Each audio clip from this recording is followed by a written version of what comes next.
Chapter 1. The Master. Huowang held the pestle, using it to rhythmically pound the mortar, slowly breaking down a mud-covered green rock into powder. Despite the cave being cold and humid, the only thing covering him was an overall woven from rough fabric. Still, he did not seem to be bothered by it. He was not the only one in the cave. Around him were people roughly the same age, with their hair tied up and wearing the same apparel. The only difference between them and him was that everyone else was either visibly disabled or had some sort of medical condition, such as albinism or polio. Everyone here was different. It was as if this cave was a twisted museum displaying the various ailments that could affect a human. All of them were engaged in the same task as Huowang, using the mortar to pound raw ingredients into powder. Some were pounding golden rocks, while others were grinding herbs. Although it looked like everyone was diligently doing their assigned task, a few seemed less focused. Suddenly, a girl's scream was heard, causing everyone to turn toward her. In a corner of the cave, a hair-lipped young man was grinning maliciously while attempting to hug a girl with albinism. "It's okay, let me play with you for a bit. Just a little bit." Hey. Huowang ignored the commotion and kept his eyes closed, focused on his own task. The girl's cries grew louder and louder. The commotion started to annoy Huowang. He tightened his grip on the mortar. Then, a dull sound of rock hitting bone reverberated through the cave. The young man stumbled backward, startled and stunned by the impact. He immediately clutched the wounded area on his head, grimacing in pain. The girl who had escaped her predicament held down her shirt and hid behind Huowang. "You are so dead. Don't you know what the master is like? He'll kill you once he finds out," the young man shouted furiously, threatening Huowang. "And what does that master think he is? He is insignificant." Huowang's statement caused everyone to stop working. The entire cave fell into complete silence. No one had expected him to utter such words. Seeing everyone's stunned expressions, Huowang took a deep breath, trying to calm himself down. "What's happening to me? Why am I so angry with them? This isn't how I usually act. I can't let them affect my emotions. That wasn't the real me. I need to calm down." Just as Huowang was trying to regain his composure, a voice called out for him from the entrance. "Disciple Li, Disciple Wang, our master has summoned both of you," shouted a young man. The young man who shouted the order held a higher rank than Huowang, evident from the green Taoist robe he wore. The robe, though ancient and faded, was still in a better condition than what Huowang wore. The man brandished a horsetail whisk and observed the other disciples, his eyes filled with arrogance. Seeing the young Taoist, the man with the bleeding head laughed loudly. "Ha! You are dead. Today's the day to meet our master." Huowang completely ignored him and, alongside the other disciple, Disciple Wang, walked toward the entrance. Disciple Wang had a deformed mouth, skewed sideways with drool leaking from the corner of her lips. Her face was pale, and she appeared quite unhealthy. Huowang had just taken 2 steps when someone tugged at his shirt. When he turned around, he saw it was the girl with albinism. Tears streamed down her face as she shook her head, her eyes filled with fear. Huowang ignored her, shook her off, and continued walking. The cave they were in was the preparation room. Exiting the preparation room, they entered a larger cave. This cave was riddled with entrances to other smaller caves similar to the preparation room. Based on the unevenness of the cave, it was evident that the one who made this place wasn't particularly skillful. The entire cave system was quite vast, with tunnels leading in all directions, almost like an ant colony. Above the entrances to the smaller caves, rotten wooden planks were nailed, each excellently carved with different names: the Spiritual Palace, the Judgment Hall, the Memorial Palace, and the 4 Heavenly Palace. The entire cave system was designed to resemble a proper martial dojo. As they ventured deeper into the cave, the girl beside Huowang took out a black item and handed it to him. "Want some candy?" she asked blankly. Huowang frowned. He knew that she was mentally challenged. So, despite being irritated, he took the candy and tucked it into his clothing. Seeing that Huowang accepted the candy, she took out another piece and put it in her own mouth, chuckling and saying, "Master is great. Master gives us candy." Huowang remained silent as they continued walking. 15 minutes later, they arrived at their destination. A giant black furnace appeared before their eyes. Green smoke billowed from the furnace, rising toward a hole in the cave ceiling. The furnace almost resembled a small metallic hill. As they approached it, the furnace grew larger and larger until Huowang was engulfed in its shadow. It gave off a very oppressive feeling. But the oppressive feeling wasn't only due to the furnace. it was also because of the hunchbacked figure that stood in front of it. Wearing a blue Taoist robe, the figure had his white hair tied up and was adorned with a crown, giving him a sage-like appearance. He, too, was pounding something with a pestle, similar to what Li Huowang had been doing earlier. However, the difference was that the pestle he wielded was enormous, almost resembling a giant pillar. The pestle rose and fell, the echoing sound of rock being pounded reverberating through the chamber. Master, the girl stammered, holding her left thumb with her right hand and covering it with her remaining fingers. She brought both her hands close to her chest and bowed, her eyes filled with respect. The sound of the pounding abruptly ceased as she spoke. Even though Li Huowang had mentally prepared himself, he couldn't help being startled when he saw the figure turn around. When viewed from the front, the Taoist presented a strikingly different impression. While his posture appeared noble and sage-like from behind, he was an ugly man. Cracked and distorted lips revealed his few remaining teeth. "You are here? Good girl. You've kept me waiting," he exclaimed, leaping into the air, his dirty robes fluttering in the wind. He then gripped her by her neck with a single hand and jumped back to the mortar. Before she could even utter a sound, he tossed her into the stone urn, seized the pestle, and slammed it down into the stone urn with a twisted expression. The girl let out a scream, which abruptly halted. Meanwhile, he kept pounding. Blood and flesh splattered across his face and body, yet he paid it no mind as he started chanting fervently. "Fire ox extends my life. Fire pig shields my soul. Wood rat protects my body. Wood dog maintains my form. Wood monkey anchors my life. Wood horse protects my soul. Wood dragon anchors my spirit." Once the girl had been completely ground into a paste, he held up the stone urn which weighed hundreds of kilograms and poured its contents into the furnace. Excitement filled his eyes as he raised both hands into the air. "Start the furnace and refine the pill." Upon hearing this command, two young female assistants, their faces covered in an excessive amount of makeup, emerged from the shadows. One began fanning the flames, while the other added secondary ingredients into the furnace, various types of stone powders and wriggling life forms. A peculiar scent soon filled the air. However, it was strangely pleasant for the nose. The master closed his eyes, took a deep breath, and stroked the last few strands of hair that made up his beard. A satisfied expression soon appeared on his ugly face. Finally, he slowly opened his eyes and placed his hands behind his back before turning toward Li Huowang. "So, I heard you called me insignificant? Is that true?" The atmosphere around them froze instantly. Staring at the master who wouldn't hesitate in the slightest when taking a life, Li Huowang remained motionless. He closed his eyes and focused on calming his breath. "You can't deceive me. All of this is a fabrication. It's all fake. Are you mute? Speak." The master's voice grew louder, accompanied by the sound of his approaching footsteps.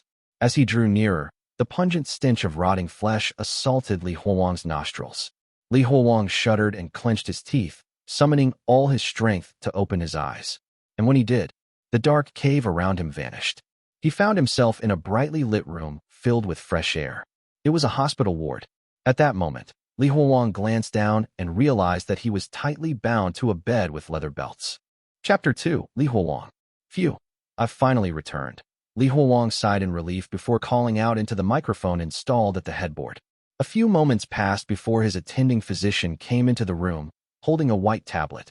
The physician was accompanied by a nurse. "How are you feeling, little Li? Are there any changes in the hallucinations?" The doctor sat on a stool and asked in a kind voice. "In the hallucination, I was stuck in the same place and doing the same thing as last time. However, this time, that bald master cruelly killed a person right in front of me and attempted to use her body parts to refine a pill." Li Huowang described his hallucinations in detail.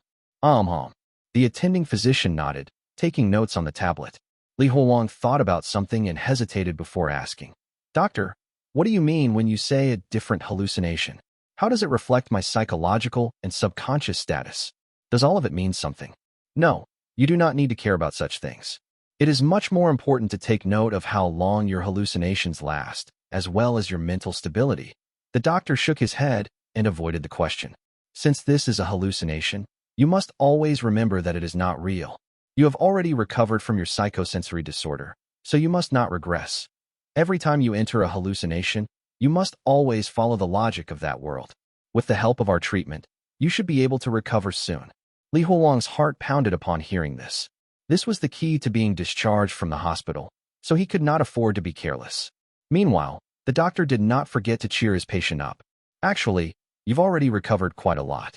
When you were admitted, you couldn't even differentiate between the real world and your hallucinations. You are on track to recovery, so keep it up. Keep fighting. While the two of them were conversing, the soft sound of footsteps echoed from the direction of the door. Both of them turned at the same time and saw a girl peeking into the room. She was wearing a black turtleneck. She looked to be 16 or 17, an age where she was like a flower ready to blossom. Her skin was white as jade, her straight black hair covering her shoulders like a dark waterfall. She looked as pretty as a flower in bloom. Both teenagers wanted to say something, but no words came out. Meanwhile, the doctor chuckled.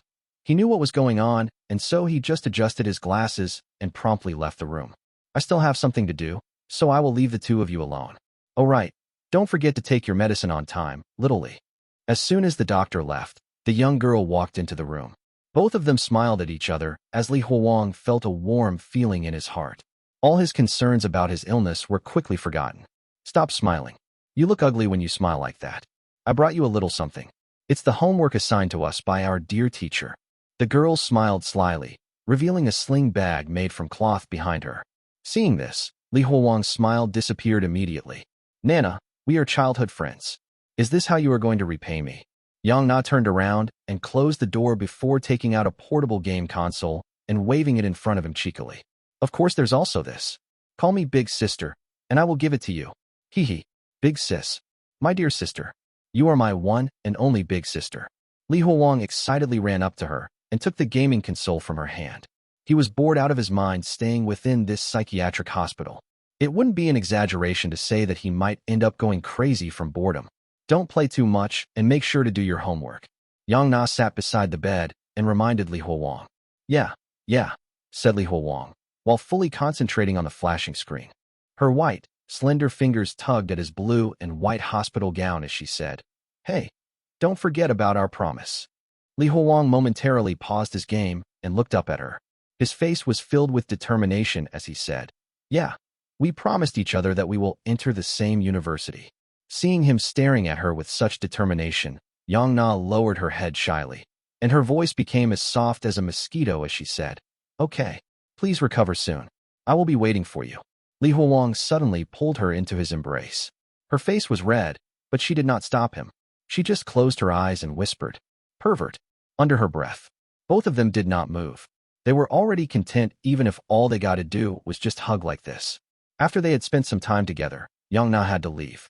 She was now in her 3rd year of high school, a very important year of her life. It was a luxury to free up half a day from her schedule.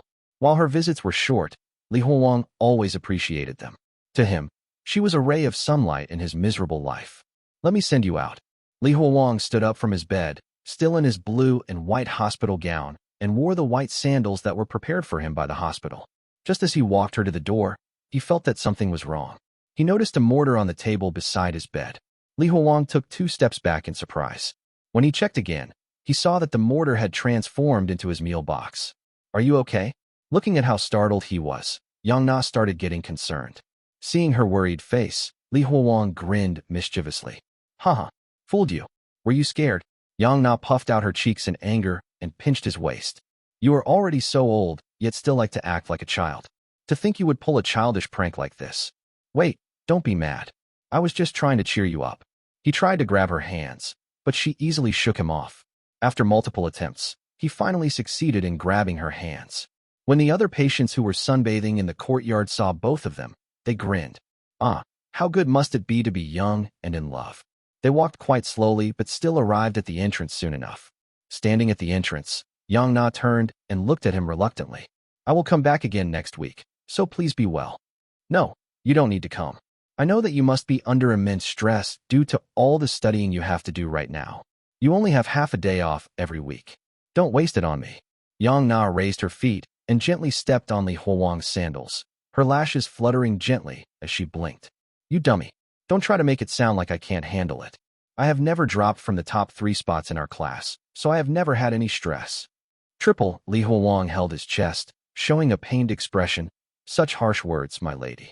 Yangzi chuckled and lightly punched him before leaving the hospital. She then walked toward the bus station just across the hospital. Li Huowang stood at the entrance of the hospital until she got on the bus and disappeared from his view. Slowly, the smile on his face disappeared. He was concerned about what he had just seen, and so he quickly went to the doctor's office. An hour later, Li Huowang was turning and tossing in his bed. He was concerned about his future with Yangzi. A new set of medications had been prescribed to him and was now placed on his table. The mortar that he had seen, as well as Yangzi's smile, were constantly on his mind. What if my illness worsens? What if I am not discharged before the National Higher Education Entrance Examination? Then I would not be able to enter the same university as Yangzi. Even though he was stuck within the hospital, he still knew about the rumors.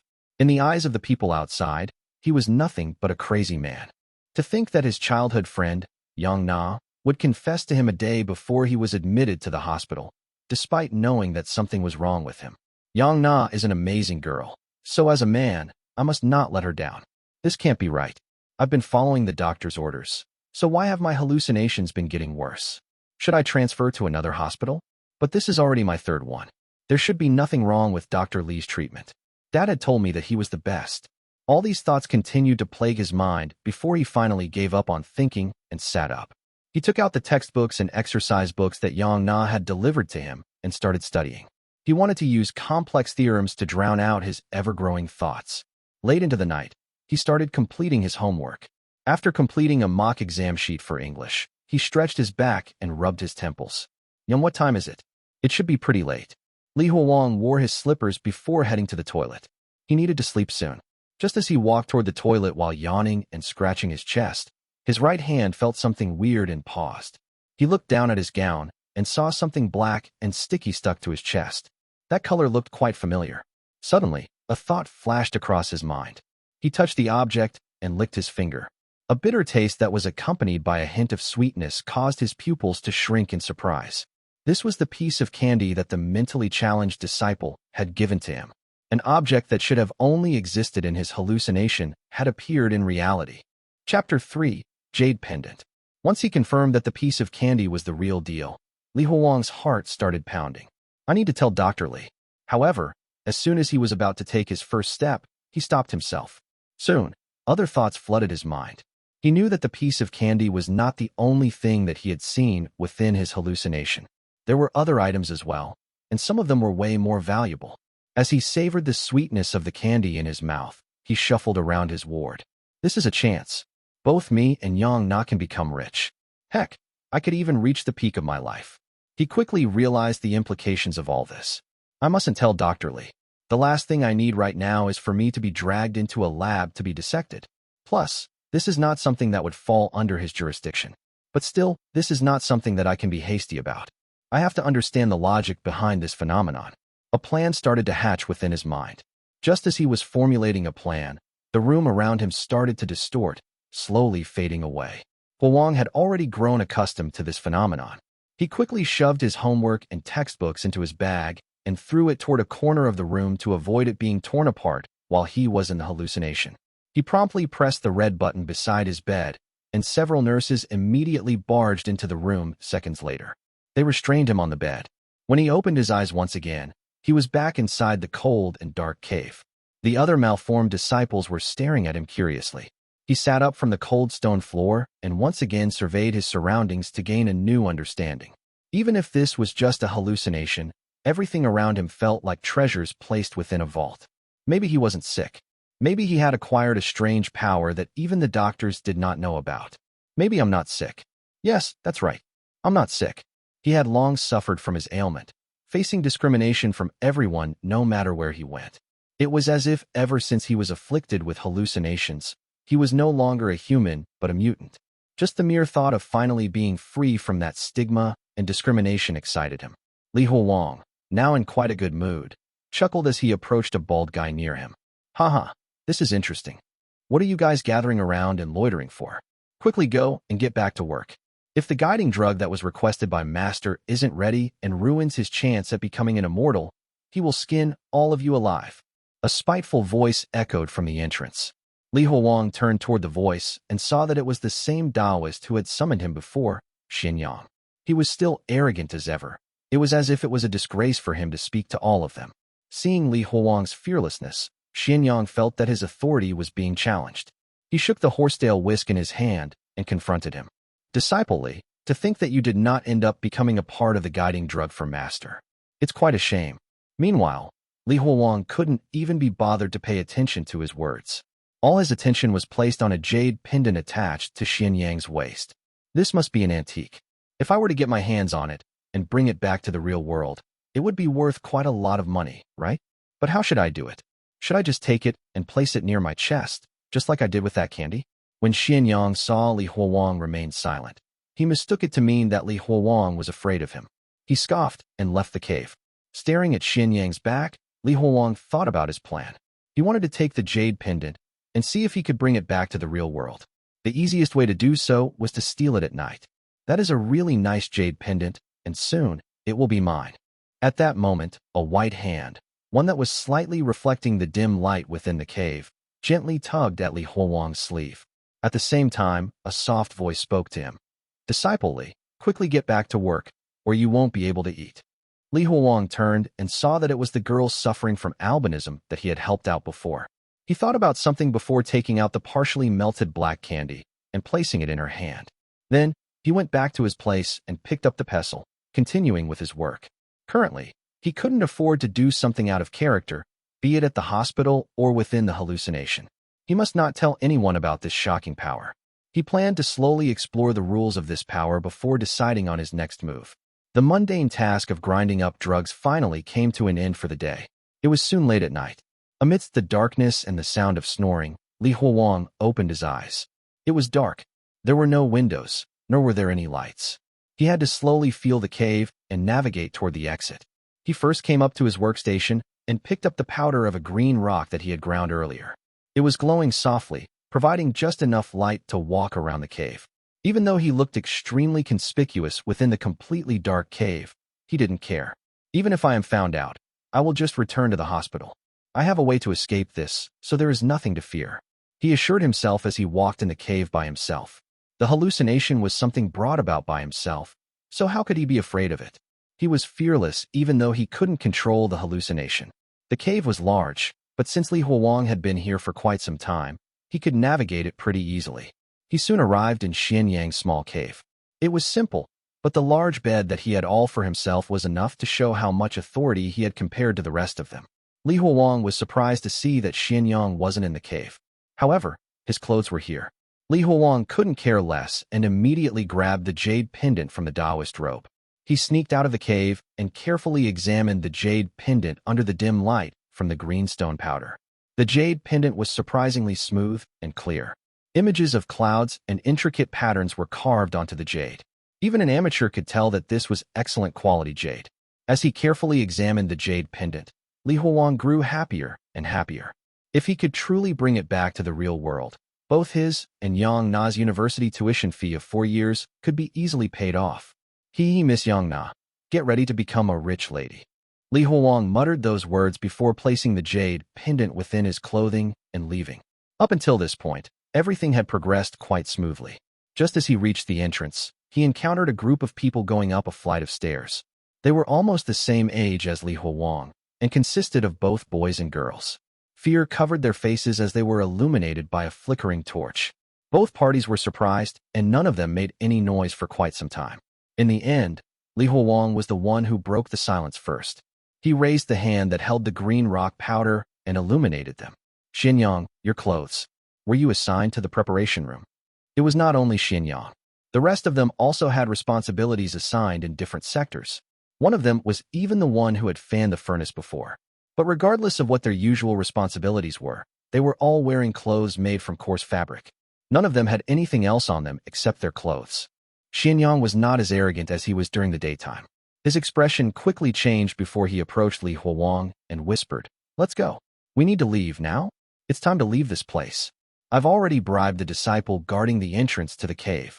Leave? Oh, you guys are trying to. Before Li Huowang could even finish his sentence, Xianyang had already covered his mouth. Chapter 4, Black Cauldron. As Xianyang covered Li Huowang's mouth, the others holding torches swarmed up, staring unkindly at him. "Aren't you leaving? Then you'll die here today. We'll not allow you to report back to that baldy." Li Huowang was surprisingly calm in the face of his life and death predicament. Rolling his eyes, he silently cursed the sudden turn of events in his hallucination. He took a deep breath and closed his eyes. When he opened his eyes again, he found himself back in the hospital, bound by a wide belt onto the bed. The other disciples surrounding him had vanished. "Nurse Wang, I'm awake. Can you untie me?" Li Huowang called out into the microphone, calling for the nurse on the night shift. He eagerly wanted to see if that jade pendant was still in his clothes. However, there was no response even after he shouted for some time. Li Huowang knew that Nurse Wang liked to slack off, and was probably engrossed in secretly watching Mary Sue TV dramas and not paying attention. Li Huowang looked down at his chest under the blue and white hospital gown. He desperately tried to twist and turn, attempting to use the pressure to feel whether the jade pendant was still within his clothes. Unfortunately, his body was restrained quite tightly, and while he felt it sometimes, at other times, he couldn't feel it. After trying a few more times, he gave up. Li Huowang yawned. He could only lie on the bed and pray that Nurse Wang would eventually glance at the surveillance screen after she had finished her drama. It was already late at night, and even the second floor that housed the critically ill patients was very quiet. Amidst this silence, Li Huowang dozed off. When he woke up, he found himself lying on the ground inside the icy cave. He was still in the same place, but the group of people plotting their escape was nowhere to be seen. "TSK, just this group of NPCs wanted to deal with me?" Li Huowang said as he pulled out the jade pendant from his pocket and gently flipped it over before putting it back. After a while, he returned to the large dormitory and laid on a pile of dry grass, waiting patiently for the arrival of dawn. He was so excited that he couldn't sleep, and so he spent his time contemplating the value of the jade pendant. Li Huowang didn't know how much time had passed, since there were no clocks around. When he saw the disciples beside him start stirring, he sat up as well. "It's morning now, so Nurse Wang should have changed shifts as well. Should I go back and take a look first?" Nurse AI is a lot more professional than her. Just as Li Huowang was sorting his thoughts, urgent footsteps were heard from the entrance. A Taoist disciple frantically entered. He had a topknot and was dressed in a black Taoist robe. "Hurry! Master wants everyone to gather at Huoyan Palace." This sudden command perplexed everyone, but they had no reason to delay since it was Master who wanted them to be there. Soon, all the disciples had gathered in the biggest cave in Huoyan Palace. Torches illuminated the confusion on their faces. Li Huowang noticed that there were a few people missing from the group. Even besides Xianyang, some of the Baldy Master's personal disciples were nowhere to be seen. Oh, they also tried to escape with Xianyang's group?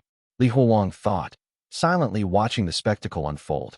At that moment, an ugly person stepped out from a dark tunnel, and all the Taoist disciples besides Li Huowang instinctively lowered their heads. This was their master, Dan Yangzi. This cough caused everyone to tense up. There was an escape attempt late last night, and 2 of my very own personal disciples were involved in it as well. I am deeply saddened.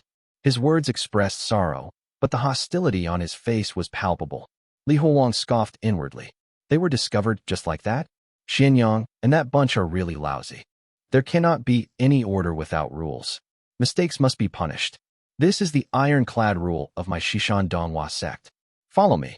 No one dared to make any sound as they followed Dan Yangzi. Following him, they traversed caverns large and small and crossed a turbulent underground river. Soon, they arrived at a damp classroom-sized cavern. Li Huowang saw those who had attempted to escape last night. Not a single person was missing, and they were all tied up in a corner. Initially, they were dejected, but started struggling agitatedly when they saw their master. However, the pieces of cloth in their mouths prevented them from speaking. Dan Yangzi couldn't be bothered to listen to their pleas, and gestured with one hand, pointing forward with a finger. "Open!" A large hole suddenly opened up in the smooth floor of the cavern, and those who had tried to escape last night instantly fell inside it. This was followed with muffled shouts and hysterical cries echoing from within the hole, together with the sound of flesh being torn apart. Faced with this terrifying scene, many of the Taoist disciples trembled with fear and wished that they could look away. Move closer and observe closely. This is the fate of those who try to escape. Dan Yangzi's words caused everyone's faces to turn a few shades paler. No one dared to disobey Master's orders, and everyone came to the edge of the pit. The inside of the pit was completely dark. The pitch-black circular hole was like a whirlpool that wanted to pull everyone in. After observing carefully, Li Huowang saw a black cauldron within the hole, with twisted talismans on its rim. There seemed to be something moving within the cauldron, but Li Huowang could not make out what it was. The only thing he could distinctly take note of was a nauseating stench of blood. Whatever was inside the cauldron, it was definitely extremely dangerous. Logically, something belonging to this hallucination shouldn't be able to harm me. Nothing like that has ever happened before. He still felt anxious despite comforting himself, and prepared himself to return to the hospital at any time. Whoosh! At that moment, a wriggling shadow shot out from within the hole, swiftly coiling around a disciple beside Li Huowang and dragging him down into the hole. Everyone was frightened, swiftly retreating back to the smooth walls of the cavern. They would have long since started running if not for the fact that Yangzi was watching them. The spectators were petrified with fear as they tried to make sense of what it was that they had just seen. Meanwhile, Li Huowang, as the person who stood the closest, had clearly seen what it was. It was a black mass with a fleshy texture. It had clusters of black tentacles extending from its sticky and slippery skin. Just based on that, Li Huowang was certain that the organism that Yangzi was rearing here was not something that existed in the normal world. Even though Li Huowang could not guess what exactly it was, he did not want to go over for another look. Li Huowang knew that all of this was his own brain's imagination, but he had to wonder why would he dream up such a monstrosity. As he was surveying his surroundings, a sudden but terrifying thought emerged in Li Huowang's mind. What if this horrifying and mysterious world was real? Li Huowang's body started to tremble. He realized this hallucination was unlike anything he'd experienced before. He thought of those people who had just died before. If they had been real and not a hallucination, then would he also die if that thing had grabbed him? Li Huowang was starting to get overwhelmed by the suffocating fear. He forced himself to take a few deep breaths, then followed the self-soothing methods taught to him by Dr. Li. These are all hallucinations, no matter how real they may seem. Li Huowang, you definitely cannot get lost in them once again. They're all created by you. There's nothing to be afraid of. Yang Na is still waiting for me. I cannot let her down. I can beat all of this. I must. Feeling composed, Li Huowang was ready to face the hallucination once more, determined not to let it overpower him. Chapter 5, Pills. Currently, Yangzi did not know about what Li Huowang was thinking, and he wouldn't care even if he knew. He just continued to lecture his terrified disciples. Remember what you have seen today, lest any of you harbor any ill intentions. Yangzi's words made everyone's hearts shiver, the fear in their eyes clear as day. With his hands behind his back, Yangzi paced around in front of his disciples, his eagle-like gaze scanning their faces. Listen carefully. Assisting others in becoming an immortal is a great honor. If and when I become an immortal, I will not forget your contributions. But for anyone who tries to ruin my plans, there will be dire consequences. He suddenly stopped in front of Li Huowang, fixing his gaze on this young man whose face had a slightly different expression from the others. You are just a figment of my imagination, so why should I be afraid of you? Li Huowang thought, calmly locking eyes with his baldy master. The atmosphere in the cave became tense as Yangzi raised his right hand, revealing his nails that were caked with dirt. The pitiful gazes of the other disciples locked onto their fellow disciple who had dared to provoke their master, waiting to see how he would be dealt with. Unexpectedly, Yangzi's expression softened. He raised his right hand and patted Li Huowang's head, dispelling the tense atmosphere. Last night, when those traitors invited you to leave with them, why didn't you go? While this seemed to be a question directed toward Li Huowang, it was thinly veiled praise. Just as Li Huowang was about to respond, he saw Yangzi raise his right hand. No need for words. Although you didn't report to me in a timely fashion, compared to those traitors, you did quite well. Yangzi lowered his hand and continued. I can see that you have talent. From now on, you don't need to work in the preparation room. You will now be my official disciple. Li Huowang was taken aback. His status was suddenly being elevated, but he soon realized that with the loss of so many people in the cave, Yangzi was probably short on helpers. Since you are now an official disciple and have entered the sect, you need to have a Taoist name. Your Taoist name will be Xianyang. Li Huowang glanced at the circular hole in the corner, recalling the tragic end of the previous Xianyang.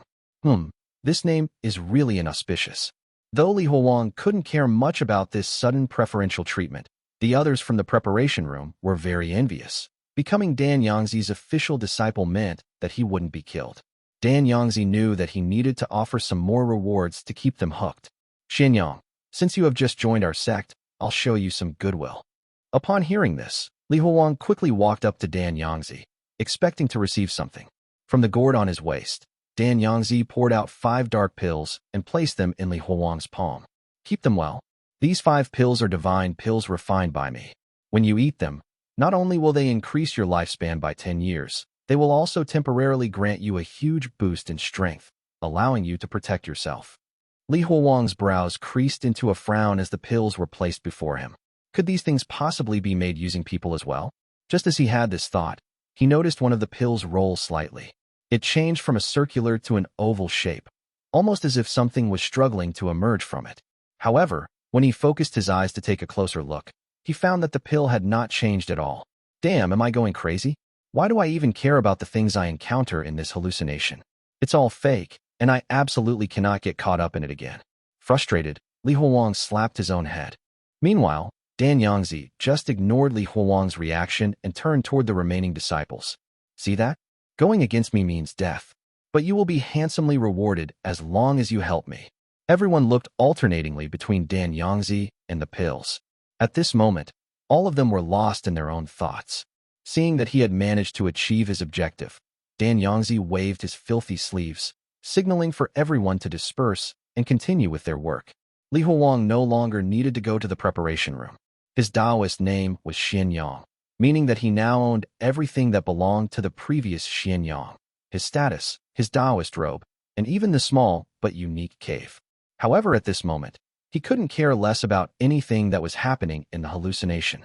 He was much more concerned about his gains. Now, with his hands crossed, Li Huowang looked at the 2 items placed on the white hospital bedsheet, the Jade pendant and the pills. My gosh, I actually brought both of them out. But now he had a dilemma.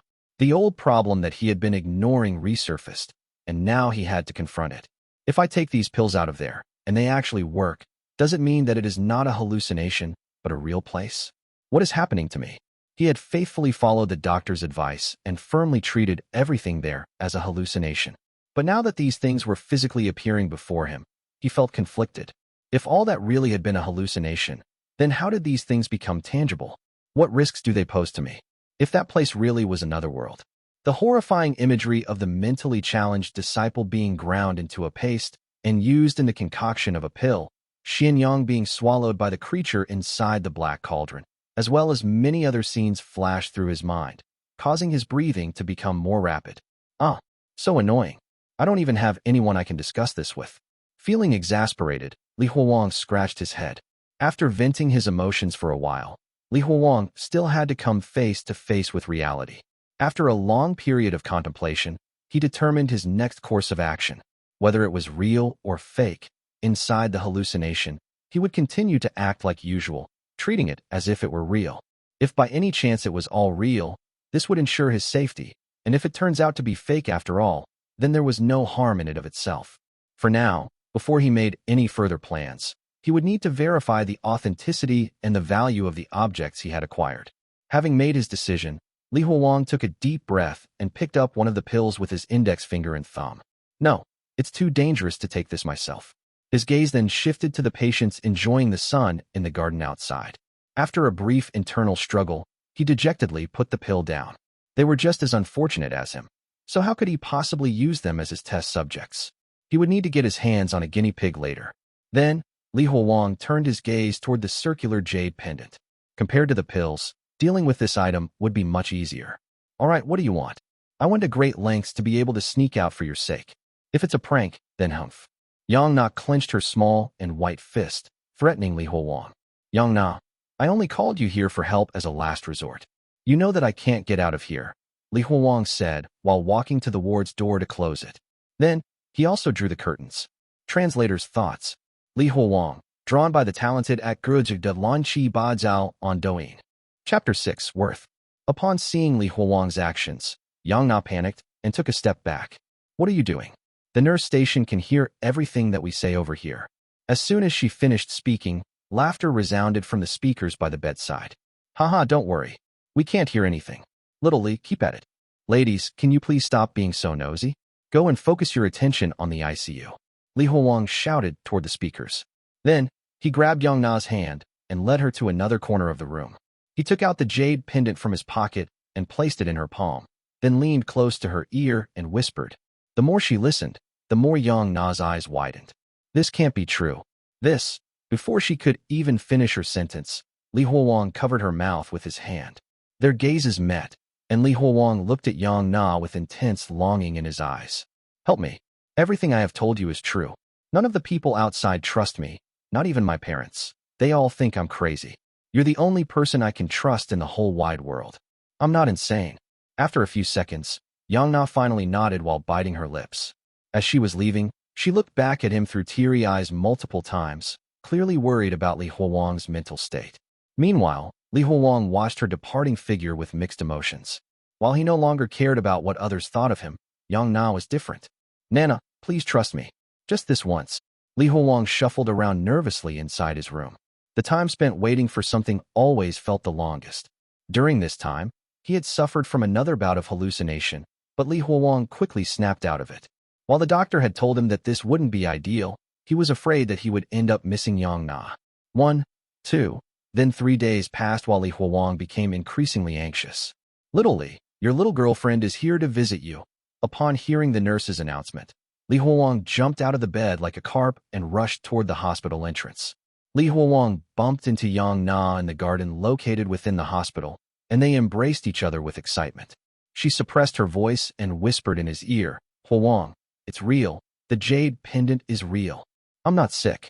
Haha, I'm not sick, Li Huowang exclaimed, tightly hugging the girl and twirling her in the air. The two basked in their excitement for quite a while before finally calming down. Did me asking for your help affect your life and studies? Li Huowang asked Yang Na in a voice filled with concern as they sat beside a flower bed in the garden. However, Yang Na decided to dodge the question by changing the topic. She extended 4 slender fingers toward Li Huowang. Do you know how much this jade pendant is worth? This much. 40,000. 400,000. And I am sure that he undervalued it. We'll definitely get a better offer if we ask around. 400,000. Damn, 400,000. Li Huowang chuckled. Such a sum could cover his medical expenses for these few years, and there would even be some left over. Even more importantly, this was just the beginning. Miss Yang Na, are you ready to become a wealthy wife? Li Huowang's teasing made Yang Na blush slightly. Stop joking. All of this is so strange. Are you sure that it won't harm your body? It's fine. I'm perfectly okay. What could possibly happen to me? Heck, with the current situation, I might have to lengthen the duration of my treatment. After all, this is precious. I can't be cured too quickly. Hearing this, Yang Na's expression tensed up. She worriedly replied, Huowang, these are 2 separate matters. I don't want money. You must not stop your treatment or your medications. Promise me, or I won't help you anymore. Li Huowang had thought of many reasons to refute her, but a warm feeling arose in his heart as he looked at her concerned eyes. Okay, I promise you. Yang Na smiled and gently patted his head. That's more like it, you stinky head. Just as the two were discussing how to sell this jade pendant, a few burly middle-aged men bustled past with riot forks. Confused, Li Huowang asked one of the familiar faces, What happened to Master Zhao? Did something happen? Don't ask what you shouldn't, little Li. Get back to your ward quickly. Also, if you happen to meet old Lu, remember to report it immediately. That guy must have secretly spit out his medications again. That person hurriedly said, then turned back and rushed toward the stairs. Aren't there 2 layers of iron barricades surrounding the critically ill zone? How did old Lu manage to escape with his small physique? Li Huowang thought as he looked toward the critically ill zone with eyes full of doubt. Back when he could not differentiate between hallucination and reality, he was kept there for a period of time. Those memories were not very pleasant. Li Huowang saw that the other patients were being escorted back to their wards by their respective nurses. Seeing this, he turned to Yang Na and said, It's a little chaotic here, so you should go back first. Call the hospital tonight, and we'll talk over the phone. Okay, take care of yourself. Also, remember what you just promised me. Yang Na said before turning around to walk toward the distant hospital entrance. 400,000. Li Huowang sighed as he walked toward his ward. Quite a few new ideas and questions started popping up in his mind after confirming that the jade pendant was worth so much. Was it a hallucination or a reality? Then again, if something from there was so valuable, then it didn't matter whether it was a hallucination or reality. He hadn't even taken a few steps before a familiar cry resounded behind him. Li Huowang turned back, only to see a bald and skinny old man knocking Yang Na to the ground. Li Huowang's blood instantly boiled over as he witnessed such a scene unfold. He gritted his teeth and dashed up fiercely. "Old Lu, that's my girlfriend. Let go of her." "Hoo!" A whistling sound filled the air as a hexagonal brick flipped and flew toward Li Huowang, directly smashing into his head. Li Huowang felt the world spinning around him, and then he fell heavily onto the ground. His vision gradually turned red due to the wound that had opened up on his head. A pair of bloated feet covered with the hospital gown walked across Li Huowang's reddened vision, toward the screaming and struggling Yang Na. The heavy footsteps gradually approached Yang Na. There was only one thought running through Li Huowang's mind. I must not let Yang Na be harmed. Trembling, he fished out one of the pills given to him by the master and stuffed it into his mouth. It mixed along with his own blood that was flowing out of the wound on his head. In an instant, an extremely hot stream of energy surged out from his abdomen into his four limbs, filling him with strength. At the same time, his fuzzy mind instantly turned incomparably clear. Bang! He delivered a firm punch onto the fatty's chin. The impact caused some of the fatty's yellowed teeth to fly out, barely leaving him with any teeth. Drenched in blood, Li Huowang paid no attention to the fatty who had now fallen onto the ground. Instead, he took large strides toward old Lu and stomped on his skinny chest. Crack, crack. The sound of bones breaking resounded over and over. At the same time, old Lu was spitting out blood, his bones breaking into pieces like noodles. Meanwhile, Yang Na was sobbing on the ground, clutching her tattered sweater. Seeing this, Li Huowang clenched his teeth, causing his gums to bleed as well. His bloodshot eyes stared unwaveringly at the two people on the ground. He stomped on the concrete floor with one foot, and then leapt toward them like a cheetah. "Huowang, stop. What are you doing?" Chapter 7, Zephyr Temple. Li Huowang lay on the bed, wearing the hospital's specialized straitjacket. He looked up at the intravenous drip above him, seemingly waiting for something. Then, the ward door squeaked open, and in came a voice. "Hey, little Li, weren't you recovering well before? What happened so suddenly?" Li Huowang's attending physician walked in, looking at him with a disappointed expression. Upon hearing this, Li Huowang, whose head was wrapped in bandages, anxiously explained his case. "Doctor, they were the ones who attacked Yang Na first. I was forced to fight back to protect her." The doctor adjusted his glasses with his finger and said, "You call that fighting back? That's more like killing. Lu Jianye is still admitted to the ICU. Your kick nearly killed him. You have spent quite some time here and know how the others are. Did you really not consider Master Lu's condition before you took action? I had assumed you to be a sensible kid." When Li Huowang thought of the frightened Yang Na, he continued to remain indignant. So what if he has a mental illness? Does that give him a free pass to do whatever the heck he wants? If I had to choose between Yang Na being harmed or being sent to prison, I would pick the latter in a heartbeat. "You dash." Hearing Li Huowang's retort, the attending physician was at a loss for words. Finally, he just sighed and shook his head. "Forget it. The hospital director has called the families of both parties. You don't need to worry about these matters anymore."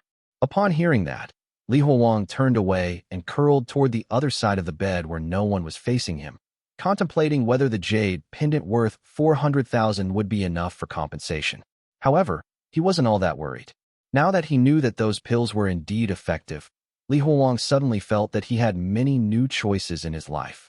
Feeling that his young patient's spirits were low, the doctor tried to console him. "Little Li, don't worry, you won't be sent to jail. The hospital can issue a certificate for you. Focus on recuperating properly, and we'll handle the other matters." Li Huowang sensed the concern in his tone and replied, "Thank you, doctor. There's no need to thank me. After all, I'm still your attending physician, and I have to care more for you as well since you're so young." Li Huowang felt his hand pat his own shoulder. "But little Li, tell me the truth. How did you manage to injure them to that extent? That's not something the average person can achieve. Were you in a normal state, or were you going through a stressed hallucination?" Li Huowang's heart skipped a beat, his attention focusing on his shirt pocket. "That was me. I specialize in psychology and have some expertise in this area. Think well before you answer me again, and don't try to hide your illness. I especially hate it when my patients try to deceive me." Though the doctor's tone was friendly, Li Huowang could sense the heavy atmosphere in the room. What should I do? I can't let him know about the existence of those pills. Just as Li Huowang was anxiously trying to find a way to avoid the question, his surroundings started to fade, and the doctor's voice started growing hazy. Just a few seconds later, he found that he had once again slipped into the hallucination and that he was lying on the stone bed inside Xianyang's solitary cave. He sat up and supported his head, surveyed the simple furnishings around him, and smiled. Hee, no matter what happens, this is also a way out. He did not plan to return so quickly this time around, in case the doctor was the one waiting for him. He stepped out of his room and saw some of his fellow disciples entering and leaving the cave's passageways. His mind started to plan his next moves. Since those pills were effective, he knew that he could not be as careless in the future. He had to manage his standing in this place properly and maximize the benefits he could reap from there. Fortunately, his status was elevated from a mere guiding drug ingredient working away in the preparation room to one of Baldy's official disciples. This allowed him to have much more freedom of movement. When he saw a bearded man who was also wearing a set of Taoist robes walk by him, Li Huowang's eyes gleamed, and he immediately chased after him, shouting, "Senior, senior." The bearded Taoist turned to find that it was Li Huowang who was calling out to him. He replied indifferently, "Junior Xianyang, what's the matter?" Li Huowang imitated the tone they spoke in. "Junior just became Master's disciple and would like to receive Senior's guidance. What should I be doing next? Forgive me for being blunt, but even though you were personally accepted by Master, your seniority is the lowest. For now, you can only run errands within Zephyr Temple. Only the inner circle disciples have the privilege of learning the cultivation of immortality from the Master, and you aren't qualified enough yet. For now, follow me and wait outside the pill room." Cultivation of immortality. Li Huowang mumbled to himself. He had never heard of any immortal using humans to refine pills to achieve immortality. Can Master really become an immortal? The bearded Taoist had a look of self-satisfaction as he said, "Of course. Master even has supernatural powers. You just need to serve him well." From talking to this senior called Xianying, Li Huowang also got a clearer idea of the hierarchy within this cavernous Taoist temple. There were 5 official disciples, 1 personal disciple, and only 1 temple master, which was Dan Yangzi himself. Aside from these people, the rest were just auxiliary staff members, such as the cooks, the guiding drug ingredients working in the preparation room, or the young assistants tasked with doing miscellaneous work. In total, there were around 180 people. This was the first time that Li Huowang got a comprehensive understanding of this Taoist academy. They didn't have a lot of people, especially after the last batch of disciples died. While they were conversing, the pill furnace appeared before Li Huowang again, and along with it came a sense of suppression. White smoke faintly wafted out from within, as though it was being used to refine something. This time, accompanying Dan Yangzi was his inner circle disciple as well, who had a gloomy expression. After waiting for a while with Xianying, Li Huowang was assigned his task. It was the same task as the previous Xianyang, to retrieve ingredients and keep a proper inventory of the preparation room. Li Huowang arrived at the preparation room, which was covered in white dust. The workers within looked toward him, a tinge of fear in their nervous expressions. Initially, the young girl suffering from albinism pursed her lips and took a few steps forward in an eager manner, but in the end, she did not say anything and slowly backed away. The other party's status had changed from a fellow oppressed to the oppressor. Li Huowang looked at them while his mind whirred. The dynamics of his relationship with them had changed, and perhaps he could use this fact to gain some benefits. Do you guys have any money on you?" asked Li Huowang. This question left everyone stunned. "Money, don't you understand? Silver, gold, or jade will do too," Li Huowang asked again. If he were being honest, Li Huowang really did need money now. It was unknown just how much compensation he would need to provide old Lu with, and his own family was from an ordinary background. If the compensation was huge, his mom might even have to sell the house. Hence, his urgent need for money. Since it cannot be spent here, better to pass it all to me as protection fees. I'll have your backs from now on. His words were quite straightforward, so everyone understood them and began to search their pockets. They did not beg for Li Huowang to protect them, but only hoped that he would not bully them after they handed over their items. A blackened and shattered silver piece about half the size of a thumb, a copper hairpin, and around 40 round copper coins with a square inner hole. All these items were his harvest. Li Huowang sighed when he saw all these things. It seemed that he had miscalculated. These guys wouldn't have much money at all. From the looks of it, even his medical insurance would be worth more than all this junk. Chapter 8. Rewriting the Script. Just as Li Huowang was preparing to leave, he saw the girl suffering from albinism shyly remove one of her shoes before removing a golden anklet that had a red thread tied around it from around her almost transparent ankle. Li Huowang's eyes widened as he estimated the weight of the golden anklet in his hand. Even though it was somewhat light, it was still made of gold and should be worth a decent amount. Satisfied, he stuffed these objects into the wide sleeves of his Taoist robes. He then pointed to the girl suffering from albinism and said, "Listen up, from now on she's in charge of the preparation room. All of you should obey her instructions." Seeing everyone nodding hesitantly, he took the prepared ingredients and rushed off toward the pill room. On the way, he stole glances at the waists of others he saw, hoping to find another jade pendant. Unfortunately, he was disappointed. When Li Huowang returned to the furnace room, he saw the large and oppressive pill furnace slowly opening. At the same time, Yangzi flicked his sleeves, causing several dark blue pills to be arranged neatly into rows in front of him and then be poured into the khaki gourd hanging on his waist. As he watched this, Li Huowang burned with envy. These should be the supernatural powers that Xin Hui had told him about. He wondered if he could learn them somehow. If I could bring this ability back to reality, then focusing purely on money would be quite short-sighted. Li Huowang bent down to place the ingredients in his hand, ready to observe and listen. Currently, he did not understand much, so it was better to just watch and absorb as much as he could. Xinyang, another task? So soon? Am I really just an errand boy now? I can't keep running around like this. I've got to think of a way to convince Baldy to pass his supernatural powers onto me. In response to his name being called out, Li Huowang clasped his hands together and bowed toward Yangzi. "Master, what are your orders?" "Go to the preparation room and bring the guiding drug ingredient called by Ling Miao." Li Huowang's heart skipped a beat. His right hand reached into his sleeve and touched the golden anklet that had a red thread tied around it. Bai Ling Miao seemed to be the name of that young girl suffering from albinism. Upon seeing his new disciple not reacting, Yangzi turned to look at him. Li Huowang clenched his teeth. He had just told them that he would protect them, but now he had to send her to her death immediately after. It was honestly rather indefensible. "Didn't you hear what I said?" Sensing that Yangzi's tone was becoming antagonistic, Li Huowang sighed helplessly before closing his eyes. When he reopened them, he was once again returned to the pristine hospital ward, bound to the bed. What should I do? If it had been before, then he would have just followed the orders without any hesitation. But the problem was that there was a very real possibility of that world being real. If he really brought her to Baldy, it would likely result in her death. This fact weighed heavily on his conscience. After the nurses released him, Li Huowang bit his nails and paced back and forth in his room. What should I do? What should I do? Before he could come up with any ideas, the door was pushed open, and his attending physician walked in. He smiled bitterly. He was trapped on both sides, and now he had nowhere else to run.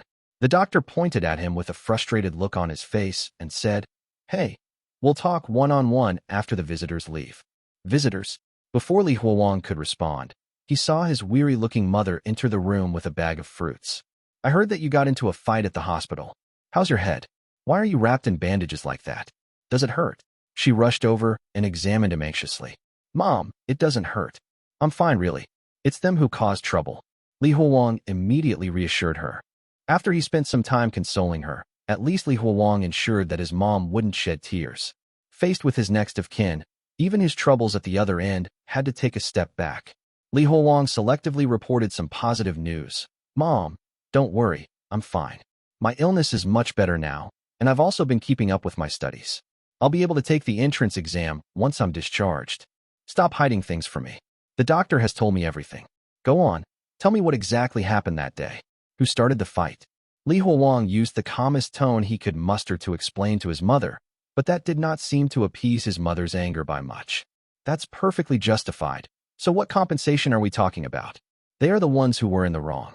Even if they have some mental illness, it's the hospital's responsibility to take care of them. Our family has never bullied others, but we don't let others bully us either. If they want to file a lawsuit, then the truth will still be on our side in the court," Sun Shaoqin said as she slammed the table in agitation. Li Huowang continued to soothe her while glancing at the doctor who was awkwardly touching his nose beside them. Mom, don't get so worked up. You came all the way here to visit me, so let's enjoy our time together." Sun Shaoqin suppressed the rage in her heart and bent down to take out the fruits from her bag. "Don't bother yourself with this matter. Mom will settle it. Come, these are your favorite grapes. Eat more. You have become so skinny now. The hospital food isn't that good, right?" "No, the hospital food is not bad." Li Huowang sat beside her and began to eat. Li Huowang felt at ease as he listened to his mother's complaints while eating the sweet grapes. He liked this sort of feeling. He had not experienced familial warmth for a long time, ever since he had entered the hospital. As he looked at his mother, Li Huowang almost wanted to spill out everything that had happened to him. But just as the words reached the tip of his tongue, he swallowed them back. No, she's different from Yangna. If I speak of it, she'll only think that my illness has become even worse.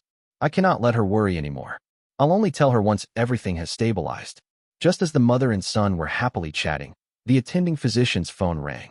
After listening for a bit, he said, "Madam Son, Mr. Lu's family has also arrived.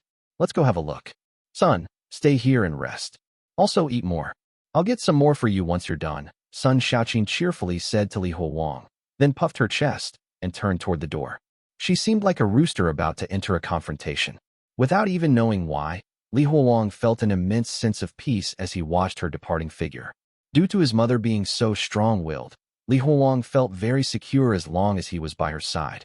She was just like a large umbrella above his head, one that protected him from the turbulent wind and rain.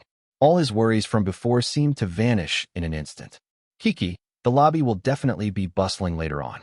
Li Huowang took another yellow-green grape and bit down on it, causing the fresh juices to burst forth in his mouth. At that moment, Li Huowang's body shook violently for a while, and his surroundings started changing once again. Oh no, Mom's visit almost made me forget about how to trick that baldy. What should I do now? When his surroundings stabilized, Li Huowang found that he was already standing in the preparation room. Yangzi was also standing nearby, looking quite displeased. Meanwhile, the other attendants were huddled in a circle with their heads drooping. Yangzi flipped his filthy hand to reveal a black, viscous object wriggling within the palm of his hand.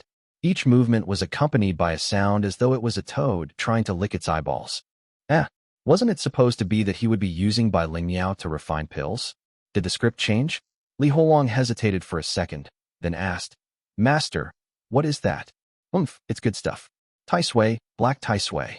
Chapter 9, Black Taisui. It's good stuff. Taisui, Black Taisui. Yangzi's icy cold voice reverberated in the small preparation room. Li Huowang tilted his head slightly before once again glancing at the disgusting object placed in Yangzi's hand. Upon closer inspection, he realized that it was quite similar to the thing inside the black cauldron. No, the thing in Yangzi's hand was definitely the same man-eating creature. This thing is a black Taisui? Is he planning to use this thing to refine these pills? Such a strange taste. With a flick of Yangzi's wrist, the squirming black Taisui flew through the air in an arc before landing directly on Li Huowang's foot. The sticky and soft texture sent shivers down Li Huowang's spine, and his legs involuntarily trembled as he backed away. Li Huowang stared at the dust-covered black Taisui that sat on the floor before looking toward Yangzi in confusion. He could not understand what all this was supposed to mean. "It's a reward for you.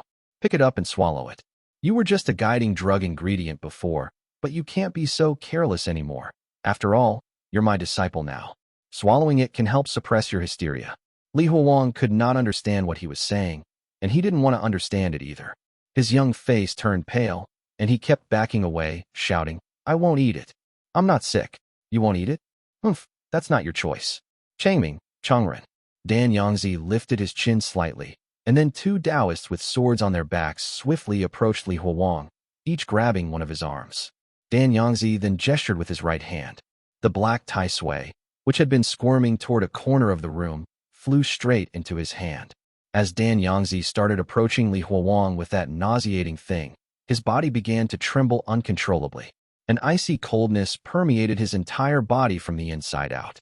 He instinctively wanted to struggle and escape, but the hands of the two seniors were clamped down on his shoulders firmly like iron chains. Fortunately, he had one last resort. With rapid breaths, his chest heaved intensely. In his trepidation, he clenched his teeth and closed his eyes tightly, using all his strength to curl his thoughts and physical body inward. "Huowang? Huowang, what happened? Are you in pain?" At that moment, Yang Na's gentle voice melodiously floated to Li Huowang's ears.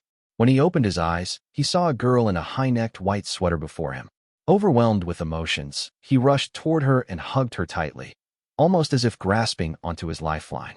The young girl's face blushed slightly.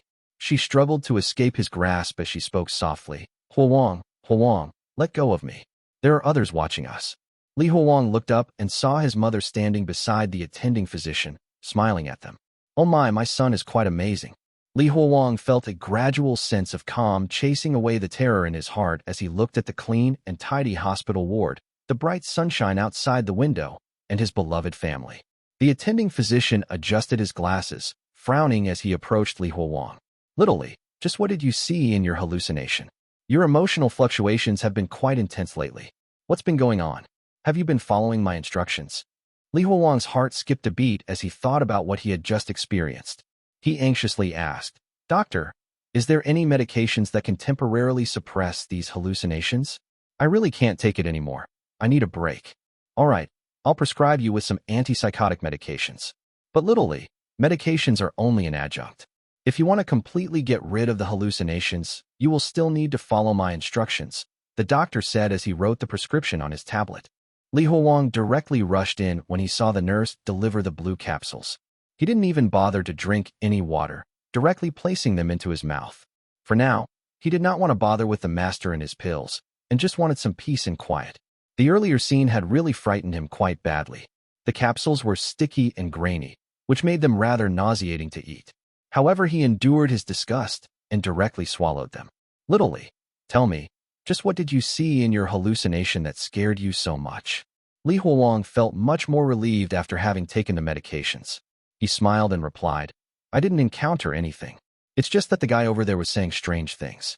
He was saying that his side is reality and this side was the hallucination. Ha.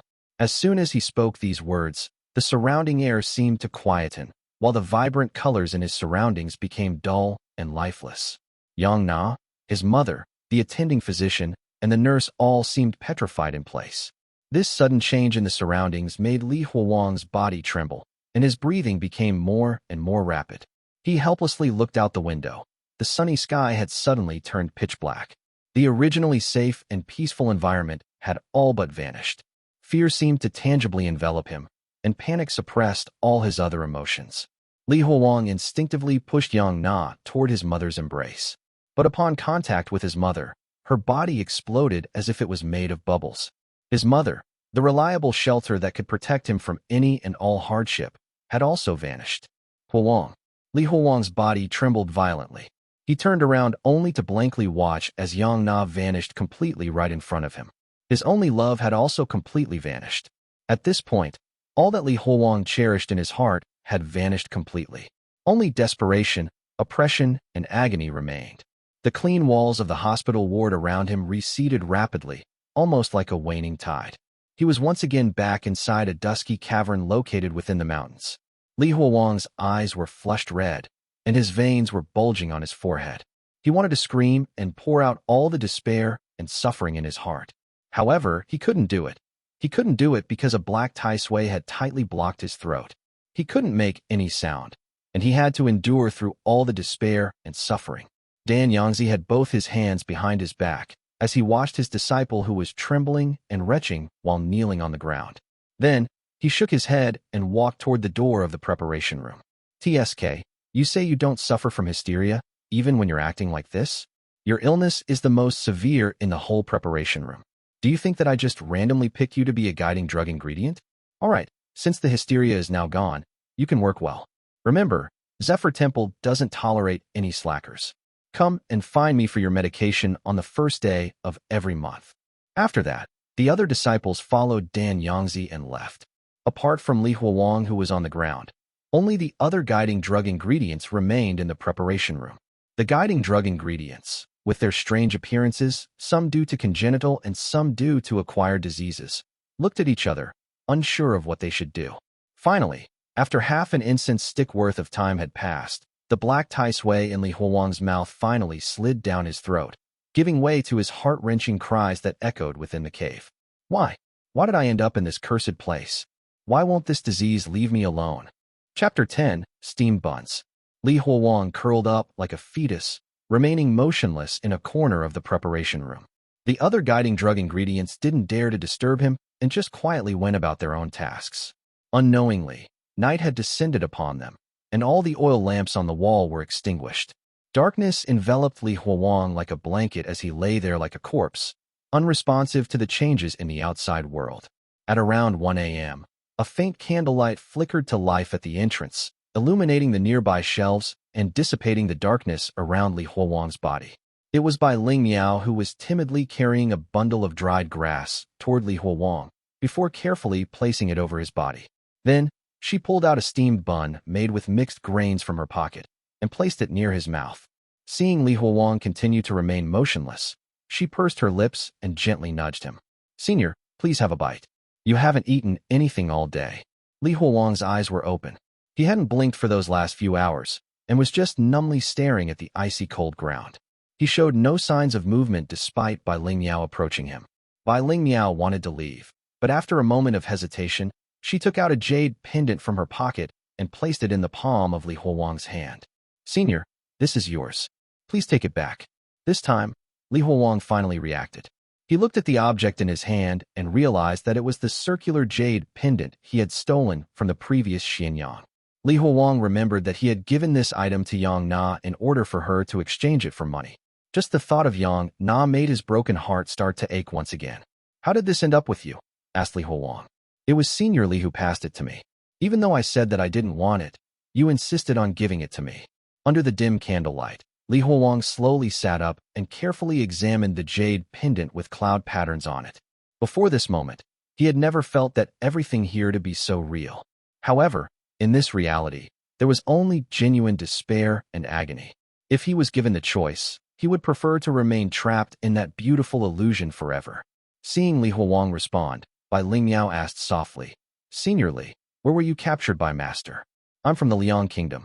"Where are you from?" Li Huowang was stumped, but then he shook his head dispiritedly. "I don't know." He truly didn't know. He did have memories of the past. But after today's events, Li Huowang himself was unable to determine just how many of those memories were true and how many were false. Even here, he was nothing more than a lunatic that could not distinguish fact from fiction. As he was shaking his head, Li Huowang suddenly felt that there was something abnormal on his head. He reached out to find a blob of congealed blood in his hair. He had been injured before. Bai Ling Miao saw Li Huowang touching his own hair and explained, "That was done by Senior Wang." Li Huowang knew Senior Wang. He was that hair-lipped fatty who had wanted to harm Bai Ling Miao. After he did that, you killed him with one kick. Li Huowang's mind played the scene in the hallucination, where he kicked old Lu and sent him flying. Remembering the scene, he lowered his head, silently chuckling. He was insane enough. Then, Li Huowang reached into his pocket and fished out the golden anklet with a red thread tied around it, and placed it before Bai Ling Miao. "This is yours, take it back." Bai Ling Miao looked at her own anklet and pushed it back with both her hands. "Senior Li, you were right. There's no use for this here, so you can take it." Li Huowang looked blankly at this golden anklet.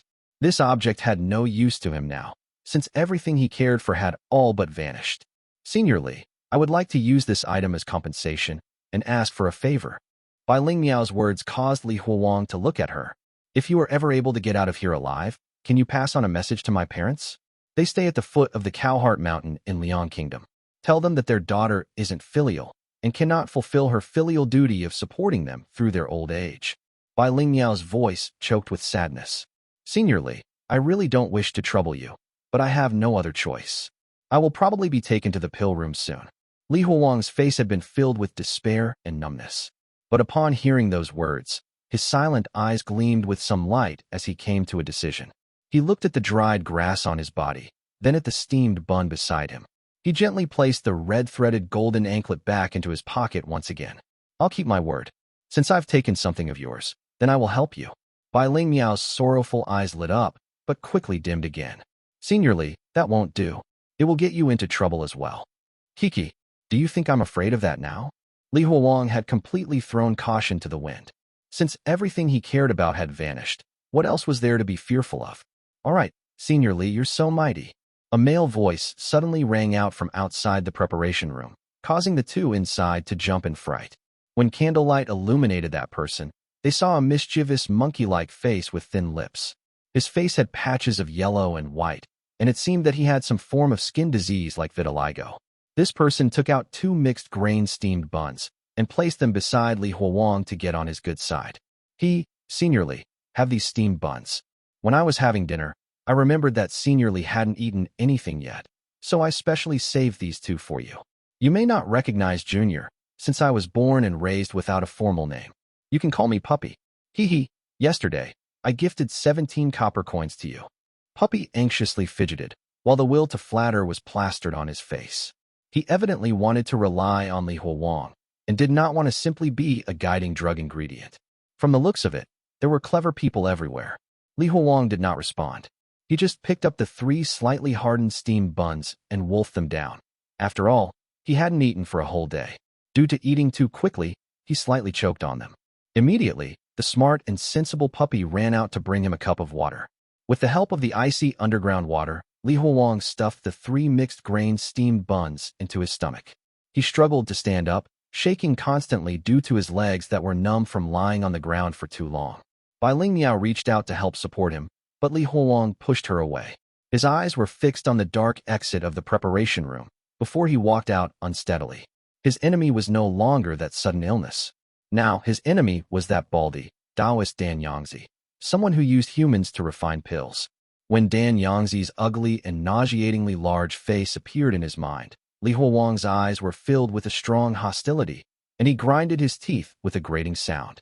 Just moments ago he was wallowing in despair, but now he was filled with motivation. The only thing he had to do now was to find a way to kill him. Chapter 11, Xin Yuan. The 3 Emperor officials emerged from the chaos. Under the order of the Jade Emperor, they took on the role of the heavenly official, earthly official, and water official. The heavenly official ruled over all that is under the heavens, the major gods, the great sages, and the emperors. The earthly official ruled over the gods of the 5 great mountains, the minor gods, the sages, and the enlightened ones. The water official ruled over the gods of the rivers, the streams, the lakes, and the immortals. The 3 emperor officials ruled over their respective realms with integrity, and the beings in the realms prospered. They took pity on the mortal realm and did many things to fulfill the needs of the mortals. With their supreme intellect and compassion, they lovingly blessed and protected the mortal realm. The sound of chanting echoed within the large cave. Including Li Huowang, the 6 disciples within Zephyr Temple were sitting on a mat listening to the morning lecture of their master. There were no books to read from. Li Huowang was chanting as accurately as he could along with the other disciples. Li Huowang was in the midst of chanting the scripture when he raised his head. He focused his gaze on Dan Yangzi, who was sitting at the front. Hostility flashed within Li Huowang's eyes, but he quickly suppressed it. Facing the ugly bastard, Li Huowang wanted nothing more than to flay him and consume the flesh of this master of his. But he endured. He knew that he was too weak right now. His enemy was too strong, so he could not act rashly. All he could do was to endure and wait for an opportunity to arise.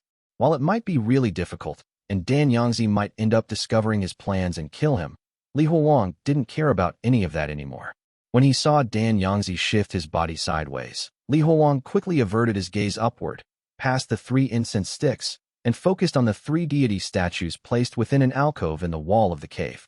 The 3 deities were 3 separate gods wearing yellow Taoist robes, their eyes neither sad nor joyful, their gaze forever gazing toward the insignificant mortals.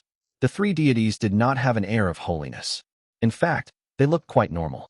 If it wasn't for the Taoist robes they were wearing, the 3 of them would look just like normal humans. While Li Huowang did not recognize the 3 deities, he secretly etched their faces into his memories. The sound of chanting gradually died down. After they chanted the final verse, one of the assistants pounded a red drum thrice, signaling the end of morning lectures. All of the disciples stood up along with Dan Yangzi. They held their left thumb with their right hand and covered it with their remaining 4 fingers.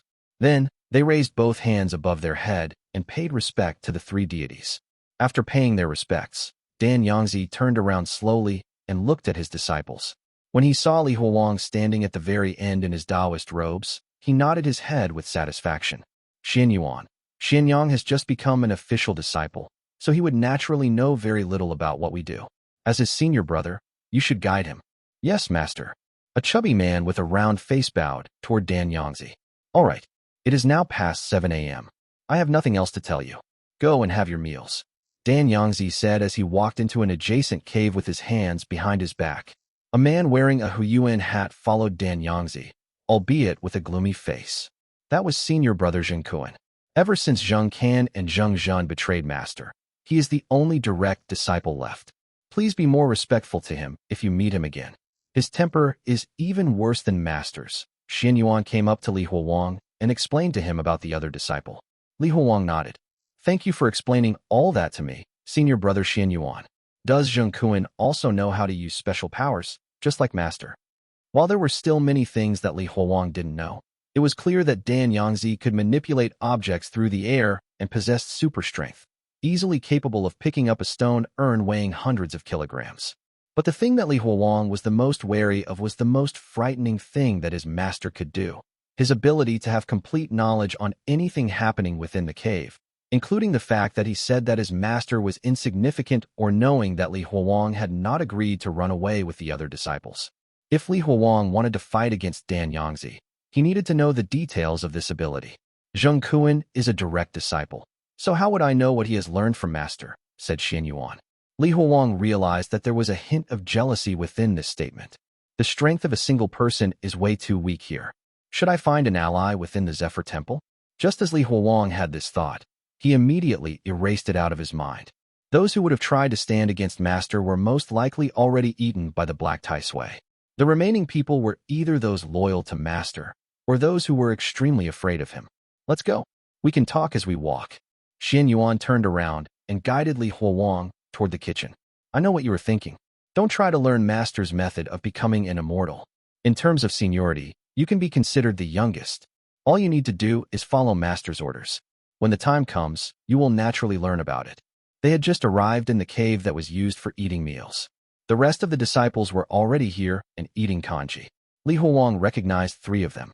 One of them was Xian, while the other 2 were Chongming and Chongren. The 2 of them had a sword strapped to their backs.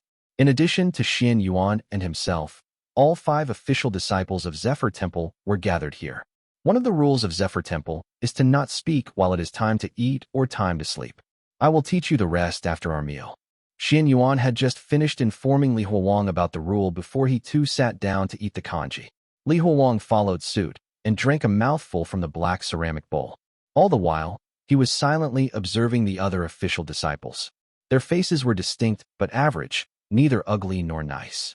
Li Huowang felt something was off, wearing the same Taoist robe as them and sitting at the same place. When Xin Yang was blowing his nose, his snot falling onto the ground, the other 2 official disciples frowned. Li Huowang finally realized what was weird. It was their aura. Some of them had a dignified aura like that of a scholar, while some of them were rough, almost as if they were born to do menial labor. Where did Dan Yangzi find the other 4 official disciples? Did he promote them from among the guiding drug ingredients? After their meal, the other disciples set down their empty bowls and left without even looking at their new junior brother. Meanwhile, Xin Yuan guided Li Huowang throughout the Zephyr Temple and explained about the different sectors to him. From Xin Yuan's explanation, he understood that the other 4 official disciples were in charge of different parts of the Zephyr Temple. Some of them were in charge of the assistants, while others were in charge of collecting and buying raw materials from the outside. Some of them were even given the responsibility to feed the Black Taisui. Those with more experience even had to do multiple jobs. However, it hasn't always been so busy for them. Ever since the last batch of escapees were killed, they had to take care of all the extra responsibilities. Li Huowang was responsible for the same task as the previous Xin Yang, which was to manage the preparation room. The main goal of the official disciples was to assist their master in becoming an immortal. After talking for an entire day, Li Huowang gained a much deeper understanding of the Zephyr Temple through Xin Yuan's explanation. He did his best to remember as much as he could. This was no longer a hallucination that he could just leave freely. All of this information might come in handy when killing Dan Yangzi. His relationship with Xin Yuan was also slightly closer than before. Both of them were walking back. Junior brother Xin Yang, there is no need to be so nervous. You probably won't have much to do, since Master does not refine pills every day. Huh? Could you explain that to me in more detail? Refining pills highly depends on the weather and the time. Some of the ingredients to refine pills can only achieve their strongest effect at certain times. For example, today is not a good day to refine pills, but the day after tomorrow, between 11 p.m. to 1 a.m., would be an excellent time to do so. Translator's thoughts. Dan Yangzi, once again drawn by at Goods of de Lanqi Bazao on Douyin. Chapter 12, Pill Recipe. I don't think you would understand it even if I were to explain it to you. After all, it's quite a complicated process. Just learn it from Master. Oh, I see.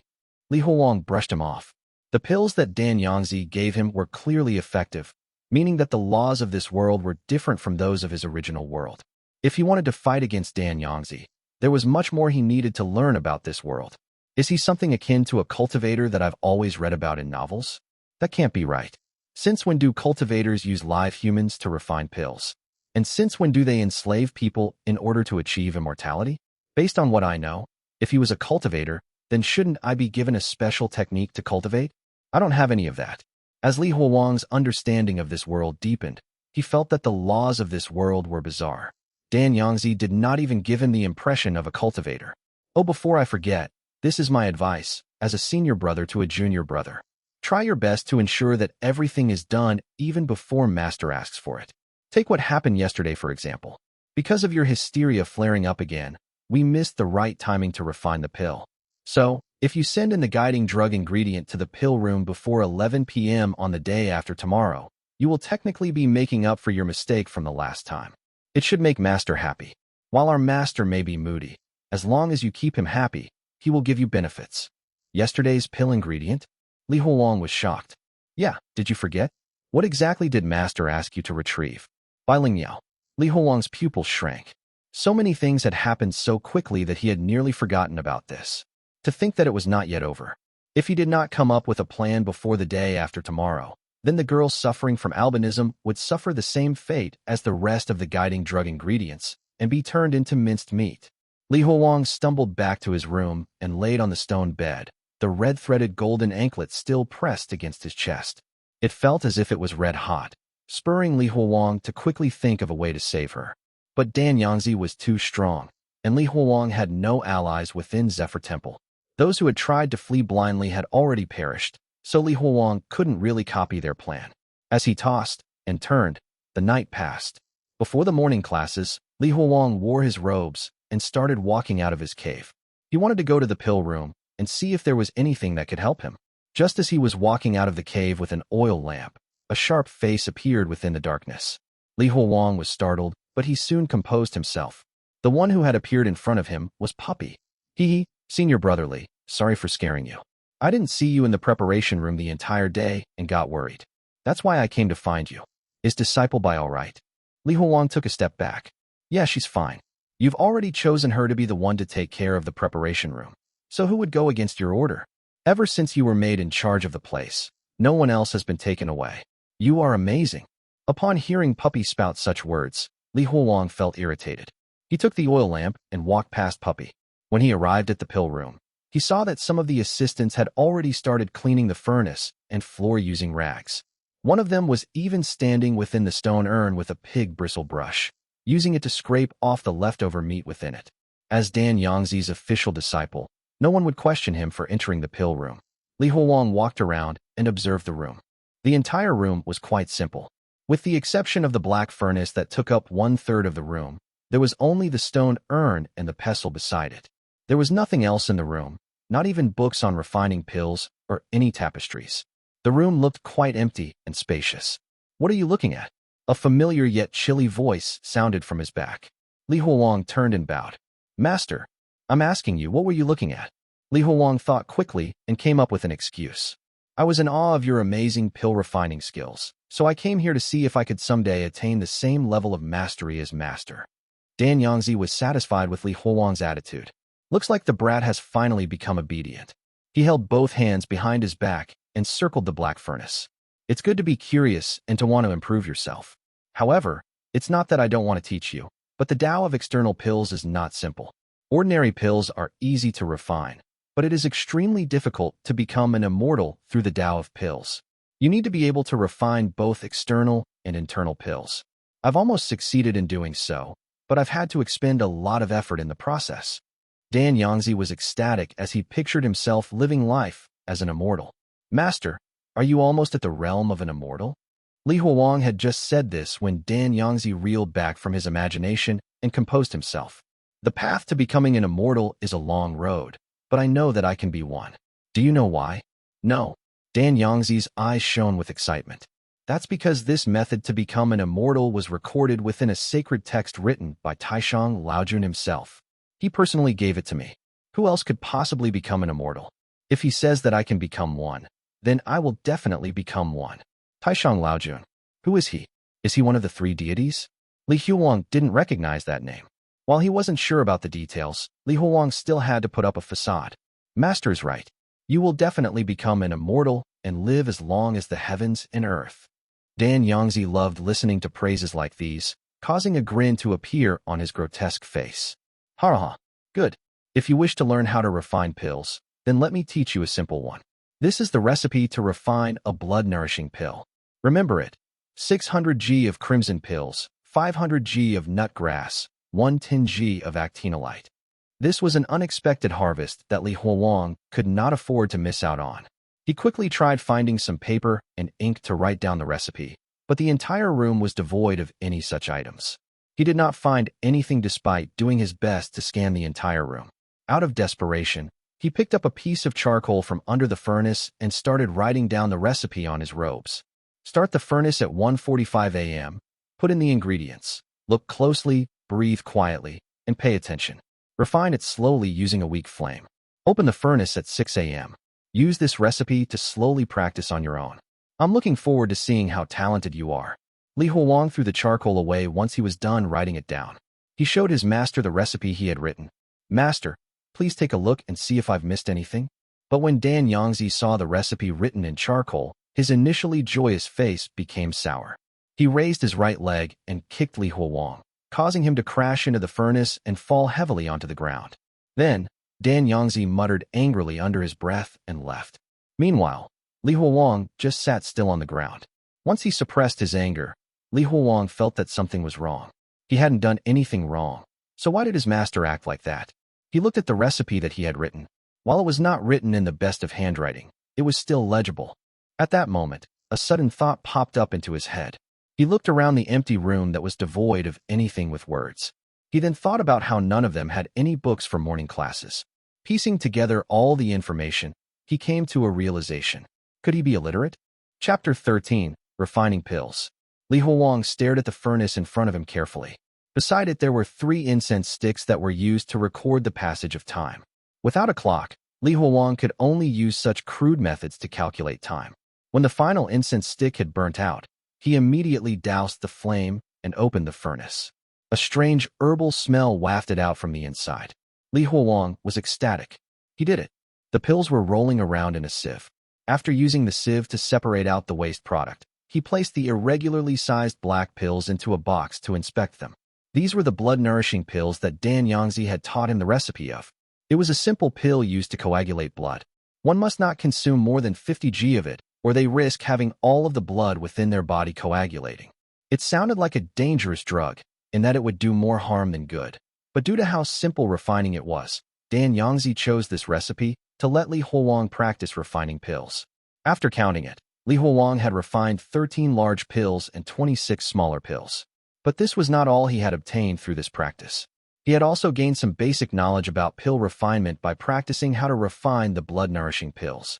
Refining pills was much harder than he had expected. Not only did he have to take into account the age of the herbs, he also had to know the direction in which the herb had grown. If a single mistake was made, the success rate of the refining process and the potency of the pills would plummet drastically. The pile of black waste beside the furnace was evidence of this.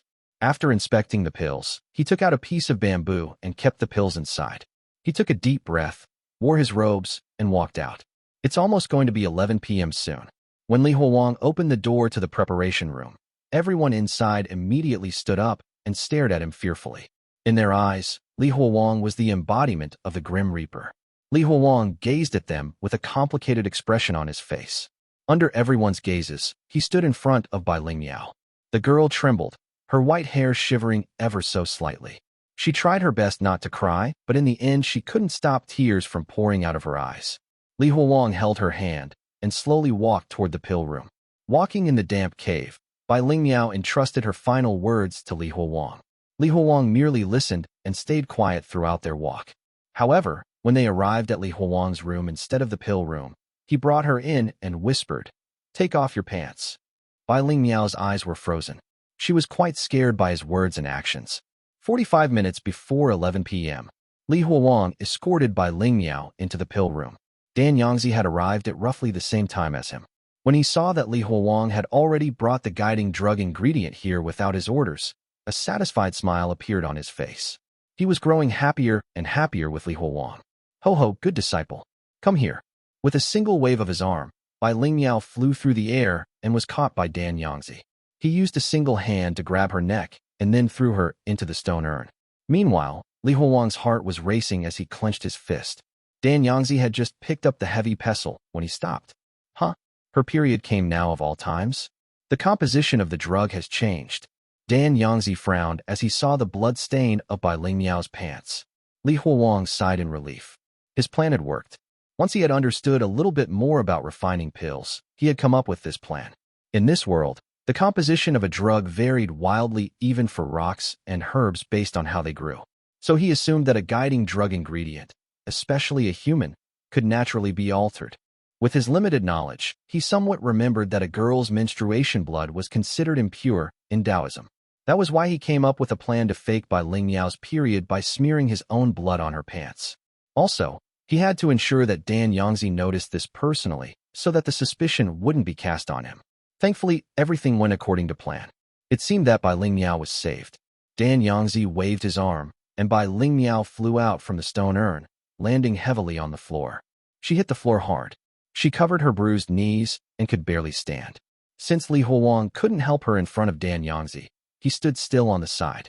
Xinyang, take this guiding drug ingredient back. Li Huowang silently sighed in relief upon hearing it. Yes, master. When Bai Ling Miao walked back to Li Huowang's side, he saw that her head had split open and blood was flowing down her cheek. However, despite her injuries, she was very grateful toward Li Huowang. Compared to death, such injuries were nothing. Thankfully, we were able to fool him this time around.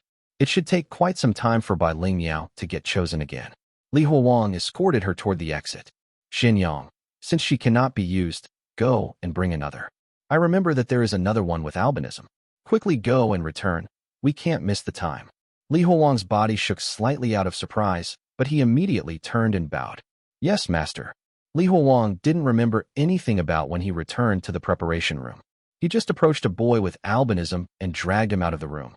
The boy screamed and cried, even begging for mercy while kneeling down on the floor. But there was nothing that Li Huowang could do. He could only drag him back to the pill room. After delivering the boy, Li Huowang was just about to leave when Dan Yangzi called for him. Didn't you want to learn the Tao of pills? Come and take a look. It's not every day that you would have the chance to observe the refinement of such a complex and rare pill. Li Huowang stayed and observed the entire refinement process, adding in the secondary ingredients and fanning the flames as requested by Dan Yangzi. When the flames finally went out, the furnace was opened. 7 black pills appeared in front of Dan Yangzi, organized neatly in a row. Not bad. Looks like you have some talent in pill refinement. The other disciples are not as inquisitive as you are. Come, this is your reward. Dan Yangzi took one of the pills and handed it to Li Huowang. Thank you for the pill, master. Li Huowang bowed toward Dan Yangzi as he extended both his hands to receive the pill. Chapter 14, Ally. He had just swallowed the pill when Li Huowang felt a burning sensation from his dantian. The burning sensation intensified with each moment to the point that he almost puked. Xinyang, go back and rest. This pill is quite potent. It will take some time for you to absorb it completely. Yes, master. He staggered back to his room and hurled a bit. However, nothing but water came out. The pill had already been absorbed by him. Soon, the sound of bones cracking filled the air as his joints dislocated and his body contorted. The burning sensation coming from his dantian spread out toward his limbs. His entire body was burning, almost as if he was wearing a sweater in summer. The heat from his body was making him nauseous. He laid down on his bed and saw the ceiling shifting in his vision. He remembered how everyone in the preparation room looked at him fearfully, as well as how he had now become an accomplice of Dan Yangzi. He had done what he despised toward the other weak disciples. While Dan Yangzi was illiterate, he was no fool. In front of absolute power, nothing else mattered. I'm going to kill him. I swear that I'm going to kill him. Li Huowang howled within his heart. In his delirious state, he grabbed the edge of the stone bed with his right hand. When he swore that he would kill Dan Yangzi, his right arm's veins bulged. Crack! The stone bed cracked under his strong grip. Li Huowang was surprised at the sound. He looked at his hand, and then at the piece of rock that he broke. He quickly realized that this was the power of the pill. It wasn't just his strength. There were other changes to his body as well. He felt that his eyes could see even further than before. It was as if the pill had removed all the impurities within his body. But when he remembered how he had obtained this strength, he felt sick. "Senior Li, are you all right?" Bai Lingmiao carefully peeked in from the entrance. Li Huowang stared at her with a conflicted look on his face, not knowing what he should tell her. Bai Lingmiao stepped into the room. "Senior Li, please don't be mad at yourself.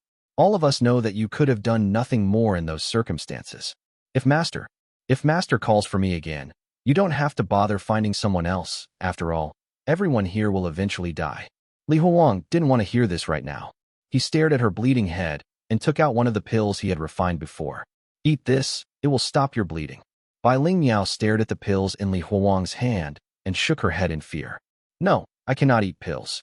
I must never eat pills." Li Huowang chuckled and threw the pill onto the ground. "Yeah, there's a certain amount of poison in it. In the end, it's not some miraculous medicine." Bai Lingmiao bit her lips and asked Li Huowang a question she had on her mind. "Senior Li, do you intend to fight back against Master?" Li Huowang's face paled, and he immediately ran toward the door and closed it. "It's all right. Master can't hear us now. Master utilizes the wandering gods to help him patrol the caves. Every time there is a procession, the wandering gods must return to the procession." "What are the wandering gods?" Li Huowang asked. This was the first time he had heard of them. "They are as their name implies. You can't see or touch them. I've heard my grandpa say that only those proficient in Taoism can command them." Oh, Li Huowang immediately remembered this information. It was quite crucial for him. "When is the procession?" Bai Lingmiao was puzzled by his question. "On the 1st and 15th day of each month in the lunar calendar." "Senior Li, didn't you know this? Did your parents not take you to the procession?" Li Huowang shook his head. In his memories, or at least in what he thought were his real memories, he lived in the city and didn't attend any such event, since they were only seen in the countryside. "Senior Li, let's get back to business. Do you wish to fight against Master?" His face froze a moment before he said, "Yes, I want to tear him apart." Bai Lingmiao nodded and sighed. "Then let me help you. I might be able to do something." Li Huowang stared at her. He saw conviction within her eyes. It seemed that Bai Lingmiao was not as weak as he had thought. "All right, you will be the first one to help me," Li Huowang agreed. He really needed an ally. Li Huowang thought about their circumstances and told her, "We still don't have enough people. Go to the preparation room and see if any of them are unsatisfied with Master. Maybe some of the people in the cave might not want to fight against Dan Yangzi, but those in the preparation room were already doomed to begin with. Some of them wouldn't want to go down without a fight." Bai Lingmiao nodded and left. Li Huowang sat down and took out the Jade pendant. He thought about the disciples who failed to escape. "Xinyang, was this how you gathered everyone too? I hope I don't suffer the same fate as you." After taking some time to gather his thoughts, he started to focus his attention on Zephyr Temple. He started to properly take care of the preparation room, regardless of whether he had to deal with humans or items. Dan Yangzi naturally rewarded such a hard-working disciple. He taught him various basic pill recipes, treating Li Huowang the same as a direct disciple. The basic pills were not very potent, allowing Li Huowang to only treat some minor injuries and flu. Additionally, the pills contained a certain amount of poison. If he ate too many of them, it would cause some side effects instead. He wasn't sure if this applied to all the pills in this world or only Dan Yangzi's pills. There was one more rule. He couldn't consume 2 different types of pills at the same time, as it could lead to unforeseen circumstances. Rather than becoming something akin to a folk doctor, it was more apt to say that he was someone who could use poison. But the pills were not really that important. What was more important was gaining Dan Yangzi's trust and building a strong relationship with Dan Yangzi. There were even times when Li Huowang was told to help Dan Yangzi refine pills. Then, Dan Yangzi took in one of the young assistants as an official disciple, and so Li Huowang was no longer the most junior disciple. He had become a part of Zephyr Temple. After spending some time with his master, Li Huowang confirmed that Dan Yangzi was indeed illiterate. He even hated those who could read and write. He would never allow his disciples to be better than him, which was also why he sought after disciples that were illiterate. After confirming this, Li Huowang was suspicious of what Dan Yangzi told him previously. Master had said that the method to becoming an immortal was given to him by Taishan Laojun himself, recorded within a sacred text. He even said that if Taishan Laojun told him that he could become an immortal, then he would become an immortal. Since he and the other disciples are illiterate, how could they have known the contents of the sacred text? Who told them about it? Chapter 15, Zheng Kun. My home is located in the lower Liang city. Enter the city through the east gate and go to the 22nd house on Prosperity Street. I've hidden 2 pieces of gold within the 3rd pickle jar under my bed, between the layers of pickles. Spend wisely. It should be enough to ensure that our child grows into a proper adult. Please pass my message to my wife. A middle-aged man, his face riddled with pimples, held back his fear as he told Li Huowang his final words. The man was the guiding drug ingredient needed in the pill room today. Li Huowang could do nothing but listen to his final words and remember them. Staring at the back of the trembling man walking into the pill room, Li Huowang turned around and left. He was feeling agitated. This was the 8th person that he had taken to the pill room. As time went on, there were fewer and fewer people within the preparation room. But what made him feel awful was the fact that he had started to grow accustomed to it. But he didn't want to grow familiar with this feeling. He refused to become Dan Yangzi's accomplice. He needed to find a way out of this, and away from this terrible place. But it wasn't easy. With only himself and the malformed people from the preparation room, it was impossible to fight against the seemingly invincible Dan Yangzi. There were 2 key pieces of information he had ascertained. One was that on the 1st and the 15th day of each lunar month, without the wandering gods, Dan Yangzi could not spy on them. The other was that Dan Yangzi could not read, meaning that there was someone else in Zephyr Temple translating the sacred texts for him. Should I slip into Dan Yangzi's place and see if I can kill that person? Then I would become the only literate disciple here. He would have to use me to translate the sacred text. Then it should be very easy for me to kill Dan Yangzi.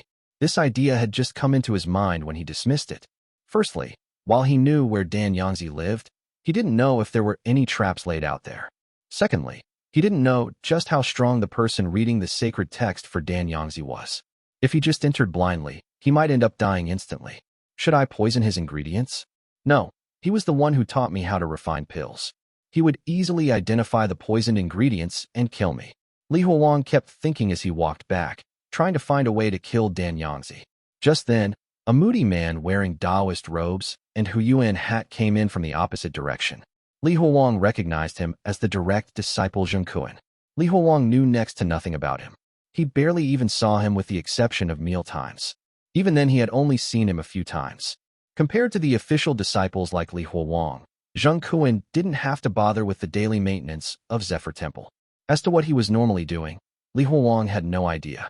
Both of them were about to pass by each other when Zheng Kun leaned slightly toward Li Huowang, causing their shoulders to hit each other. Li Huowang felt like he had hit a piece of metal. At that moment, Zheng Kun suddenly stood firm. He turned around with a malicious grin. Xin Hui, thanks to you, our master is in a much happier mood. Li Huowang stared at him for just a second before he ignored him and was just about to leave when a strong force pulled him backward. Li Huowang stumbled a bit, almost falling backward. However, he managed to stand his ground.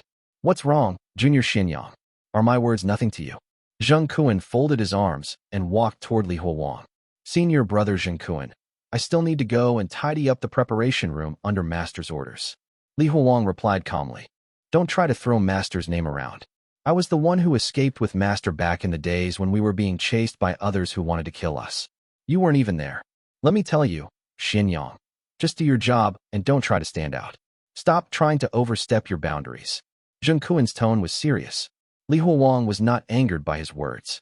He just stared at Zheng Kun with a stunned expression and thought about something. He remembered Yuan telling him that Zheng Kun was temperamental, but to think that he was this hot-headed. What's wrong? Why don't you try saying something? Huh? Speak up. Li Huowang seemed to have realized something as his previously stunned face became animated with a hint of exaggeration. His tone was mocking Zheng Kun. It was Master's own decision to pay more attention to me. Even if Master were to tell me the method to become an immortal, there would be nothing you can do about it. Now it was Zheng Kun's turn to be stunned. He had never thought that Li Huowang would say something like that. When he came to his senses, Zheng Kun formed a seal with his fingers and thrusted it into Li Huowang's left chest while tearing through his Taoist robes. You think you deserve it? If Master did not tell me the method to become an immortal, then he would never tell you either. Who do you think you are, you garbage of a drug ingredient? The intense pain almost caused Li Huowang to faint, but he had managed to guess correctly. He smiled, even though he was in pain. Haha, looks like Master has not even told you. Maybe you are untalented. Senior brother Zheng Kun, the path to immortality heavily relies on your own talent. Since you are untalented, it's natural that Master would not waste his time on you. Li Huowang's words had touched upon Zheng Kun's reverse scale. He thrusted his fingers 3 more times into Li Huowang's body. You damned garbage of a drug ingredient. You seek death. Under the intense pain, Li Huowang's laughter grew louder. Ha ha, come and kill me. Let's see Master's face when he knows that one of his disciples is killing another one of his disciples. Seeing Li Huowang's grin and maniacal laughter, Zheng Kun kicked Li Huowang to the ground. Damned hysteric, Li Huowang laid on the ground motionlessly for at least half a day. After some time, a pair of large hands gently picked him up. Sigh, junior brother Xianyang, why didn't you listen to me? Didn't I tell you to show respect to Zheng Kun? Why did you have to taunt him? It was Yuan, the kind disciple. Because of his peaceful temperament, he was the only person Li Huowang would talk to regularly. Li Huowang pressed against his injury and endured the pain as he said, Why? Would he have killed me? Master's wandering gods are still around. If any more disciples were to die here, Zephyr Temple might not be able to maintain itself. Wandering gods. Yuan was perplexed. He doesn't know? Li Huowang suddenly came to a realization. Wait, don't tell me no one else knew how Master had complete control of all information within the Zephyr Temple? Thinking about how the other 2 direct disciples had died, it seemed that not everyone knew about this. Nothing. I'm just saying that he wouldn't dare to kill me. You can't say that. He's a direct disciple, and you are only an official disciple. He might not be able to kill you, but he could make your life harder. Haha, so what? I've been used to such a hard life ever since I was born. As he spoke to Yuan, Li Huowang chuckled at what he had discovered through Zheng Kun, that even the direct disciples didn't have the qualifications to learn the method of becoming an immortal. Yangzi didn't even trust Zheng Kun. But most importantly, when he told Zheng Kun that Master would rather teach the method of becoming an immortal to him rather than Zheng Kun, he saw a strong sense of dissatisfaction from Zheng Kun's eyes. It seemed that Yangzi's disciples were not as loyal as he had thought. He had a feeling that he might be able to exploit this. Chapter 16 Head. Zheng Kun's attacks had broken 2 of Li Huowang's ribs, and he had also received numerous bruises on his body. Fortunately, all of these were injuries that could be recovered from by just consuming some pills. Rather than being worried about his injuries, he was much more concerned about his plan. On the first day of the next month, Li Huowang went and found Zheng Kun. He once again taunted Zheng Kun, inciting the latter to hit him again. During the conflict, he let the information about the wandering god slip out, making it look like he had an accidental slip of the tongue. When he saw Zheng Kun's expression change ever so slightly, Li Huowang knew that he had succeeded.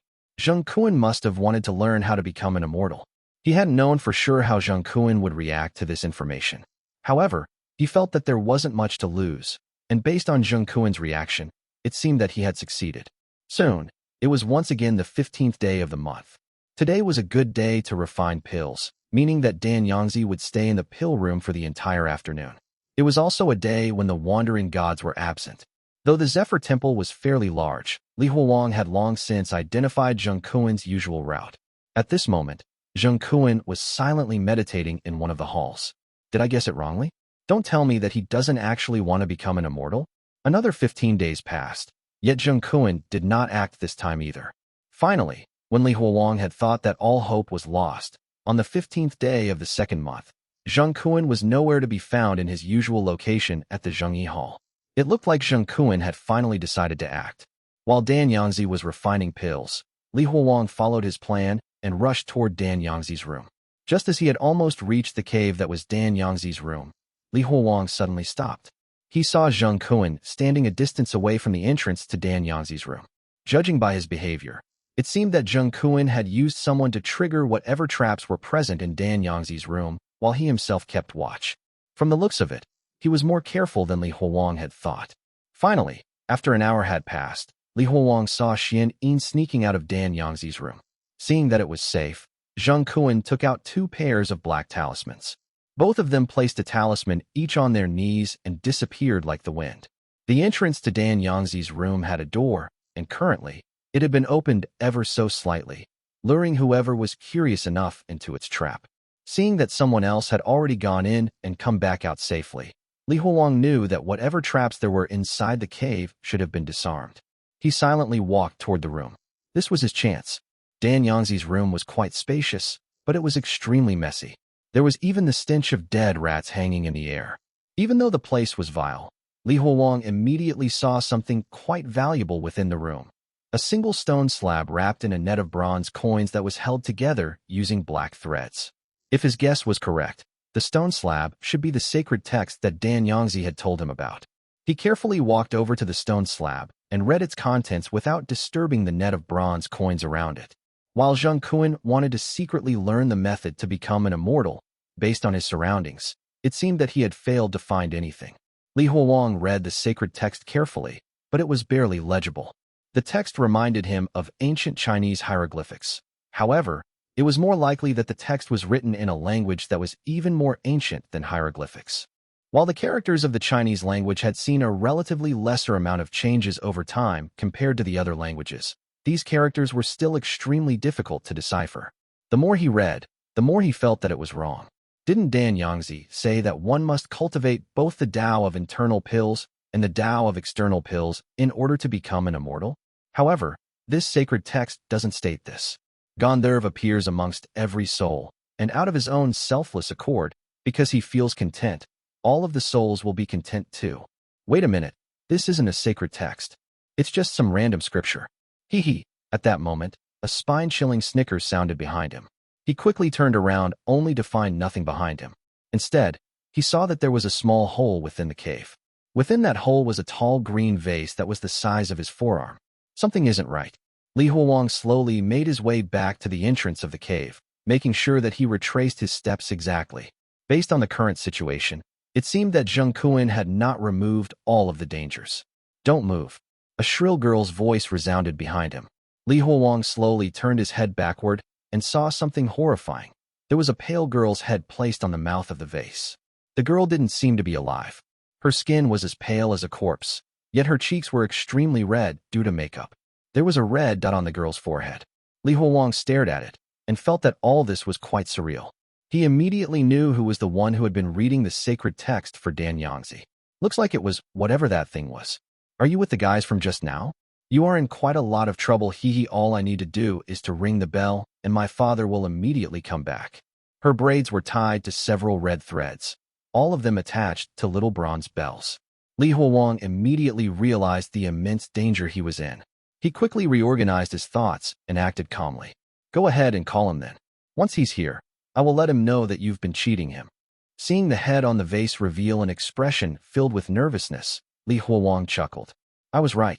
Looks like I'm not the only one who wants to lie to that illiterate baldy. Whatever this thing was, it was already doing something he planned to do. No one in the Zephyr temple was trustworthy. Each and every single one of them had their own schemes. You can't blame me. The words were so complex, and so I couldn't read them. Father forced me to read them, so there is nothing I could have done. The head on the vase cried. Looking at how she was almost about to break down, Li Huowang amended his plan and came to a decision. Okay, then let's make a deal. I will leave this place right now, and you should act as if I was never even here. I will also act as if this place never existed. This way, everyone will be able to protect their lives. The head on the vase thought about it for a moment and agreed. Okay, then go quickly. I will also act as if you were never here.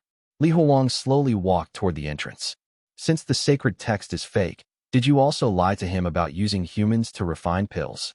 The head on the vase smiled. Yes, because I remember reading a recipe that used humans as ingredients for guiding drugs. So I lied and told him about the recipe as if that was what was written in the sacred text. Don't worry, the pills are not deadly. After all, I don't want my father to die. However, I'm afraid that once he knows that I am worthless, he will abandon me. Look, I don't even have any limbs. Just as she was chatting up a storm, Li Huowang suddenly raised his right arm and smashed the jade pendant at the vase. The round jade pendant became a blur of white before hitting the vase hard, causing the vase to fall down on the floor and crack. The vase broke into several pieces, allowing Li Huowang to see what was in the vase.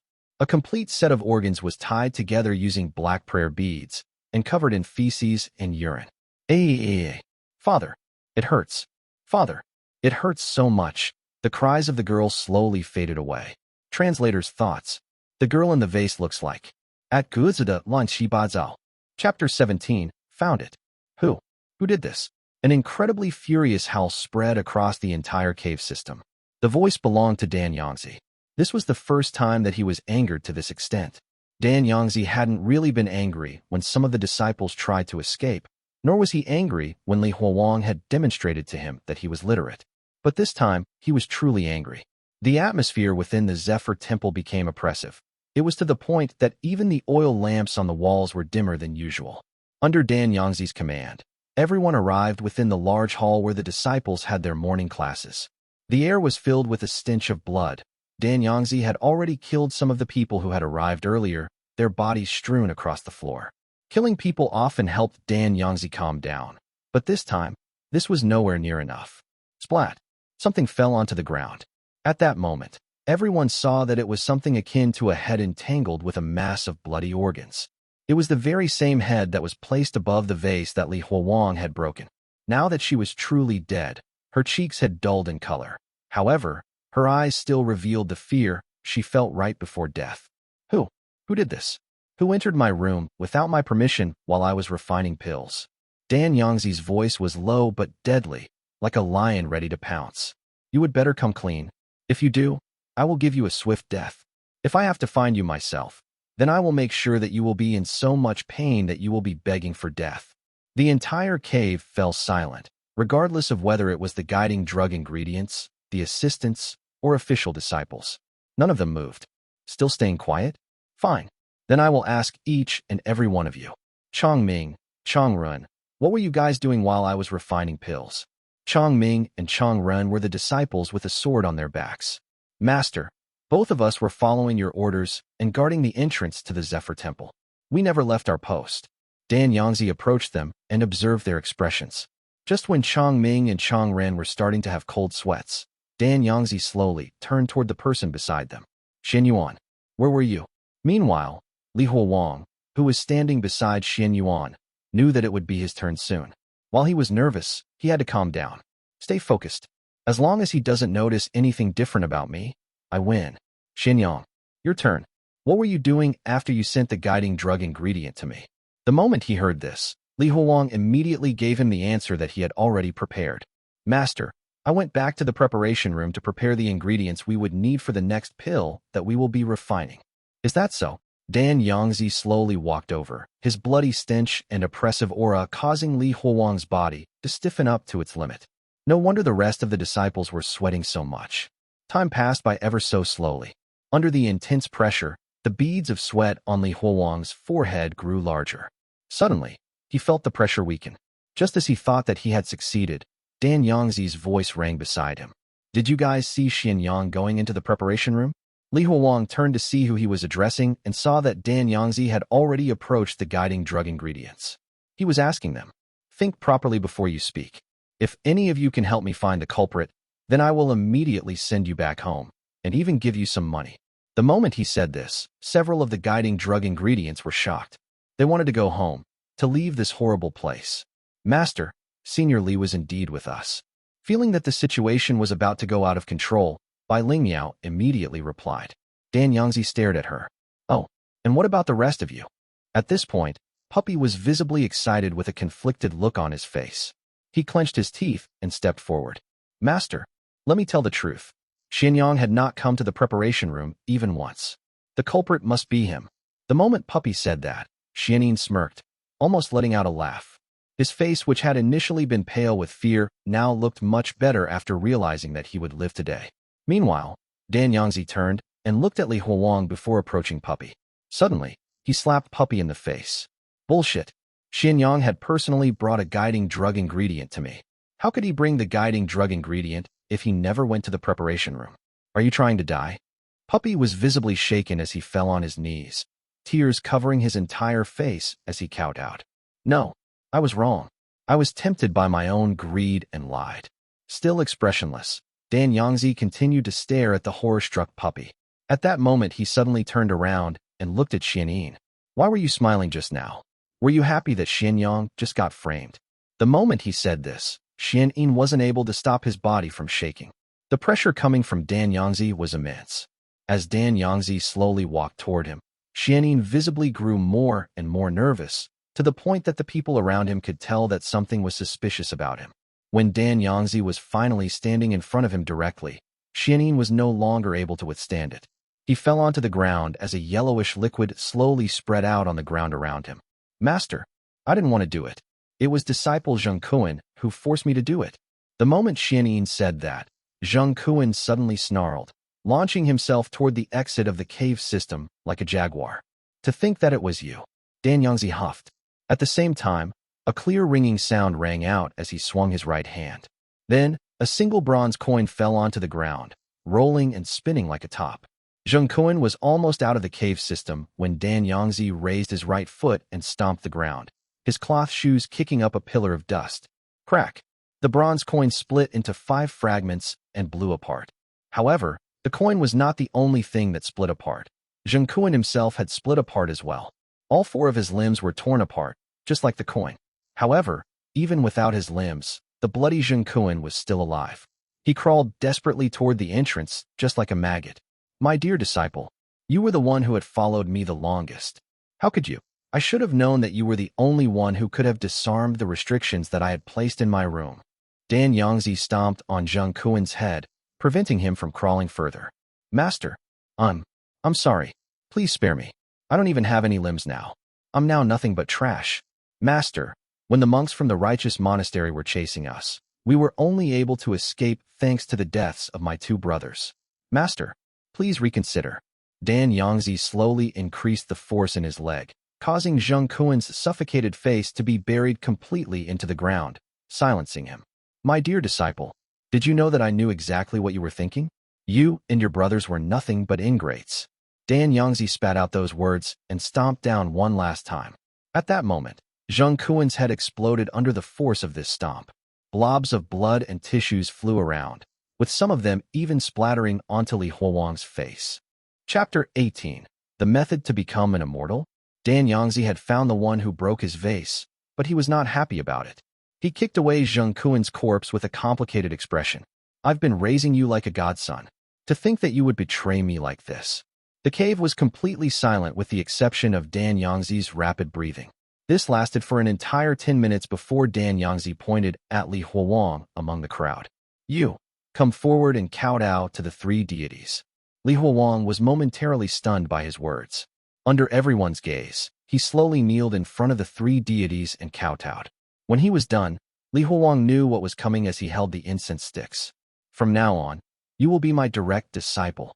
Yes, master. Li Huowang was ecstatic. This moment has finally come. Don't you fucking worry, Baldy. I will definitely help you attain immortality. Come with me. I need you to do something. Dan Yangzi said as he carefully picked up the remains of the head and her organs in his arms. Li Huowang followed him, and soon he was back in Dan Yangzi's room. The sound of ropes flying through the air echoed in Dan Yangzi's room as the black threads binding the stone tablet flew off and entered Dan Yangzi's sleeves like little black snakes. At that moment, the sacred text was displayed in its entirety in front of Li Huowang. Can you read what is written on this? Li Huowang scrutinized the tablet and asked, Master, didn't you say that in order to become an immortal we need to be able to refine both internal and external pills? However, the method to refine the internal pills isn't here. What? Dan Yangzi's eyes flickered back and forth between him and the dead girl. I am telling the truth, Li Huowang said with conviction. Li Huowang didn't know what kind of lies the girl in the vase had fed to Dan Yangzi. If he were to follow her original script, there was a high chance of failing, so he decided that it would be much easier to be honest and come up with something else. Furthermore, it was not as if he was lying. It was the truth. The entire method to become an immortal was a fake story that the girl in the vase had come up with. Naturally, he would also come up with his own fake story and method as well.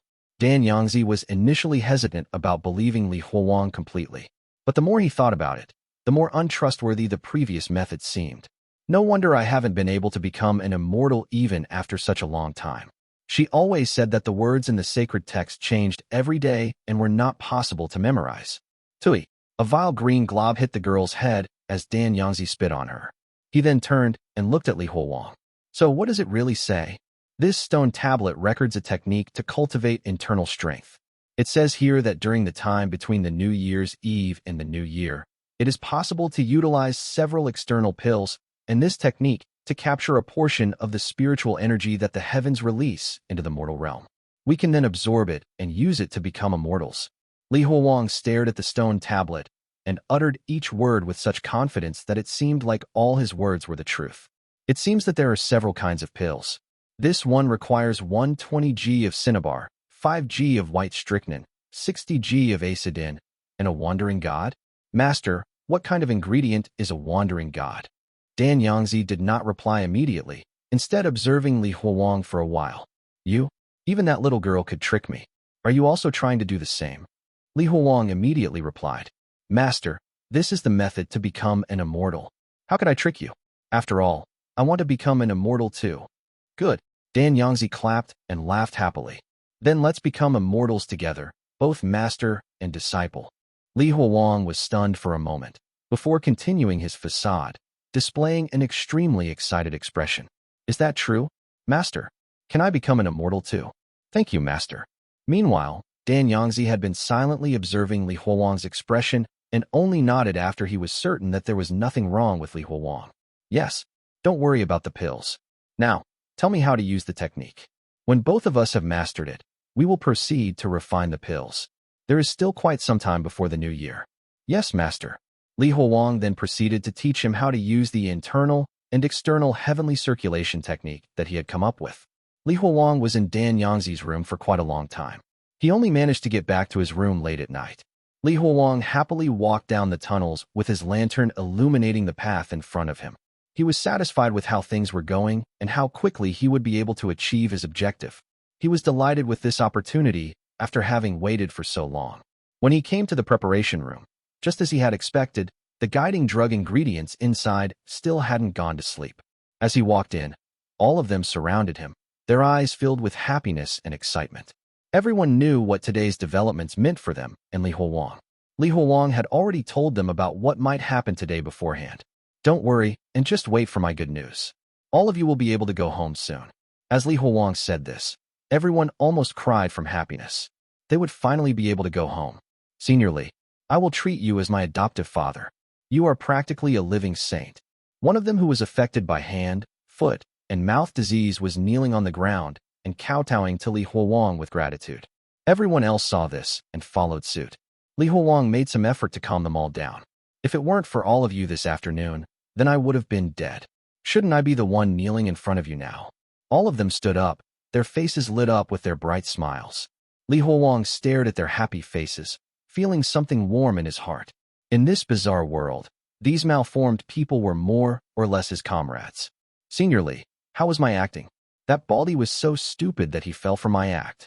Puppy pounded his chest with pride. Not bad. If it weren't for you, Dan Yangzi might not have been fooled so easily. While everyone was praising him and asking questions, a certain someone was worried about him. Senior Li, are you all right? Did he hurt you? Bai Ling Miao came up to him, her eyes filled with worry. Li Huowang suddenly remembered how Dan Yangzi wanted to become an immortal with him. This would also mean that Dan Yangzi wanted Li Huowang to test the pills first. I don't need to tell her this. He has to rely on me to translate the contents of the sacred text now. Don't worry, he will never harm me. After exchanging some pleasantries, Li Huowang became serious. The first day of the month is almost over, and the wandering gods will soon return from their procession. I need your help. Did your grandfather tell you any other stories like these? He still hasn't figured out what kind of ingredients he should list to refine the fake pills. Merely cinnabar or other minerals containing mercury would not be enough to satisfy him. Li Huowang needed ingredients that were extremely toxic or vile, the worst of their kind. He still remembered just how strong Dan Yangzi was. He needed to make sure that Dan Yangzi would die this time. Chapter 19, Superstitious. Upon hearing Li Huowang's question, Bai Ling Miao's eyes widened. Yes, there are quite a few more stories that my grandfather has told me. He told me not to run out of the village, otherwise I would be captured. He told me that the people outside the village are ruthless and would strip me of my skin, forcing me to wear flayed dog skin instead. After that, they would then use us to perform on the street and fool people into thinking that the dogs are smart and can listen to orders.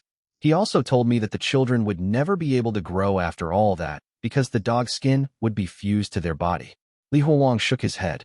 No, I meant stories that are used to scare children, something akin to the wandering gods. Wandering gods? Bai Ling Miao furrowed her brows as she tried to think back. My grandfather would tell me random stories from time to time, mostly about giant man-eating insects living within the hills. He didn't really tell me any stories similar to that of the story of the wandering gods. Who told your grandfather about the story of the wandering gods? Bai Ling Miao's eyes shone with innocence as she replied. It was his grandfather who told him. And I will pass down the story to my grandchildren one day. Li Huowang shook his head. From the looks of it, he might need to revise his plan a little. Senior Li, I know of a story. A frail teenager suddenly spoke up. His joints were twisted abnormally, with one shoulder being higher than the other. He was propping himself up against the wall. Even within the preparation room, he was one of the more abnormal ones. Senior Li, my surname is Zhao. I'm usually called Wu at home, but you can call me Zhao Wu. Li Huowang was desperate for ideas, so he couldn't really care about who was talking. Sure, tell me about your stories. Zhao Wu looked around and whispered to Li Huowang. You wanted something vile and evil, correct? I've heard my elders tell stories of something known as Mountain Grandma. Mountain Grandma? What do they look like? Li Huowang tried to recall if he had ever seen pictures of anything like it, but nothing came to mind. In fact, he had never even heard of the term before. Chill. Senior Li, don't be too loud about it. This thing is very dangerous. I've heard that the Mountain Grandma has very keen hearing. If you keep on talking about her, she will definitely come and find you. Oh, Li Huowang was intrigued. I've heard my uncle say this before. The Mountain Grandma would appear in different forms in front of different people. Some would see her as a monster with long ears, while others would see her as an older family member that was long dead. But in all of the stories, one thing remained constant. Those who stayed with the Mountain Grandma for a certain period of time would transform into one too. Li Huowang rubbed his chin, deep in thought. What a weird world we live in. There are so many crazy things in this world. All right, this should do. Anything else? Yeah, there's something called the companion fish. It's also very vile. Li Huowang learned many weird names from Zhao Wu. He decided that most of them would be the ingredients of the fake pills that he would use to kill Yangzi. Looks like you are quite knowledgeable. Thank you. I think all these will help me a lot, said Li Huowang. If Li Huowang were to only list out poisonous ingredients, Yangzi might discover his plot. But if he were to add in some of these ingredients that he might not even know about, the plan would be much more likely to succeed. He needed to use ingredients that even Yangzi might not know. The more ingredients like that there were, the more likely he would think that the pills would turn him into an immortal. Hearing Li Huowang's praises, Zhao Wu chuckled. I've heard these from my uncle. He used to be a wanderer, so he traveled a lot and learned a lot about the world. All right, thanks. It's almost time now, so I need to go back. All of you just need to wait for my news. Li Huowang took a deep breath and started walking back to his room. He had just taken 2 steps when a giant blocked him. The man was at least 1.9 m tall. Aye. Li Huowang recognized him. Everyone in the preparation room simply called him Simpleton. He was cross-eyed and drooling. He wasn't really a simpleton. It was just that he had difficulty processing information and had a slower response rate. I know some too. Li Huowang sighed and patted his bald head before leaving. The next day arrived. Li Huowang was called to Yangzi's room early in the morning. I've more or less mastered the internal and external heavenly circulation technique. Now tell me the ingredients used to refine the pills. Yes, master. Li Huowang approached the stone tablet and once again began to inspect it. He tried to make his words as believable as possible. Take 2 hearts of the Mountain Grandma and extract their essence. Master, what is this? Meanwhile, Yangzi was pacing about in his room, his face full of uncertainty. Is that so? I need something this vile to become an immortal. Master, what is a Mountain Grandma? Ignore it. Keep reading. 1 companion fish. Take its gills and soak it in 100 g of acidin. Li Huowang combined his own knowledge and Zhao Wu's knowledge to come up with an extremely believable pill recipe. It had taken him all night to consolidate all the information. After Li Huowang read the ingredients for the fake pill out loud, Yangzi was surprisingly excited and kept on mumbling.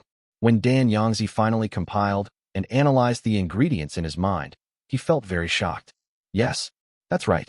Acidin is a cold ingredient by nature, and so it would require something with a hot property like a companion fish to balance it out. This is amazing. And to think that we would need to use the hearts of Mountain Grandmas to refine a pill. Why did I not think of it before? Since humans can be refined into pills, then naturally evil beings such as these should be able to be used to refine pills too. Yangzi started reasoning with himself as he tried to make sense of the ingredients. Li Huowang realized that Dan Yangzi could be really smart at times, but downright stupid at other times. He never trusted anyone besides himself. It all boiled down to superstitions. In a world without gods and demons, being superstitious would be seen as foolish, but even in a world filled with supernatural beings, being overly superstitious would still be foolish. Just then, Dan Yangzi reached into his sleeves and pulled out a bronze handbell that had a dent. Li Huowang noticed that it was similar to the bells that were used to control zombies in the movies he had watched before. Dan Yangzi shook the bell violently, and a screeching sound was heard. The sound was so loud that it made Li Huowang feel like his head would split open from the pain. He barely had enough energy to close his ears and clench his teeth.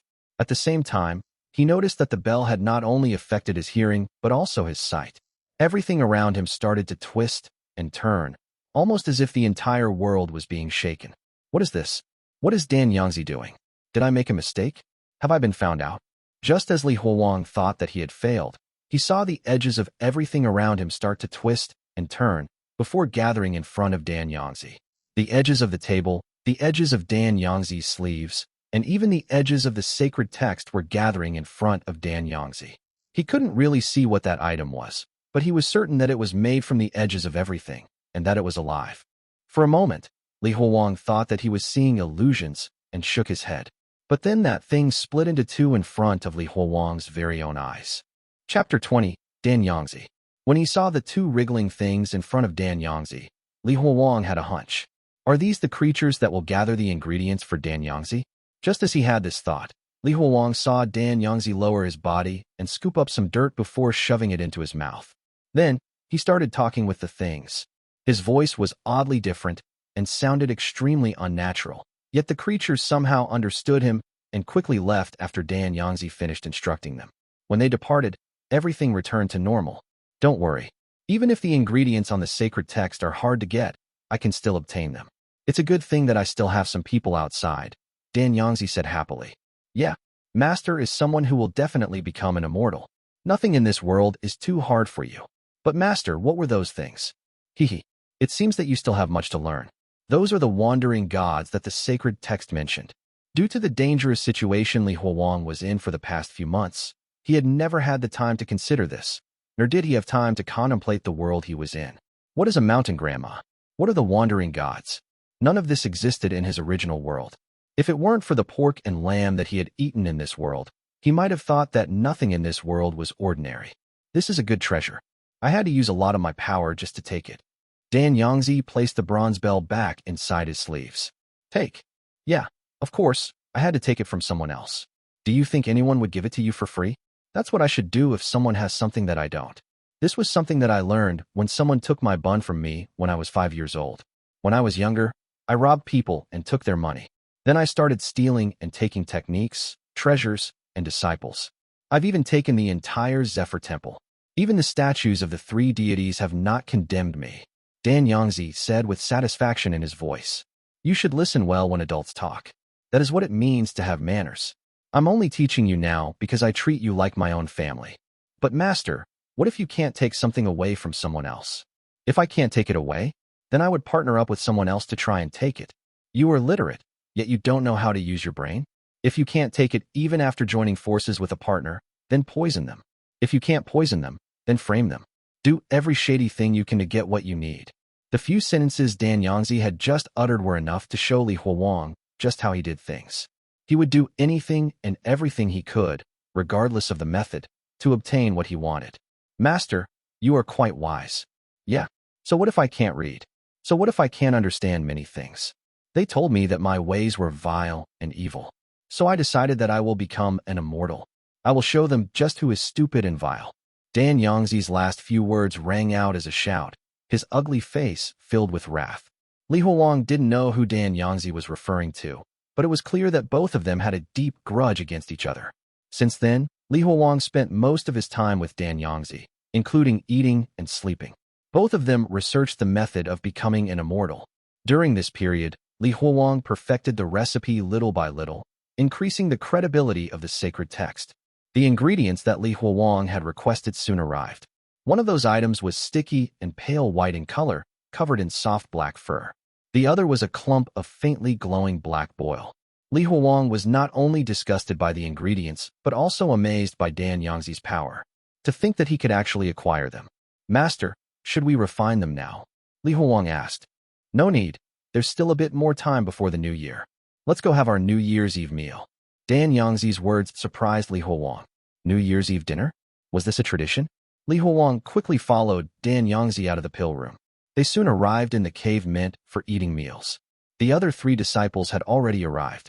They were Chong Ming, Chong Run, and Xin Yuan. When he saw the empty table, Dan Yangzi frowned.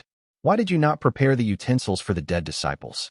Quickly prepare them and get ready to welcome them and celebrate the new year. Soon, every dead disciple had their own set of utensils, and the round table was filled with them. Dan Yangzi smiled and nodded with approval. He sat on his chair, while Li Huowang sat on his right side. The left side was left empty. That seat was meant for Zheng Kun. Plate the dumplings. A steaming plate of dumplings was carried in by the assistants. The aroma was quite tantalizing as the assistants used metal spoons to carefully place the dumplings inside everyone's bowls, including those meant for the dead disciples. Ho ho, it's going to be a New Year soon, so relax and eat, said Dan Yangzi. Even though he said that, everyone, including Li Huowang, only ate after Dan Yangzi had taken the first bite.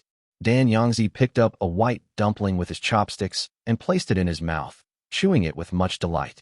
The pork lard and chives blend together quite well. What's this? A coin? Haha, this is a sign of good luck. Li Huowang stared at the dumplings for quite some time before digging in as well. Dan Yangzi smiled when he saw Li Huowang eating the dumplings. You guys are lucky to be able to eat such amazing dumplings. When I was your age, I didn't even know what dumplings looked like. I had only ever heard about how delicious they were. Then, on one of the New Year celebrations, I had the chance to smell a delicious aroma coming from one of the houses. On that day, I learned what dumplings looked like when I barged in there. I didn't even play with their beautiful daughter that day. I cut her down and directly started eating the dumplings that were on the stove. I remember eating at least half a kilogram of dumplings. Back then, they had the same stuffing as well, pork lard and chives. The other disciples only smiled weakly, while Li Huowang stuffed his cheeks. Dan Yangzi saw the tears on the corners of Li Huowang's eyes and sighed. He carefully took his own bowl and gave Li Huowang his own share of the dumplings. Sigh, looks like you have had a very tough life too. Eat slowly and don't choke on them. The New Year's Eve dinner of 5 soon ended amidst the clanking sound of the bowls. Just when Li Huowang thought they would begin refining the pills, he saw Dan Yangzi take out a stack of red envelopes from his sleeves and pass them to his disciples, including the dead ones. Come now. It's almost the new year. Place them beneath your pillows. When I was your age, I had no elders to give me my red envelopes. Dan Yangzi placed the final red envelope beside Zheng Kun's bowl before smiling at Li Huowang. You don't need a red envelope. Come now, let's become immortals together and share the same longevity as the heavens and earth. Li Huowang smiled and laughed happily. As you wish, master. Let's head back to the pill room, start the furnace, and refine the pills. You will control the flames. Yes, master. Translator's thoughts. This is a depiction of the wandering gods, composed of the edges of the world. At Guizida Lanqi Bazao. Chapter 21. Attaining Immortality. Before him were 2 fist-sized red pills with a metallic luster, 2 pills with a fleshy texture that seemed alive, and 2 decaying black pills with a pungent odor. Li Huowang nodded in satisfaction. He had used everything he could think of when refining them. With so many ingredients, these pills were most definitely lethal and wouldn't leave behind any possibility of life. A stick of incense was lit up beside him, representing the time remaining before the beginning of the new year. According to his fabricated cultivation technique, he had to start cultivating at the moment the new year started and absorb the spiritual energy that descended from the heavens. Li Huowang sat down cross-legged and prepared himself, picking up the fist-sized red pill. He was about to die, yet he was unexpectedly calm. Yes, he had not prepared any contingency plans. Li Huowang understood that he would definitely have to consume these pills, otherwise Dan Yangzi would never consume them. His amiable attitude during the New Year's Eve dinner was nothing but a facade. The matter of attaining immortality together was just a way to use him as a test subject. However, Dan Yangzi would have never anticipated that Li Huowang wouldn't care about his own life at all. Li Huowang had long since grown indifferent about his own life and death. In the first place, he never even belonged here. His only reason for staying alive was to watch this disgusting bastard, Yangzi, being lured into his own grave. At this point, Yangzi was seated opposite him, and he had also picked up a red pill. Under both of their gazes, the incense stick gradually burned up. Just as the incense stick was about to burn out, Huowang took a deep breath and stuffed the pill in his hand into his own mouth, and then swallowed it whole. Meanwhile, Yangzi, who had also been preparing to take the pill, paused and focused completely on observing Huowang's actions. Huowang had an excited look on his face, not paying any attention to Yangzi. He then swallowed the remaining 2 pills directly. Then, he closed his eyes and formed gestures with his hands before resting them on his knees. Sweat slowly trickled down his cheeks as his body began to tremble, while an uncontrollable ecstasy gradually appeared on his face. There's so much innate spiritual energy. This is how it works, I understand. I'm really going to attain immortality. A hint of anxiety appeared in Yangzi's eyes, but he still didn't consume the pills immediately. It wasn't until he saw wisps of white smoke rising up from the top of Huowang's head that he hurriedly swallowed the 3 pills. Then, the cross-legged Yangzi closed his eyes and began to practice the internal and external heavenly circulation technique. At that moment, Huowang slowly opened his eyes to watch his master, his smile wider than even before. When he saw the white smoke rising from atop Yangzi's head and dark substances crawling through his veins, Huowang relaxed from his cross-legged sitting posture. He clutched his stomach that was suffering from excruciating pain and began to howl maniacally with laughter. Ha ha! Baldy, you can't attain immortality. The only thing you will become is a ghost. Let's meet again on the bridge of helplessness. Ha ha! Yangzi seemed to have heard him, but showed no reaction. With his eyes closed tightly and his teeth clenched, he sat cross-legged on the spot, excitedly circulating the internal and external heavenly circulation technique. You're still cultivating? All of that was made up by me. I copied it all from Xinsha novels. Ha? Ouch, my stomach hurts, ha. Huowang slowly crawled to Yangzi's side, laughing at his pale white face. He raised his trembling right hand and slapped it onto Yangzi's face. Hey, are you deaf? I'm talking to you. Another slap followed, but there was still no reaction from Yangzi. Trembling, Huowang took out a pill from his pocket and stuffed it into his own mouth. Immediately, his veins bulged, and his body became filled with strength. I told you to stop cultivating. Can't you hear me? Huowang punched Yangzi's face, deforming his mouth and nose. At that moment, Yangzi, whose mouth was now filled with blood, suddenly opened his eyes and glared vehemently at Huowang. Then he flicked the sleeves of his Taoist robes, sending Huowang flying. Get lost. You demons won't hinder me from becoming an immortal. I'm about to attain immortality. The ancestors are about to receive me. Huowang didn't get up from the ground after he was thrown aside. He simply lay there and looked at Yangzi, mumbling to himself, he's gone mad. His obsession with becoming an immortal has driven him completely crazy. My stomach really hurts. Just like that, one person sat while the other person laid down, as some time passed. In the meantime, the pain in Huowang's abdomen became more and more intense, and his body instinctively curled up like a shrimp. Ouch, why is it so painful? When will this suffering end? Maybe I should have prepared a knife to slit my throat. Huowang writhed on the ground in pain. Amidst the intense pain, Huowang's consciousness gradually blurred. In his confusion, he once again saw Yang Na's face. Yang Na, are you here to receive me? Yang Na's face quickly melted before rearranging into the face of his attending physician. Bed 14, impaired consciousness. Preliminary diagnosis, food poisoning. Quick, bring in the electric suction for a gastric lavage. Huowang slowly closed his eyes, and an extremely faint voice slipped out from his lips. Gastric lavage my ass. Don't forget, we are in a psychiatric hospital. Where would you find a gastric lavage machine? Can't you guys at least make the hallucination be more logically consistent? After uttering this last sentence, Huowang lost consciousness. He was very comfortable now, his stomach no longer hurting. Amidst his daze, Huowang felt his body falling continuously without ever reaching the bottom. Huowang, you have to hang on. You promised me. A hazy, yet urgent female voice rang beside his ear. After some time, Huowang suddenly opened his eyes. He propped himself up with both his hands and began to vomit uncontrollably. He expelled a mass of black liquid mixed with fragments of hair, flesh, and dumplings. as well as a few pieces of internal organs. The pieces of flesh in the black liquid quivered a little before they stopped moving. Meanwhile, Li Huowang was stunned by the sudden turn of events. He was still alive? How was that possible? If he was still alive, then Dan Yangzi. When this thought struck him, Li Huowang broke out in a cold sweat.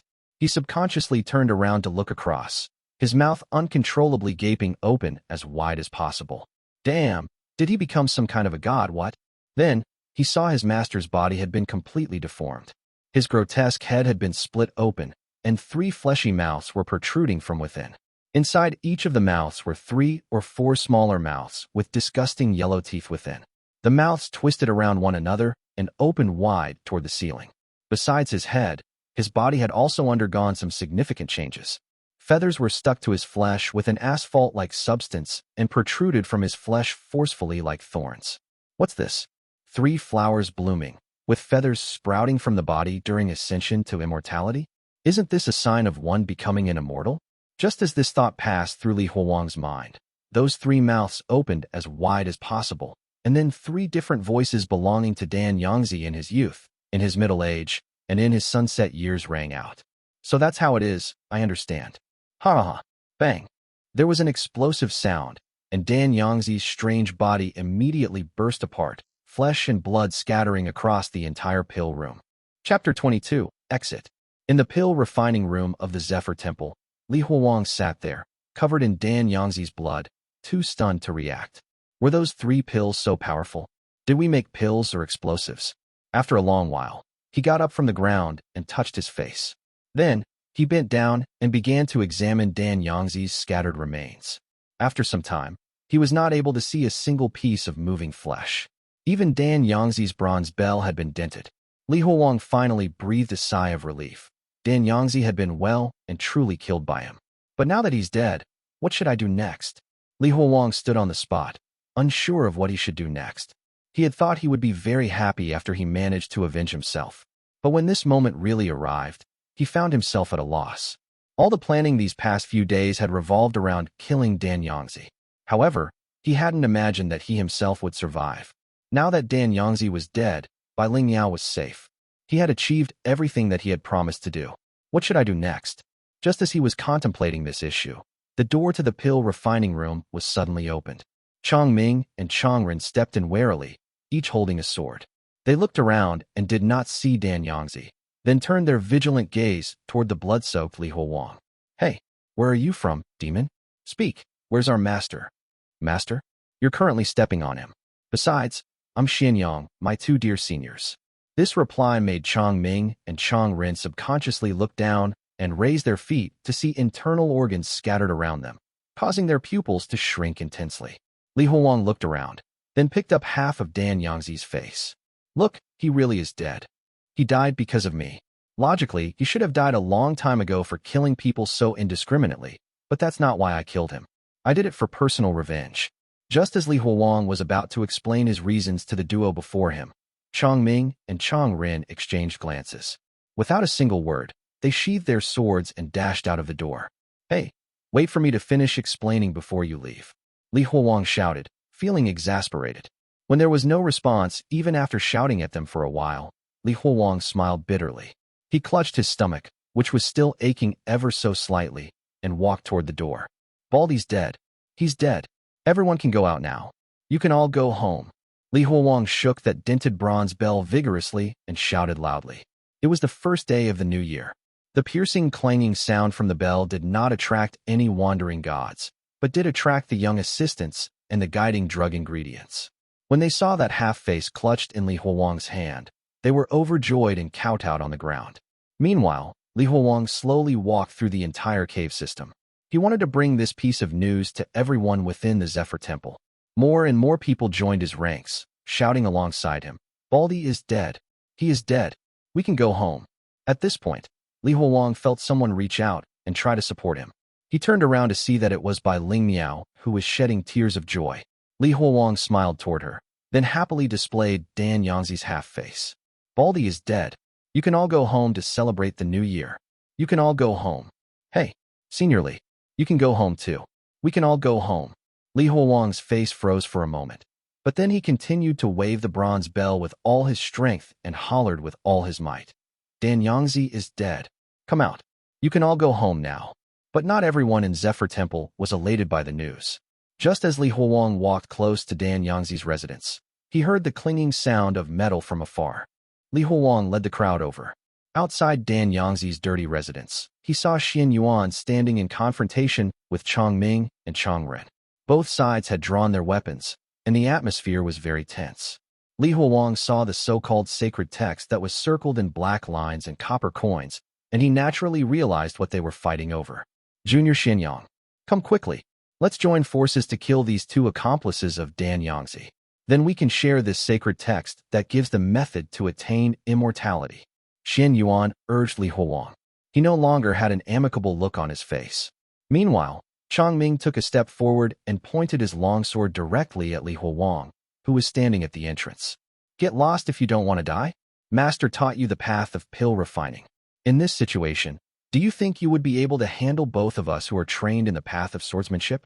Seeing the scene unfolding in front of him, Li Huowang sighed helplessly. That is not some sacred text granting the secret of immortality. There are only ancient scriptures written on there. Whatever I said earlier was fabricated by me to deceive Baldy. Don't believe Baldy's nonsense. He was full of lies, pretending as if Taishang Laojun personally gave that sacred text to him. Given his personality, it's likely that he stole or looted it from someone. Seniors, let's go. However, Chongming and Chongren just held black talismans between their fingers and swiped them against their blades. An eerie wind suddenly started blowing through the room. Junior Xianyang, if you don't wish to get involved, then cut your nonsense and get lost. Chongming and Chongren raised their swords and said in unison. At that moment, Li Huowang felt Bai Lingmiao timidly tug at his Taoist robes. Then, seniors, you guys can continue. We'll meet again if fate allows. Li Huowang put his hands together and bid farewell to both parties before bringing everyone else toward the entrance of Zephyr Temple. The moment Li Huowang closed the gate, rumbling sounds rang out from within. Within the black passageways of the cave system, a group of people were excitedly and emotionally returning home. Each of them held an oil lamp with trembling hands. The tunnel was quite unfamiliar and rugged, and some parts even required ropes to climb. Li Huowang did not recall ever being here before. Even so, he clearly knew that this was the Zephyr Temple's exit.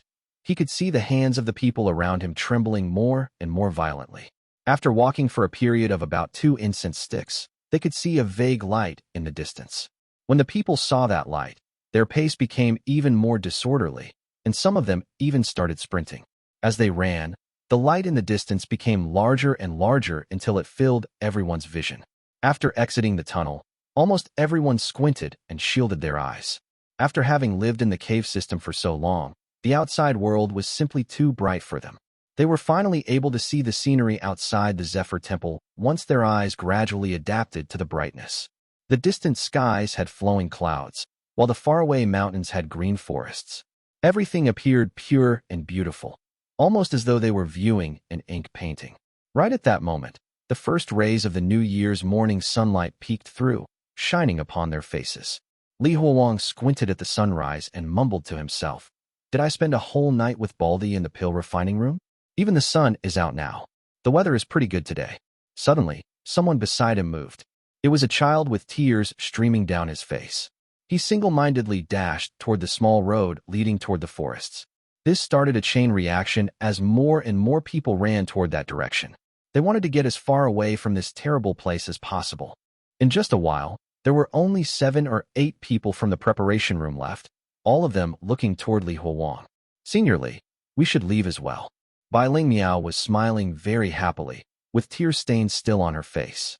"Hold on for a moment," Li Huowang said before pulling out some paper notes from his pockets and passing them to Bai Lingmiao. "These are the last words and the addresses of the guiding drug ingredients who had to die. When you guys go out, find some messengers along the way and pass them along." For a moment, Bai Lingmiao was at a loss as she held onto those paper notes, frozen on the spot. Then, Li Huowang once again smiled toward the remaining people before turning around with the oil lamp in his hand and walking back into the darkness of the Zephyr Temple, all alone. Chapter 23, Home. Senior Li. Bai Lingmiao's frantic cry made Li Huowang turn around. He was holding a lantern in the darkness while looking toward the others standing in the sunlight. He once again waved them off. Go on. All of you can go back home now. Seniorly, come together with us. Staying together on the way back will be safer too. Or did you forget something inside? Zhao Wu said while lying on Simpleton's back. His expression was rather nervous. It was as though he could sense that something was amiss. Kiki, go together? To where? Li Huowang said as he turned around before once again heading toward the darkness. Let's go back home together to celebrate the new year. Seniorly, where is your home? Li Huowang just chuckled soundlessly in the darkness before carrying the lantern and walking back to where they came from. Home? I don't have one now. I have not been able to return to my home since a long time ago. Then, Li Huowang silently walked back into the darkness. Zephyr Temple was currently very peaceful, and only the sound of his footsteps was accompanying him. Amidst this peaceful environment, Li Huowang suddenly began to hum a song, his footsteps becoming lighter as he swung the lantern from side to side rhythmically. As he continued humming, Li Huowang returned to his residence. He then closed the door and placed down the lantern on the table.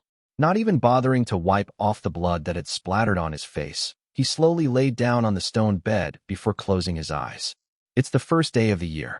I haven't eaten that disgusting black Taisui this month. I should be able to see Yang Na again soon, right?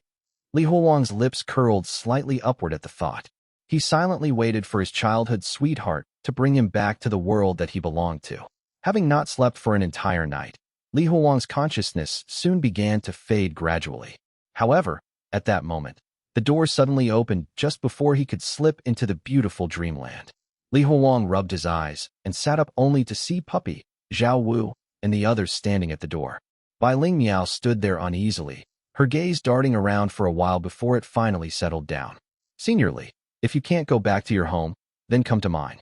My house is very spacious, and the room in the east wing is empty. Li Huowang looked at the kind girl before him before shaking his head gently. This place is comfortable too. I have grown quite used to it.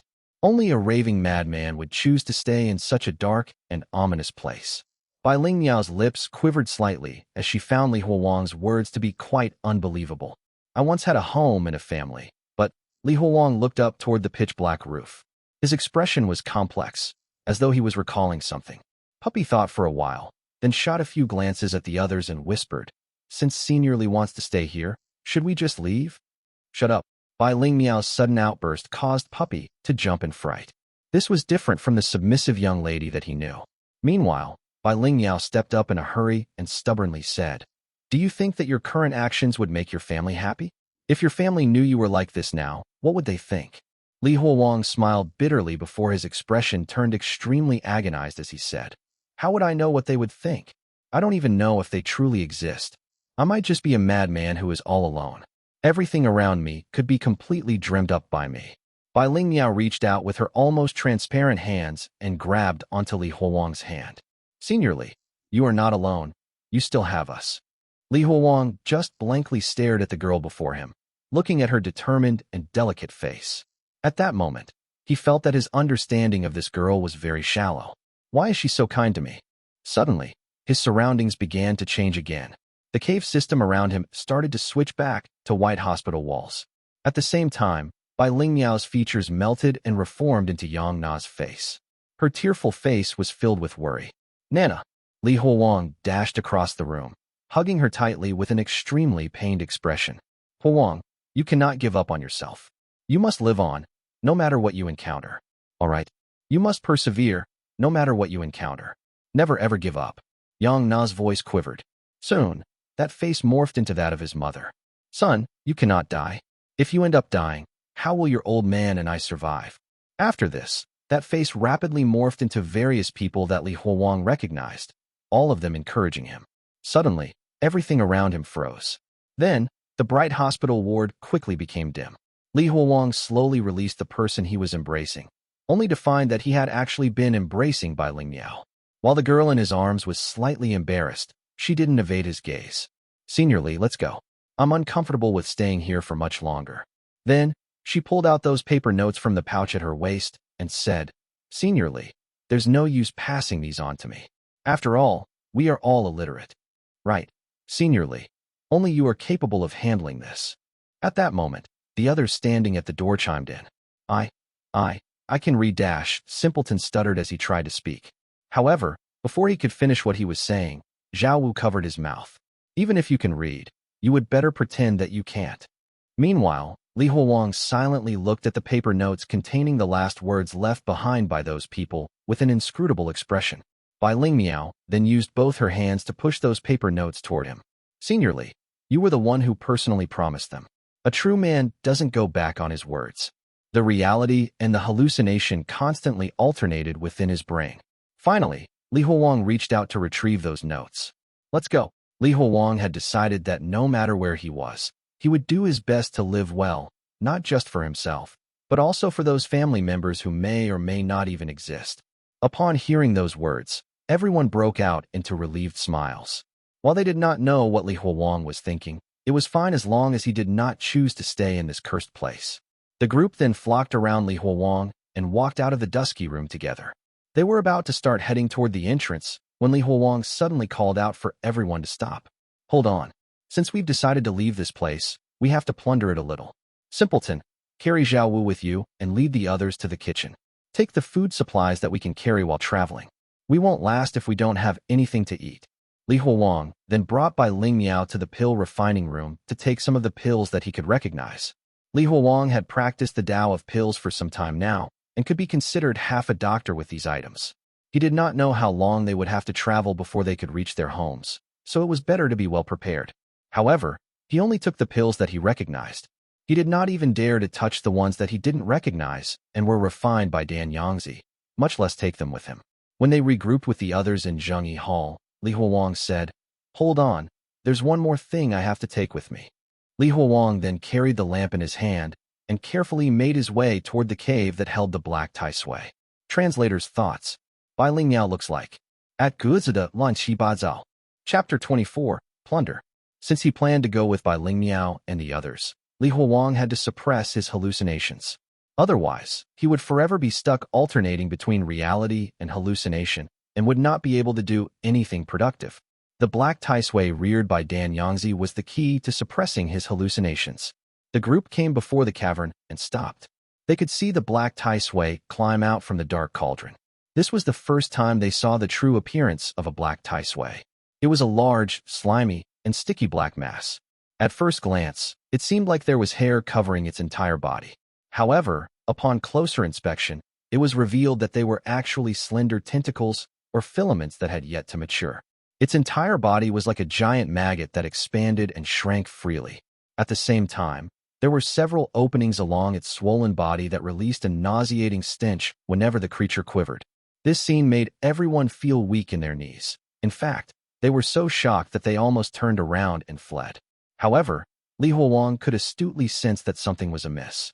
This black Taisui was significantly smaller, and the black liquid was constantly leaking out from beneath it. What's going on? Could its life be interlinked with Dan Yangzi's? Li Huowang felt his heart sink. With that in mind, he quickly dashed out. When he returned, he was holding parts of Dan Yangzi's remains.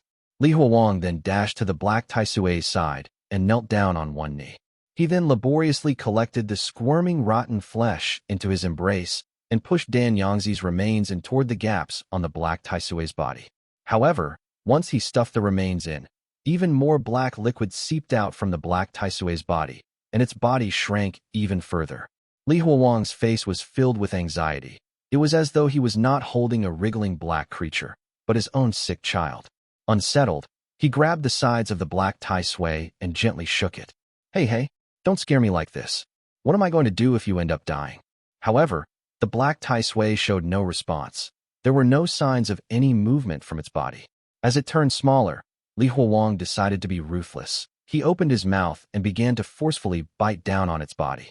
Li Huowang's sudden actions dumbfounded Bai Lingmiao and the rest. They could only stand on the spot and watch the bloodied Senior Li carry the quivering creature, tearing into it with big bites. From their perspective, Li Huowang was behaving more like a monster than the black Taisui. Puppy moved to Zhao Wu's side and whispered, "Should we go off on our own? If we go with him, I'm afraid he is going to eat me up while I sleep." Fear crept into their eyes as they continued to watch him. Meanwhile, the shrunken black Taisui's flesh had visibly tightened when Li Huowang started to bite it. This made Li Huowang start to feel like the item he was gnawing at was a tire. But he couldn't care about such things anymore and continued to devour it in big mouthfuls. However, no matter how much he ate, he could not catch up to the rate at which it was dissolving into black liquid. Not long after, there was only a layer of black skin left in his lap. "Seniorly, have you eaten your fill? Can we leave now?" Puppy asked warily. Li Huowang tossed the sticky and smelly layer of skin onto the ground with regret. He did not know how long its effect would last this time before his next hallucination. He could only hope that he would find another black Taisui or some other way to suppress his hallucinations. "I'll change my clothes first," said Li Huowang. The remaining items were practically worthless. There was no point in gathering the cultivation technique manuals, since Dan Yangzi could not read. Li Huowang took off his sticky Taoist robes and changed into a brand new green set, immediately feeling refreshed. After he finished changing, he led the group toward the entrance while explaining the rationale behind his actions. When Li Huowang explained that he had merely been trying to use the flesh of the black Taisui to control his hallucinations, they could finally put their minds at ease. "Ah, I see.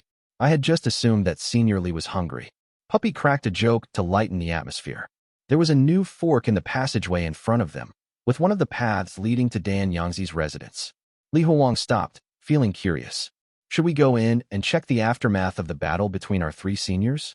While he did not want to get involved in their feud, he did not want to see a new Dan Yangzi being born either. "Let's go and take a look." Li Huowang led his group toward the direction of Dan Yangzi's room. When they reached outside Dan Yangzi's residence, Li Huowang found that the door that he had closed previously had not been opened. This showed that nobody had left Dan Yangzi's room. "Seniors, are you guys finished? We're leaving," Li Huowang called out. After waiting for a while without any response, he pushed open the door. A pungent stench of blood welcomed them, while a palm dripping fresh blood appeared before them. Everyone looked upward, only to see an even more gruesome scene. Yuan was dead, killed in a terrible fashion. His body was almost cleaved in half by a sword. Meanwhile, Ren was also dead, stabbed in the back by someone else. Yuan was more of a scholar than a warrior, so this could have only been done by his brother, Ming. And the one who survived till the end, Ming, was not in good shape either. His body had been pierced through by the black lines and copper coins hanging around the sacred text, pinning him to the wall. He seemed to have triggered one of Dan Yangzi's traps. Ming was not yet dead. His eyes were filled with desire, continued to stare resolutely at that so-called sacred text containing the method to attain immortality. Cough, cough. Upon seeing Li Huowang walk in, Ming, who was pinned to the wall, seemed to want to say something. However, the copper coins embedded in his neck had completely severed his trachea, making him unable to speak. Li Huowang walked up to him and smiled before bending down to pick up his sword. This was a long sword that measured 1.2 meters long. The blade reflected the cool light from the oil lamp, making it seem very sharp. Li Huowang exerted some of his strength to brandish it for a few strokes, and then said to Ming, "It's a good sword. Senior, it seems like you won't be able to use this sword for now, so Junior will make good use of it from now on. While Junior is not a swordsman, it's better to have a weapon in my hands than having to use empty fists out there, don't you agree?" Ming tried to use his expression to hint at something, but Li Huowang could not understand him. Li Huowang then took the scabbard from Ming's body before sheathing the sword and hanging it on his back. Next was the most important part, the sacred text. Li Huowang turned toward the sacred text without any sort of protection. At that moment, Ming suddenly started struggling intensely. However, the copper coins on those black lines dug even deeper into his body, and soon the light in his eyes quickly became dim. Senior Ming, is dead. Puppy's eyes widened in shock. Li Huowang looked at the so-called sacred text before them and sighed softly. So many people had died just because of this object of unknown origins. Li Huowang leaned closer to examine it. He was even more focused than when he had been under Dan Yangzi's tyranny. However, after repeatedly looking through it, he still felt that this was a scripture. With some guesswork, it looked like a text advising people to do good. Li Huowang took a step back, then reached behind him with one hand and slowly unsheathed his sword. Clang! The sharp sword struck heavily onto the stone slab that was engraved with scriptures. Translator's thoughts. Black Taisui was. Chapter 25, Path in the Forests. Clang. The long sword and the sacred text collided, giving off an extremely piercing collision sound. Everyone else within the vicinity subconsciously covered their ears and took a few steps back. It couldn't even leave a mark. Isn't Ming a swordsman? His sword can't even cut it. However, this sword shouldn't be something ordinary. Li Huowang raised the sword and contemplated for a while. Then, he grabbed the hilt with both hands and swung it down heavily once again. He gritted his teeth and hacked the sword several times before there were any changes in the situation. However, this change was not in the so-called sacred text, but the long sword in Li Huowang's hands. Clang! The force of the impact caused the blade to break apart, ruining the sword. He looked at the broken blade, feeling a little stunned. The weapon he had just come into possession of was gone, just like that. He looked around and took a few quick steps toward Chong Ren's dead body, pulling out his sword. Thankfully, there's a spare. He sheathed the sword and circled the sacred text, pondering what his next move should be. He had planned to destroy this so-called sacred text, but from the looks of it, it was indeed worth something, and might even be a treasure of sorts. Since he had made the decision not to give up on living, something so valuable couldn't be simply left behind like that. No matter what, I have to take it out of here first. Then we might even be able to pawn it for some money if needed. Li Huowang had completely abandoned the unrealistic hopes of using this thing to turn into an immortal. He had seen the aftermath of those who had tried it before, and he did not wish to suffer the same fate. While Li Huowang struggled to lift the stone tablet, which was far heavier than he had imagined, he was still able to manage somehow. After he wrapped the stone tablet in a cloth and placed it on his back, Li Huowang turned toward the others waiting outside. Let's get out of here. They dumped the oil lamp inside Dan Yangzi's smelly cave, setting it ablaze. The flames soon spread, igniting everything that was flammable, including the bodies of Chong Ming, Chong Run, and Xin Yuan. The flames grew quite rapidly, and Li Huowang got to witness just how naturally combustible human corpses were. As they walked back along the original path, they began to set fire to all the rooms. The blazing flames danced and came together. They burned anything and everything they could within the Zephyr temple. The thick smoke started to make them cough, and so they quickened their pace. After 3 incense sticks worth of time, everyone was standing under the sunlight and silently watching the smoke billowing out of the Zephyr temple's entrance. The heavy smoke rose upward, carrying with it all of the Zephyr temple's darkness and evil, and dispersing it all into the bright skies. Li Huowang looked up and chuckled before turning toward the distant path in the forest. He gazed at it with a sword and a stone tablet hanging on his back. Let's go. The rest of the group followed suit while carrying food. Unknowingly, Li Huowang had become their leader. As they gradually approached the distant path in the forest, Li Huowang was no longer as gloomy. This place seems special. I'm quite looking forward to the people or the events that the future will bring. The sunlight illuminated his face, and his mood brightened as he breathed in the fresh air. Seniorly, please slow down, my eyes hurt. Li Huowang turned back to find that Bai Ling Miao was covering both of her eyes under the sunlight. He walked over and held up her face to examine it. To his surprise, he could see the blood vessels behind her eyeballs through the center of her pupils. As her dark red blood vessels were illuminated by light, it became slightly pink in color. This should be some kind of defect. He was not a medical expert, but he could at least guess at this.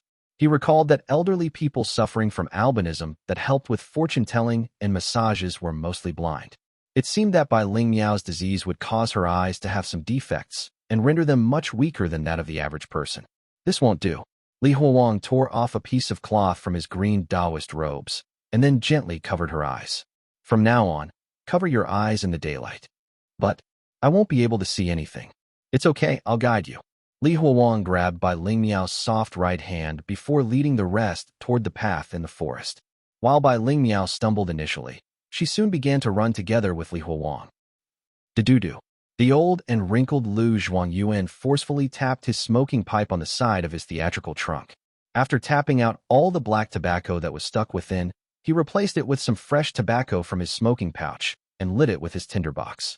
He took a satisfying puff before turning in the direction that the horses were facing and asking, "You skinny boy, are you done?"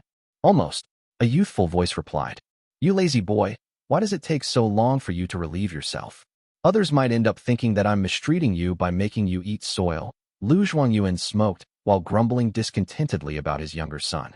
He looked behind his carriage at the entire troop that was standing on the forest path.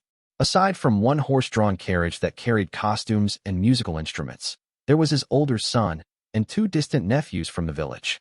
While their troop was small, these were his hard-earned assets that he had spent years gathering. It was this troop's work that allowed his entire family to eat well during these difficult times. Dad, have some water and buns. Lu Jiren passed some food and a gourd of water to his father. Why are we eating when it's not mealtime yet? Do you think this food is free? Do you know just how much food costs now? Your daughter is already 2 years old. But why are you still acting like such an immature child? Despite the scolding, Lu Jiren wasn't angry. He just smiled innocently while moving away and passed the food back to his wife. You got scolded again? You were just asking for it. Luo Wanhua placed the food back into the cart and then playfully poked their baby daughter, who was sitting on the trunk. Being scolded won't take any skin off my back. Ever since Mom passed away, Dad's temper has just been like that. Have you spoken to Dad about what I told you last night? Let's bring it up again next time. There hasn't been a good chance, and he is tight on money right now. Lu Jiren said as his face soured. Tisk, is he so tight on money that he cannot even buy some fabric for his own granddaughter's clothes? She's always wearing these costumes. Well, the costumes can also dash. Ghost. A terrified shriek interrupted their conversation, at the same time causing the atmosphere around the troop to stiffen. Not long after, the others saw a half-naked young boy shouting at the top of his lungs and dashing out from the forest, straight into Lu Zhuangyuan's embrace. What ghost?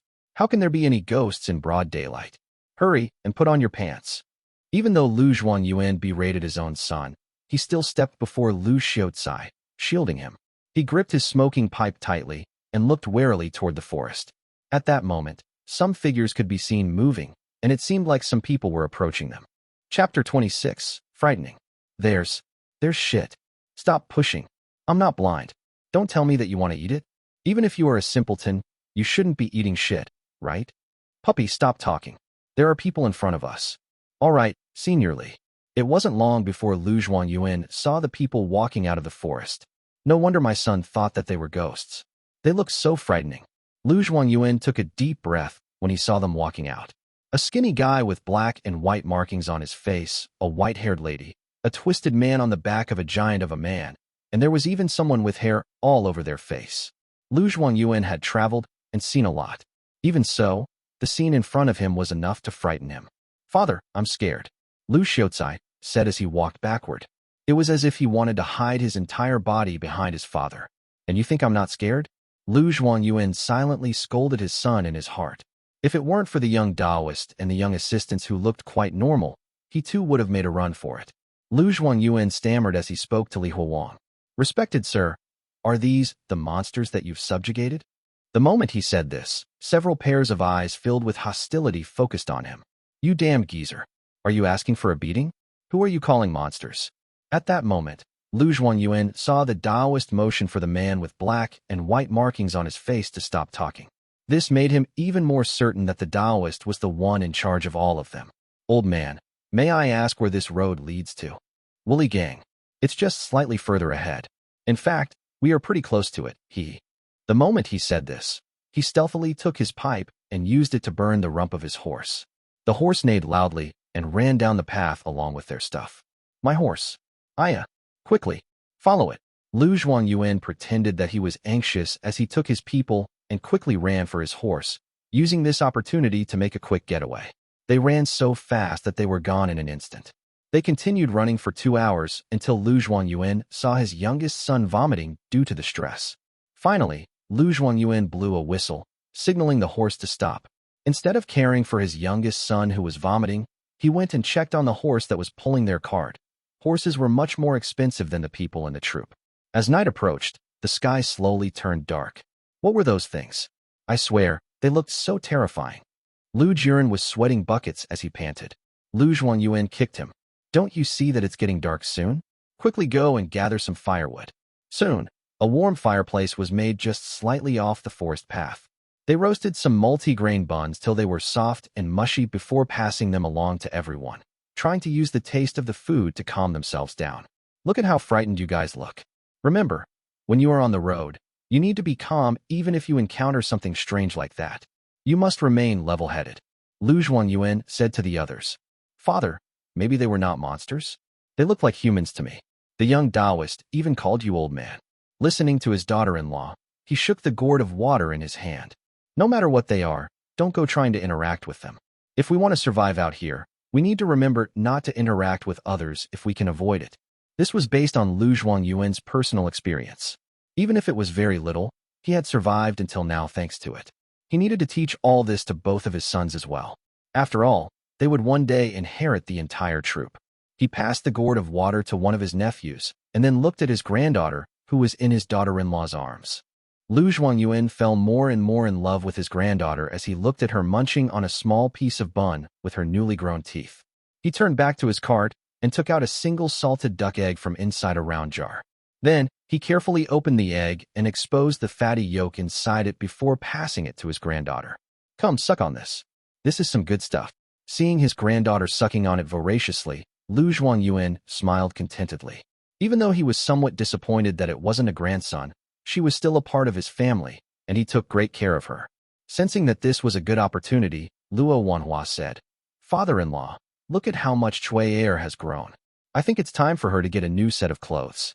I don't think it's appropriate for her to wear a costume every day." When Lu Zhuangyuan heard that, he knew that his daughter-in-law was asking for money. His smile disappeared in an instant and was replaced by a stressed expression. He was just about to decline when he saw the loose costume that his granddaughter was wearing, causing him to sigh. He smoked his pipe for a while before he walked to his cart, his face filled with wrinkles. He then took out a long bronze key to open up one of the chests. He rummaged around for a bit before taking out a stack of bronze coins. He counted 50 before placing the rest back inside. Don't buy the fabric for the clothes in the cities. It would be too expensive there. We will reach Woolly Gang in 2 days. Once we get there, go and ask around to see who is willing to sell some fabric. Ask around multiple houses, and buy roughly a meter or so from the one that is the cheapest. Oh, and remember to buy fabric made of cotton and not linen. She is still young, and it might not be suitable for her to wear rough linen. I understand.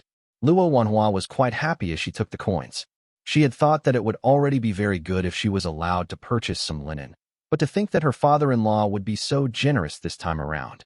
The child was still quite young, so she wouldn't need a lot of fabric to make a set of clothes for her. She might even be able to save some of the money for herself. Lu Zhuangyuan split the white of the salted duck egg amongst the rest of them after his granddaughter had finished eating the yolk. While everyone only got a little bit, they were happy to just be able to taste the salt and egg. It wasn't every day that they got to eat protein. There was nothing else to do after they finished dinner, and it was already quite late into the night. Lu Zhuangyuan told all of them some random stories before everyone went to sleep. Lu Jiren was the one in charge of keeping watch in the first half of the night. It had been a long day, and he was already very tired, but he still forced himself to stay awake. He stared at the bonfire, making sure that it didn't die out. "Son, go and get some sleep. I will keep watch." Lu Zhuangyuan sat beside his son while smoking his pipe. Lu Jiren yawned. "No need, father. I'm not that sleepy. You should get some sleep first." "No, go and sleep now. As an old man, I don't need to sleep a lot." Just as the two were telling each other to go and sleep, Lu Zhuangyuan suddenly used his hands to cover his son's mouth. Then, he silently pointed toward a dark figure that had appeared from the depths of the forest. Hee. A shrill sound of female laughter soon rang out from their right. Both of them stared in the direction of the voice, but couldn't see anything. Hi, tell me. Do I look like a human or a god?" The shadows of the trees in the forest shifted. It was as if something was walking toward them.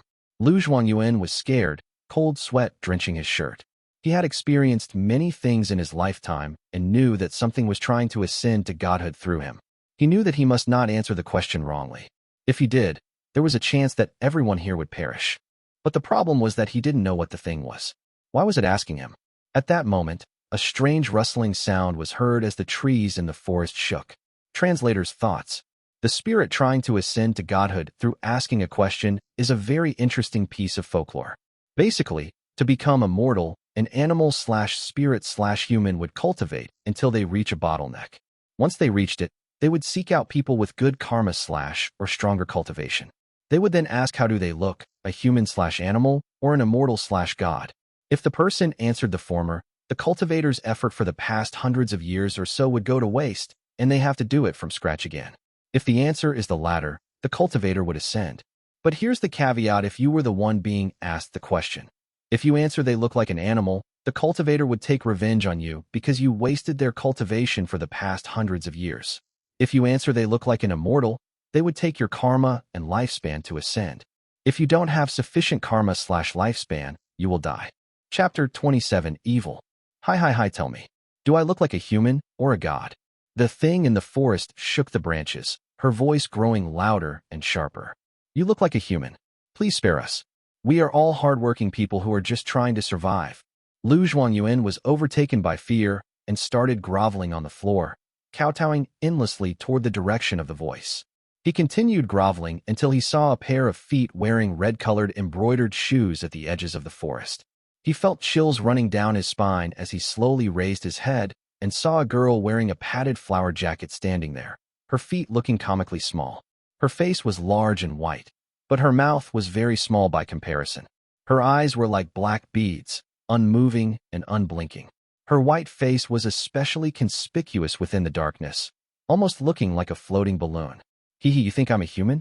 The girl with the tiny feet covered her mouth as she laughed before walking closer toward the bonfire. When Lu Zhuangyuan saw her body wriggling around as if she didn't have a skeleton, he knew that he was fucked. It was a real spirit this time. Hey child. Everyone. Wake up. I need a boy's urine. Lu Zhuangyuan's horror-filled voice woke everyone up. Lu Zhuan grabbed a burning stick from the bonfire and threw it toward the spirit. However, the burning stick just passed right through the body of the girl. The girl with tiny feet slowly approached the bonfire before stopping. She then turned toward the eastern direction. At the same time, the tree branches before Li Huowang shook as he and the rest of his group appeared from the forest while holding a few glowing rocks in their hands. Bai Ling Miao, who had already taken off her blindfold, saw that something was wrong. Seniorly, that girl might be a spirit. She has another face on the back of her head. Li Huowang unsheathed his long sword and stared warily at the girl with tiny feet. What are you? Can't you see? I'm a human. Her voice rang out once again as she moved her body like a centipede, quickly approaching her new targets. Meanwhile, Li Huowang wouldn't give up easily. He immediately took out the bronze bell from his left sleeve. There was a dent on the surface of the bell. As soon as he shook it, the ear-piercing sound of the bell rang out, and everyone, including Li Huowang, had to cover their ears as they started experiencing head-splitting pain. However, Li Huowang did not stop. He continued ringing the bell. Soon, he saw everything within his vision, including the spirit, start to shake. At that moment, the padded jacket of the spirit exploded, releasing a cloud of black fumes. The bronze bell was effective against her. Meanwhile, the spirit screamed in pain and ran back into the depths of the forest, her body slowly disintegrating. Soon, she disappeared from everyone's field of vision. The ringing sound of the bell soon stopped, and then Li Huowang examined the bronze bell with a surprised expression. To think that not only could this thing be used to call the wandering gods, but you could even use it in situations such as these. Unfortunately, every time he rang the bell, the most he could achieve was to cause the edges of the world to squirm and shake. The wandering gods never appeared in front of him. He didn't know whether it was due to the dent in the bell or if there were some other causes. At the same time, the more he learned about this world, the more bewildered he was. What were all these monstrosities? Savior. Our Savior. Thank you so much for helping us. I was blind not to acknowledge you before. Come and join us by the fire. Lu Zhuangyuan, tears and snot all over his face, happily pulled Li Huowang toward the fire. Compared to that scary thing, those weird-looking people behind the young Taoist were much better. With the young Taoist here, at most they just looked scary, but the spirit from just now could have taken their lives. Sigh? This damned animal. If it hadn't suddenly run away earlier, how could I have possibly abandoned you? Lu Zhuangyuan gestured his smoking pipe toward his horse, tapping it gently.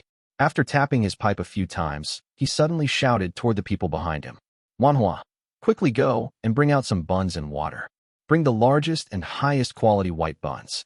Also, bring 5 salted duck eggs. Li Huowang was not used to such hospitality, especially with how friendly Lu Zhuangyuan was acting toward them. Old man, there's no need to go to such lengths for us. Can I ask you some questions? Ask away. You just saved all our lives earlier. Ask me anything. Lu Zhuangyuan patted his chest with pride. Lu Zhuangyuan even wiped the mouthpiece of the pipe he was smoking with his shirt before lighting up a puff and passing it to Li Huowang. Thanks old man, but I don't smoke. Now, can you tell me what it was that we just encountered? What was that thing called?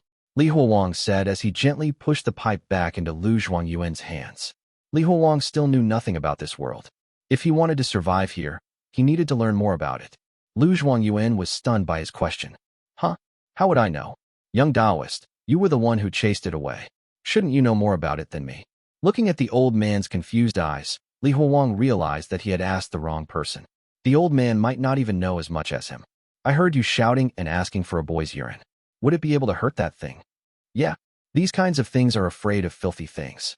I've heard that it could work even if we were to use our snot. But the best item would still be a young boy's urine. It's filled with yang energy, and at the same time, it's considered really filthy. Really?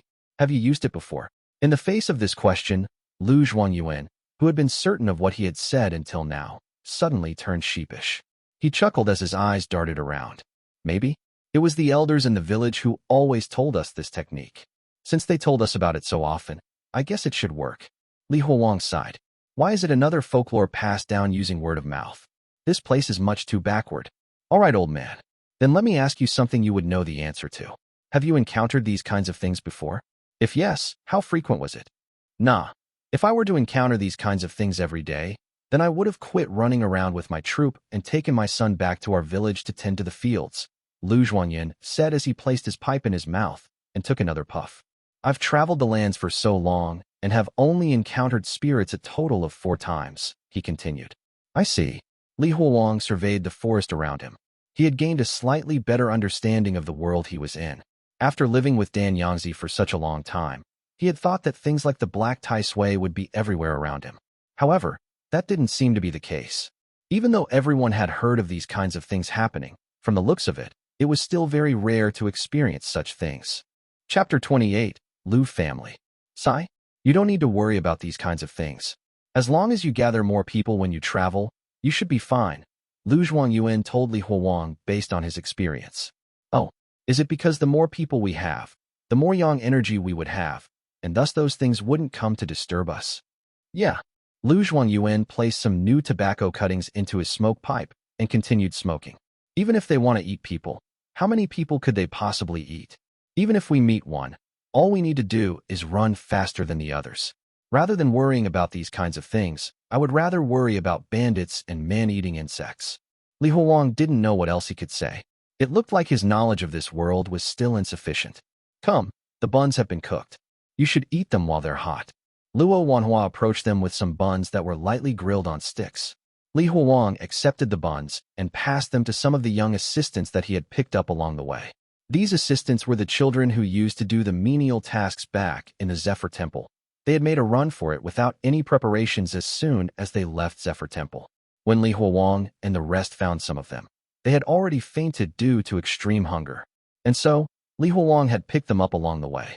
He didn't have the heart to let them be on their own. Staring at the hot food, the rest of them immediately started eating. It was already late, and they were starving. Seeing Simpleton consuming 1 bun per bite, Yuan's eyes twitched a little. These are white buns. It's something so expensive that I wouldn't even eat it usually. Damn, maybe I shouldn't have taken out so many of them. Just then, Huowang asked Yuan about something he knew. Old man, do you happen to have a map? I'm not from around here and was lost in the forest. I have no idea where we are right now. Huowang was indeed lost. The only things around them were trees. Without being able to pinpoint their location, they were effectively stuck here. The others didn't know where they were either. The rest of them came from places that were quite far away from here. They only knew about the street they used to live on, or which area they had lived in within their town. But when Huowang asked them about how to get there, they didn't know. It seemed that Yangzi avoided finding guiding drug ingredients from just a single area to cover up his tracks. A map? No, I don't have one. However, I know the roads around here. Where would you like to go? I need to go to many places. Please take a look at these and see which of these places is the closest, Huowang said as he took out many pieces of paper from his sleeves. Huh? What's this? What are the words written on these?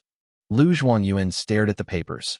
His wrinkled face scrunched up as he tried to read the words. Even though the meaning of his name was Scholar, he wasn't one. If he was, he wouldn't have needed to organize his own theater troupe. Yuan could read only some words. Under Huowang's guidance, he finally understood the addresses that were written on each of the pieces of paper. Thankfully, he knew most of the places written about on the paper. After all, he had traveled the lands for a very long time.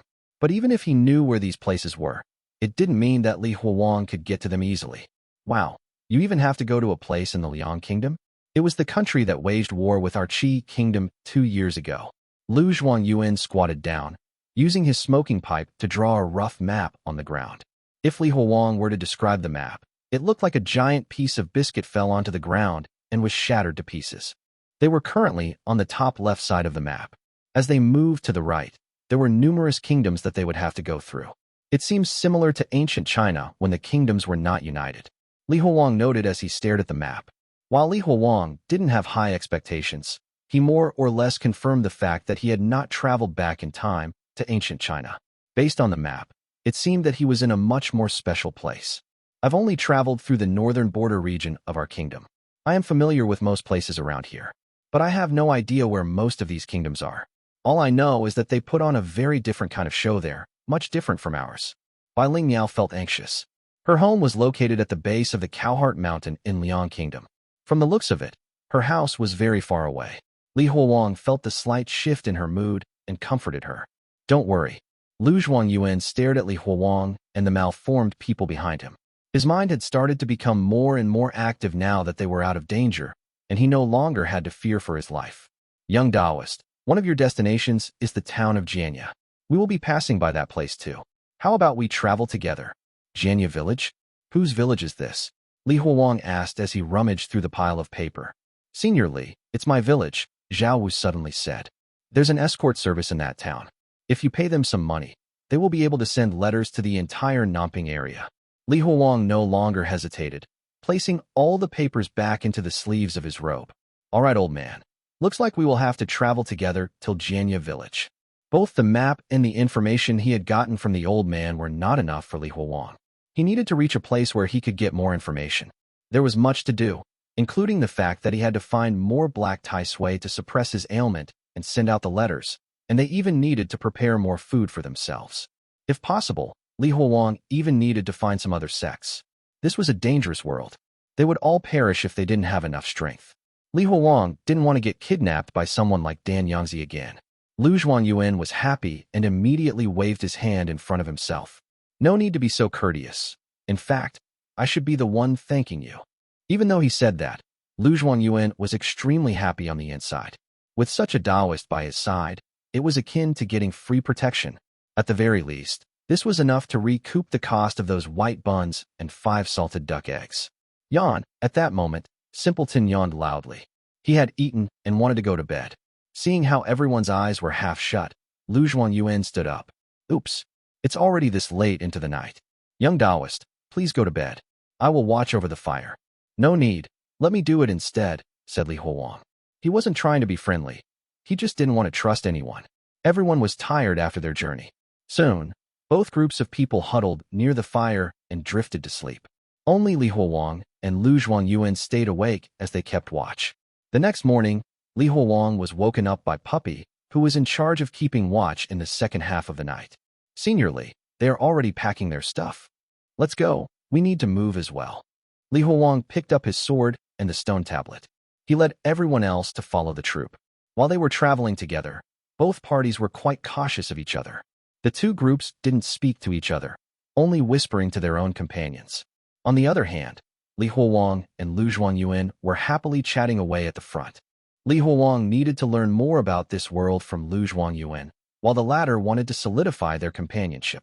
After all, to Yuan, praises were free, and more praises were always welcome. Oh my, to think that you are so strong even though you are so young.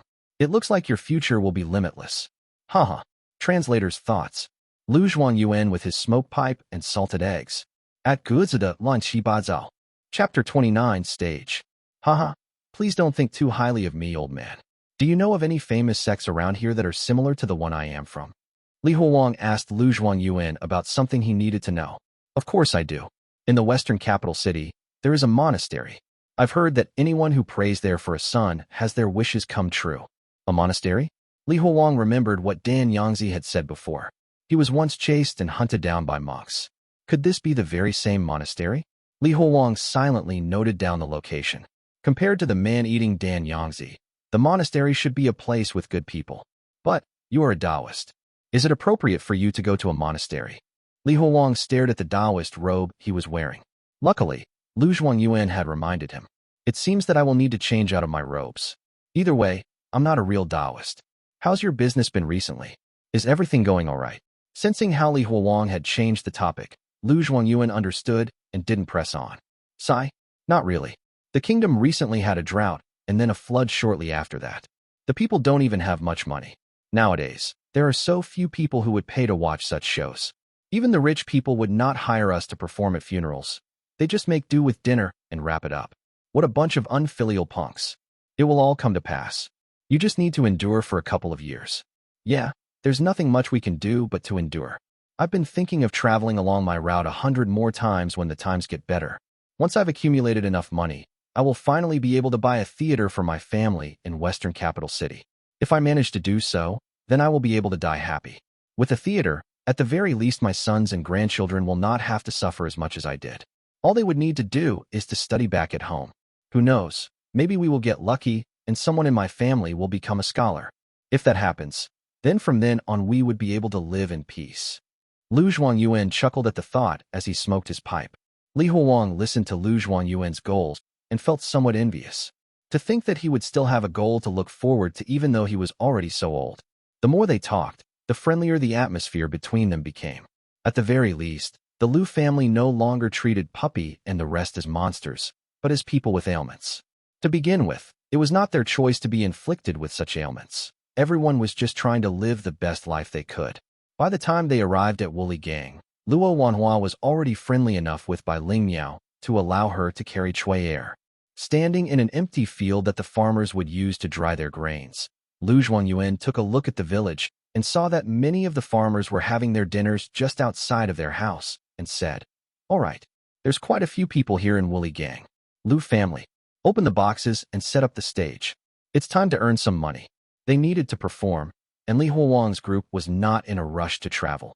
Everyone was already tired from the journey, and so this was a good opportunity to rest. While Li Huowang was not interested in such old-school performances and operas, the rest of them were clearly interested. They decided to help out with setting up the stage. They took some bamboo stakes and red clothes to set up the stage. Li Huowang was trying to sleep on a stack of dried rice stalks when he felt someone poking at his nose. He opened his eyes and saw Bai Ling Miao grinning at him. She raised both her hands, and a golden item dangled in front of Li Huowang. She excitedly said, "Senior Li, look, this is such a clean bronze mirror. I can use it to see myself clearly. This is what they use to put on their makeup. It's not sunset yet. Why have you taken off your blindfold? Aren't you afraid of?" At that moment, Li Huowang saw his own reflection in the mirror and was shocked. He didn't recognize the face in the mirror. "Senior Li, what's wrong?" Bai Ling Miao asked, having sensed that something was wrong. "Junior Bai, did I look like this even back when I was in Zephyr Temple?" Li Huowang gingerly touched his face. "Yeah, you've always looked like that. What's wrong? Is there something wrong with your reflection?" Li Huowang set down his hands and touched his reflection in the bronze mirror. However, it didn't change. In the mirror, he no longer looked like a teenager. It seemed that he had been in this world for quite some time. If the world with the hospital was my reality, then I would have been 17 years old. So how old am I now? He couldn't come up with an answer when he asked himself. His memories were all jumbled up, and now he didn't even know how old he was. Based on his reflection, the only thing he could predict was that he was no more than 30 years old. Li Huowang tried searching his memories for any mentions of his age, but there were none. "Senior Li, is everything all right? Please don't scare me." Seeing Li Huowang's reaction, Bai Ling Miao was quite nervous. "Nothing. I'm fine. I was just thinking about something." Quickly return the mirror back to them. They would need to use it to perform their show. All right. Bai Ling Miao took the bronze mirror and walked backstage. Lu Jiren started singing on the stage. Meanwhile, Li Huowang once again laid down on the rice stalks. "Sigh, I feel like my entire life is a joke." He thought that he would be much more emotional, but he was surprisingly calm. Now, he just had another objective, to find out just how old he was. The night sky was clear and had a moon, so the simple stage could be seen by everyone in the village. Hearing the news of a theater troupe arriving outside the village, almost everyone in Woolly Gang came out to watch the show. Most of them had nothing to do anyways. They would usually tend to the fields and sleep. To the farmers, having a troupe performing in front of their village was one of the rare opportunities to enjoy some entertainment. The Lu family's troupe was small. With the exception of the granddaughter, there were only 6 performers. Due to that, they had to exclude some of the performances. There were too many things to do, including having to play the musical instruments, applying makeup, and performing. Luckily, the farmers were not a picky bunch. All of them took a stool and happily watched the show. Meanwhile, Huowang and his group were resting on a bunch of dried grass stalks and admiring the show from afar. The sound coming from the stage was loud enough for them to hear. Huowang had never watched one before, and so he didn't know what it was that they were performing. The only one he could recognize on the stage was Yuan. The latter had put on black makeup while carrying a large halberd. It looked extremely tiring for him to perform on stage at his age. After all, he had to sing while swinging the halberd around. Excellent. The sound of cheering suddenly rang out, surprising Huowang. The show continued as the area in front of the stage was filled with people. The entire Lu family poured their heart and soul into their performance on the stage, captivating the farmers below. The only one who wasn't interested in the show was Huowang. Soon the moon had crawled to the middle of the sky, and the performance of the Lu family came to an end. Just then, Huowang saw Luo Wanhua appear on the stage in tattered clothes. She was carrying her daughter in a basket woven using dried grass. My cruel uncle-in-law has chased me away. I'm just like a lone swan drifting in this world. I have suffered so much. Just like the wild grass that people step on, both me and my daughter are cold and hungry, and have had to endure so much. The only thing we could rely on is the food and the money that people donate to us. As she sang, Luo Wanhua pinched her daughter lightly on the buttocks. At the same time, the 2-year-old child started crying as if she understood what she had to do. Chapter 30, Performance. Huowang didn't know what she was performing, but soon, he saw the farmers below the stage start standing up and taking out some coins before throwing them up onto the stage. They all threw a single bronze coin or two. Since most of them were farmers, in addition to money, most of them also threw some food such as corn cobs or potatoes onto the stage. Some of the wealthier families even threw out some salted fish and preserved meat. Meanwhile, Luo Wanhua did not decline anything, thanking everyone for their generosity. Is that their way of asking for payment? Huowang was quite surprised by this. Meanwhile, Luo Wanhua was humbly kneeling on stage as she carried her crying child and sang, all the while picking up the items and placing them into the basket she was holding. She would even bow down toward the people below as a token of appreciation. Huowang sighed as he saw how hard it was just to survive in this world. As Luo Wanhua was happily picking up the money and food, a small chunk of silver was thrown up on the stage. Her eyes lit up, and she inspected the chunk of silver. When she realized that it was worth at least 500 bronze coins, she started performing even better, thanking the fat old man who was wearing silk clothes. Great! Your singing is amazing. The old man raised his head and threw out another piece of silver. Feeling exhausted, Huowang yawned and rolled on the rice stalks. He told Zhao Wu, who was just beside him, I'm going to sleep now. Help me keep an eye on everyone. No problem, Senior Li. By the time Huowang opened his eyes again, it was already late in the morning. The others around him were chatting leisurely. It seemed that everyone had made do with the rice stalks and decided to sleep outside for the night. Further down, the stage had already been disassembled by the Lu family as they kept it in their cart. Zhao Wu, how much food do we still have? Huowang suddenly asked. Not much. If we ration it, then we would probably last only 3 days, replied Zhao Wu. Huowang took out the money he had taken from the guiding drug ingredients before. He counted tins of coins and one small blackened piece of silver and passed it to Zhao Wu. Go and buy some food. We might need to travel for quite some time. There were quite a number of young people among their group, so they would need to eat a lot. They had initially taken quite a large amount of food from the Zephyr temple, but most of it was already gone. Zhao Wu perched on Simpleton's back, and they were just about to enter the village when he thought about something before calling for one of the assistants.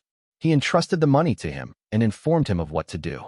Meanwhile, Huowang was staring at the Lu family's stage from his makeshift bed. Old man, when will we depart? Huowang asked Lu Zhuangyuan. Lu Zhuangyuan replied quickly, feeling anxious. Young Taoist, please be at ease. My daughter-in-law took her daughter somewhere early this morning.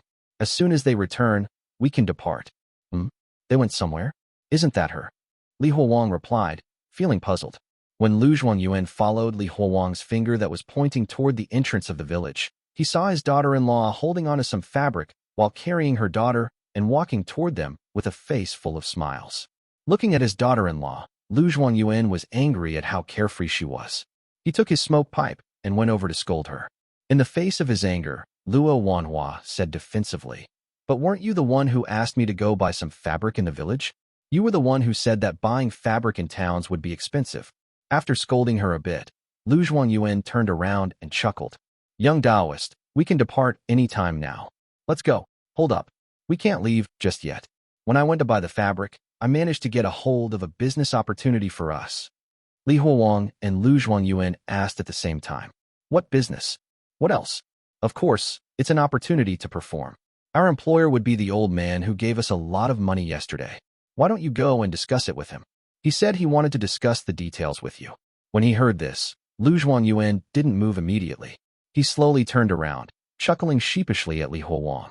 Even though he didn't say anything, Li Huowang knew what he was thinking. Don't worry. It's more important to earn money. It will just mean delaying our departure for a day. Thank you so much. I will quickly go and come back. Lu Yuan happily followed his daughter-in-law into the village while holding his smoke pipe. Li Huowang once again sat down on the rice stalks and took out the dented bronze bell from his sleeves. Due to his boredom, he decided to examine it closely. If I can summon the wandering gods, I will be able to increase my fighting strength. But I can't summon them with this bell as it is now. I need to find a way to fix it. After examining it, Li Huowang didn't see any issues besides the dent. If I can fix it, does that mean it will become usable once again? Li Huowang thought about it before picking up a stone from the ground. He placed the bell on a relatively flat piece of rock before starting to pound it with the stone. A sharp, ringing sound rang out, immediately giving him an explosive headache. He could barely continue holding the stone in his hand. No, I can't do it this way. I need to ask if there's a blacksmith in the village. Li Huowang thought as he cradled his spinning head. Just then, Li Huowang saw the assistants exiting the village with 2 sacks full of food. He stored the bell and approached them along with Zhao Wu, who was perched on top of Simpleton.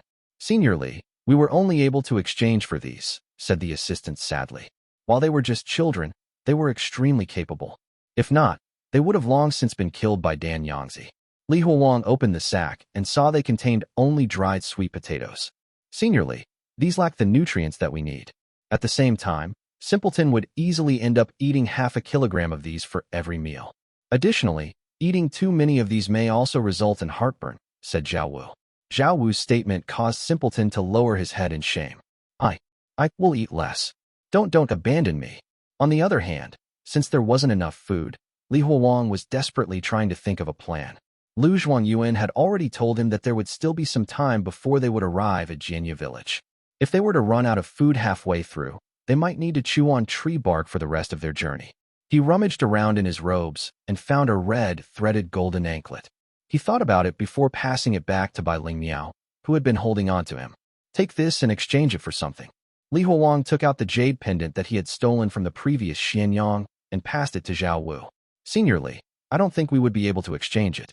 There's no pawn shop here, and none of these farmers would be able to give us the change, nor would they be able to realize the true worth of this pendant.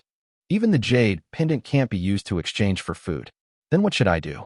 Just as Li Huowang was trying to figure out what to do about the food crisis, he saw Lu Yuan bringing his daughter-in-law out of the village and toward him. Young Taoist, I might need a favor from you. We will need you to help us with this particular business opportunity. Would you be willing to help us? Lu Yuan asked in a sheepish voice. Old man, I can't sing or dance. I'm afraid that I might not be able to help you, Li Huowang said, feeling bewildered. Don't tell me he wants me to go up on stage and perform a sword dance. No, it's something that you can definitely do. Lu Yuan carefully glanced around him before whispering. Old man who wanted us to perform for the dead. Chapter 31, A Wandering God. A show for the dead? Li Huowang felt his heart skip a beat. This was definitely something ominous. It's actually nothing much. We just need to perform in front of their ancestors at their ancestral hall. Since it's just that, why don't you perform without me? Li Huowang had a feeling that it wouldn't be as simple as it sounded. This is actually the first time I'm performing for the dead, and so I feel a bit scared. I would love to have someone like you to watch over us so that we can perform in peace. Old man, I'm afraid that this is not something I can help you with. Li Huowang already had a hard time just trying to hide and survive. In reality, he wasn't really strong or talented. Even though Lu Yuan said that nothing would happen, it was not something that Li Huowang would want to bet on. At most, they were just 2 groups of people traveling together. Lu Yuan wasn't someone who Li Huowang would risk his life to save. If Lu Yuan decided not to guide them to the next village because of this, then Li Huowang would rather split up with him and find someone in the village to ask for directions. Surely there would be someone else who would know the way. Young Taoist, please don't be rash. I haven't even finished speaking yet. Let's split the earnings in half. How about that? Lu Yuan became quite excited when he talked about the reward. Originally, I didn't really want to accept the job, but Old Hu promised to give us 10 pieces of silver. A single piece of silver is worth 1,000 coins. 10 pieces of silver are equivalent to 10,000 coins. That is a huge amount of money. Even if you want to ascend to immortality, you would still need money to eat before you actually manage to become one. These words caused Li Huowang to look toward the 2 bags of dried sweet potatoes. He really needed the money. Not only did he have to take into consideration their food ration, but he also had a feeling that they would need to spend quite a lot of money once they arrived at the Jianye village. It would be hard to complete their objectives without enough money. Young Taoist, please, I beg you. I am even willing to split it 60/40ths with you. It's not easy trying to earn money these days. Lu Yuan cried as he tried to persuade Li Huowang. If he failed to persuade Li Huowang, then he would have to decline Old Hu. After all, even if he could earn a lot of money, he would need to be alive to be able to spend it. At that moment, Li Huowang suddenly turned and faced Lu Yuan. Is there a blacksmith in the village? Huh. Under Lu Yuan's guidance, Li Huowang soon arrived at the workshop of the only blacksmith in Wuligang. What do you need me to make? A large man with a thick beard looked at Li Huowang's Taoist robe and huffed. His well-built muscles could be seen quite easily due to him being shirtless. No need to make anything. I need you to fix this bell without pounding or melting it. Can you repair it? Li Huowang took out the bronze bell. If he could fix it, then he might be able to summon the wandering gods. If he could do so, then he would be willing to accept Lu Yuan's request. If he still failed to summon them, the money might not really be worth it. Without pounding or melting it. What kind of bullshit? The blacksmith took the bronze bell and inspected it. Then, he took out 2 pliers and called out to his assistant. Come and help me.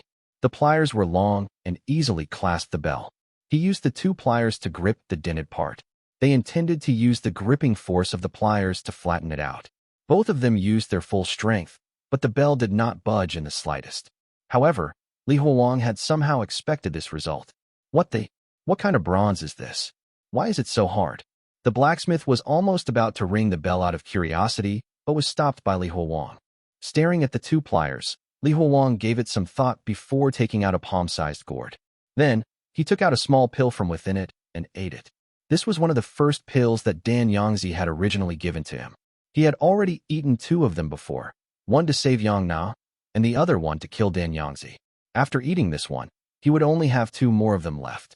As soon as he ate it, a stream of hot energy exploded in his dantian and spread out all over his body.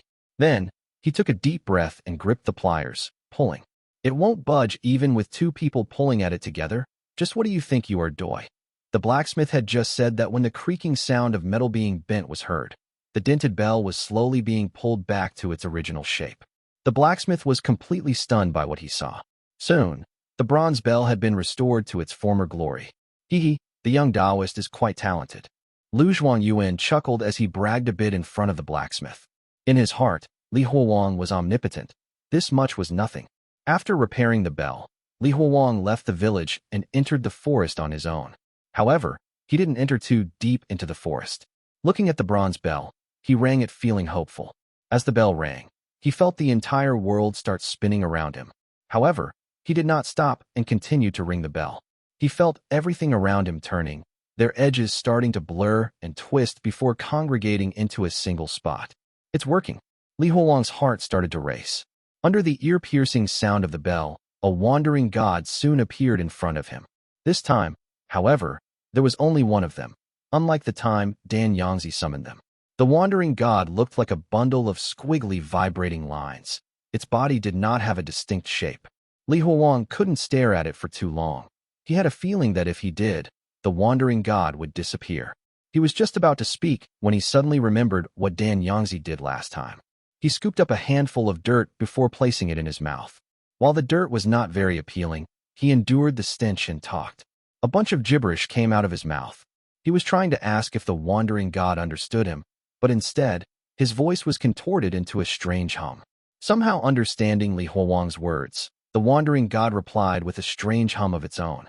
Strangely enough, Li Huowang also understood its intention when he heard that hum. The wandering god was saying that it would assist him. This meant that his fighting power would increase from now on. Li Huowang leaned forward with excitement and asked the most critical question. He once again let out a strange hum. While the wandering god remained static, it hummed in a slow and firm tone. Li Huowang once again confirmed what it meant and got back the same answer, causing him to sigh. There really are no free lunches in this world. Asking for its help requires a sacrifice. The sacrifice that the wandering god needed was 3 months of the summoner's lifespan per order. However, when Li Huowang asked whether Yangzi had to pay the same price, the wandering god remained silent.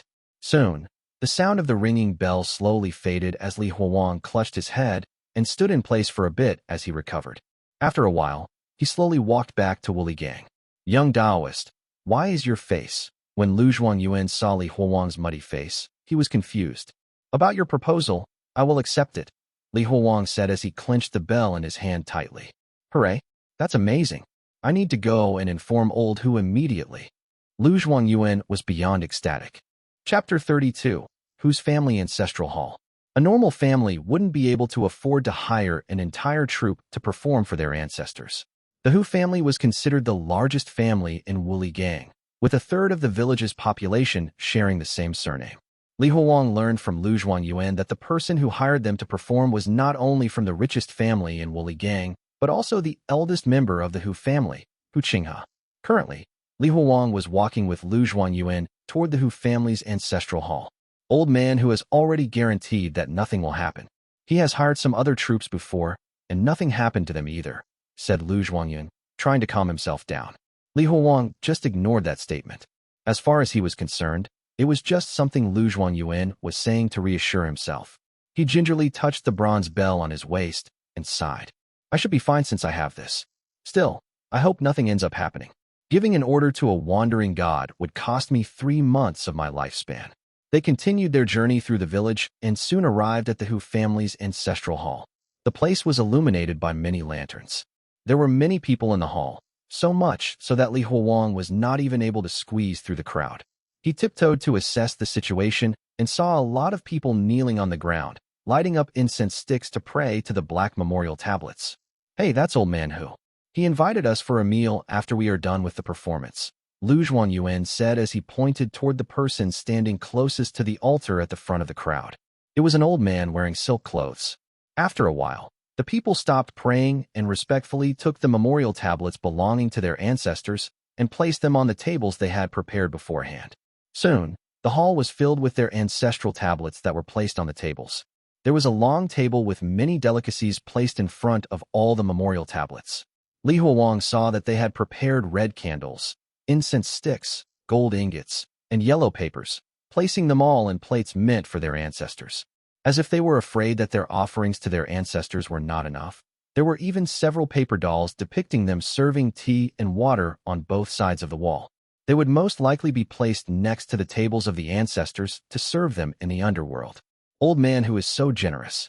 To think that he would even hire a troupe to perform a show for his ancestors. Yeah, no wonder old man Hu and those near him did not suffer from sickness and disasters these past few years. Looks like their ancestors are blessing them. Sigh, I wonder if I will ever get such a grand treatment after I die. Pray that your descendants end up earning a lot of money like old man Hu. Hiring a troupe to perform a show for the dead costs a lot of money. Listening to their conversations and seeing the grand ceremony in front of him, Li Huowang calmed down a little. Looks like nothing will happen. He leaned toward Yuan and asked, Old man, you've traveled the land for so many years. Compared to the spirit we met in the forest, how much more frequently have you met a ghost? Aren't they the same? Yuan was surprised by his question, his eyes wide with shock. What? They are two separate things. One is formed after a person has passed away, while the other. Li Huowang stopped, not knowing how to explain it. What Li Huowang understood was that regardless of whether it was the mountain grandmas or the wandering gods that Yangzi had used to refine pills, or even the girl with tiny legs they had encountered in the forest, they were not ghosts. At least, he did not see them as ghosts. Just as he was thinking about the difference between ghosts and those things, all of the memorial tablets belonging to the Hu family's ancestors had been placed onto the tables. Then, Hu Qinghe led a group of his family members and approached Lu Zhuangyuan. Troop Leader Lu, thank you for accepting my proposal. Jialong, please take some people and help him set up the stage. Thank you so much, and sorry for the inconvenience. You are much too kind. Troop Leader Lu, you should know the rules about performing for the dead, right? Once our ancestors appear to enjoy your show, us, their descendants, will have to leave this place and lock ourselves in the room. Please take care of our ancestral hall in the meantime. Old man who instructed patiently. Of course, please rest assured, your ancestral hall is in good hands, said Lu Zhuangyuan, smacking his chest with pride. Even though none of the Hu family members would be there, Lu Zhuangyuan would never dare to make a mistake. If something were to happen to the ancestral hall of the Hu family, they would bury him and his family alive. Oh, and once you start your performance, those in the realm of the living should not speak to the performers. This is because our ancestors should not feel like their show is being interrupted. As for what to perform, just perform something jovial and bubbly. My ancestors had shown me a dream where they said that they were bored by how monotonous everything was down there. Also, you don't have to perform for the entire night. My son will come and place our ancestors' memorial tablets back in their respective places during the 5th section of the night. You can rest after that. Lu Zhuangyuan was nodding like a chicken pecking grains. No worries, old man Hu. We will not break the rules. With the help of the Hu family, the stage was set up quite quickly. There were only 5 people on the stage. Luo Wanhua was a girl and was not allowed into the ancestral hall tonight. Under Hu Qinghe's direction, the crowd soon dispersed and returned to their homes. The sound of instruments soon started to echo in the ancestral hall. The Lu family had started their performance while Li Huowang remained backstage. Time slowly passed, and the entire woolly gang soon turned quiet as the villagers went to sleep. The village was completely dark, with the exception of the ancestral hall, which was brightly lit with lanterns. This was the first time Li Huowang had seen a performance for the dead. He peeked through the curtain to observe the surroundings outside. It was quite eerie, even for him. The stage was bursting with action, but no sound came from the audience. Not even a single clap. There were only rows of black memorial tablets engraved with the names of the ancestors and the offerings meant for them. Still, this was nothing compared to the Zephyr Temple. From the looks of it, the Lu family was still inexperienced when dealing with this situation. In just a few minutes, Lu Jiren had forgotten his script numerous times due to his anxiety. Lu Zhuangyuan, who was playing the gong, also made mistakes out of nervousness. As time passed, they started to adapt to the situation, and the show became smoother and smoother. Amidst the silence of the night, the sound of their singing resonated loudly within the hall and even outside. Soon, Li Huowang sat down and closed his eyes to rest. He got bored and started humming along with their singing. Soon, it was 9 p.m. Li Huowang understood now that the people here separated the night into different sections. So, 9 p.m. to 11 p.m. would be the 2nd section of the night, 11 p.m. 1 a.m. would be the 3rd section, 1 a.m. to 3 a.m. would be the 4th section, and 3 a.m. to 5 a.m. would be the 5th section of the night. The rooster would usually start crowing at 5 a.m. He yawned. For some reason, he was much sleepier than on other nights. Unfortunately, he couldn't sleep for the night since Lu Zhuangyuan had already hired him.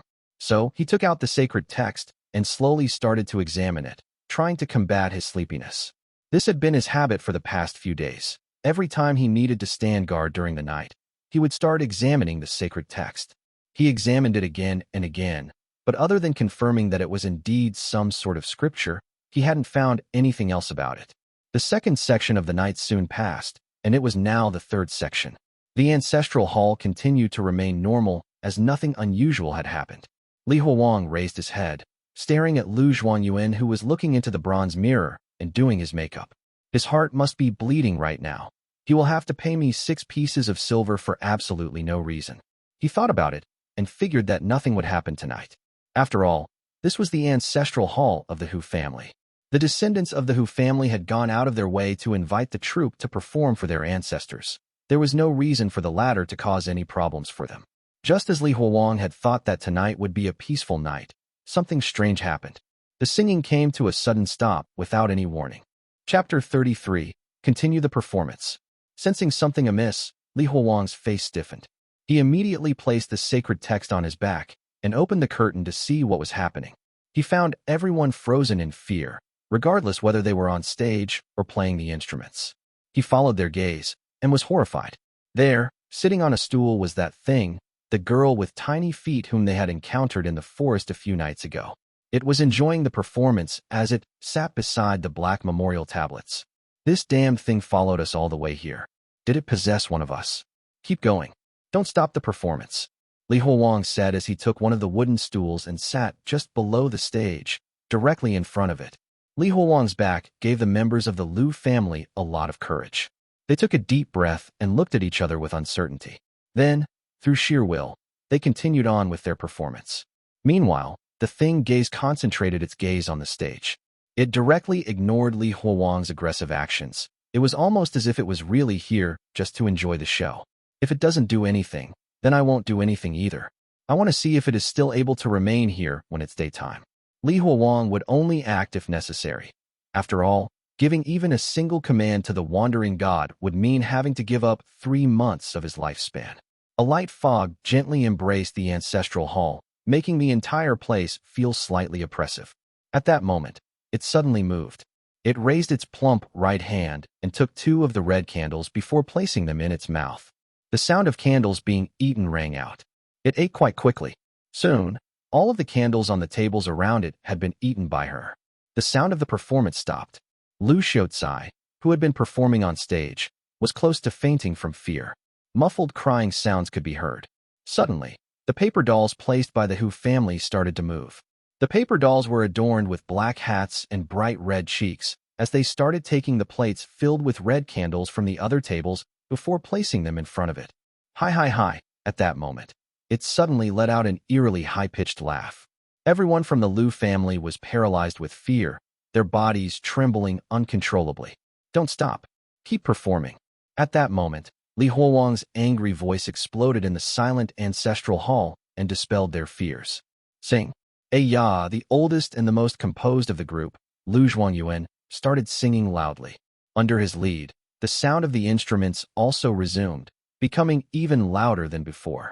They sang with all of their power, as if they were trying to drown the fear in their hearts. All of them sang till their veins started to bulge and sweat started dripping down from their foreheads. It stopped laughing, staring blankly at Li Huowang and all of the paper dolls. Meanwhile, Li Huowang ignored the paper dolls and continued to stare at it. The 3rd section of the night soon passed, and it was the 4th section of the night. The Liu family had been performing all this time, not daring to stop. Their voices were hoarse and their throats were in pain, but they continued on. Shit, it's still trying to drag this on? How long is it going to continue this way? Li Huowang silently cursed. Just as he was thinking about summoning a wandering god to deal with it, even at the cost of 3 months of his lifespan, the situation changed once again. At that moment, the black memorial tablets started shaking and thumping on the tables. Bada. The memorial tablets started thumping on the tables over and over. It sounded like rain hitting the ground. At this point, the members of the Liu family almost collapsed from fear. It would already be very scary if one of the memorial tablets started moving, let alone all of them. Seeing their reactions, it chuckled. Soon, it started roaring with laughter. Its voice was so sharp that even Li Huowang's ears were starting to hurt. However, when Li Huowang saw its reaction, he suddenly smiled. I think I understand now. Every single one of your actions were meant to scare them. There are 2 possibilities. One is that you like to scare others for entertainment. However, I don't think that's the case. The second possibility is that you feed on people's fear. After all, candles shouldn't be your main diet, right?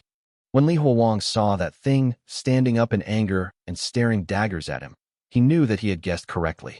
Old man, don't stop singing. Didn't old man who instruct you to perform something jovial? If you are afraid, just close your eyes and sing. Hi, do I look like a human or a god? Seeing that its plan had been discovered, it started snarling and closed in on Li Huowang. You look like a bitch. Li Huowang unsheathed his sword and rushed straight toward it. Once he understood what it wanted from them, all of his doubts about it were dispelled. It seemed that the thing wasn't as strong as he had thought. It was just toying with their hearts. Soon, both of them clashed and Li Huowang swung his sword. The cold blade of the sword easily split the thing in half, and even the candles in its stomach were split in half as they fell onto the ground. At the same time, one half of its body continued flying toward Li Huowang's back. It was trying to touch him, but when the pale fingers were mere inches away from his back, it suddenly recoiled from a searing pain. Oh ho! Li Huowang noticed what had happened. It seemed that the sacred text was capable of repelling such things. Li Huowang let go of his sword and gripped the block that was engraved with the sacred text. He then swung it hard toward the thing's face. The thing revealed an expression of fear and tried to dodge as the sacred text swung by it. The situation had suddenly changed. Now, Li Huowang was the one holding the sacred text and chasing the thing. Li Huowang was the source of its fear now. Within the Ancestral Hall, Li Huowang chased the thing for quite some time. Even though it had tiny feet, it ran at a shockingly fast speed. Li Huowang couldn't even get close to it. Li Huowang was already panting as he stared at the thing across the table. This can't go on any longer. Is there any way to chase it away? Fuck off. Don't let me see your face again. The thing stared at him angrily before moving to a dark corner of the Ancestral Hall and disappearing. Li Huowang took a lantern and inspected the corner, but found nothing. At that moment, Yuan took the sword that Li Huowang had thrown away and ran over to give it to Li Huowang. Just as Li Huowang sheathed the sword, he saw Yuan's smiling face sheepishly asking him, "Do I look like a human or a god?" Hi. No wait. The performance hasn't stopped. This one is a fake. However, Li Huowang realized it too late. Just as he reacted, the fake Yuan pounced, its pale claws piercing through Li Huowang's body. Li Huowang felt a bone-chilling cold spread throughout his body as if he had been plunged into freezing water. His emotions fluctuated as everything around him turned dark. Chapter 34. The God of Happiness. Just as Li Huowang was about to lose consciousness, he quickly grabbed the bronze bell hanging from his waist and swung his arm. The bell's signature piercing sound resounded, causing him to quickly snap back to consciousness. Bang! The back of Li Huowang's head hit the ground hard, his head ringing from the impact. However, he ignored the pain and continued to ring the bell. I almost got fooled by this thing. Soon, the edges of the tables, the stage, and even the memorial tablets started wriggling before congregating onto a single spot. Li Huowang pushed through the intense pain and pointed at the thing. The wandering god that he had summoned understood his order and pounced on the fake Yuan. Seeing that Li Huowang now had a helping hand, the thing wanted to escape, but it was too late. The wandering god had already arrived beside it.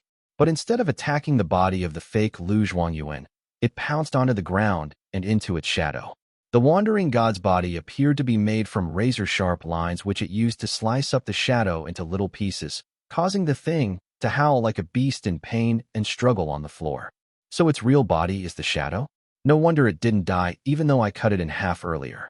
Under the wandering god's assault, the shadow dispersed, causing the fake Yuan's body to deflate as it ultimately became a pile of black goo. Just as Li Huowang thought that everything was over, the wandering god quickly returned and circled around him. What the? Is it not over? Li Huowang had been prepared to stop ringing the bell, but seeing how it might not yet be over, he quickly swung it even harder. Upon realizing that hiding wouldn't work, the girl with the tiny feet appeared from a crack, staring angrily at him. Oh, so it can split itself in half. It seems that the fake Yuan was made by its other half. Just as he had this thought, another girl with tiny feet split from the body of the first one. Then, the thing started splitting itself into more and more bodies. Soon, they started splitting into numerous bodies, each getting smaller and smaller. Li Huowang immediately ordered the wandering god to attack all of them. At this point, the thing was only the size of his palm. However, it was futile. The wandering god's attacks were much slower than the rate at which it was splitting. All of her clones circled around Li Huowang as they continued splitting while chanting something, their bloody mouths opening and closing eerily. The god of happiness is happy and laughing. He dresses jovially and greets everyone happily. The god of happiness dances and parties. All families change their couplets to greet him. The god of happiness is angry and sad. The skull he carries brightens even the seas. The god of happiness is hungry and thirsty, with a liver on the left arm and intestines on the right arm.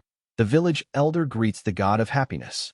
Just as they finished chanting, all of them exploded into black goo that showered the entire area. The area around Li Huowang became pitch black. While he didn't know what that thing had done, he knew that something was definitely off. He stopped swinging the bell and tried to run. However, when he tried moving his feet, he found that he couldn't move them. It was as if his legs had been nailed to the ground. At that moment, a soft force pushed his chin upward and forced him to stare toward the sky. The sky was pitch black, but somehow, Li Huowang saw something moving in the darkness, something quite large. The god of happiness? Just as he had that thought, something emerged from the darkness. Oh shit, it must have detected my thoughts. I must escape. Li Huowang wanted to escape, but his body refused to move. He strained his body as hard as he could, his breathing turning rapid as his veins began to bulge. At that moment, his arm suddenly tore off his Taoist robe and was forced upward. It was as if he were greeting the thing in the dark. Meanwhile, the thing in the darkness became clearer and clearer. Li Huowang could finally identify parts of its face. At the same time, his eyes started bleeding, and blood streamed down his face. I cannot look at it any longer. I must close my eyes. Li Huowang used all of his strength to no avail. He could see the head of the god of happiness. That is, if that big mass of black goo could even be called a head. Just as the thing was about to emerge completely from the darkness, a peculiar sound rang out from behind it. Tack tack. The thing in the darkness suddenly stopped and shrunk, almost as if something was pulling it back into the dark. At the same time, the sudden sound of a rooster caw sounded all around them, and the dark sky shattered like a mirror. Li Huowang finally regained control of his body as he cracked his bones and crumpled down to the ground. He was panting hard as he stared at the large stone bricks with both of his hands supporting his body. Shit, what did that girl with tiny feet summon? What just happened? Many questions kept popping up in his mind. He held onto the edge of a table and slowly sat down before looking back up into the sky. He saw nothing, almost as if everything had been an illusion. Meanwhile, the sky was starting to grow bright. The fifth section of the night had passed. Soon, the members of the Hu family would come and place the memorial tablets of their ancestors back on the altars.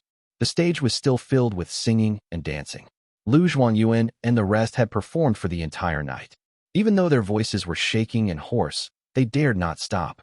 Looking at the black memorial tablets, Li Huowang suddenly realized that the sound just now had been from them slamming onto the tables. Li Huowang was shocked. Did the ancestors of the Hu family help me? He thought about it and felt that it might be a possibility, so he faced the memorial tablets before giving them his respect.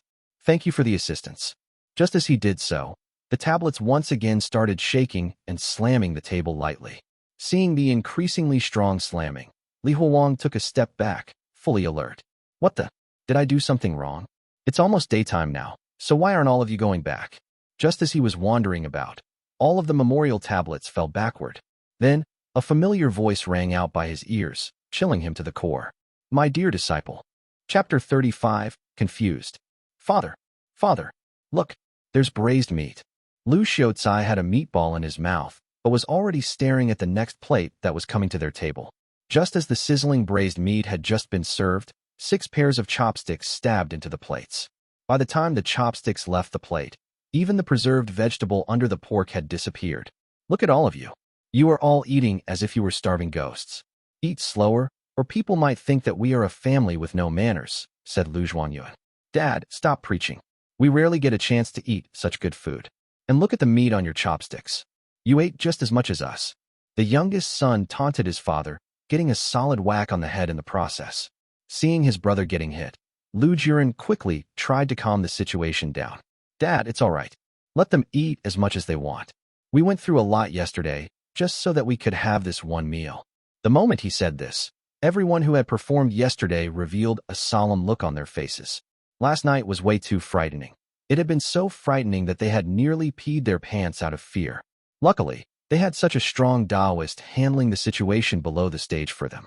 All of them turned to stare at Li Huowang, who was sitting outside all by himself. Their gazes toward him were filled with admiration. If it wasn't for him, they all might have died. The Taoist was quite young, so young, in fact, that he didn't even have a mustache. And yet, he was so strong.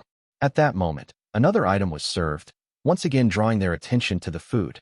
Chicken. It's roasted chicken. Their chopsticks once again started attacking the food on their plates.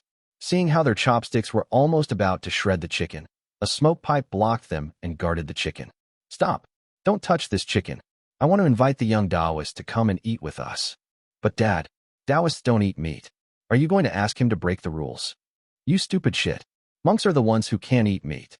If I come back and see that the chicken has been touched by any of you, then be prepared to be whacked by me.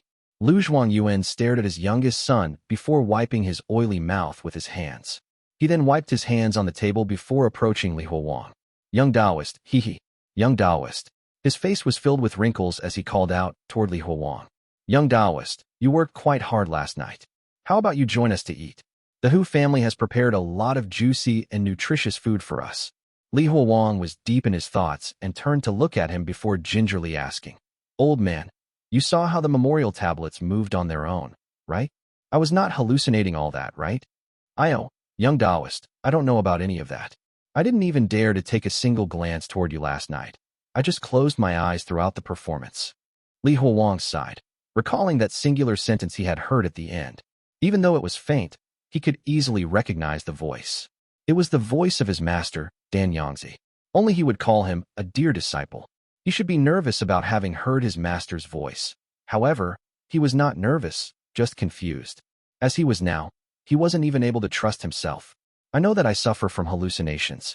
It would be reasonable to hear minor things like that, given that I haven't eaten a black Taisui in quite a while. But then how should I explain the memorial tablets suddenly moving on their own? Or the god of happiness that appeared and disappeared so suddenly? Li Huowang thought back to how Dan Yangzi's body had contorted into that ugly creature. Don't tell me that he really became an immortal? No, that can't be it. The so-called method to become an immortal was just some random garbage I came up with. How could it have been the correct method? Unless he turned into something else. But then, what did he end up becoming? Why is he still following me? Li Huowang was growing visibly irritated. Young Taoist? What were you thinking about? We are close enough now, aren't we? You can tell me if you have something that is bothering you. Lu Yuan's voice pulled him back from his thoughts. He had made a decision. Regardless of whether it's real or fake, there's nothing I can do about it right now. I need to go to Western Capital City and visit the monastery first. If it's real, then maybe they will know what to do. I know far too little about the world. It's nothing, old man. Let's eat. I was just thinking about some random things. Hearing that, Lu Yuan happily nodded. Then, both of them entered the room and went toward the dining table. However, when they reached the table, Lu Yuan's face stiffened. Everything on the table, except for the chicken, had been eaten cleanly. The plates had even been licked. That was such a nice meal. I guess this would be how an emperor feasts. Lu Xiaozai stretched his body as he unbuckled his belt, his mouth smeared with oil. Lu Yuan could only chuckle, feeling embarrassed. After all, it wouldn't really be nice to scold his son when there were outsiders around. He could only take the roasted chicken and place it before Li Huowang. Young Taoist, the chicken is quite juicy. Forgive me for not being able to serve the rest of the dishes for you. Li Huowang smiled and started eating a piece of the chicken. It's all right. The chicken is plenty delicious. Li Huowang had just eaten a few bites when a crowd of people entered the room from the corridor. The man leading the group was Hu Qinghe, the old man who requested Lu Yuan's services. Not bad. It seems that my ancestors are quite satisfied with your performance. Even the candles on the tables were eaten. This is a joyous sign. Listening to the praises, Lu Yuan chuckled humbly. It was nothing much. It was something we could do. Troop leader Lu, if you are passing by again, please come to our house for a cup of tea. Hu Qinghe said politely. After he said that, he waved for a man beside him to show a tray covered in red cloth. He took off the red cloth and revealed 10 pieces of silver. Here is the payment, just as we had agreed. Please receive it. Thank you for your generosity. As long as we are alive, just send a word for us, and we will come as soon as we can. After old man who left them, the Lu family surrounded the tray, their eyes filled with greed as they stared at the pieces of silver. Just as Lu Xiaozai was about to touch the largest sum of money he had ever seen in his life, a smoke pipe whacked his hand. Then, Lu Yuan took 4 of the pieces of silver and placed them into his clothes. As for the remaining 6 pieces, his eyes were filled with reluctance. Still, he smiled and placed the tray containing the rest of the pieces of silver near Li Huowang, who was eating the chicken. Ho, come, young Taoist. We had agreed on splitting the reward 60 to 40. This is your portion of the payment. Chapter 36, Donkey Cart. Li Huowang looked at the 6 pieces of silver and accepted them directly. After all, he needed the money. Young Taoist, please take your time eating. We will go and prepare first. We will depart tomorrow. After eating until they were full, the members of the Lu family felt groggy. They went back to rest and get some sleep since they hadn't slept at all last night. After they left, Li Huowang was the only one left in the room. Staring at the roasted chicken that was even larger than his head, he called for the Hu family's servants. Is there something I can use to store and carry this? Soon, Li Huowang exited Woolly Gang with a donkey cart filled with bags of food. He had to properly budget the 6 pieces of silver. Even though this amount was not enough to buy a horse, it was still sufficient to buy an old donkey and a cart. At the very least, they would no longer have to carry food by themselves. When Li Huowang came out of Woolly Gang, he saw that everyone was huddled in the rice field amidst the dried rice stalks. They hadn't entered the village as they were afraid of scaring the villagers. At that moment, Li Huowang saw that they were roasting some sweet potatoes. He reached into the cart and took out the roasted chicken. Here, eat this. The people in their group had been eating dry rations for so long that upon seeing the chicken, they exploded with happiness and rushed over. A single chicken was then portioned and shared between 10 people. While they didn't have much, they ate it carefully, even going so far as to chew the bones as they ate it. Seniorly, where did the chicken come from? And the donkey cart? Just where did you go yesterday? Bai Ling Miao asked while carefully chewing a piece of chicken.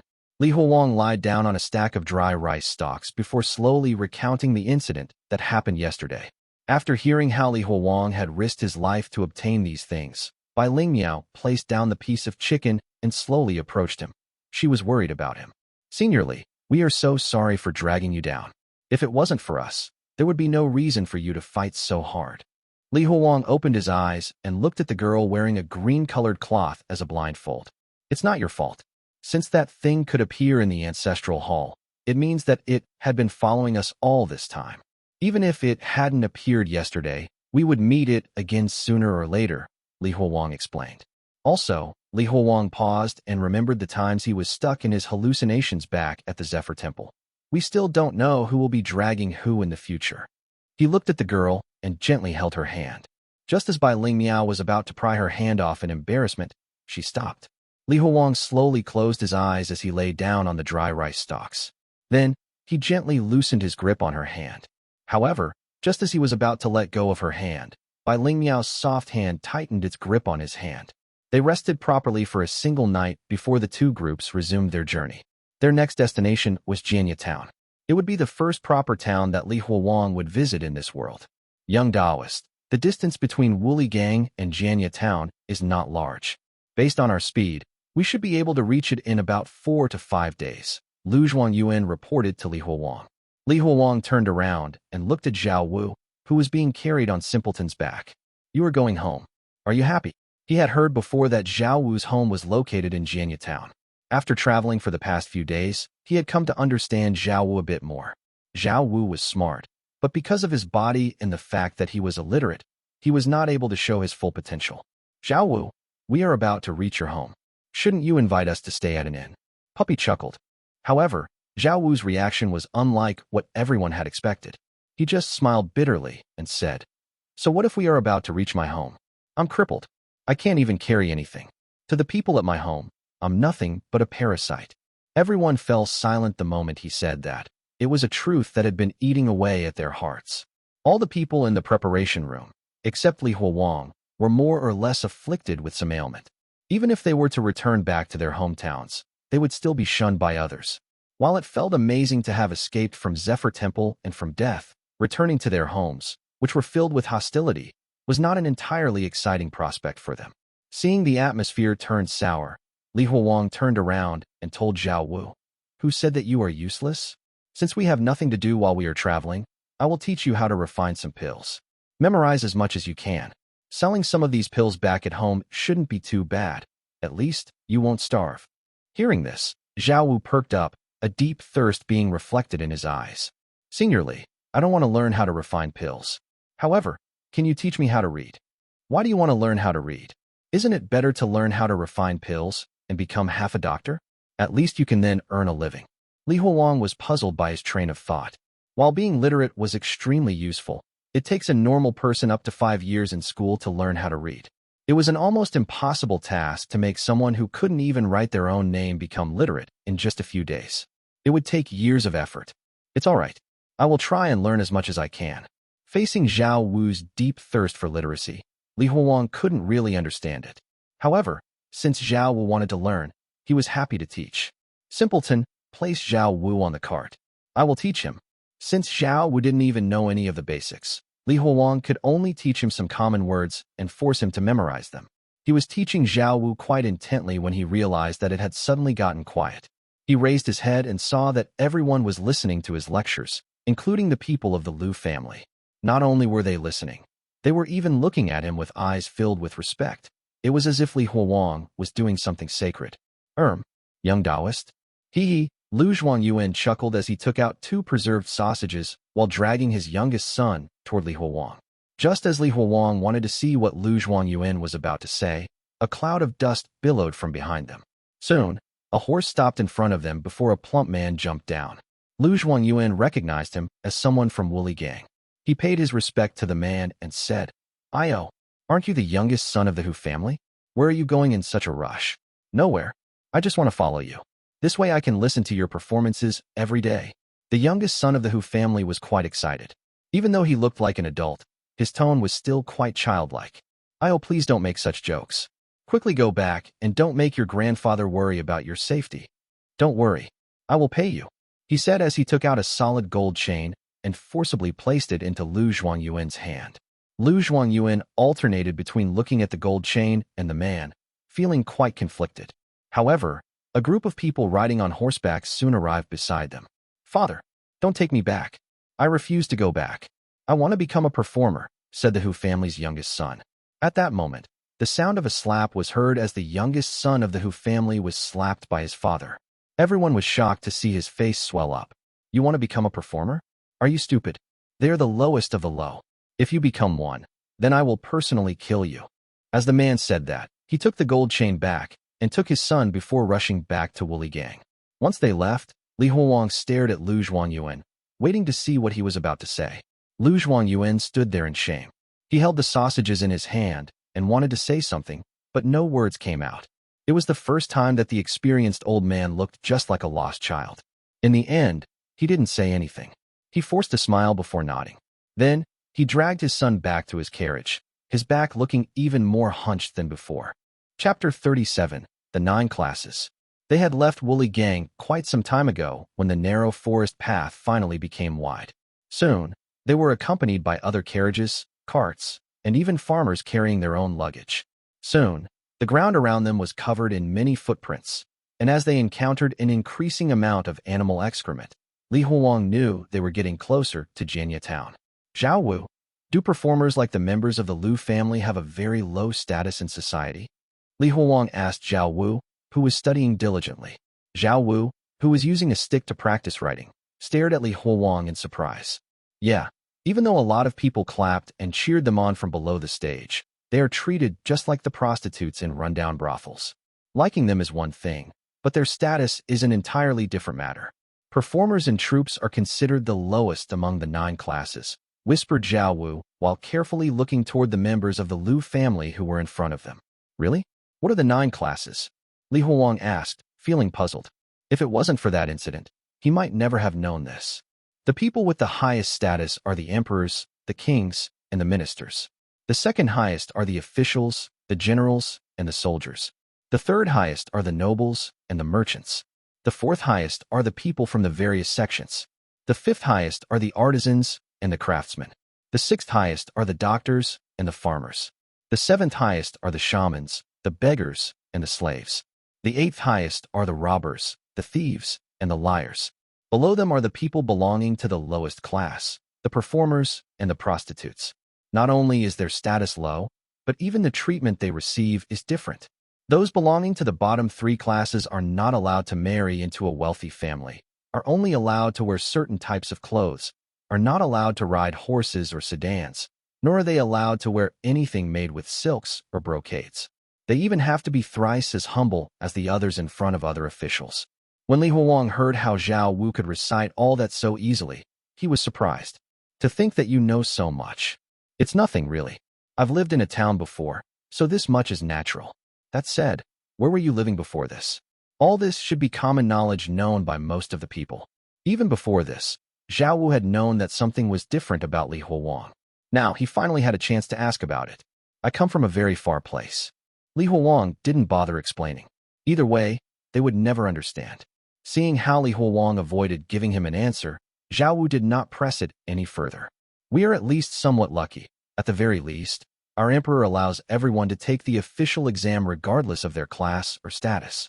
I've heard that in certain places, those from the bottom 3 classes are barred from taking it, meaning that their entire family would be forever stuck as members of the lower class. The performers can only continue to perform for their entire lives. Is that so? Li Huowang managed to learn something new about the world today. And what about me? As a Taoist, what class do I belong to? Li Huowang asked. Taoists are not considered a part of the 9 classes. Instead, they are a part of the 3 religions. Most people would respect Taoists or avoid them altogether if they are afraid of them. After all, no one wants to get involved with the supernatural. Zhao Wu's explanation reassured Li Huowang, causing him to stop thinking about taking off the Taoist robe he was wearing. Since they would be traveling the lands, having the conspicuous Taoist robe should give them a lot of benefits. All right, Zhao Wu, what about someone like Dan Yangzi? Would his position be considered very high? Li Huowang asked a very important question. I will have to be honest about that one. I don't know about it either.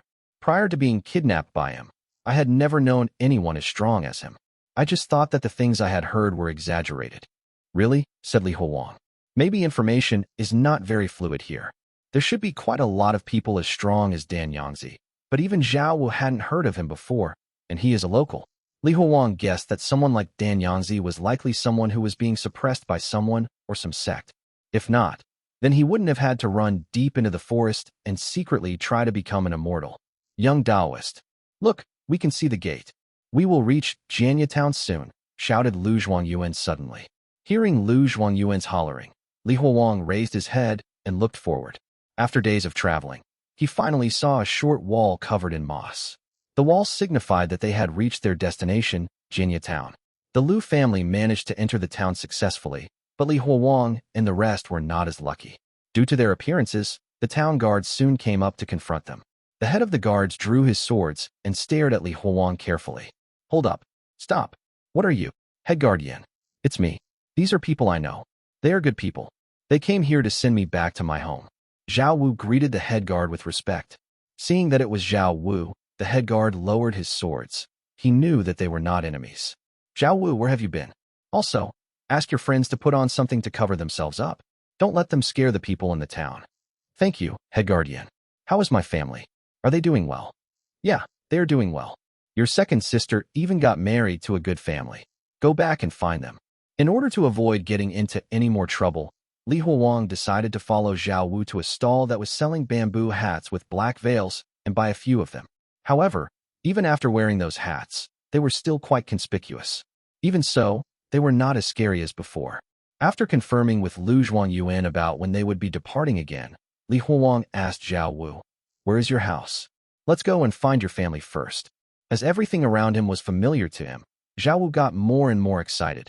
He didn't need a bamboo hat since everyone in the village knew about him. Zhao Wu crawled out of the cart with all his strength and leaped down, his forelimbs twisted in different directions. Puppy was just about to support him when Li Huowang told him not to. Instead, Li Huowang passed his sword to Zhao Wu before taking out the pieces of paper containing the last words of the dead guiding drug ingredients and started sorting them one by one. Meanwhile, Zhao Wu used the sword to support himself as he stumbled back to his home. While Jianye town looked quite big with all the people, it wasn't really that big. Zhao Wu managed to arrive at his home quite quickly. His family managed a small business as grain dealers. Seeing his family working inside the house, Zhao Wu shouted in a tearful voice, "Dad, I'm home." At that moment, Zhao Wu's shaking voice attracted the attention of the people inside. Fifth brother, a strong man who had been carrying a bag of rice while shirtless, immediately dropped his cargo and ran toward Zhao Wu, hugging him tightly. Soon after, a girl ran out from inside the house, her braids dangling in the air. She too started circling around Zhao Wu excitedly. While they were embracing each other emotionally, Li Huowang, who had been observing everything from the sidelines, noticed something. Other than the two siblings, the rest of the people in the house were completely calm. This wasn't like a normal house. "Senior Li, what's wrong?" Bai Ling Miao, who had always been sensitive, immediately sensed that something was wrong with Li Huowang. However, Li Huowang just patted the back of her hand and said nothing in a small voice. Chapter 38, Jianye Town. "Fifth brother, quickly come in. Where have you been all this time? Both I and sixth sister have been so worried about you." We thought that something had happened to you. Seeing the topless man carrying Zhao Wu inside, Li Huowang followed them. He had a feeling that the situation was not as simple as it looked. Why are you back? As soon as Li Huowang heard what the man with the abacus said in such a calm voice, he knew that he was right. The excited expression on Zhao Wu's face immediately disappeared, replaced with a moody one. His voice shook as he spoke. Father, I was kidnapped by someone and brought far away. My friends over there helped me so that I could come back. Looking at the group of people standing in front of the entrance with their black-veiled bamboo hats, he grunted impatiently. Go away. Shoo. How am I supposed to run my business when you are all blocking the entrance? Li Huowang was quite pissed at that man's attitude. Why are you treating us rudely? We are not related to you in the slightest. At that moment, Li Huowang took the sword that was in Zhao Wu's hands and unsheathed it before pressing down the sharp blade onto the table, almost splitting it apart. What are you trying to do? The head guard is my cousin. Zhao Wu's father crawled backward in fear. Li Huowang took out a piece of silver and shaved a small piece of it before placing it right in front of Zhao Wu's father. He then pinched the small piece of silver and pushed it toward the man. I'm here to buy rice. Now in the backyard of the grain shop, Zhao Wu was pouring tea for Li Huowang. Calm down, Senior Li. That's just how my father is. However, he has a good heart.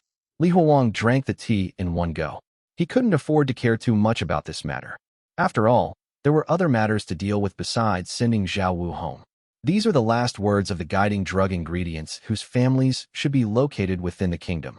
Since you know Jianye town the best, find a reputable escort service and send these to their respective recipients. Li Huowang said as he took out 8 pieces of paper and passed them to Zhao Wu. Zhao Wu received the pieces of paper with both hands and nodded. Don't worry, Senior Li. I will make sure that this is done properly. Sure. You should rest well in your home now. We are leaving, Li Huowang said as he stood up. So soon? How about having lunch at my house? After all, it was thanks to all of you that I could make it back safely. Zhao Wu was quite sad about parting ways. It was very likely that this would be their last time meeting each other. No need to trouble yourself. Li Huowang patted Zhao Wu's shoulders. Based on the attitude of Zhao Wu's father, it was likely that having lunch here would be way too troublesome.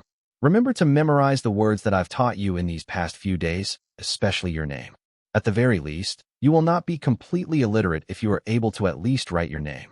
Just as Li Huowang was saying goodbye, one of the guiding drug ingredients, who had black hair all over her body, whispered to Zhao Wu, make sure to find out and confirm if it was your dad who had sold you off. It might not have been just a simple kidnapping. These words shocked everyone, leaving them unable to say anything. It was only after Zhao Wu's third brother brought them their rice that they left.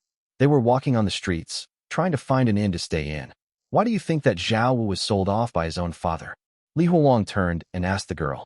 The girl was afflicted with hypertrichosis. She usually stayed silent, but her words today had shaken everyone.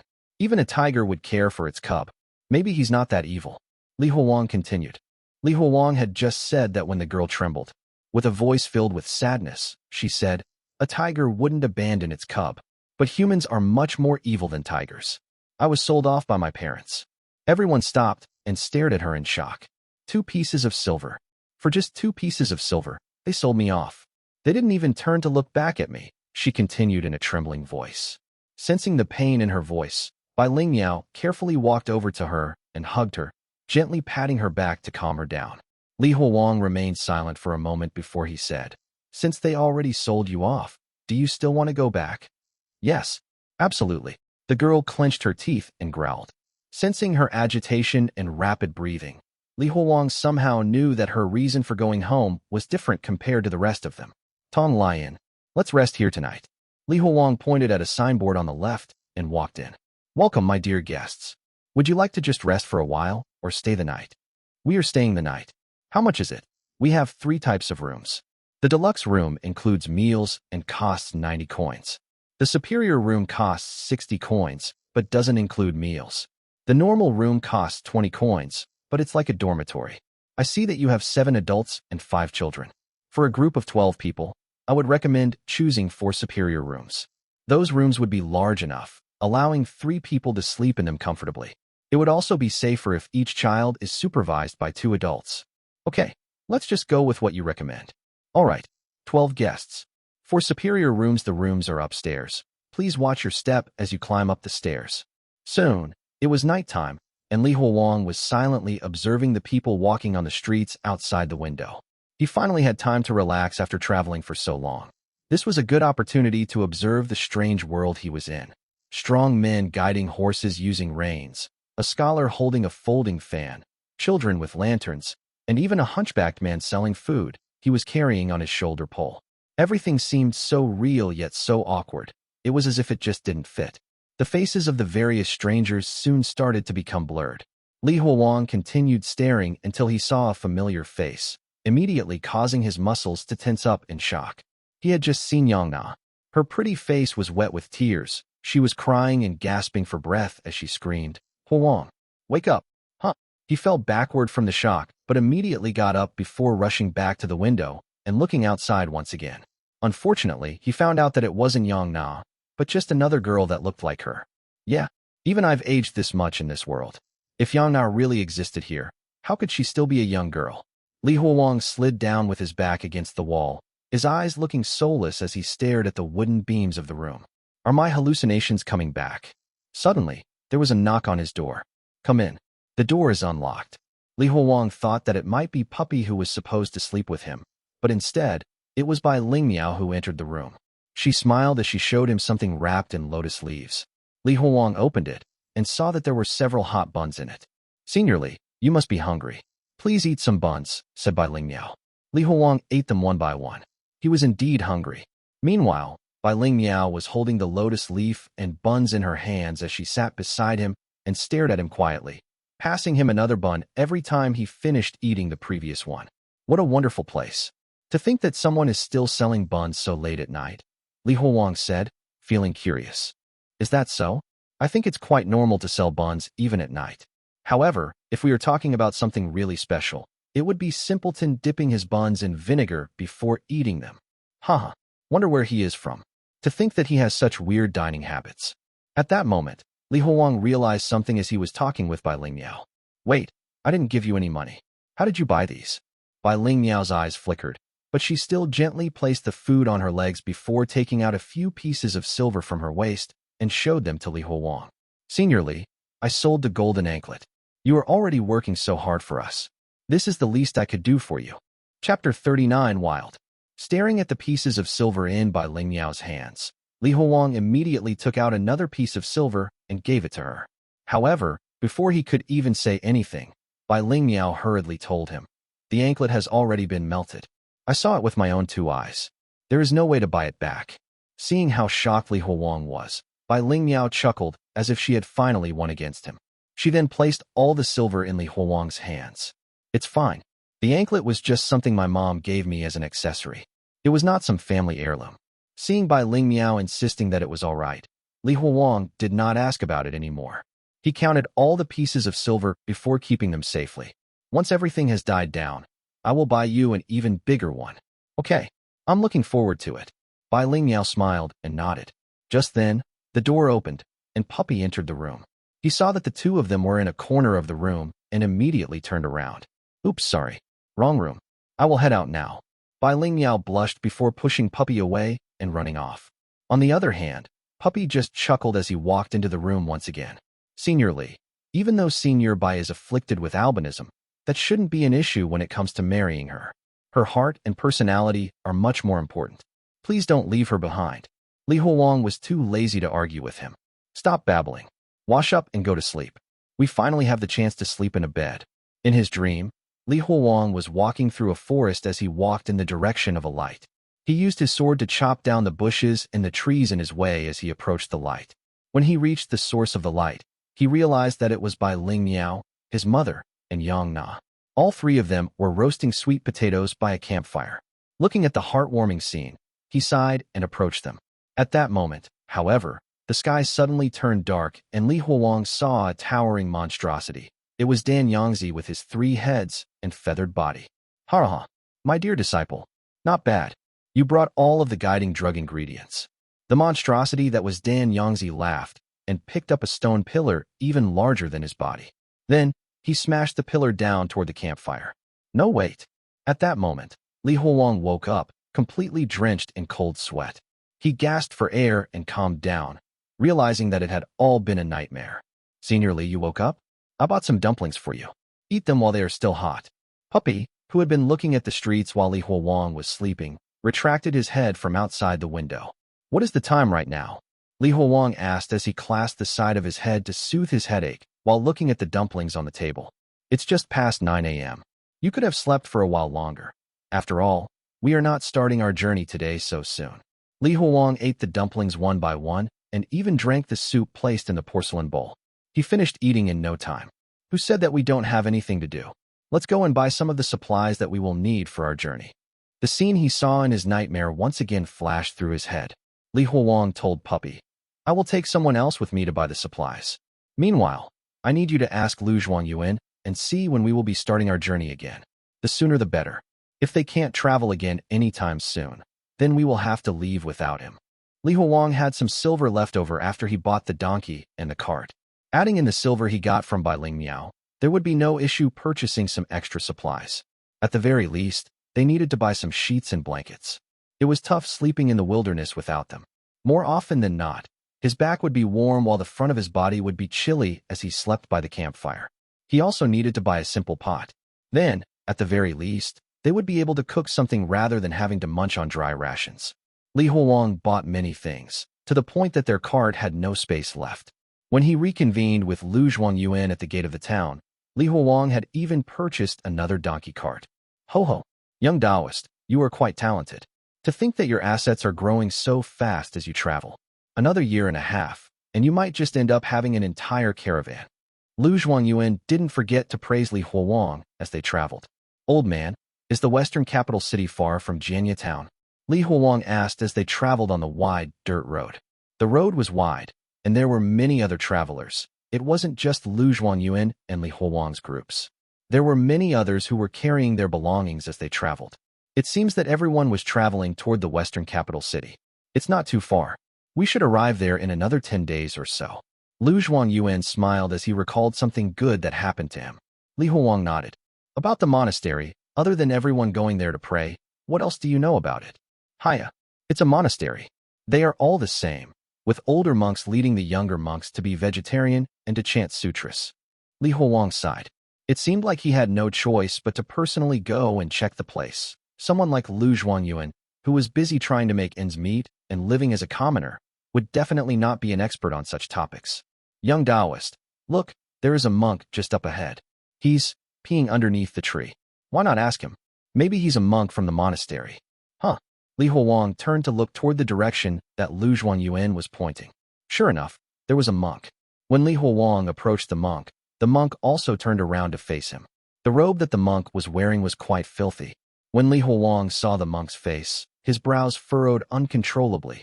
Rather than a monk, the other person looked more like a bald beggar. He looked absolutely filthy and ragged. His monk robe was even riddled with holes. Ba, is there a reason you approach me? The filthy man opened his mouth, showing his yellow teeth. He was even missing one of his front teeth. Are you a monk? Asked Li Huowang. Yes, I am a monk. The old monk replied as he held the prayer beads around his neck that were made with fruit seeds. May I ask which monastery you are from? Li Huowang was quite suspicious about him. I'm not from any monastery. That's why I'm traveling up north. I heard that there are many monasteries there, and I want to become a monk there. I heard that they even feed you for free. When he heard such a response, Li Huowang nodded and went back to his group. He had a hunch.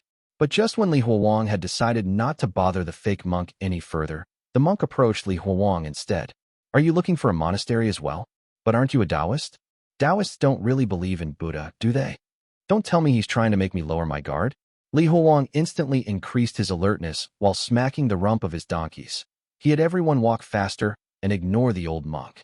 Unfortunately, Simpleton didn't know what was wrong and just continued talking to the old monk.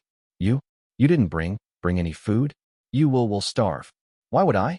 There are many mushrooms, fruits, and vegetables in the forest. I've eaten wild fruits before too. And, Simpleton, don't talk to him. Li Huowang interrupted them. Oh, Simpleton nodded in understanding. Without anyone talking to him, the old monk left. At the same time, Li Huowang sighed in relief and released his grip on the bronze bell hidden in his sleeves. He needed to be alert at all times in this weird world, regardless of whether the other person was truly an idiot or not. After walking for 2 hours, it was finally midday. At this point, Many people walked off the path and sat under the trees, munching on their ration. Li Huowang and his group did the same. Even though he was anxious to continue traveling, it was safer to travel in a large group. He then passed out the freshly bought buns to everyone. They ate the buns with some pickled vegetables.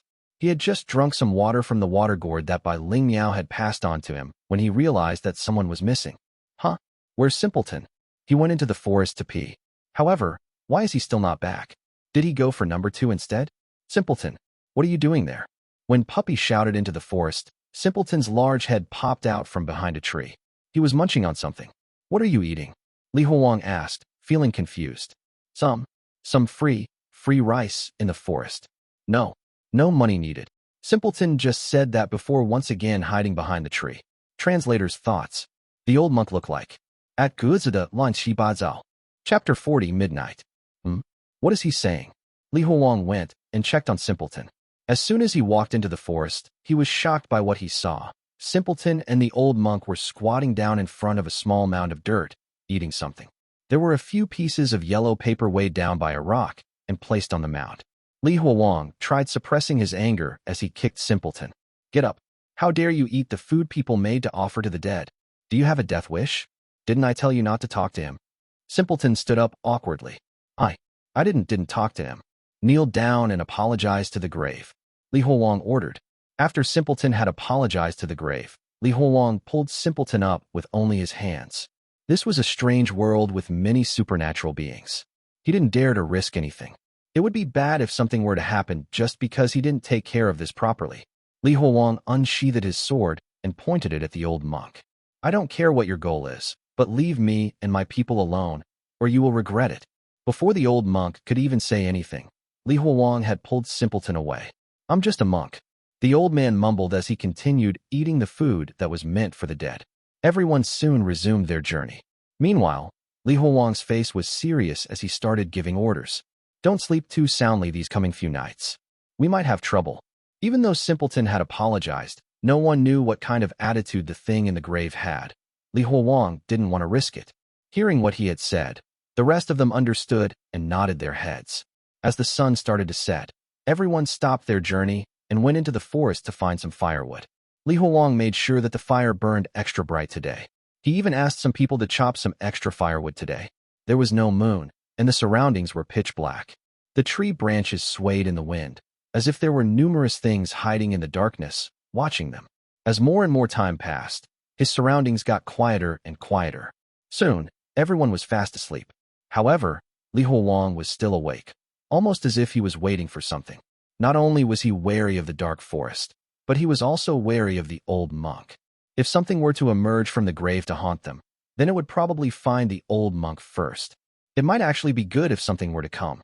At least I would then have an opportunity to see what the old monk's true identity is. The first half of the night soon passed, and came into the second half of the night. This was the time when everyone would be the most groggy from sleep. Seniorly, that place. I think I just saw a face. Puppy's voice shook as he spoke. He was on guard duty along with Li Huowang. However, when Li Huowang quickly scanned the darkness, he saw nothing. Are you sure? Whispered Li Huowang. Puppy swallowed his saliva and replied, I'm not sure. Maybe I just saw something else. Stay quiet and don't talk, Li Huowang said as he pretended to tend to the fire while keeping an eye on that spot. After some time, under the glow of the fire, he saw an ugly face emerging from the darkness with a cruel smile on its face. What made Li Huowang shudder was the fact that more and more faces slowly emerged from the darkness.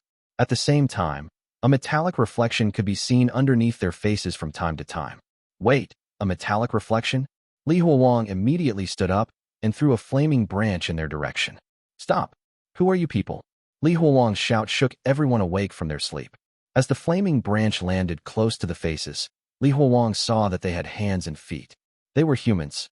At this point, it was not only Li Huowang who saw them, everyone else did too. At the same time, some of them also saw the blades in their hands and shouted, Bandits! Run! This shout pierced the darkness, and everyone started acting immediately. Everyone dispersed as fast as possible. Shit! We've been spotted. Quickly bring the horses. The bandits immediately ran after them. Run into the forest. Their horses can't run well there, shouted the old monk. Hearing the old monk, everyone rushed into the forest. Li Huowang and the rest ran too, but their donkey cart was not as fast as horses. Hearing the thundering sound of horse hooves, Li Huowang turned back and saw a bandit on a horse swinging his blade toward an old lady. "We have to fight," Li Huowang shouted before immediately taking out a pill and eating it, the warm feeling once again coursing through his body. Then, Li Huowang leaped toward the bandit. At the same time, the old monk suddenly appeared beside the old woman and pushed her down. The bandit on the horse huffed and pulled on the reins, causing the horse to raise its front feet as it attempted to stomp the people on the ground. The bandit smiled cruelly, awaiting the bloody mess that would soon come. He loved stealing and toying with women. But in the next moment, he saw someone rushing toward him and punching his horse. The horse neighed in pain and changed its direction, causing its hooves to slam heavily on the right of the old monk. Meanwhile, the bandit was powerless to do anything as he fell off the horse. At the same time, he saw the head of the horse suddenly explode, shocking him immensely. Then, with a dull thud, his head exploded as well. Meanwhile, when they saw that their comrade was in danger, the other bandits whistled to call for reinforcements. On the other hand, Li Huowang needed to make sure the bandits realized that they had targeted the wrong crowd, while Yangzi's pill was still effective. As the sound of fighting resounded in the dark night, the bandits hurriedly escaped after a few of them died. "Retreat. He's too strong. He might be someone from the surveillance bureau." Li Huowang stood there as he gasped for air, his knuckles covered in blood. Then, he turned around and looked at the old monk. After this fight, he knew that the old monk was just a plain old monk and nothing else. Under Li Huowang's gaze, the old monk stood up and approached one of the people who had been cut down by the bandits before kneeling down and chanting something. Li Huowang walked over and tried to hear what he was chanting. Ba, Ba. He was chanting Ba over and over again with a weird pronunciation. After chanting it tens of times, the old man walked into the forest and dug a grave for the deceased. Chapter 41 Monk. On the pitch-black dirt road, Li Huowang carried a torch and led the others onward. The night was still dark, yet none of them felt sleepy after their previous experience. They were too shaken to even think about going to bed. Now, their donkey cart was loaded with some sliced-up horse meat as well. Aside from a few silver pieces they looted from the corpses of the bandits. This too was also a part of Li Huowang's spoils of war. "We've traveled enough for today. Let's rest here till dawn. It's unsafe to continue traveling during the night," Li Huowang ordered before quickly stacking the torches together to form a new bonfire. "Try to get some rest, even if you can't fall asleep. After all, we need to continue traveling tomorrow. Conserve your energy. I'll take the first watch duty for now." Soon, the sound of donkey hooves and footsteps faded, and the dirt road once again became quiet. Sitting by the campfire, Li Huowang turned to look at the road they had just come from. It was pitch black. From the looks of it, that old beggar of a monk will only come over after burying the dead. As Li Huowang recalled what had just happened, he could not help but feel a sense of awe at the chaos that presided over this place. All sorts of dangers lurked around, yet there was no unity between the members of the same race. Rather, mutually killing each other was quite common. He used his sword to stab the nearly extinguished campfire before throwing in some firewood from beside him. As some time passed, some of those people scattered in the forest gradually converged toward Li Huowang's bonfire. Soon, there were quite a few smaller bonfires beside theirs. Members of the Liu family were not among the figures of the returnees, but Li Huowang was not worried in the least. When the bandits had appeared, they had been the quickest ones to flee the scene. Liu Yuan could definitely be considered experienced. Even though he was so stingy, he still chose to have horses pull his carts. He must have considered the possibility of encountering such a situation. Time trickled by, and the sky gradually brightened. When the others woke up, they began to grill the horse meat for breakfast before getting ready for their journey. Horse meat was still meat, even if it was not the most delicious, and was thus quite helpful in replenishing their strength. As they were eating, a trembling figure walked over from behind them. Li Huowang let his guard down ever so slightly upon seeing the appearance of the person. It was the old monk from before, and it seemed like he had spent the entire night burying people. The morning dew had soaked his tattered monk robes, causing him to shiver from the cold. He slowly approached a nearby bonfire and crouched down, huddling himself into a ball. The monk smiled innocently when he noticed Li Huowang looking at him. Li Huowang's sense of hostility toward the monk lessened when he thought about the monk's self-sacrificial actions to rescue others last night. From the looks of it, this old monk was one of those kind-hearted people that had a hard time surviving in this dangerous world. Even so, be it Li Huowang or anyone else, everyone enjoyed dealing with such kind-hearted people. The monk hurriedly reached out his hand to retrieve the bun that Li Huowang passed him. As he gnawed on it, he said, "May Buddha bless you." Li Huowang was curious. "Which Buddha are you referring to?" "Huh? Isn't Buddha just Buddha? Are there different Buddhas?" The old monk asked, slightly perplexed. Just eat quickly. It's rare to find someone like you out in this world." "I hope that you're not lying to me," said Li Huowang. "How can I lie to others? I'm a monk, and monks do not cheat others." The old monk asserted firmly. "You only know how to chant Amitabha, and don't even know which Buddha you believe in. Just what kind of monk are you?" "Scholar's son said that monks are bald, so I shaved my head. Taylor Wang said that monks are not allowed to get married, so I didn't. Lu Puquai said that monks are not allowed to eat meat, so I don't eat meat. I saw other monks chanting Amitabha, so I just followed their example. I've done it all, so how come I'm not a monk?" Li Huowang chuckled upon hearing all that. From the looks of it, the old monk was very earnest in his explanations. This monk was even worse at pretending to be a monk than he was at pretending to be a Taoist. "But doing all this does not mean that you are a monk." The old beggar was stumped, then raised his half-eaten bun and looked solemnly at Li Huowang. "Then tell me, what should a monk be like?" Li Huowang opened his mouth to reply, but could not give an answer. This monk's words seemed to hold a hint of truth amidst his ignorance. For some reason, Li Huowang saw a glimpse of Dan Yangzi in the beggar. Both were persistent in their beliefs despite their ignorance. "I guess you should be illiterate? How did you know? Are all Taoists good at figuring things out?" "Kiki, why are you so bent on becoming a monk? Back then, if not for a monk that saved me, I would have long since departed from this world. Since that day, I swore that I would become a monk. I will become a good monk." In the midst of their conversation, Li Huowang saw the Lu family members rushing back toward them from a distance. He stood up and patted his bottom before walking in their direction. There were no more mishaps during the rest of their journey. The old monk quietly followed along, and even gnawed on wild plants whenever he was hungry. Li Huowang would occasionally spare him a bun or two. After over 10 days like that, a city even more magnificent than Jianye town appeared before them. They had arrived at Western Capital City. The city walls made of green-colored bricks stood tall and majestic. They all felt a sense of awe when looking up from the city gate entrance. "We finally arrived." Li Huowang heaved a sigh of relief when he saw the city gates. Fear and uncertainty had plagued them throughout their journey, but at least the scene from his nightmares had not appeared. "Young Taoist, the inns in Western Capital City are very expensive. I'll bring you to one that I know. It's definitely cheaper," Lu Yuan said. Just as he was about to walk toward the tall city gates, he was pulled back by Li Huowang. "Hold on, which monastery did you mention before?" Li Huowang asked eagerly. This was his most important objective in coming to this place. Under Lu Yuan's guidance, Li Huowang headed to the most prosperous monastery in Western Capital City, the Righteous Monastery. Even before he could see the monastery, Li Huowang could already smell the unique smell of incense burned at Buddhist sites. The wide alleyways also became more and more crowded with people from all ages and backgrounds. Upon seeing the incense sticks held by all the people, Li Huowang immediately understood that these people were all here to worship Buddha. "Has this monastery's incense always been so popular?" asked Li Huowang. A nearby worshipper heard his question toward Lu Yuan and interjected, "Of course. Righteous Monastery's bodhisattva is very effective. My daughter-in-law conceived after worshiping here just once. And the masters here are very kind. They often distribute porridge among the poor," interjected another worshipper. "That's right. It's truly a blessing to have such a good monastery in the Western Capital City," interjected yet another worshipper. Translator's thoughts. And here we see Zhao Wu. Not gonna lie, the artist is really good at this.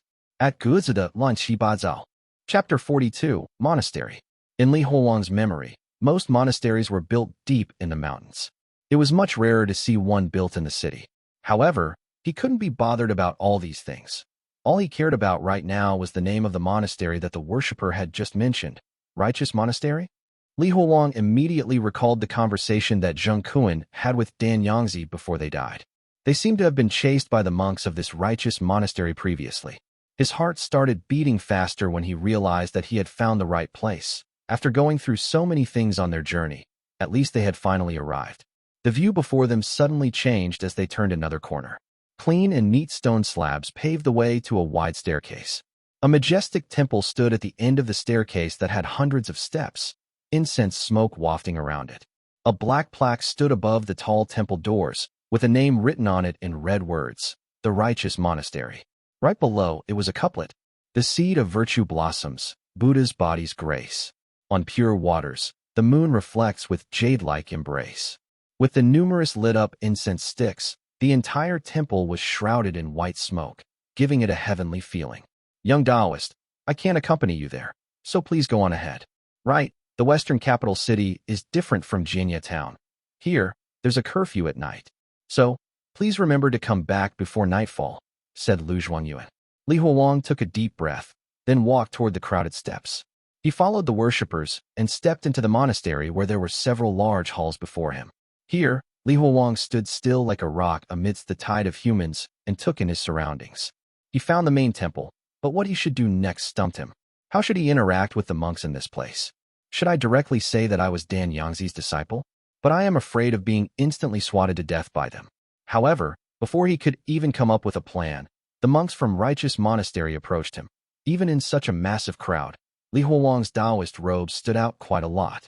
As he heard the other party speak, he realized that this monk's pure Buddhist behavior and values were not something the old monk from before could compare to. Ba, Jian at your service. Li Huowang immediately returned the greeting when he saw the well-fed monk bow toward him with clasped hands. Master, it's an honor to meet you. I am known as Xin Hui. As a disciple of Taoism, you're probably not here to burn incense and worship the Buddha, right?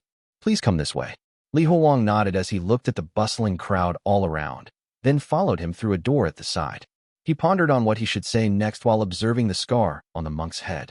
The two of them continuously shuttled through the majestic halls, the clamor of the crowd around them gradually dying down. Finally, they arrived before a row of stone tables and chairs, under a golden ginkgo tree. Sir, please. Monk Jian sat down, unhurriedly turning the prayer beads in his hands. He did not ask Li Huowang about his sect or origin, thoroughly displaying the calm and composed nature of the disciples of Buddhism. Li Huowang silently thought for a while, then looked at the monk before him. Dan Yangzi is dead. There was a sudden pattering sound as the yellow-brown Buddhist beads in the monk's hand scattered in all directions. Li Huowang just silently nodded when he saw the fat monk before him stand up. As expected, the monks here had definitely interacted with Dan Yangzi before. That bull-headed old Taoist is really dead? This matter is of utmost importance. Please recount everything to me in detail. Since he wanted answers, Li Huowang had to give enough information to the other party.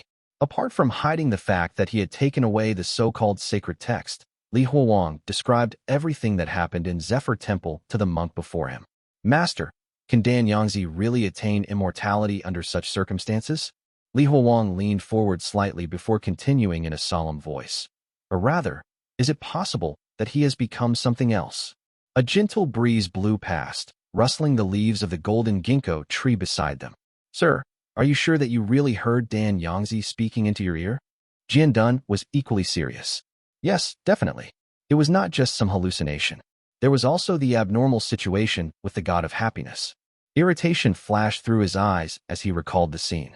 The god of happiness could not be seen directly and wanted to come out of the darkness to eat me. But its body, which was hidden in the darkness, seemed like it was getting pulled by something. Though I have no specific reason to believe this, I have a conjecture that it was Dan Yangzi who was pulling on the god of happiness in the darkness. It was Dan Yangzi who had attained immortality.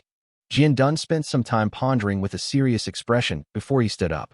Sir, please wait a while. This matter is of grave importance. Then, Jian clasped his hands toward Li Huowang and turned to leave in a hurry. Though the other party did not say anything, his attitude was enough to convey some information.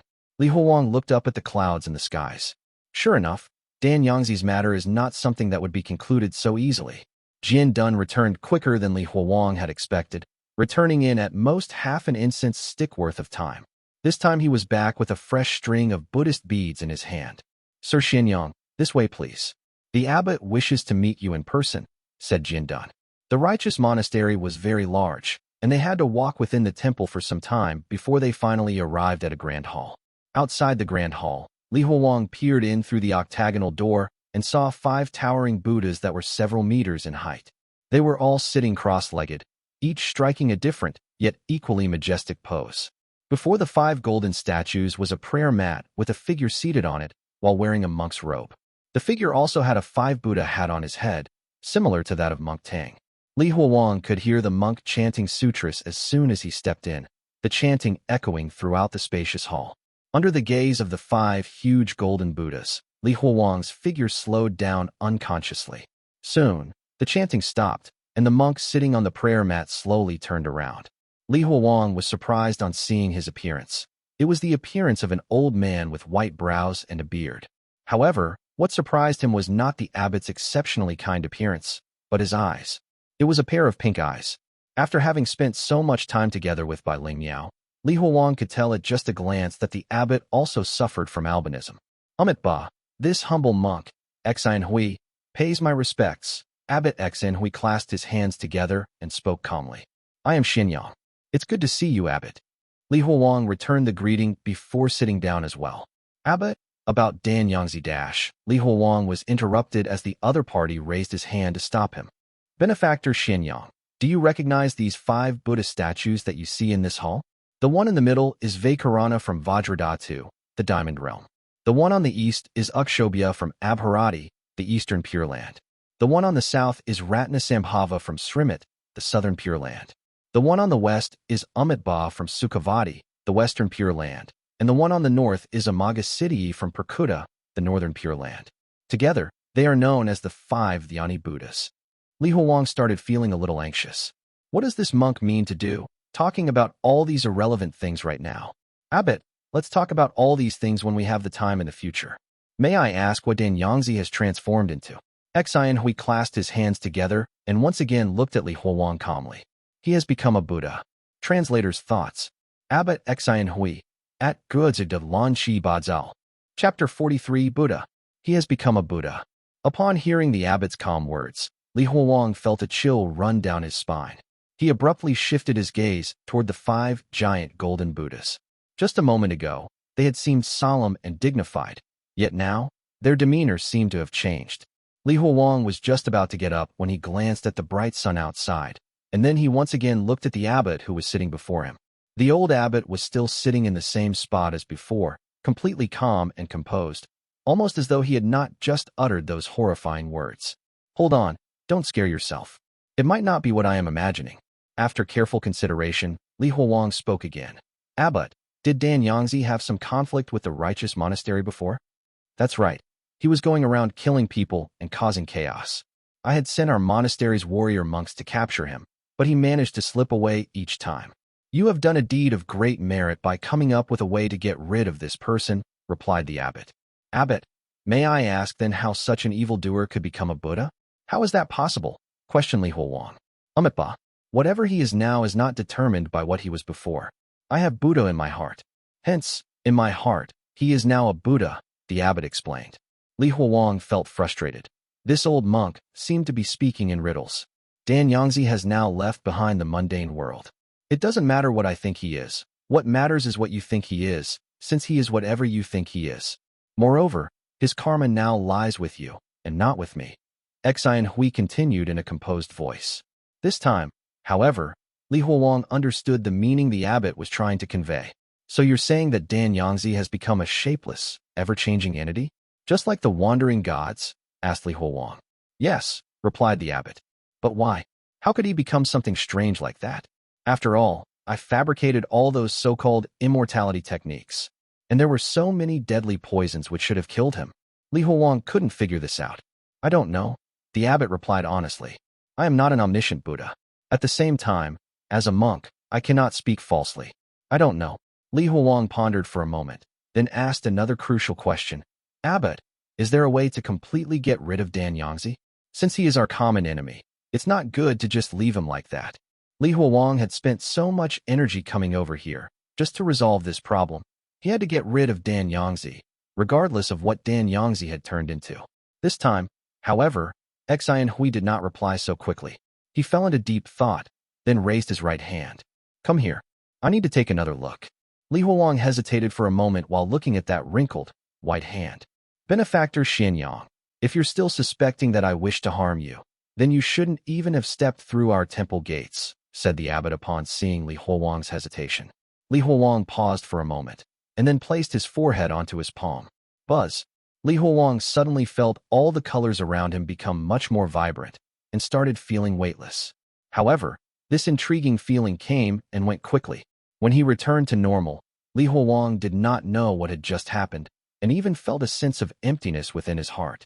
At that moment, he understood that this abbot must have some Buddhist supernatural abilities. This matter is of utmost importance. I need to discuss our strategy with the other elders. You can stay in our temple for now, and we'll give you our reply tomorrow, said the abbot. Li Huowang was a little nervous when he heard that he had to stay back. I've got friends on the outside. They won't feel assured if I don't return. Despite Li Huowang declining the invitation, the abbot's tone remained unhurried. It's up to you whether you choose to stay or to leave. The Righteous Monastery opens at dawn. Benefactor Xianyang, please don't break your promise. You know as well as I do that if we don't get rid of this trouble, it will be a grave danger to not just you, but to all the lives in this world. When Li Huowang stepped outside the temple into the sunlight and looked back inward, he found that the abbot had already turned around and begun to chant toward the giant Buddha statues. Li Huowang looked up to see the large midday sun, and then looked toward the peaceful temple surroundings. Just after Li Huowang turned around and took a few steps away from the temple, the back of the abbot's bald head began to squirm. Not long after, the smooth skin under the 5 Buddha hats slowly split apart, revealing a fist-sized giant pupil that wriggled out and stared at Li Huowang's departing figure. At that moment, the old abbot's chants suddenly increased in volume. Form is not me. If it were me, form would not cause illness and troubles. I wish to be this form. I do not wish to be this form. Do as I please. So I should know. Meanwhile, Li Huowang took various turns as he retraced his steps back to the temple's main gate, where the worshippers were gathered. Seeing the crowd, he had a feeling that he had returned to the mortal world. He stood in the middle of the crowd and looked toward the alleyway he had just walked out of. He felt somewhat hesitant. Should I trust him? Hey, Taoist. I'm here. Li Huowang turned back to see someone shouting for him. It was the old monk who traveled alongside his group. Li Huowang could see him waving excitedly. You came to the Righteous Monastery? They accepted you? Asked Li Huowang. The old monk nodded eagerly.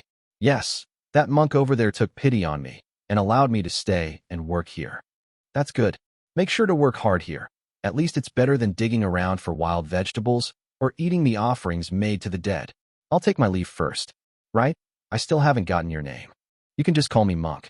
I like being called Monk. Come and visit the temple when you have the time, replied Monk. Kiki, as you Buddhists like to say, let fate decide, replied Li Huowang. He bid his farewell to Monk and left the Righteous Monastery. When he arrived at the inn, the others surged forth and surrounded him like a flock of bees.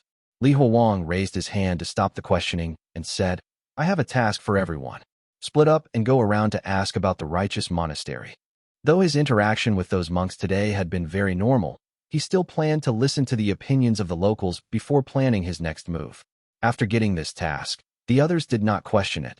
They just nodded and turned to walk out of the inn. Time trickled by.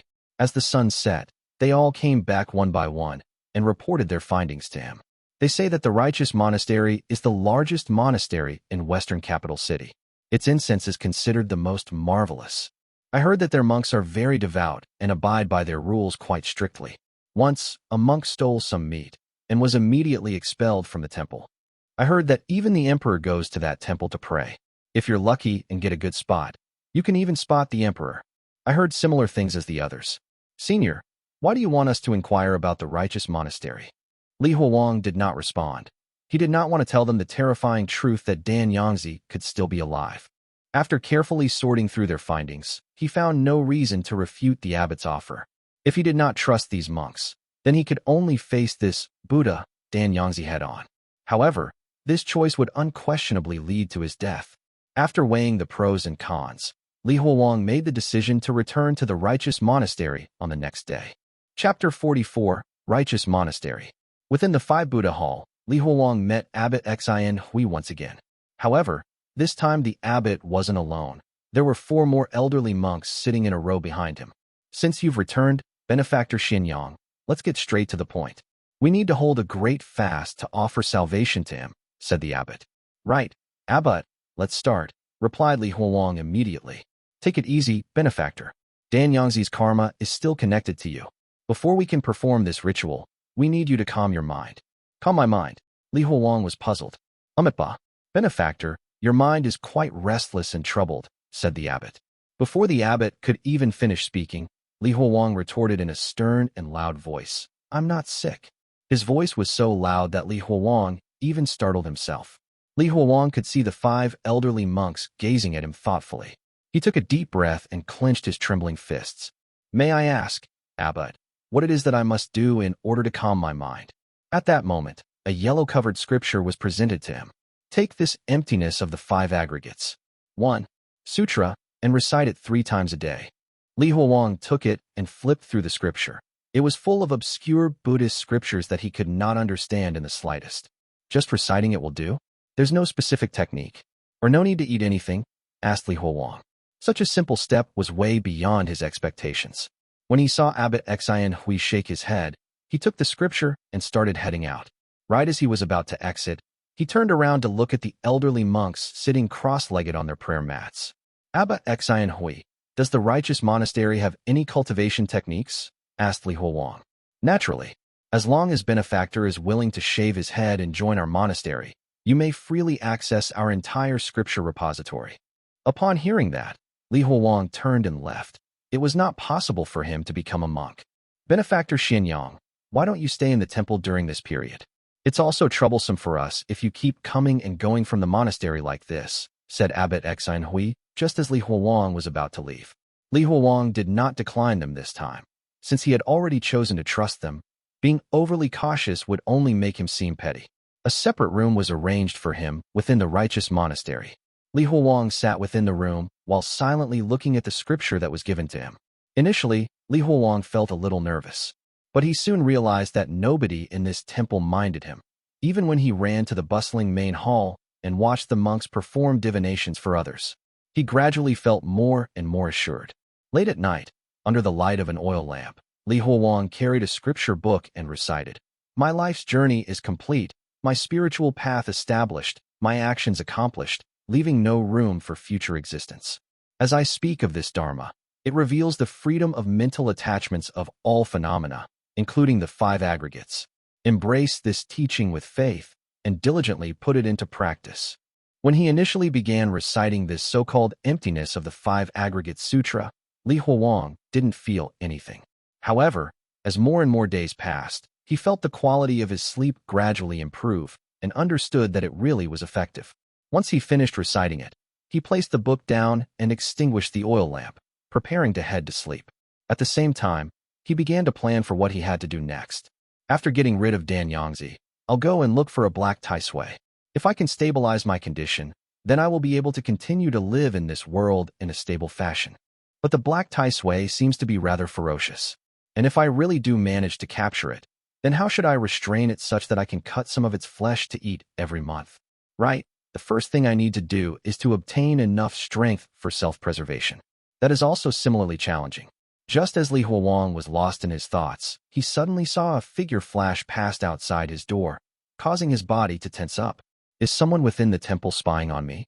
Li Huowang slowly walked up to the door and pulled the latch, yanking the door open. The courtyard outside was illuminated by the moonlight, with not a single person in sight. Li Huowang carefully peered outside.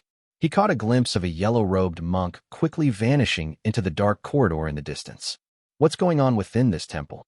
After a moment of contemplation, Li Huowang followed the yellow-robed monk at a slow pace.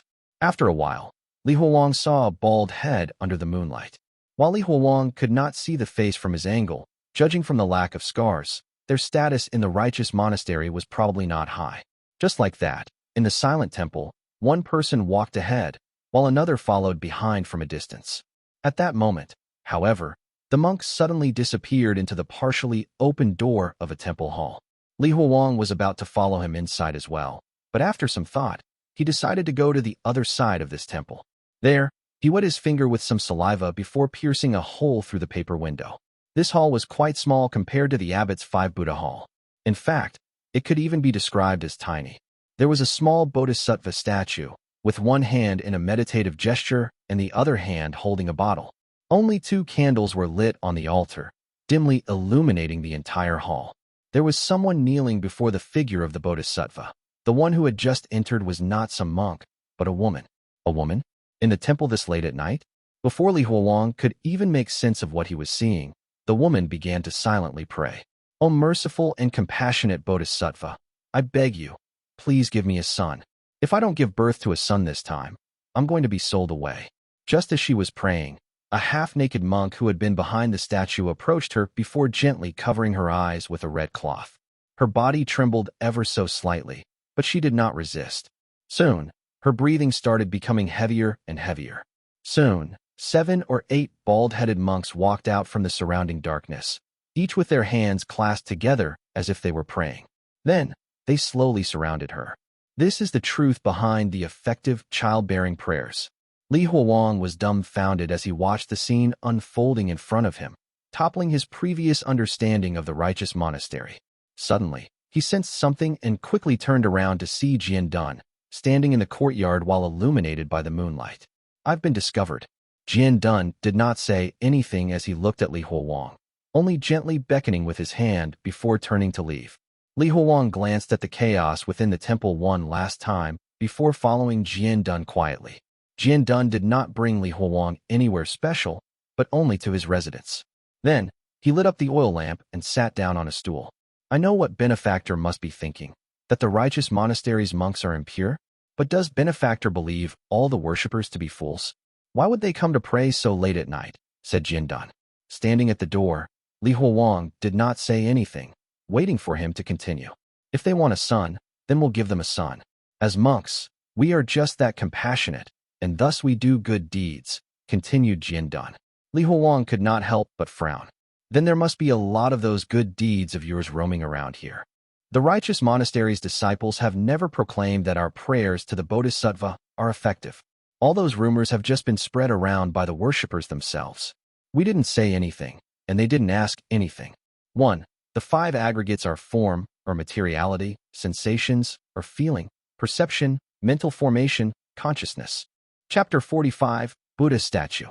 "Master, there's no need to explain so much to a simple guest like me. I won't bother you guys either. Please leave. I'm about to head to sleep," said Li Huowang. Jianye clasped both hands together and bowed toward Li Huowang before walking toward the door. As he passed by Li Huowang, he softly whispered, "Don't underestimate Buddhism. I used to be a Taoist before I became a monk.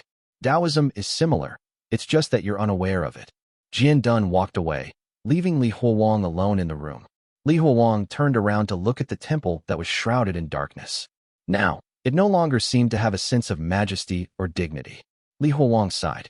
"This place is also really dirty. Isn't there anywhere that is clean and pure?" Ever since the events of that night, Li Huowang tried his best not to leave his room at night to avoid disturbing the monks' good deeds and incurring their resentment. Days passed one at a time, and Li Huowang's mental state slowly improved. He no longer had nightmares. Just as he was going to ask the abbot about when they were going to begin the ritual, the abbot sent a messenger over first. "Benefactor Xianyang, the preparation for the Great Fast is about to begin. The event requires a considerable amount of effort. So, please refrain from moving around too much in the coming few days," said the messenger. "Got it. You can report back to the abbot," Li Huowang responded to the young monk. When the young monk left, a familiar figure came in, looking excited. "Little Taoist, if you had been staying here, why didn't you inform me?" It was the old monk from before, but he looked quite different now. He was dressed in brand new yellow monk robes, while his face and body were free of dirt. He appeared much more spirited than before. Even though they had only interacted with each other briefly, Li Huowang still felt a sense of kinship with this acquaintance of his in this foreign place. "Monk, how are you doing here?" asked Li Huowang. "It's fine. I have enough to eat and am able to dress well. It's just that there are no good deeds to do within the temple, which makes me a little uncomfortable," replied monk.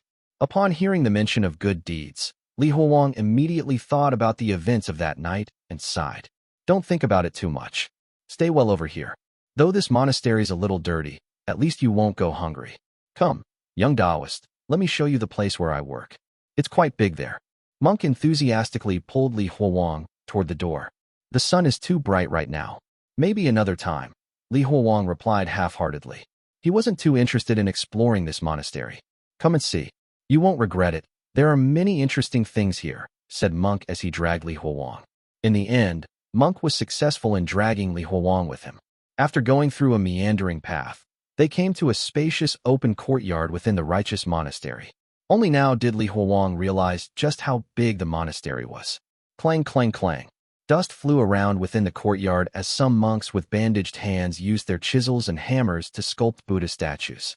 The statues were lined up in 2 rows that stretched left and right toward the end of the courtyard.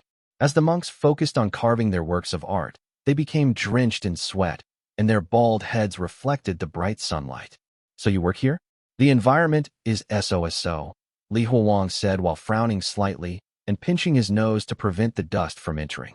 "Yes, I'm in charge of taking away the useless shattered rocks. I play a part in the building process of these statues as well." Monk seemed to be very proud of his role. The two of them walked along the road that was in between the 2 rows of incomplete Buddha statues and observed the different forms of the various sculptures. Meanwhile, the monks that walked by them did not pay any attention to them, almost as though they did not exist. These sculptures made by the Righteous Monastery are definitely not for their own use. One look, and it's clear that they are made to be sold to the worshippers.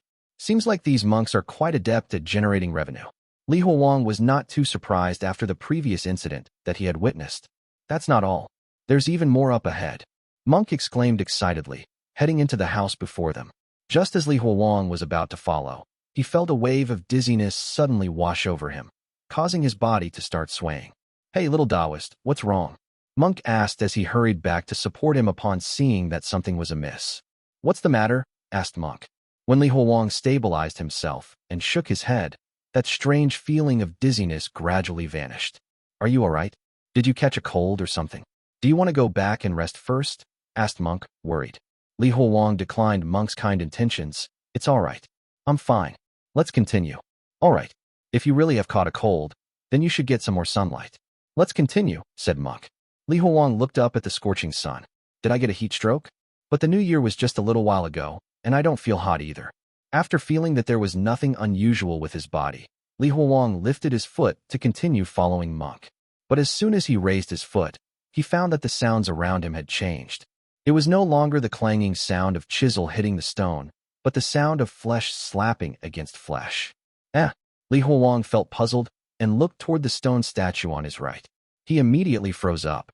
The stone statue beside him had vanished, and what took its place was a mass of white flesh. The stone carvings representing Buddha that had their eyes closed in devotion were all piled together, their bodies wriggling continuously like maggots. This is... Li Huowang took a step back, his eyes widening in shock. He slowly looked up to squint at the glaring sun. His eyes were not playing tricks on him. He slowly turned around to look at the statues behind him. He was not surprised to find that they had all changed into dozens of mountains of flesh as well. "Hey, little Taoist, keep up," Monk shouted in excitement like a kid eager to show off something to his companions. Trembling, Li Huowang took a deep breath and stepped forward. Soon, they passed through a huge gate and arrived at another spacious courtyard. This courtyard was also filled with heaps of flesh, just that these heaps were no longer humanoid, but even included other things like pigs. Those heaps of flesh howled in agony, but then a mountain of flesh depicting a devout monk engulfed them like a sinkhole and buried them within. "Look at these lifelike statues of the Xuan, Yuan, and the stone lion. I wish I had such skills," exclaimed Monk. Li Huowang mechanically followed the old monk and continued to observe the artwork of the Righteous Monastery's monks. Along the way, he saw many things, like dogs, horses, cows, and donkeys. After some examination, he found something even more peculiar. The monks were all intersex. Li Huowang's mind was currently buzzing with confusion. Suddenly, Monk reached out and led him to a spacious hall with quick steps. However, the sound of flesh slapping against flesh did not vanish and was even getting louder now, echoing inside the spacious hall. Li Huowang looked inward. The higher up he looked, the more his pupils shrank. "Look quickly, such a massive Buddha statue," Monk exclaimed as he pointed upward, marveling at the giant statue with a childlike grin on his face. One-horned beast in Chinese mythology. Chapter 46, Xin Hui. "Buddha?" Li Huowang asked. When he raised his head, all he saw was a massive heap of flesh that was at least 20 meters tall. Regardless of how Monk saw the Buddha, all Li Huowang could see was a twisted mass of pink flesh. The only way he could describe the thing was that it looked like the back of a toad, covered in veins and flesh. Various reproductive organs circled and shifted around on the mountain of flesh, moving in and out of the bits of skin that covered the mass of flesh. Even though the mountain of flesh was absolutely disgusting, there were many monks around it. The monks were enthralled as they breathed in the pink mist emanating from it. They had an excited look on their faces as they filled in whatever gaps there were on the Buddha with their own bodies. Women, men, and even beasts. The monks of the Righteous Monastery were challenging the limits of their bodies. How about it? Isn't it big? This is the biggest stone Buddha that I've ever seen. Monk praised it in an excited manner. Li Huowang's body was stiff. He knew that Yangzi was evil and would be abhorred by the righteous sects of this world. While the Righteous Monastery held a grudge against Yangzi, even though he couldn't guarantee how righteous they were, at the very least he thought that they would have some rules. But his hypothesis was wrong. There were no righteous sects, nor were there any evil sects. Maybe the cultivation process in this world was twisted at its very core. Maybe the grudge between Yangzi and the monks was not based on justice versus evil. It could even be two evil sects fighting for the sake of territory. Even if he ignored everything, he knew for certain that Xin Hui was deceiving him and everyone else. The Great Fast. That shitty monk must be lying to me. I need to leave this place right now. He turned and saw that monk was not at all repulsed by what he was seeing. While Li Huowang didn't know how he had managed to pierce through the veil of deceit, he knew that at the very least he had not been found out. He needed to use this fact to his advantage and leave. He suppressed his feelings of repulsion and tried to act as naturally as possible as he said, "Not bad, but it's just a stone Buddha. I will take my leave now." Having said that, Li Huowang walked out and returned to the disgusting courtyard where the monks were sculpting the sculptures. The wriggling masses of flesh were still moving all around him, but Li Huowang just pretended that he did not see them and continued walking. "Hey, little Taoist, don't go yet. Why the rush? It took you quite some time to arrive here," shouted Monk as he chased after Li Huowang. "The food here is really good too. Why not have a meal with me? The fried tofu here is even more delicious than meat." Li Huowang just acted as if he was irritated and increased his pace, while Monk continued to pester him. However, just when Li Huowang was almost out of the accursed place, a large shadow blocked him. It was an extremely well-built monk with a serious face and was a head taller than Li Huowang. He stared at Li Huowang without saying anything.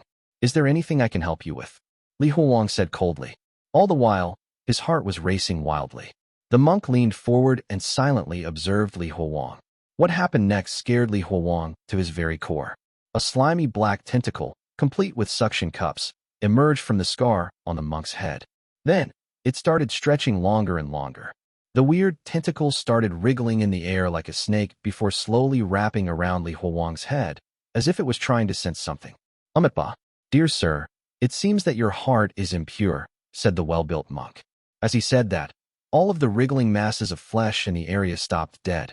At the same time, the monks that were previously working on them all turned around and stared at Li Huowang. Shit. He knew that I'm not fooled by their illusion.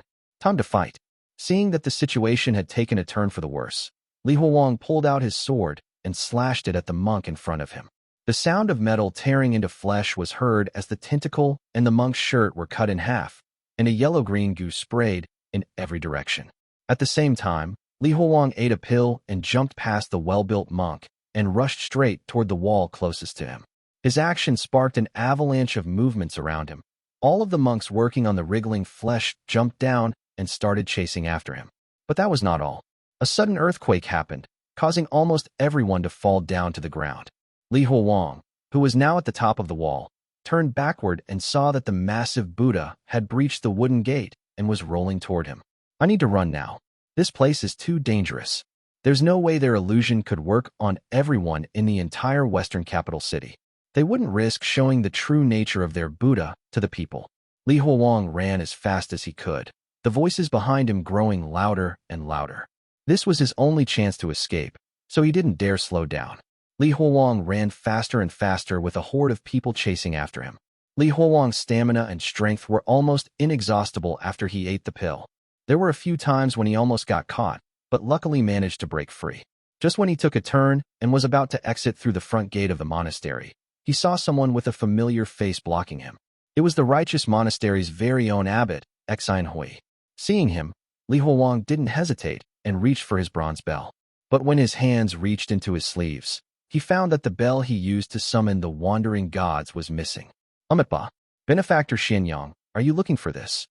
Xin Hui held the bell as he asked Li Huowang, his face still calm, as usual. Even before Li Huowang could answer him, Xin Hui approached Li Huowang and placed the bell back into his hand.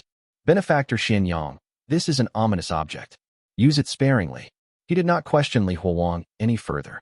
He walked past Li Huowang and saw the horde of monks chasing after Li Huowang before chastising them. You are all monks, so why are you so anxious?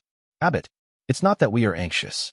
That guy suddenly attacked Senior Jianye, said one of the monks. Upon hearing this, Abbot Xin Hui turned around and questioned Li Huowang. Benefactor Xianyang, is that true? Why did you hurt him? Did he do something to you? Li Huowang looked at the crowd and then back at the bronze bell in his hand, feeling confused by what the abbot was trying to do. He was certain that the abbot had seen everything that had unfolded, so why was he acting? After a while, Li Huowang just decided to come clean. Abbot Xin Hui, your monastery had a grudge with Dan Yangzi, and I'm the one who killed him. You haven't even thanked me, but there should be no reason to kill me, right? I will keep my mouth shut about everything that I've seen in the monastery. No one will know. Plus, it would be almost impossible to ruin the reputation of your righteous monastery with just me alone. Hearing what Li Huowang had said, Xin Hui was even more confused. What did you see? I don't think I understand. Huh, don't tell me. The abbot is different from them? Li Huowang decided to calmly explain what he had seen just now to the abbot. Preposterous. A bunch of lies, shouted the abbot in a fit of rage. This was the first time Li Huowang had seen Xin Hui get angry. His 2 strands of white mustache quivered while the other monks behind him lowered their heads in fear. Chapter 47. Placing the incense sticks. However, immediately after saying those words, Xin Hui realized his mistake and placed his hands together, praying toward the western direction with his eyes closed. Ba, this disciple is in the wrong. I will write down the sutras 100 times after this to atone for my wrongdoings, said Xin Hui. After that, Xin Hui turned back to calmly look at Li Huowang once again. He thought about it for a moment before lightly nodding his head. I think I may know why you saw those things. Benefactor Xianyang, please follow me. Looking at how the other monks were staring at him angrily, Li Huowang had no choice but to sheath his sword and follow the abbot. Xin Hui brought him back to the place where he had seen the monks who were sculpting the statues. Benefactor Xianyang, was it here that you saw those filthy things? Li Huowang, surrounded by the other monks, was shocked to see that the various masses of flesh had changed back into incomplete statues. It was as if they were mocking him. Wait. Benefactor, follow me. Xin Hui started moving once again. Under Xin Hui's lead, Li Huowang was brought back to the place where he had seen the livestock and animals. However, now there were none. The only thing he saw were incomplete statues of the cheilants and lions, all of them aligned neatly, their stone eyes gazing at them lifelessly. Just then, Xin Hui suddenly took Li Huowang's sword and slashed the statues, causing one of the stone lion's heads that was the size of Xin Hui's palm to be separated from its body. Then, he grabbed the head of the stone lion and placed it in Li Huowang's hand. Li Huowang gently touched the head of the lion. The texture and weight of the lion's head told him that it was indeed made of stone. They then arrived at the large hall, and he saw a giant statue of Buddha sitting in lotus form. Its left hand was holding a bowl meant for receiving alms while its right hand was pointing its index finger directly toward the ground. The Buddha statue appeared to be completely motionless in front of Li Huowang. Impossible.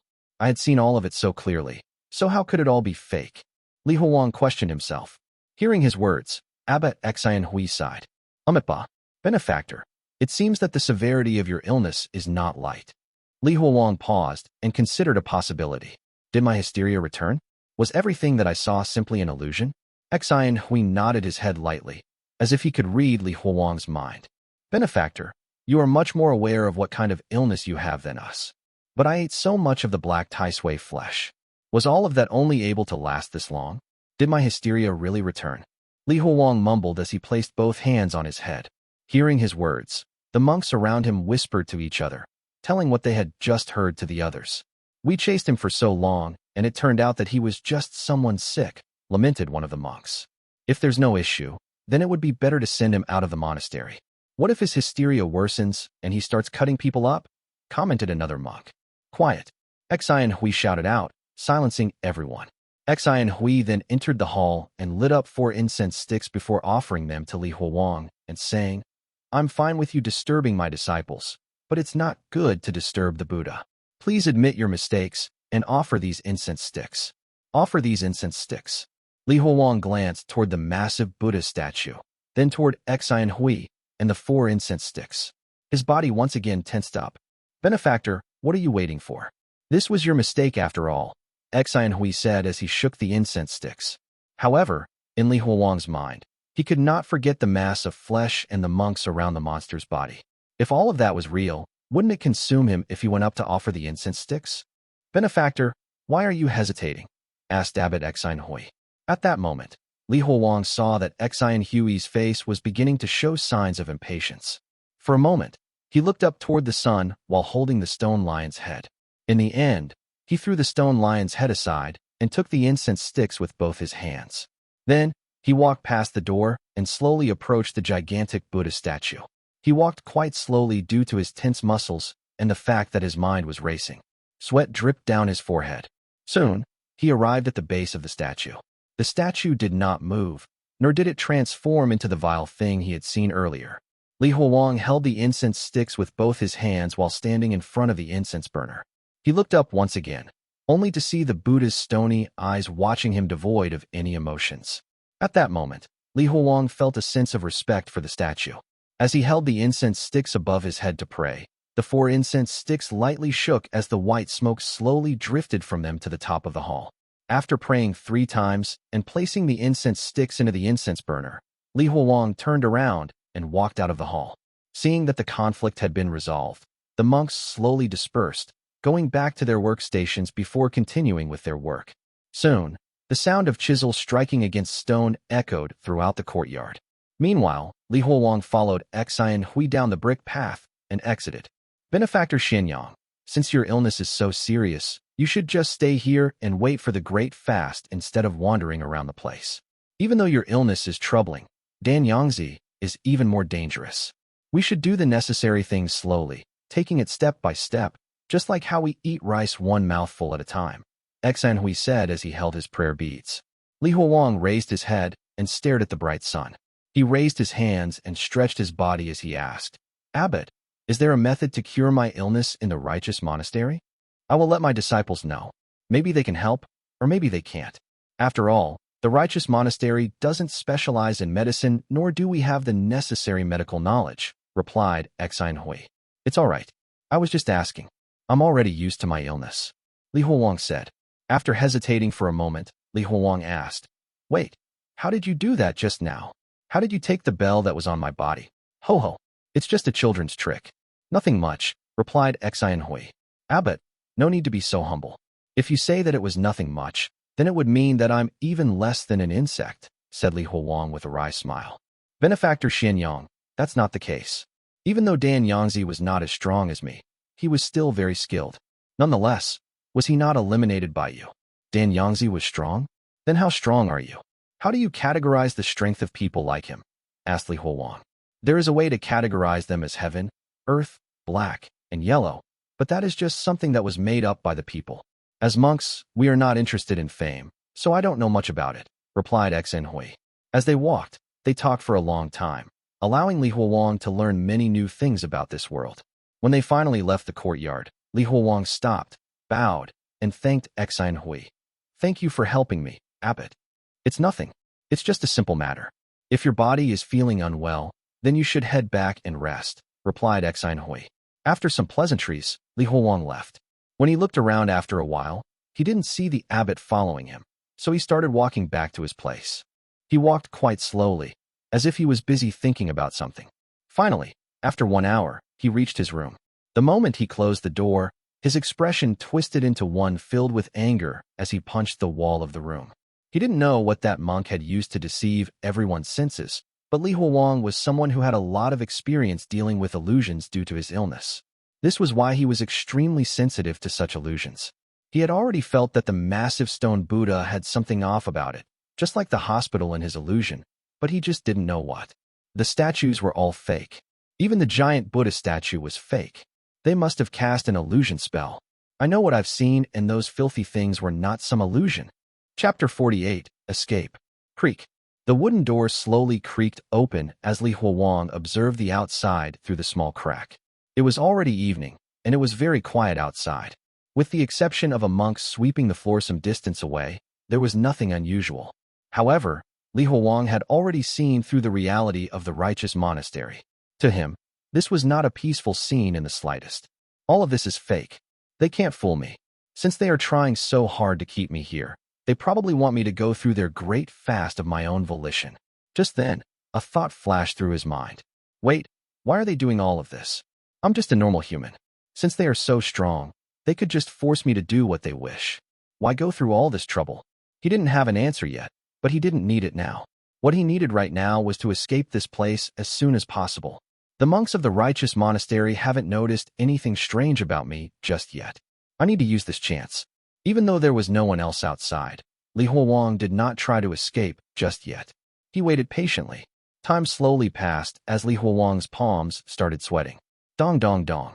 The heavy sound of a bell rang across the entire Righteous Monastery, causing Li Huowang to jump a little. He had learned that this bell being rung meant that it was 5 p.m., which was the dinner time for the monks. At that moment, Li Huowang opened the door and walked out calmly, following the monks toward the canteen. After all, it would be completely reasonable for him to appear there as he had been eating with the monks all this time. Compared to the place he was currently living in, the canteen was quite a bit closer to the hall where the normal devotees came to pray. Since the opponent made use of illusion spells, it must mean that they do not want the normal devotees and people to see their dark side. Along the way, Li Huowang noticed that many of the monks were silently staring at him and whispering to each other. It seemed that they were still discussing what had happened earlier. Their eyes, as they looked toward him, were filled with hostility, curiosity, and even jest. But Li Huowang knew that all this was fake. They were all just putting up an act. They must have the same goal as Xin Hui. No one here is a good person. They are all trying to harm me. Li Huowang was certain about this. He soon arrived at the canteen and saw a sea of bald heads. However, he didn't run away and instead followed them and walked inside. He took a wooden bowl and got his meal before sitting down on the stool and calmly eating the vegetarian meal in front of him.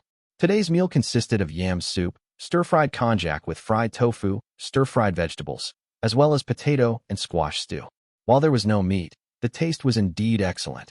Even so, after the entire incident earlier, Li Huowang no longer had much of an appetite. However, in order to fool them and avoid suspicion, he still didn't dare to make any strange movements and just continued eating his food. Huh. At that moment, a hand suddenly patted his shoulder, scaring Li Huowang. Little Taoist, you are here too? Why did you run away earlier?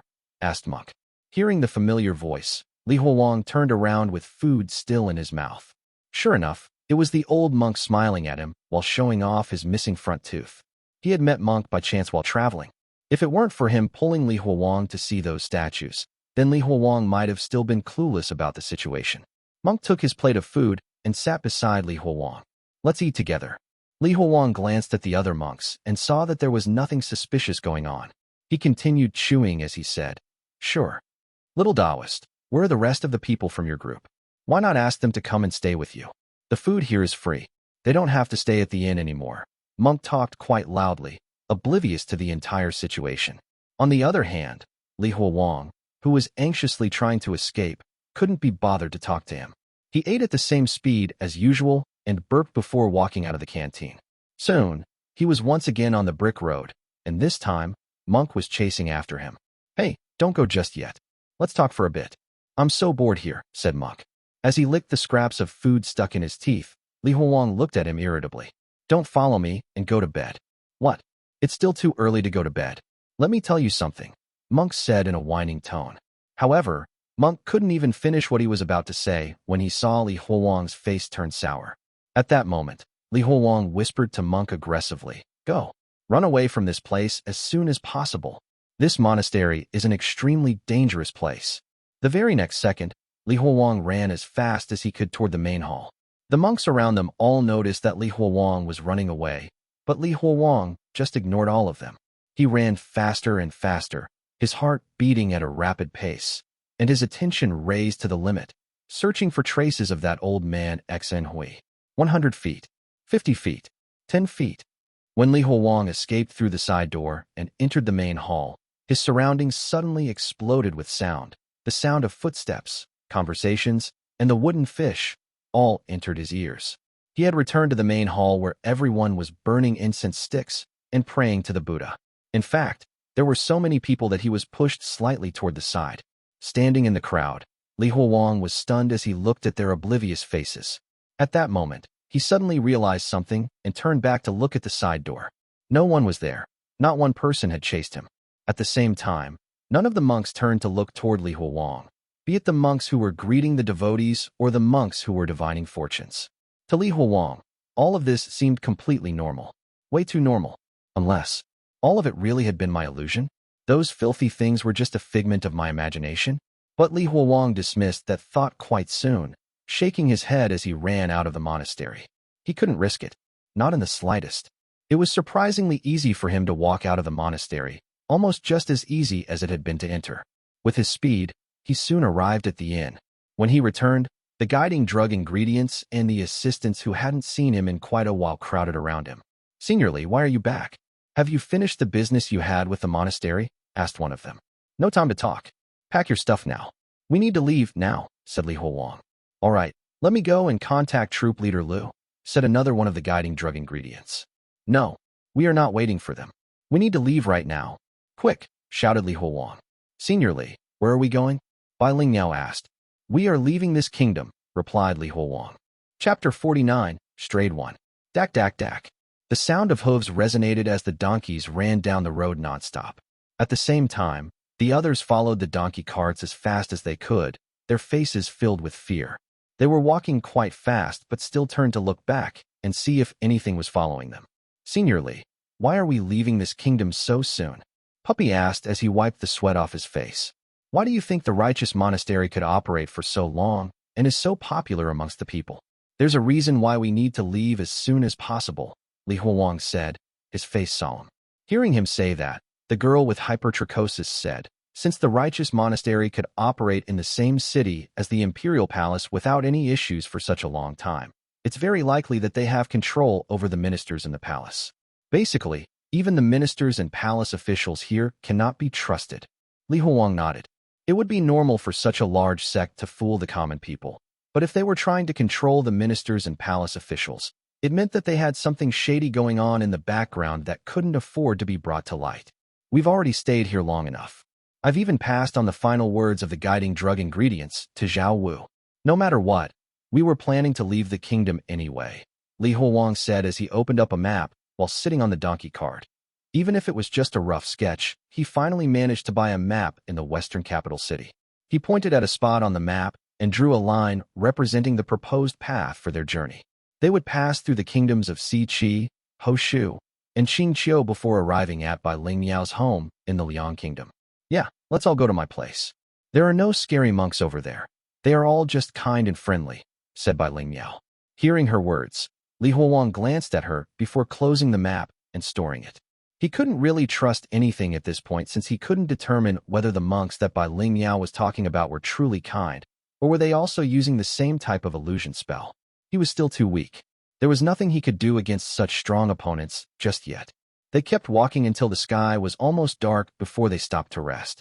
At this moment, Li Huowang was staring at the campfire in front of him, feeling restless. Their speed was too slow. To be fair, he wasn't really hard-pressed on money. If he needed more, he could just sell the Jade pendant. At the very least, they could each have gotten a horse. But the problem was that none of them could ride one. "No, this won't do. We have to hide within the forest after we finish our dinner. Out here on the road, we are way too exposed. Senior Li, I added some extra pork lard into your noodles. We have a long journey ahead of us, so we need to eat better," said Bai Lingniao. A steaming hot bowl of noodles with bits of pork meat floating in the broth was passed to Li Huowang. Bai Lingniao sat beside Li Huowang as he ate the noodles and placed her head on his knees.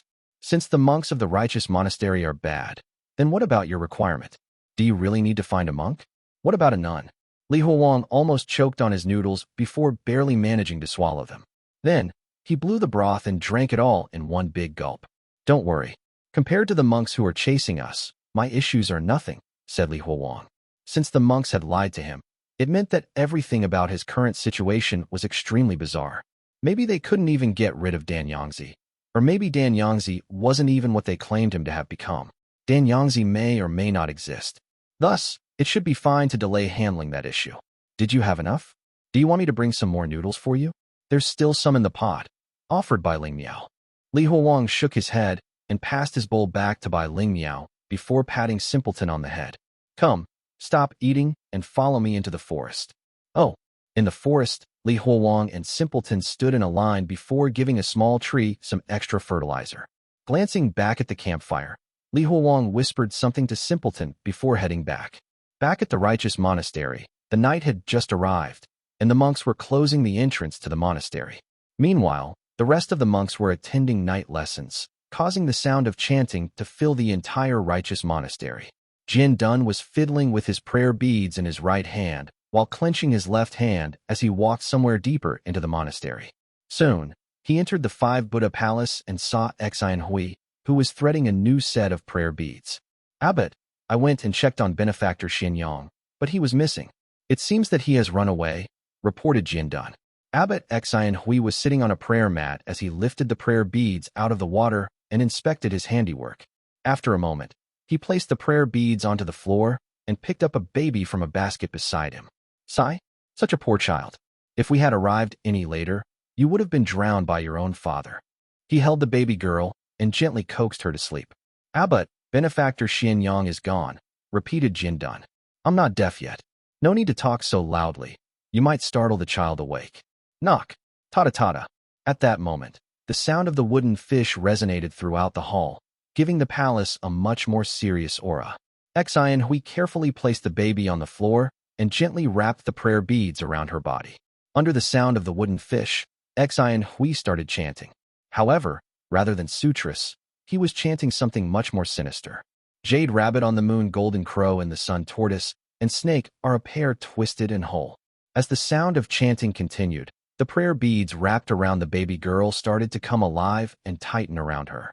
Twist and wound. Life perseveres. A golden lotus blooms in the fire.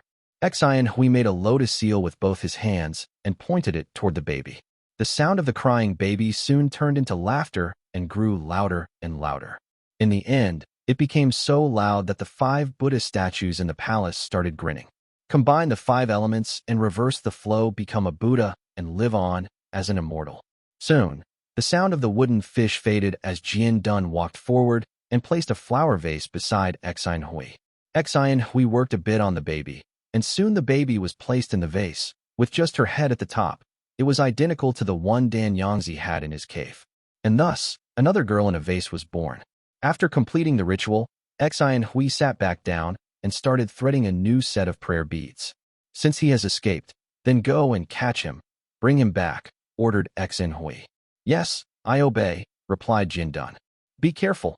Even though he knows nothing about the world, his potential is huge. Dan Yangzi might have been a thief, but he was very lucky. I have no idea where he found a rare strayed one. Chapter 50 Buddha. Li Huowang was wrapped in a blanket as he kept watch while hiding in the thick bushes. It was already late into the night, making it extremely cold without a campfire, despite it already being March. However, he didn't dare to light up a fire. It would reveal his location to the monks that were chasing him. Under the weak moonlight, Li Huowang took out the bronze bell and inspected it. He had already eaten most of the pills that Dan Yangzi had given him, and so the bronze bell was the only other card he had. But whenever he thought back to how easily the abbot had snatched the bronze bell from him, he felt a deep sense of dissatisfaction. The opponent could kill him in so many ways, but all he could do was to try and escape. This fact left a bitter taste in his mouth. In this bizarre world, only strength reigns supreme. If I want to stay alive, I need to become strong. Even someone like Dan Yangzi could become so strong, so why can't I? So what if everyone has some or the other bizarre method of cultivation? I too need to do it in order to survive. I want to protect myself and the others around me. If I can't get it, then I will steal it. If I can't steal it, then I will frame them. Li Huowang's expression slowly became more and more twisted. He had just been thinking about all of these things when he shook himself out of it and touched the back of his neck, suddenly realizing something. Namo he luo dan na duo luo yi. The sound of chanting broke the silence of the forest. At the same time, Li Huowang stood up reflexively and scanned his surroundings. However, It was so dark that he couldn't see anything. Even the simple traps that he had set up earlier were not triggered. Namo Ali Yi Palu Jia Di Yao Ti Luo Yi. The chanting continued in the dark, this time being closer than before. Quick! Stand up. We need to run now. Ignore the donkey carts. Simpleton, do as I had told you to do earlier, shouted Li Huowang. Just as Bai Ling Yao was about to follow Li Huowang's commands and stand up, Simpleton picked her up and started running away. At the same time, Li Huowang walked out of the bush and back onto the road. He clenched his teeth and decided to face them. The monk's target was him. Even if all of them couldn't escape, there is no reason for every one of them to die. Li Huowang kept running in the dark, but the sound of chanting became closer and closer. For some reason, Li Huowang could smell the smoke from the incense that he had lit up back at the monastery. Li Huowang suddenly stopped as he saw multiple red dots the size of flies wriggling around in the darkness on the road. Pu Tai Yi Mi Di Li Yi Na Luo Jin Shi. The sound of chanting was becoming closer and closer. Soon Li Huowang could see the thing in the darkness. It was a Buddha with a large hat and tall body, but hilariously skinny legs. The belly of the Buddha was engorged as well. The red dots that Li Huowang had previously seen were incense sticks that were stuck on the body of the Buddha. They shivered and shook with every step that the giant Buddha took. The giant Buddha was wrapped in the white incense smoke. It was probably supposed to look ethereal, but it just appeared downright horrific in the dark wilderness of this road. At the same time, Li Huowang noticed that there was not one, but 7 such Buddhas lined up and closing in on him. They walked just like humans, but their expressions were neither smiling nor angry. Their bodies swayed left and right. Under the moonlight, Li Huowang recognized the face of one of the Buddhas. It was none other than Jian. Amipa, benefactor, your heart is not calm, said the Buddha with Jian's face. Li Huowang stared at the Buddhas that were at least 4 m tall. So you have finally revealed yourself? Is this your true form? You worshipping freaks? Benefactor, we have no idea why you are saying this. Please follow me back to the monastery. Dan Yangzi's karma still lingers on you. If you leave with it, you will be in deep trouble. Everyone else will suffer as well, said Jian. Just as Jian said this, he brought his palms together and started praying. At that moment, Li Huowang heard the sound of flesh ripping as numerous skinless arms appeared from Jian's back and splayed open like a peacock's tail. Soon, the 7 Buddhas had all transformed into 7,000 armed Buddhas. Ring. Li Huowang immediately shook the bronze bell, causing the surroundings to start shifting and twisting. Soon, the edges of everything around them congregated and turned into a wandering god. However, the ringing bell did not affect the 7,000 armed Buddhas. They were just like rocks in the water. Li Huowang immediately scooped some dirt into his mouth and commanded the wandering god to attack. Immediately, the latter launched itself toward the 7 Buddhas. Pack! One of the Buddhas sent a hard slap toward the wandering god, sending dust and rocks everywhere. However, the wandering god did not have a physical body and thus completely ignored the attack, phasing right through the palm and going straight toward the Buddha's face. The wandering god then entered the brain of the Buddha, causing the latter to start flailing around and use its arm to try to swat the wandering god off his head. But it was no use. Soon, the Buddha fell to the ground, its face melting off. Its body, which had not been affected by the bell earlier, also started to twist and turn, just like the surroundings. Pung pung pung. At that moment, the remaining 6 Buddhas formed a circle with their backs facing toward each other. They clapped their hands together and started chanting. Rulai a duo luo sin mo sin pu ti. The chanting had just started when Li Huowang realized that something was wrong with the wandering god. The squiggly lines that made up its body started to move around uncontrollably. He soon saw that something was wrong and shook the bell even harder, shouting toward the wandering god in an even louder voice. Upon hearing that Li Huowang had agreed to sacrifice even more of his lifespan, the wandering god held its body together and rushed toward another Buddha. Once the 2nd Buddha fell to the ground, the wandering god had spent the last of its strength. It was approaching its limit. Amidst the chanting sound all around them, the wandering god soon fell to the ground. Seeing that it was of no use, Li Huowang stopped ringing the bell. However, even as the surroundings returned to normal, the wandering god did not disappear. Soon, the squiggly lines that made up the wandering god started to lose their color and turned into a fleshy pink color. The wandering god that was supposed to be formless had been granted a physical body using the power of the sutras. The physical body of the wandering god looked like a clump of earthworms. It slowly wriggled around on the ground. A palm with a swastika symbol then slapped the wandering god and crushed it into a pile of mush. The palm was then raised slowly, flesh and blood still clinging to it. Then, the Buddhas once again brought their hands together and approached Li Huowang slowly. Amitabha, benefactor, please follow us back. Translator's thoughts. Jian Dun in his Buddha form. At Guozi de Lan Chi Ba Zhao. Chapter 51, Negotiation. Li Huowang raised his head, staring at the Buddhas to no avail. They had their backs turned toward the moon, so their faces were shrouded in darkness. All Li Huowang could see were the numerous arms wriggling at the back and their large heads. The air was filled with a weird stench created by the combination of smoke from burning incense and blood. Li Huowang took a few steps back. After confirming that he was indeed alone, he shook his head. No, I will not go back. Li Huowang steeled his heart as he held the hilt of his sword. Suddenly, a cracking sound was heard as one of the giant Buddhas leaned down and blocked the moon from Li Huowang's vision. At the same time, a strong wave of pressure started to push downward upon Li Huowang. At that moment, Li Huowang felt as if a pair of lantern-sized eyes were staring holes into him. Amitabha, benefactor, please follow us back. We are doing this for your own sake. Much to Li Huowang's surprise, Jian Dun did not attack him. He was still trying to negotiate and convince Li Huowang in a peaceful manner. If you are really doing all this for my sake, then why not let me leave? Don't you monks preach about kindness and forgiveness and whatnot? So how about letting me go? Asked Li Huowang. It's precisely because we stand for kindness that we cannot let you leave, replied Jian Dun. Just as Jian Dun said that, a stone flew over and hit the head of one of the Buddhas. However, the sound that was heard was that of metal ringing rather than flesh being struck. Li Huowang and Jian Dun turned at the same time. Bai Ling Miao and the rest of them were standing not too far away with glowing rocks in their hands. Senior Li, run. More stones flew over and hit the Buddha, but there was no effect.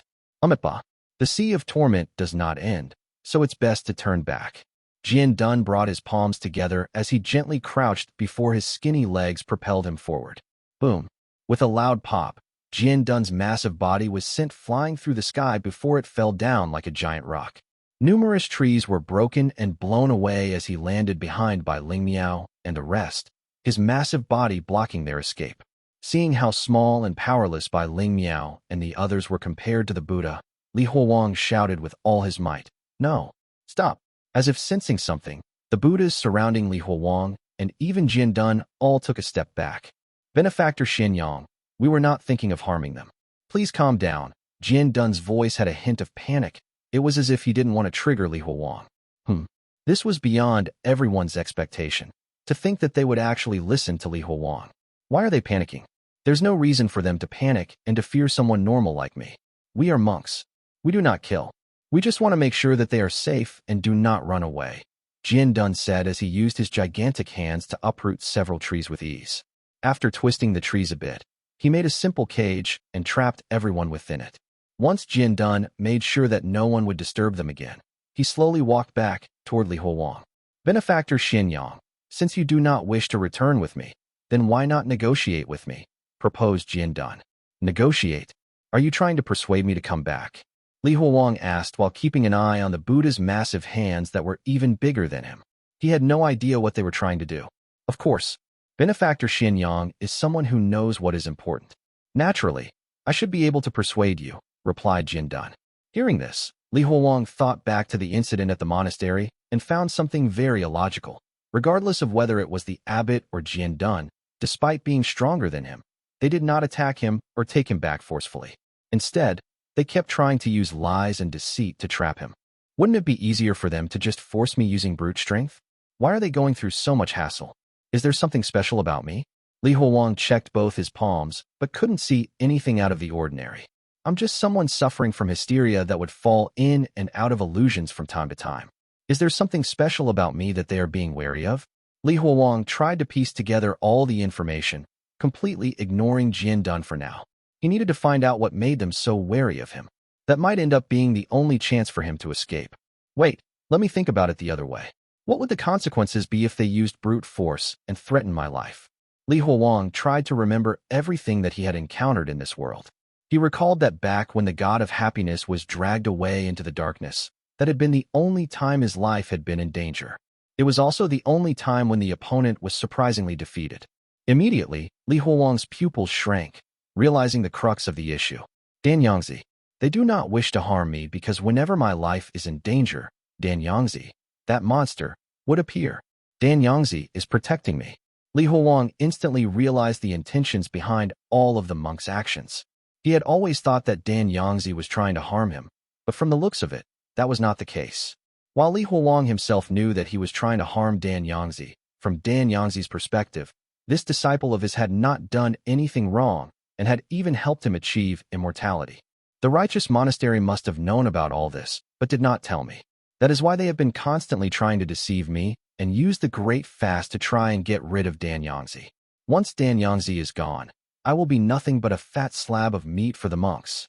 When Li Huowang thought back to what the monks of the righteous monastery were doing, he suddenly felt disgusted and chilled to the bone. Li Huowang raised his head and once again stared at Jian Dun. This time he was prepared. He smiled. Are all of you afraid of Dan Yangzi? According to you guys, he has turned into a Buddha, so why are you still afraid of him? Jian Dun's expression froze. Benefactor Xinyang, I have no idea what you're saying. Monks do not lie or cheat. I can swear upon the Buddhas that the great fast is meant to eliminate Dan Yangzi. It will not harm you. At that moment, Li Huowang's suspicions were confirmed. In this world, there was no such thing as helping someone out of the goodwill of one's heart. In the future, he would need to be more careful when trying to gather information. At the same time, he needed to be more critical about his own thinking. I suddenly feel that taking Dan Yangzi with me is a good thing. After all, he was my master. I don't feel that it's good to eliminate him just like that. Once he had figured out their goal, Li Huowang was no longer panicking. Ba, this is not possible. Dan Yangzi's matter does not only affect you, but also everyone else, said Jian Dun. Li Huowang raised his head and stared at Jian Dun again, smirking. Why don't you talk to my master himself? What? Jian Dun questioned. At that moment, Li Huowang unsheathed his sword and held it up. The sword was sharp enough to slice through metal like a hot knife through butter. When Jian Dun saw Li Huowang draw his sword, he smiled. To try and break the body of my Buddhas with your sword, Benefactor Xinyang must have a lot of faith in your weapon. Didn't you hear what I just said? I want you to talk with Dan Yangzi himself, said Li Huowang. Just as he finished speaking, he used the sword to slit the side of his neck. His skin was sliced quite easily, causing warm blood to splatter out and drench his Taoist robes in red. Li Huowang's consciousness started to fade away as he applied pressure to his neck. Do you hear that? It sounds like thunder. Chapter 52, Dan Yangzi. Thunder. Jian Dun and the rest of the Buddhas looked toward the sky, only to see that the moon had disappeared. The entire night sky was covered in dark clouds, rolling and rumbling. The sound of thunder could be heard rumbling from time to time, but it was odd. It didn't sound like thunder at all. Cough, cough. Li Huowang coughed a few times as his breathing turned ragged, and he fell to the ground. When he turned to look at the sky while lying down, he once again saw his master amidst the dark clouds. He was still as ugly as ever. Black feathers sprouted from his bloody body, while 3 different faces replaced what had once been his head. In addition to his normal human organs, his burgeoning body was also riddled with many non-human organs. His body was nightmarishly black. His eyes were filled with a mysterious liquid, while his pupils were mere slits. Tentacles covered parts of his body. Everything about him was vile. Even so, a mysterious veil made from white smoke hung around his body, as if he was something divine. His body was in a constant state of shifting and turning. His body shifted as his organs moved around, and his faces changed position. Li Huowang had only been staring at Dan Yangzi for a short period of time when his eyes started bleeding, and veins started bulging on his head. He felt like his head was going to explode. No, I cannot stare at him anymore. Li Huowang shifted his gaze away, feeling slightly better. His body had weakened considerably in just this short while. However, even if his life was no longer in danger from looking at Dan Yangzi, his blood loss might end up killing him soon. He weakly patted his waist and fished out some of the blood-nourishing pills and consumed them with his last remaining strength. The rate at which blood flowed out of his wound gradually slowed down. But this was not enough. Li Huowang then took out some pills meant to reinforce the energy of his body before eating them. At that moment, The sudden sound of muscles being torn caused Li Huowang to look up once again. He saw that his master, Dan Yangzi, had started attacking and had attached himself to one of the Buddha's heads like a lizard, his 3 mouths easily tearing off its ears. Bellowing in rage, the numerous arms on the Buddha's back tried to claw at and capture Dan Yangzi. But Dan Yangzi shifted all of his organs and forcefully expanded them, using them to block the attacks from the Buddha. Then, Dan Yangzi used his 3 mouths to tear an even larger hole on the Buddha's face before shoving his head right in. "Ayah!" The Buddha shouted in despair as its body started deflating. Soon, it fell down onto the ground, blood seeping out from all 7 of its orifices. When the bloodied Dan Yangzi reappeared in front of the other Buddhas, Jian Dun did not dare to look down on him. Jian Dun immediately took out a parchment and started chanting the mantra written on it. Rather than using ink, the words of the mantra were given form by using an uncountable number of moles pulled from the skin of humans. And ma and I pa mi ho. As Jian Dun sat cross-legged and spoke these 6 words, the mantra on the parchment flashed red and disappeared before appearing on Dan Yangzi's body. As soon as Dan Yangzi became covered in the numerous words, his body started trembling and growing wildly. His body grew larger and larger before it started withering. It withered so fast that soon, Dan Yangzi disappeared completely. Jian Dun's face was drenched in sweat as he let out a relieved sigh. Fortunately, he had prepared that mantra just in case something unexpected happened. Had he not, then he would have died. Then he chanted the mantra in reverse, causing the words to start reappearing on the parchment in his hand. After confirming that all the words were there, Jian Dun was just about to close the parchment when it exploded. Then, amidst the words that were sent flying everywhere, Dan Yangzi crawled out from the parchment. This was something that no one had expected. Jian Dun gasped in surprise, allowing Dan Yangzi the chance to shoot himself into Jian Dun's mouth like a drill and travel down his throat. Soon, the sound of tearing could be heard as Jian Dun's throat started to bulge. However, this was only the beginning. Soon, the pain became unbearable as Jian Dun started hearing a chewing sound from within his body. And lo, Jian Dun cried out in despair as Dan Yangzi burst out from his chest. Meanwhile, the other 3 Buddhas continued to struggle to no avail. In just a few moments, the sound of bone cracking and flesh being torn resounded through the forest. Within just a few minutes, all 7 Buddhas had disappeared, leaving behind only the steaming puddles of blood. When Li Huowang finally had the chance to once again gaze at Dan Yangzi, he saw his master turn around and show a horrifying smile on all 3 of his mouths as he said, "My dear disciple." Poof! With a soft sound, Dan Yangzi's body disappeared like smoke in the wind. Time slowly passed, and soon, the moon reappeared, covering the forest in a soft silver veil. Everything had ended. Li Huowang grabbed his neck and forced himself to sit up. He saw the others that were still trapped within the crude cage made by Jian Dun. All of them were shocked and didn't even dare to speak. Li Huowang had an idea as to what they were thinking and weakly explained to them. "No need to be afraid. Dan Yangzi is well and truly dead. He won't use all of you as guiding drug ingredients anymore." However, Li Huowang's words did not reduce their fear. In fact, some of them even started crying. It was Bai Ling Miao who broke the silence first, her face even paler than usual. "Seniorly, what Dan Yangzi? We didn't see anything." Li Huowang struggled to swallow his saliva.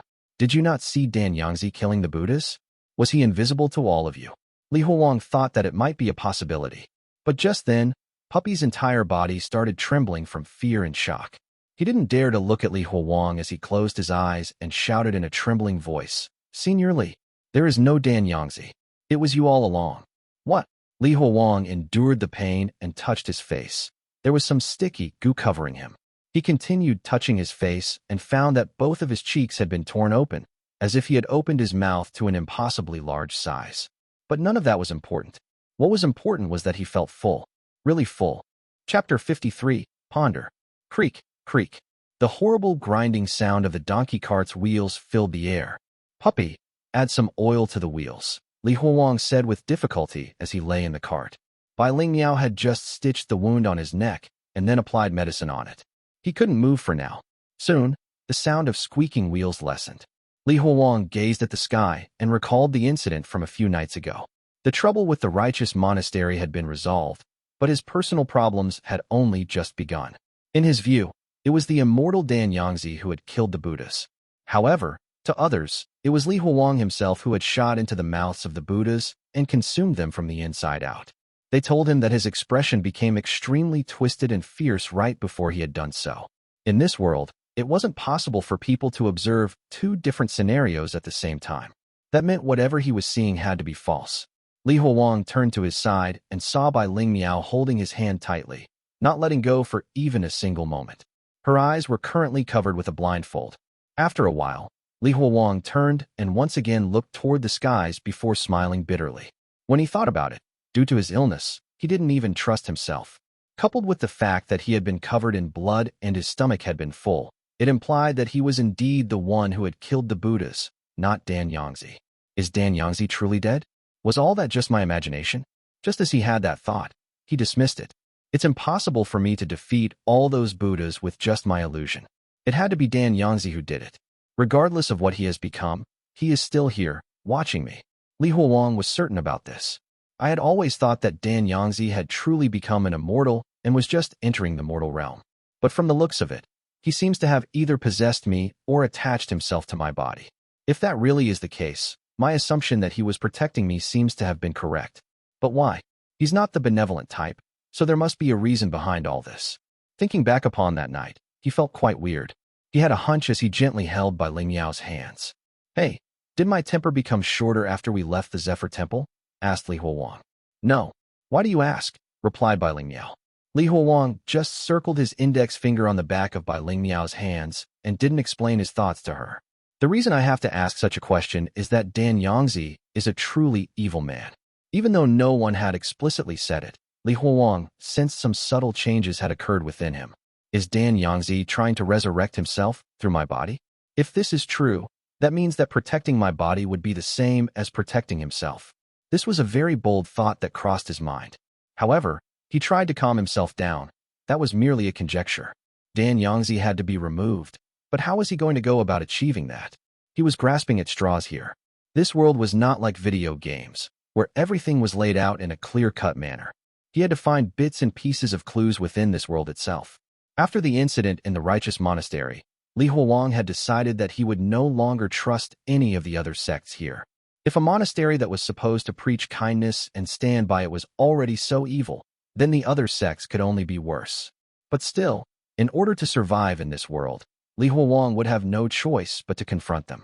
Just as he was pondering about it, the donkey cart slowed down. The sound of running water could be heard from near them. Senior Li, let me wash your clothes. Bai Ling Miao released his hands and walked to the creek with Li Huowang's bloody Taoist robes. Meanwhile, the rest of them did not stop to rest, instead opting to find firewood to cook their meal. Currently, Li Huowang couldn't even sit up. All he could do was listen to his surroundings and guess as to what was happening. Soon, the fragrant smell of something being cooked wafted over. In response, his stomach started gurgling immediately. His injured body needed the nutrients from the food. Senior, let me feed you. Then, Li Huowang felt that he was propped up as he felt something soft and furry. He knew that it was the guiding drug ingredient with hypertrichosis that had helped him up. He recalled that her name was Chun Shaman. It was an easy name to understand. She was born on one of the days in the Shaman period. 1. So she was named Chun Shaman. Farmers usually didn't put much thought into naming their daughters. Shaman poured some horse meat soup into a wooden bowl before bringing a spoonful to Li Huowang's lips. She was silently feeding him while he was silently eating.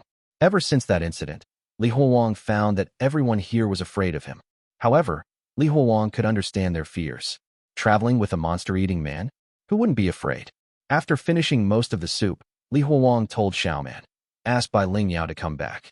She doesn't need to worry about washing the robe if the blood can't be washed off. All right, said Shaman as she placed Li Huowang down gently, using the stone inscribed with the sacred text as a makeshift pillow. Soon, Bai Ling Miao returned. The Taoist robe was still red in color instead of its original green color. Just put it on the donkey's back to let it dry. Quickly go and eat. The food is almost cold now, said Li Huowang. Bai Ling Miao removed her blindfold and quickly inspected Li Huowang's wound before putting it back on and finding her way to the nearby campfire. Dak, dak, dak. At that moment, the sound of horse hooves came from afar. The owners of the horses had yet to arrive, but their voices could already be heard. Io. Young Taoist. So that's where you were. I thought we were separated forever. When Lu Zhuangyuan's wrinkled face appeared in front of him, Li Huowang knew that the entire Lu family troop had arrived. I'll look at you, Lu Zhuangyuan said as he saw Li Huowang's wounded body. It's nothing. I just met with some small trouble on the road. What do you need? Asked Li Huowang. Young Taoist, how could you leave without a word? Didn't we agree that we would travel together? Luckily you had told us that you intended to cross the border, or we might never have known which direction you had gone off to. Lu Zhuangyuan chuckled. They had finally found a free bodyguard. So how could he just let Li Huowang leave? Sorry, Troop Leader Lu. As you can see, I am currently injured. No need to worry about us. You can just leave whenever you please, said Li Huowang. Just lie down and rest. Lu Zhuangyuan did not bother asking what had happened. His experience told him that the more he knew, the more dangerous it would be for him. Seeing that the sun had almost set, both parties decided not to travel anymore. There was even a small creek near them, making it easy for them to wash up or replenish their water supply. Meanwhile, Li Huowang stared at the night skies and continued to ponder. At that moment, he turned to his right and saw someone there. Before he could even react, a small and soft body had already gotten into his embrace. Recognizing the familiar scent, Li Huowang gently patted her back. It's all right. Leave everything to me. 1. Ancient China split the 12 months into 24 periods, each period lasting 2 weeks. Shaman is one of the periods. Chapter 54, Wandering God. Boom. The sound of the wooden bat hitting the ground heavily could be heard amidst a cloud of dust and dirt. The heavy bat was raised up and then smashed down toward the ground, again and again. Meanwhile, Li Huowang was being propped up by Ling Miao as they observed Simpleton swinging the club around. Even though the wound on Li Huowang's neck hadn't completely healed, after resting for a few days, he could finally muster enough strength to stand. Stronger.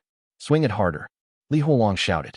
By the campfire, Lu Zhuangyuan took 2 buns and chuckled as he walked over. Young Taoist, what are you doing? There's so much noise. Under Simpleton's attacks, the surrounding forest had been reduced to a mess of leaves and broken tree branches. Nothing much.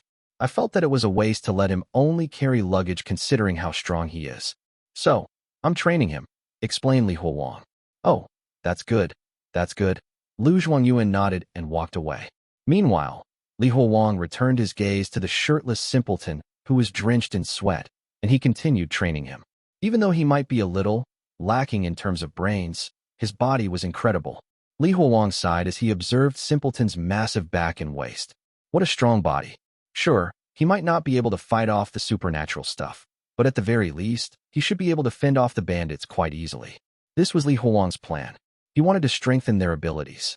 Relying solely on the wandering gods and Dan Yangzi was not possible, as the side effects were far too harsh. Even in a world with many bizarre cultivation techniques and powers, he still knew the value of traditional fighting methods. It might appear barbaric, but it was still better than nothing.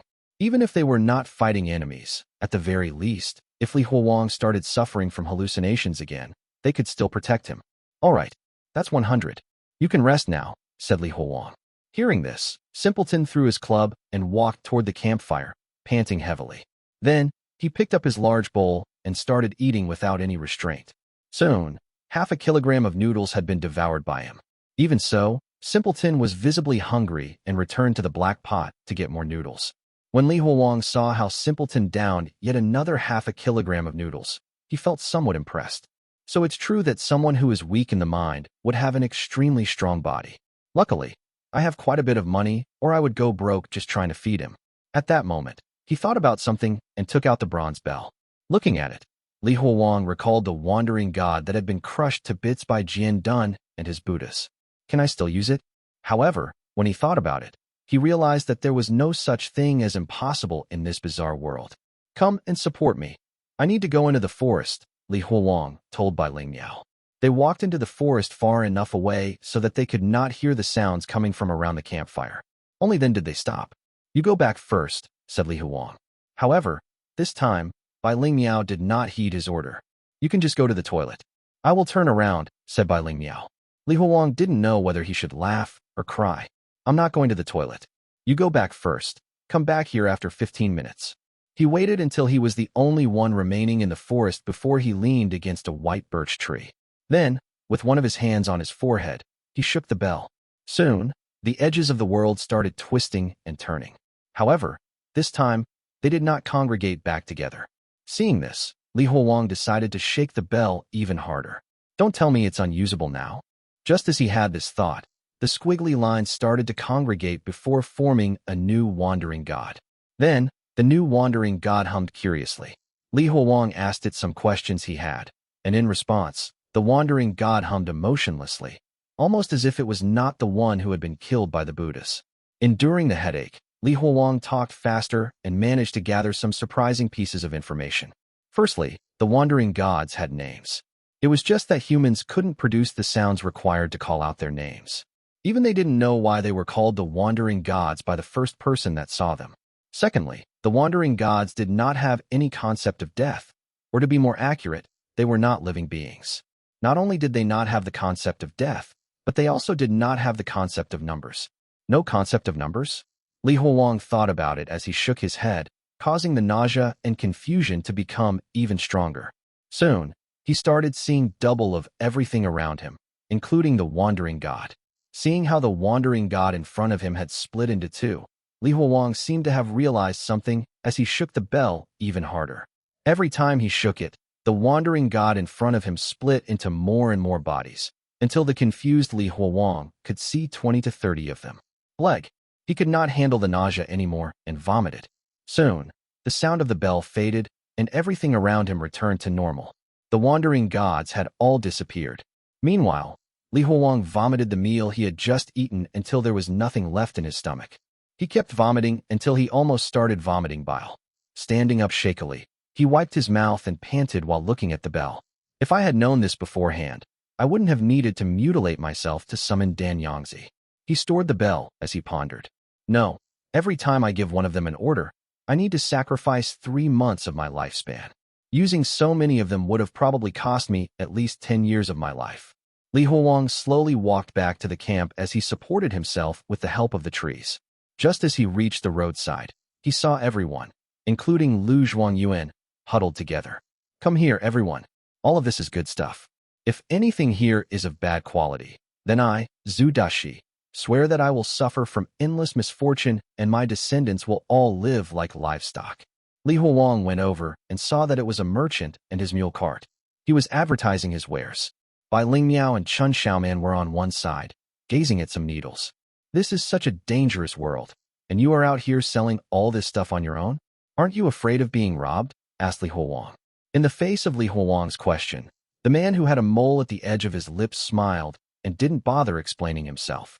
Taoist, do you need some cinnabar? I have plenty right here, said the merchant.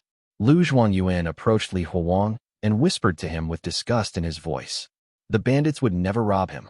After all, he's in the same line of business as the bandits. The bandits would rob stuff from people while he would purchase it from them. I see, Huowang nodded. That's true.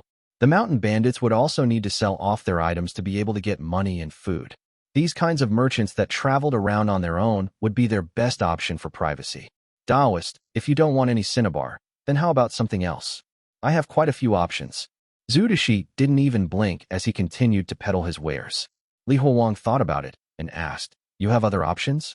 Do you have something that I can use to kill people with? Everyone else turned and stared at Huowang the moment he said that. On the other hand, Zhu Dashi excitedly clapped his hands and started rummaging around in his mule cart. Yes, I do. Chapter 55 Healed. Come and take a look. Are you satisfied with these? Zhu Dashi asked, pointing at the items laid out on the ground. A variety of items were displayed before Huowang.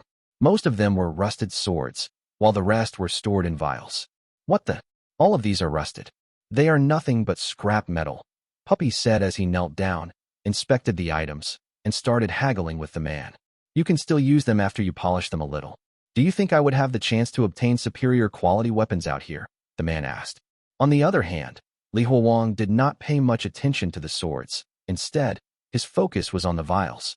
He knelt down and inspected them, but found that nothing was written on them. The Taoist surely knows his goods. To think that you would understand the value of such quality items, praised Zhu Dashi. While Zhu Dashi was kneeling beside Huowang and was somewhat repulsed by the smell of blood and smoke from his robes, he was not afraid. On the contrary, he was excited. Taoist, that's something really nice. It's a poison called half-step. Put some of it in a person's water, and they will die in the time it would take for them to take just a half-step. I'm selling it cheap for 3 pieces of silver per bottle. Oh, you have quite discerning eyes.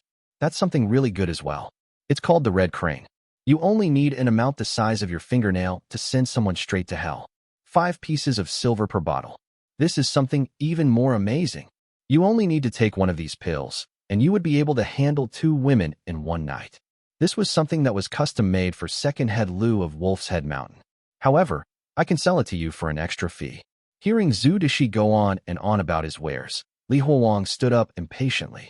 Just about everything seems to be a treasure in your eyes. Fine, I want the first 2 items. Puppy, bring the money from the cart. Taoist, you are quite generous. Zhu Deshi was smiling so hard that his eyes had become thin slits. Are you sure you don't want this too? I can make it cheaper for you. Even if you don't use it now, you might want to use it when you are older. It's definitely something good to have, considering that it helps you extend your family's bloodline. Li Huowang didn't bother to give him a reply, instead turning to his group. You guys, choose some weapons you like. Having one is better than having none. Hearing his words, everyone except by Ling Miao and Xiaoman, the 2 girls, approached the cart and started checking the wares. Meanwhile, Li Huowang stored the 2 vials of poison and turned to Lu Zhuangyuan. Troop leader Lu, why don't you buy something to defend yourself? Lu Zhuangyuan shook his head. No need. If we happen to encounter bandits as we are now, we would lose our money at most. However, if we took up weapons to defend ourselves, then we would die if we failed. Ho ho, it seems that you've thought it out quite well. Looks like everyone has their own plans, Li Huowang said as he lay back down on the donkey cart to rest. Soon, everyone returned from around the mule cart. Puppy and the rest now had their weapons. Even if they didn't know how to use them, at least they would look much more menacing. Just as they were swinging their weapons around, Bai Lingmiao approached Li Huowang with a thread and needle in her hands and started fixing Li Huowang's Taoist robes. Seniorly, after purchasing all of these things, we have used up over half of our money. We only have 5 pieces of silver left, said Bai Lingmiao, feeling worried. We will be traveling for a very long time. We would have needed to buy something to defend ourselves with anyway, said Li Huowang. He already had the bronze bell and could even summon Dan Yangzi by mutilating himself. He didn't need such mundane weapons. However, he couldn't trust himself. He was worried that he would be stuck in his hallucination once the effects of the black Taisui wore off. If that were to happen, then no one else would be capable of protecting them. They would be nothing but sheep meant to be slaughtered. Seniorly, the weapons would work against bandits. But if we could learn superpowers like the ones that Dan Yangzi had, then we would be unbeatable. Puppy brought his blade over as he sighed. You want to learn superpowers? Even if an expert were here, they might even teach you. Also, Li Huowang suddenly remembered how Dan Yangzi refined pills, using live humans as ingredients, as well as the bizarre cultivation method used by the monks of the Righteous Monastery. Also, even if they were to teach you, you might not be able to learn them as a normal human. Even though he didn't have much experience, Li Huowang had a feeling that the other sects in this world would also be similar to Dan Yangzi and the Righteous Monastery. Puppy chuckled before bringing one of the guiding drug ingredients, who only had one arm with him, toward the creek. Come, let's find some stones to polish the blades of our weapons from the creek. Just then, Simpleton's massive frame appeared before Li Huowang like a wall. No need. You can't use a sword. Just practice using your club. That is the only thing that would be able to complement your strength, said Li Huowang as he lay back down to rest. Their quick encounter with the merchant ended, and soon the 2 groups were once again on their way. Days passed slowly as they passed through several villages. Except for the days when they helped the Lu family set up a stage to perform, they continued traveling. In the meantime, the wound on Li Huowang's neck slowly healed. Standing next to a jar of water, Li Huowang checked his neck using the surface of the water as a mirror and saw that there was a visible scar on his neck. It's not too bad. If I lower my head, it isn't too obvious, said Li Huowang as he turned and looked toward Bai Lingmiao, who had her white hands massaging her temples. Why the long face? Did something unfortunate happen? Asked Li Huowang. Seniorly, we just purchased some food for us and the donkeys earlier. Now, we are left with only 1 piece of silver and 345 coins, said Bai Lingmiao. That little? You are kidding. Li Huowang walked out from a temporary farmhouse they were staying in and approached the Lu family stage. All that money was supposed to last longer, but ever since everyone started practicing with their weapons, Everyone has been so famished that they have been eating too much. Simpleton even eats an entire kilogram of noodles per meal. That's 2 kilograms per day if we eat 2 meals, explained by Ling Miao. But that practice is not rubbish. Since we bought those weapons, we must practice using them. At the very least, they must learn how to slash and stab with them, said Li Huowang. Even if it was only a simple swing, there was a large difference between someone who practiced every day and someone who just carried it around. At the very least, their chances of victory would increase if they were to lace their swords with poison before fighting an enemy. Li Huowang stared at the group of people helping the Liu family disassemble the stage. We only have enough money for 1 more month. After that, we will have to starve, said Bai Ling Miao. So the problem is that we don't have enough money, huh? Remarked Li Huowang. Li Huowang rubbed his chin and looked at the Liu family. They probably earned a lot of money throughout this journey. I can just take it from them, and then all our problems would be solved. Just as he had this thought, he stopped himself. How could he have such thoughts? Lu Zhuangyuan might be cunning, but he was still an honest man trying to make a living. How could he think about taking the money from him? Li Huowang's mood instantly dropped. Translator's thoughts. Remember a couple of chapters back where the wandering god was granted a physical body by Jian? Yeah, this was how it looked like at Grudge de Lanchi Bazao. Chapter 56, Beyond the Border. Senior Li, are you okay? Bai Ling Miao instinctively grabbed Li Huowang's hand when she saw that his expression seemed off. Li Huowang smiled and shook his head. I'm fine, just a little worried about the outside world. After all, we're about to go outside the border. Let's go and help the Liu family tear down the stage so that we can leave. However, despite his words, Li Huowang's expression was quite cold. His temperament seemed to be becoming more and more like Dan Yangzi's. This change caused a chill to run down Li Huowang's spine. When he recalled how the others saw him devouring the Buddhas from the inside out instead of Dan Yangzi, that conjecture was no longer just a simple assumption. It was gradually becoming a reality. If it was just his personality, then that would still be all right. However, Li Huowang was more worried that as time passed, he would completely become Dan Yangzi himself. If that's the case, then everything before now makes sense. Dan Yangzi is not protecting me, but protecting himself. Even just the thought of this possibility left Li Huowang feeling restless. That old fogey, Dan Yangzi, was definitely at the top of his list of the people he hated the most in this world. He did not want to become Dan Yangzi. He would rather die. Li Huowang suddenly felt like returning to the Righteous Monastery, even if he had to face hardships. He wanted to get those monks to conduct the Great Fast and get rid of Dan Yangzi. But that was just wishful thinking. There had still been hope for negotiation before, but after he killed those 7 Buddhas, those monks would probably seek revenge the moment they laid their eyes on him. Those monks were not true monks. They were not vegetarian, nor did they chant scriptures. They were capable of just about anything. According to what the abbot had described before, there were many other sects besides the Righteous Monastery. He could only think of getting a solution for his problem through them. Whatever the Righteous Monastery could achieve, the other sects could achieve as well. Li Huowang walked to the front of the donkey cart and opened the map to study it carefully. Originally, he had planned to not interact with people from sects because of the bad impression left behind by the Righteous Monastery. But there was no other way now. Since the Righteous Monastery had a way to get rid of Dan Yangzi, the other sects should be able to do so as well. While he did not know what they wanted, based on their actions, he could deduce that the Righteous Monastery wanted something from him. Is it the sacred text left behind by Dan Yangzi? If he did not want to turn into Dan Yangzi, he had to find a way to get rid of Dan Yangzi using the other sects. If there's no other choice, then I'll just use the sacred text to exchange with them. Li Huowang silently came to a decision. At the moment, the sacred text was his only bargaining chip. By the time they arrived at the small town close to the border pass, he was starting to feel slightly uneasy. The small town was bustling with merchants and people wearing different styles of clothing. They had all come here to engage in trade. When Li Huowang saw the border pass in the distance, he turned to Lu Zhuangyuan and said, "Old man, looks like we'll be parting ways here." Lu Zhuangyuan expressed his gratitude by shaking Li Huowang's hand. "Young Taoist, you've worked hard. If not for you accompanying us on the way, we would have suffered many hardships." The Liu family troop naturally could not cross the border. Once they arrived at the border pass, they would return to their village through another route.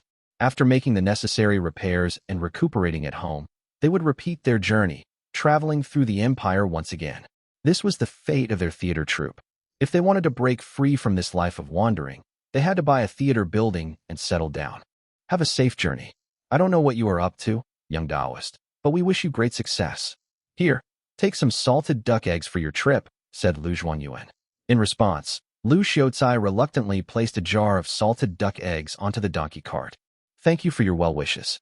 If fate allows it, then we'll come and watch the Lu family's performance once again. After this trip, I must say that I've become quite addicted to your place, said Li Huowang. After they exchanged their farewells, the donkey cart, now full of the necessary rations, gradually approached the border pass. Lu Yuan watched their departing figures and took a puff of smoke from his pipe before tapping it onto the head of his younger son, who had a reluctant look in his eyes. Don't think about that fair-skinned girl. Our family is from a humble background. We'll get a matchmaker to find a suitable match for you back at home, said Lu Yuan. Dad, what are you saying? I didn't have any such thoughts. Lu Xiaocai frantically denied, then turned around and hurried toward the busy street. Dad, how could you bear to give him an entire jar of salted duck eggs when you are usually so stingy? Lu Jiren asked while carrying his daughter, feeling curious. What nonsense. Don't think of me as stingy. Remember, we should be generous when necessary. This Taoist is not an average person. If we make good relations with him, then our Lu family will have made a very valuable connection, replied Lu Yuan. After some twists and turns, they finally exited the border. Li Huowang looked around and felt something was different despite the fact that they were still surrounded by forests. They were not alone on the road. There were quite a few horse carts, as well as people carrying loads on shoulder poles. It was easy to differentiate where they were from based on the way they wore their clothes. Those from the Qi kingdom had the left lapel of their hanfu over the right, while those from the kingdom of Si Qi were the opposite, having the right lapel of the hanfu over the left. Li Huowang thought for a while before opening the jar Lu Yuan had given him. It was filled to the brim with salted duck eggs. Puppy came over and said with a surprised expression, duck eggs and salt are quite valuable nowadays. That old man, Lu Yuan, is really generous.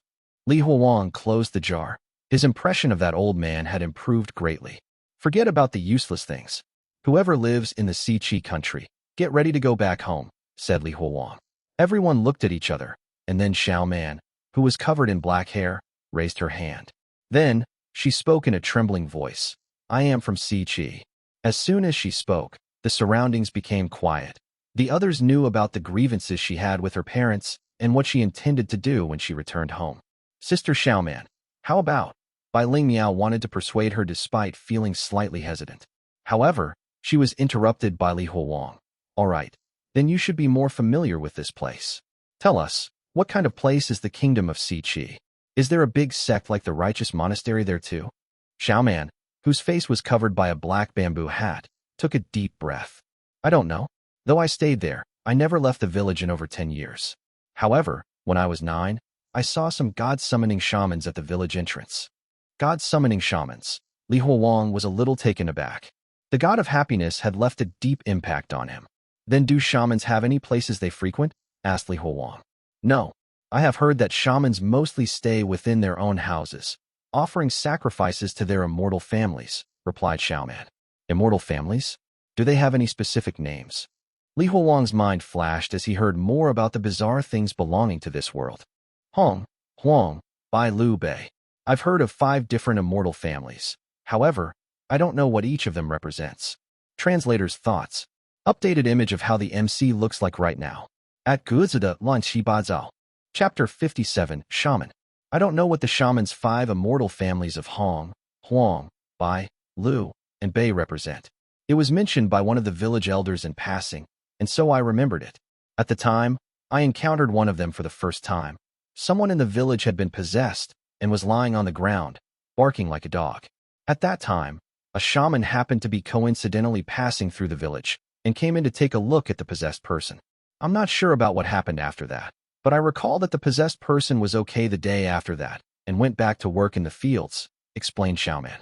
Li Huowang silently calculated something in his mind while listening to Shaman describe the fragmented information she knew about the shamans. Does this mean that the shamans of the kingdom of Si Qi are similar to Taoists in terms of what they do? Exorcising evil and avoiding disasters? Do their abilities also come from beings like the wandering gods? Questioned Li Huowang. Since shamans often have to interact with people, they should be more welcoming than those monks from the Righteous Monastery, right? Asked Li Huowang. Currently, he was not afraid of these so-called shamans being too powerful. Rather, he was worried about the fact that he was too weak and unable to deal with Yangzi. After all, it's impossible for him to compete against an entire group as a single person. The creaking of the donkey cart suddenly disappeared, pulling Huowang out of his thoughts. He saw that the others had all gone into the woods to gather firewood and fetch water. He looked up at the sky and realized that the sun had already set in the west. It was time to rest. However, he did not idle around. He retrieved the sword on his back and started digging a hole in the ground. The sword was quite sharp, and soon, he had dug out a small pit around the size of a head. Simpleton, who was standing beside him, was fully prepared. He directly lifted a black pot from the cart and placed it within the hole carved out by Huowang. Now, they would just need to dig openings on either side to create their own earthen stove, one for the firewood and the other for releasing the smoke. Noodles were more practical compared to rice, as they were easier to store and convenient to cook. When the water in the pot started boiling, they put in several bundles of noodles they bought at the small border town. With dandelions picked from the roadside to serve as vegetables, and a salted duck egg as their protein, each of them got a large bowl of noodles. And thus, dinner was prepared just like that. Huowang used his chopsticks to break open the salted duck egg floating in his soup. The oily egg yolk added a golden layer to his broth, making it look very appetizing. He picked up the softened dandelion stems with his chopsticks and placed them in his mouth, chewing on them slowly. They tasted slightly bitter, somewhat similar to spinach. Previously, he had not known that dandelions could be eaten. He had only learned about the fact that they were a kind of wild vegetable after seeing that old monk enjoying them. Huowang blew off some of the hot steam and took a big mouthful of the soup. It was very comforting as his stomach was filled with warmth. He could not help but think of the old monk from the Righteous Monastery upon seeing the wild vegetables. Who knows how he's doing now? He was so simple-minded that he couldn't possibly see through anything. He should be living well in that environment, right? At that moment, a pair of chopsticks placed an oily egg yolk into Huowang's bowl.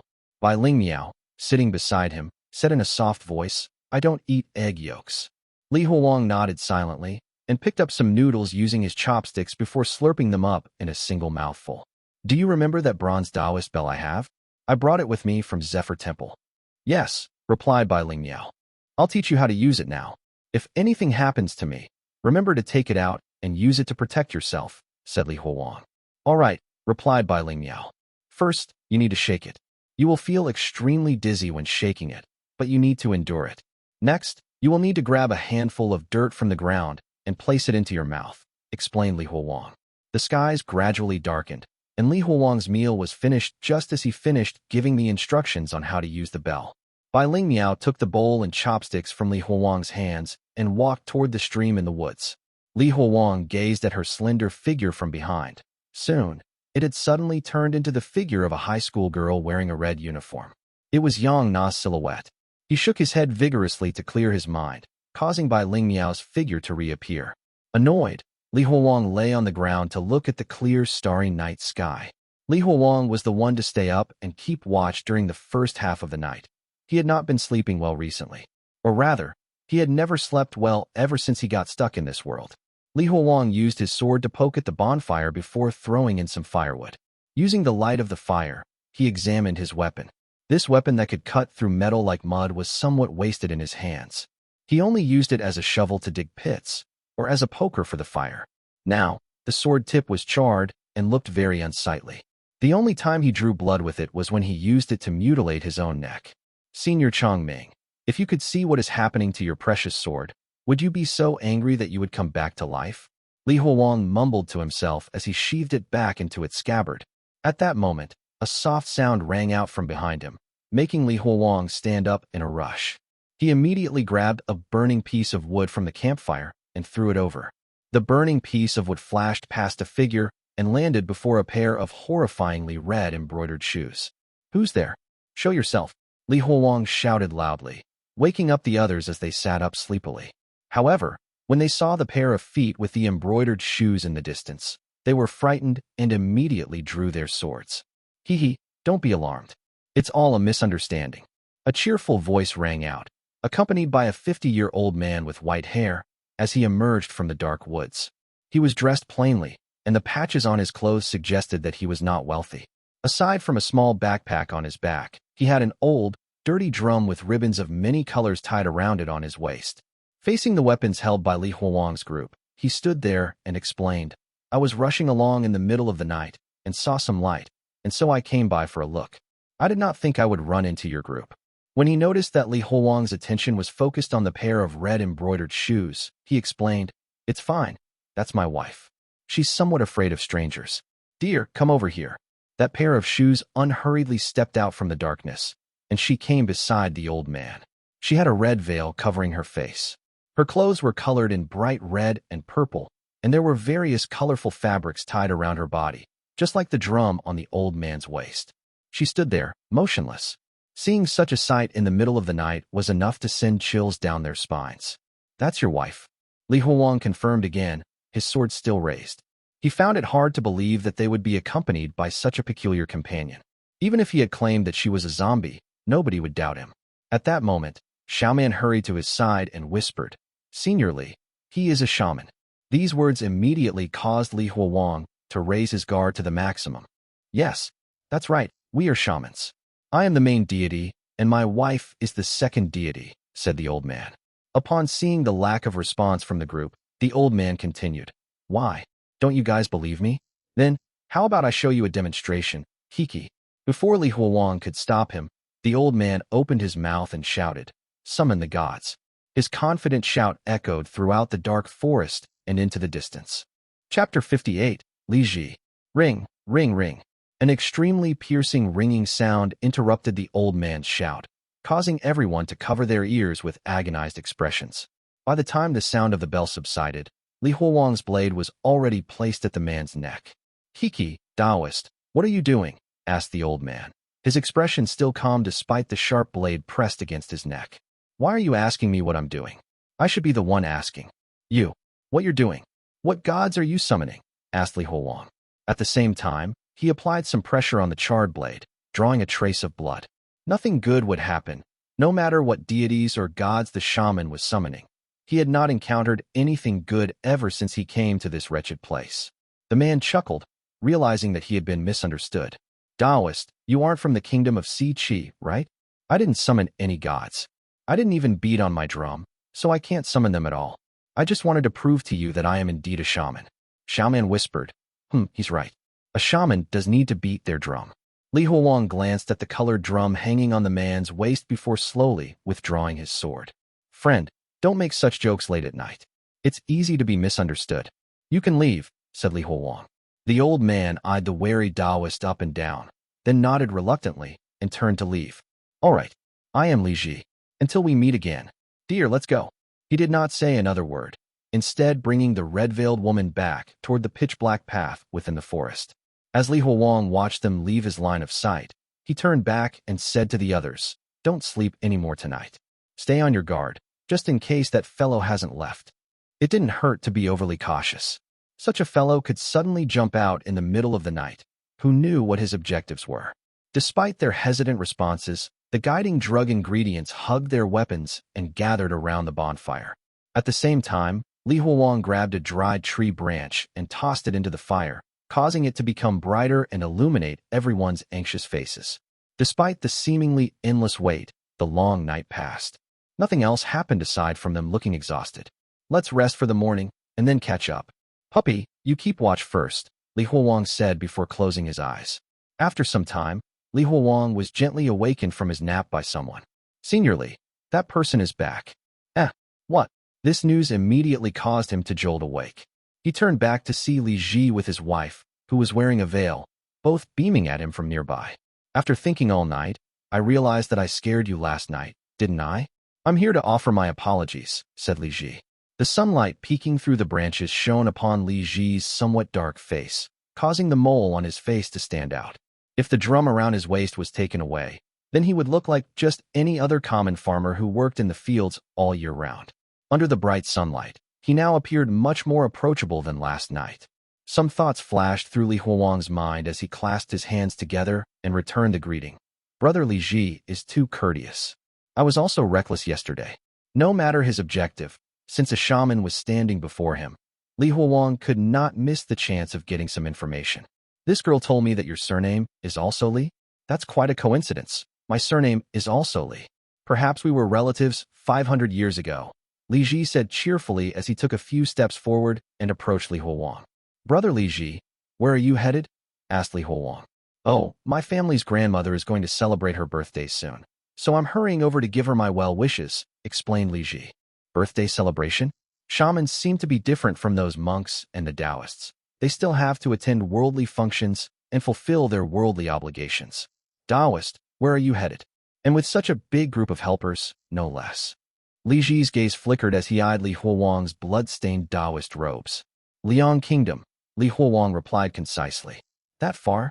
It must be quite challenging going such a long way away, commented Li Ji. After exchanging some pleasantries, the tension between them had eased to a certain extent. At least they were no longer pointing swords at each other. The donkey cart's wheels began to turn, and they continued on their journey alongside the new pair. Not far from here is the Half Moon Gorge, and then there's a village where you can rest for a few days. After that, it will take at least another 15 days of walking before you can find another place you can stay at. You should know as well that the border regions are usually sparsely populated. Li Ji looked like he was talking to an old friend as he enthusiastically gave pointers to Li Huowang. Many thanks. May I ask, Brother Li Ji, since you're a shaman, which immortal family do you worship? Asked Li Huowang.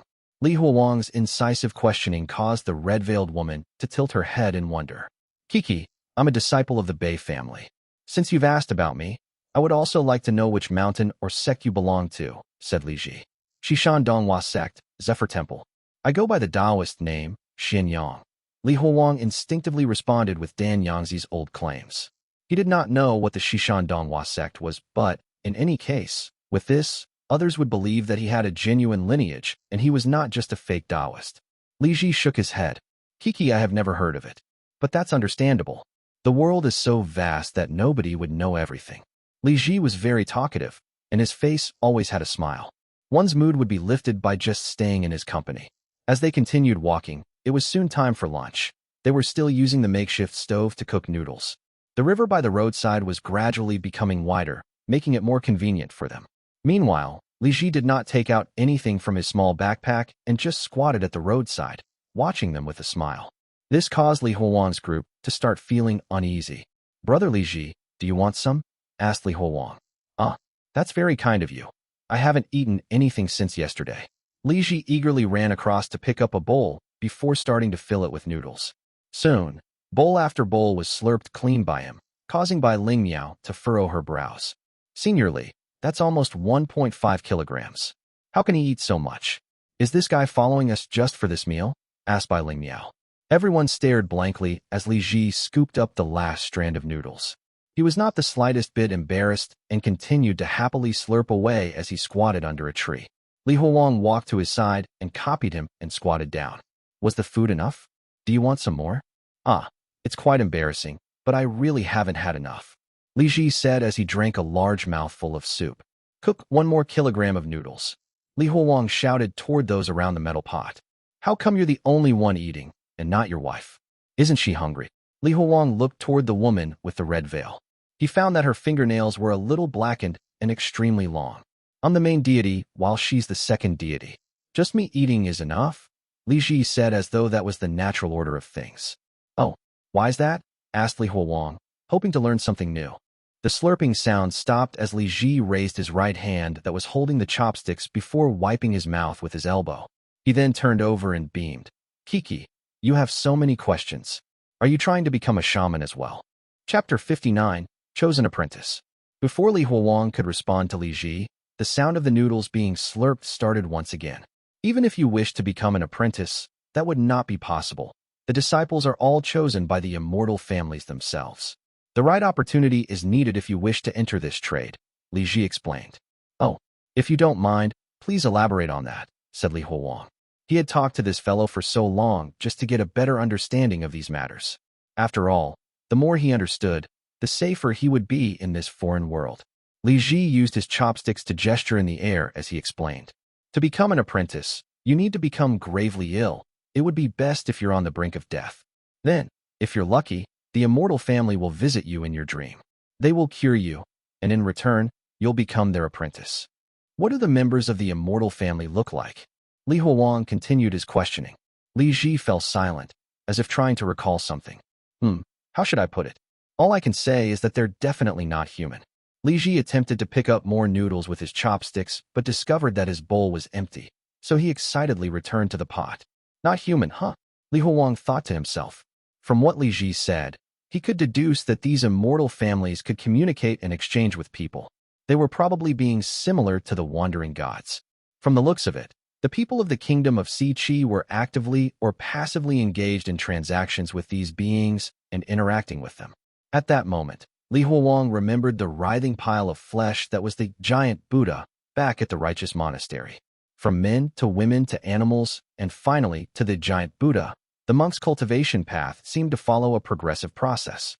He could connect Jian Dun's ability and the 7 Buddhas that could grant the corporeal flesh bodies to the wandering gods or grow thousands of fleshy hands to this cultivation method.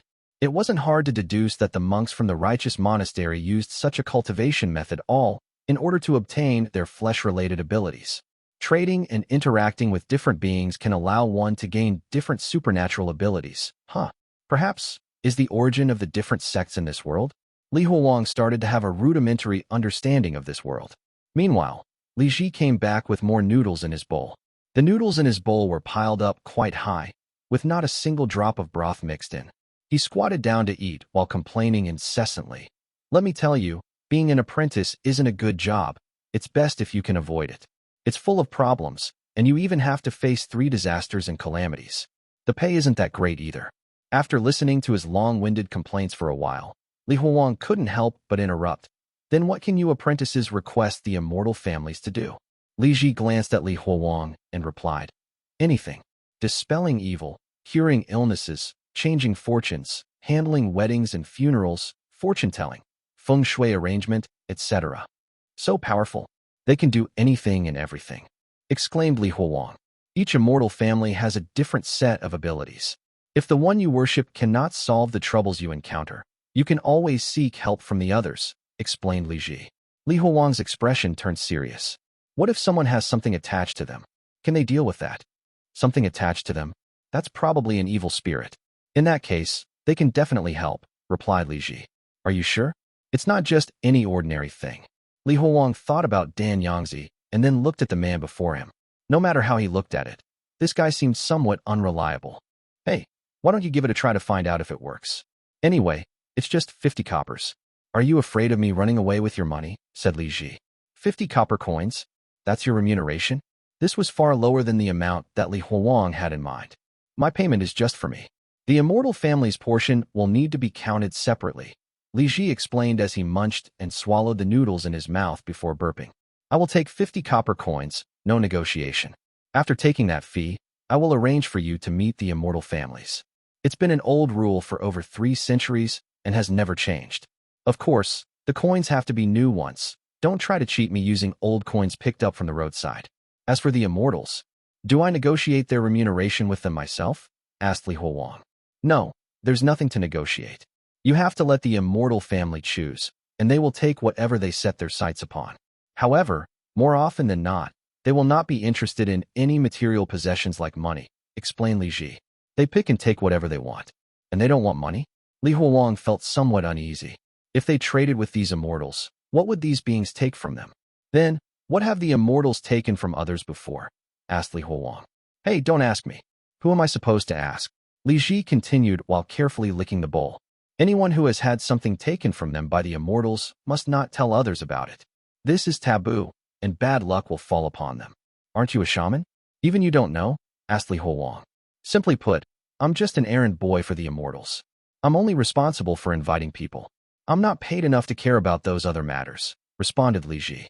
Compared to the monks from the Righteous Monastery and Dan Yangzi, Li Ji had a carefree attitude and was seemingly free of worldly concerns. Hey, do you want to give it a try? Who is the one that is being possessed? Li Ji asked as he had eaten his fill and was using the chopsticks to pick at his teeth while looking at the others in the distance. Li Huowang was somewhat hesitant but continued to ask patiently.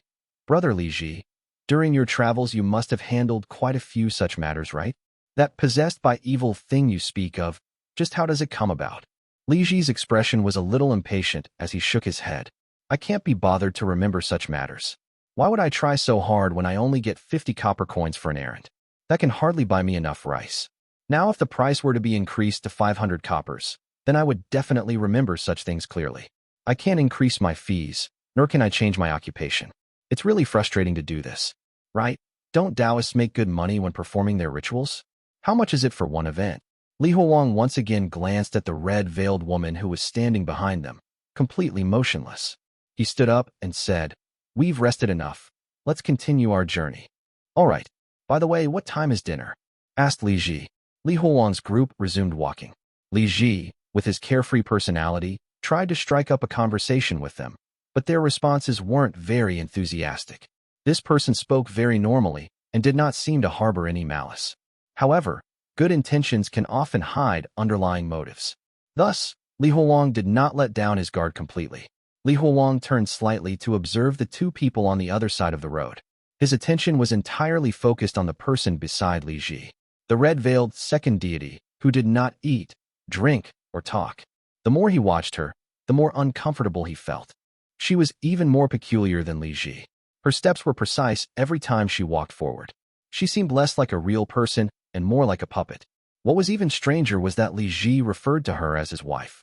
"Senior, should we move separately from them?" Bai Lingyao asked. "Not yet. Let's wait and observe." Li Huowang still wanted to monitor them.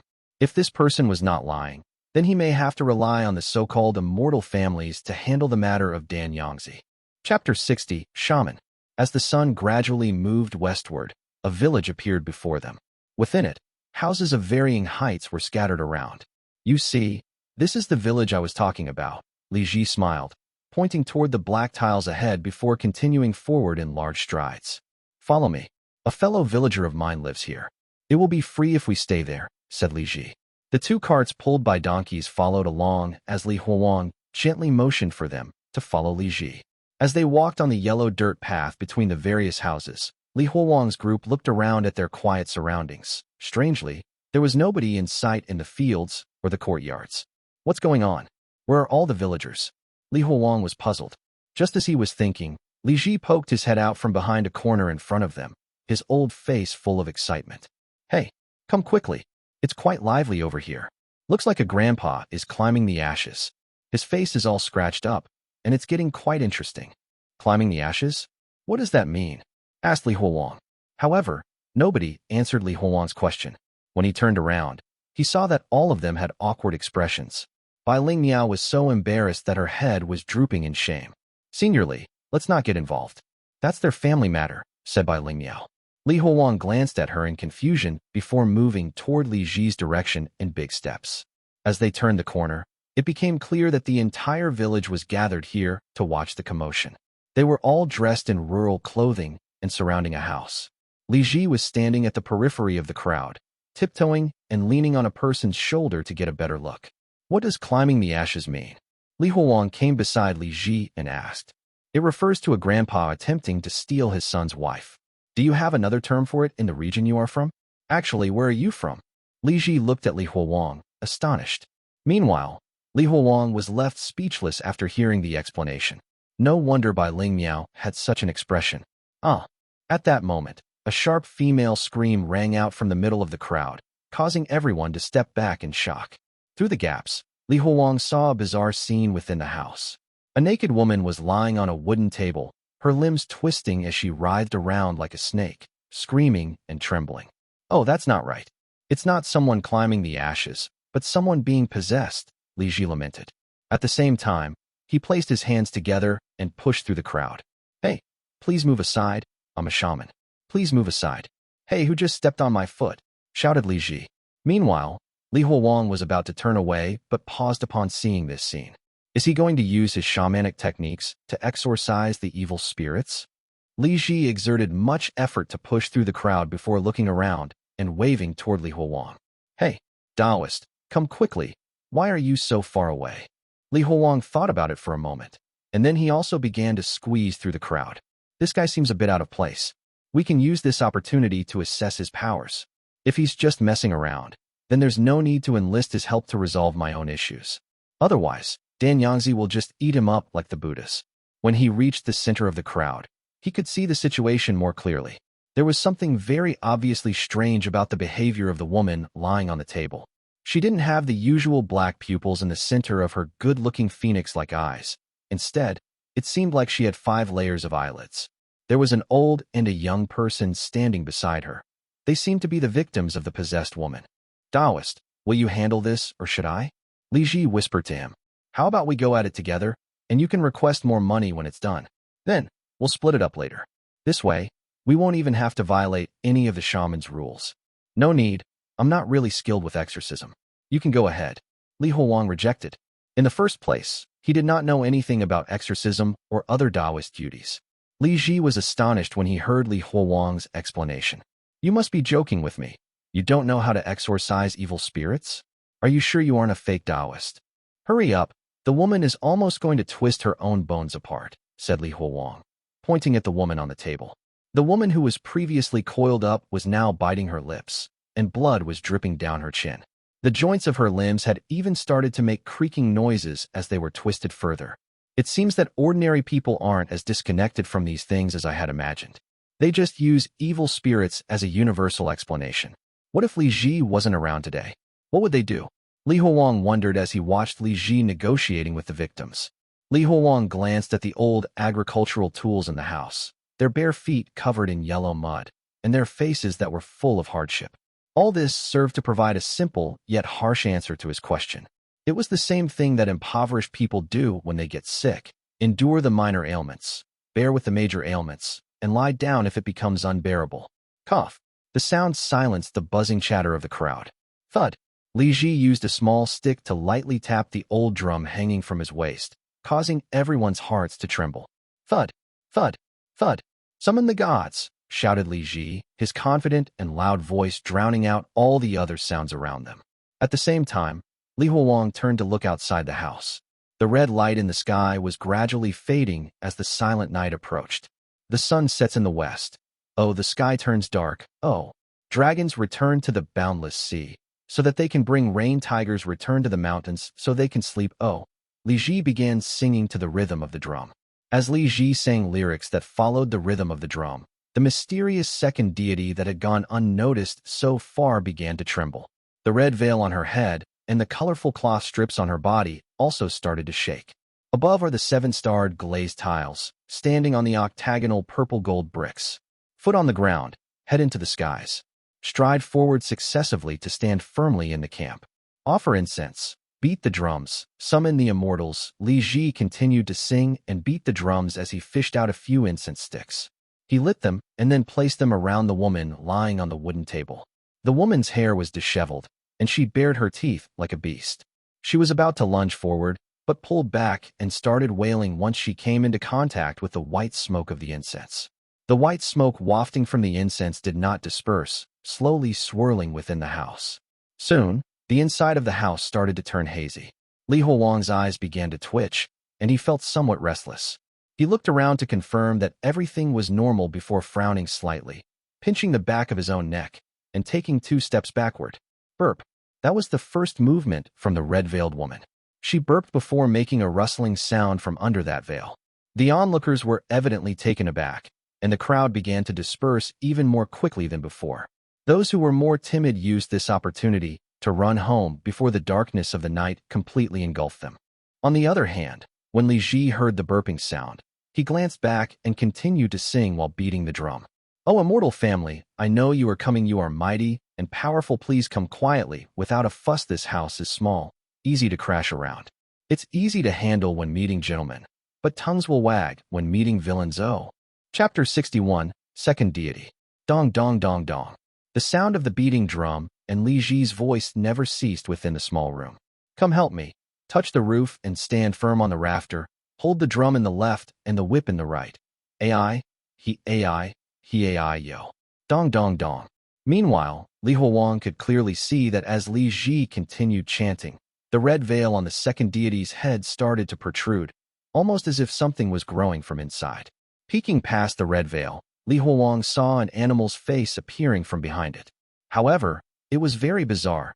Rather than looking like a proper animal face, her face was contorted, with only certain parts of it resembling an animal. The face appeared to be swirling around like water, appearing and disappearing from time to time as it wriggled. All of this combined with the white smoke made the scene in front of him quite bizarre.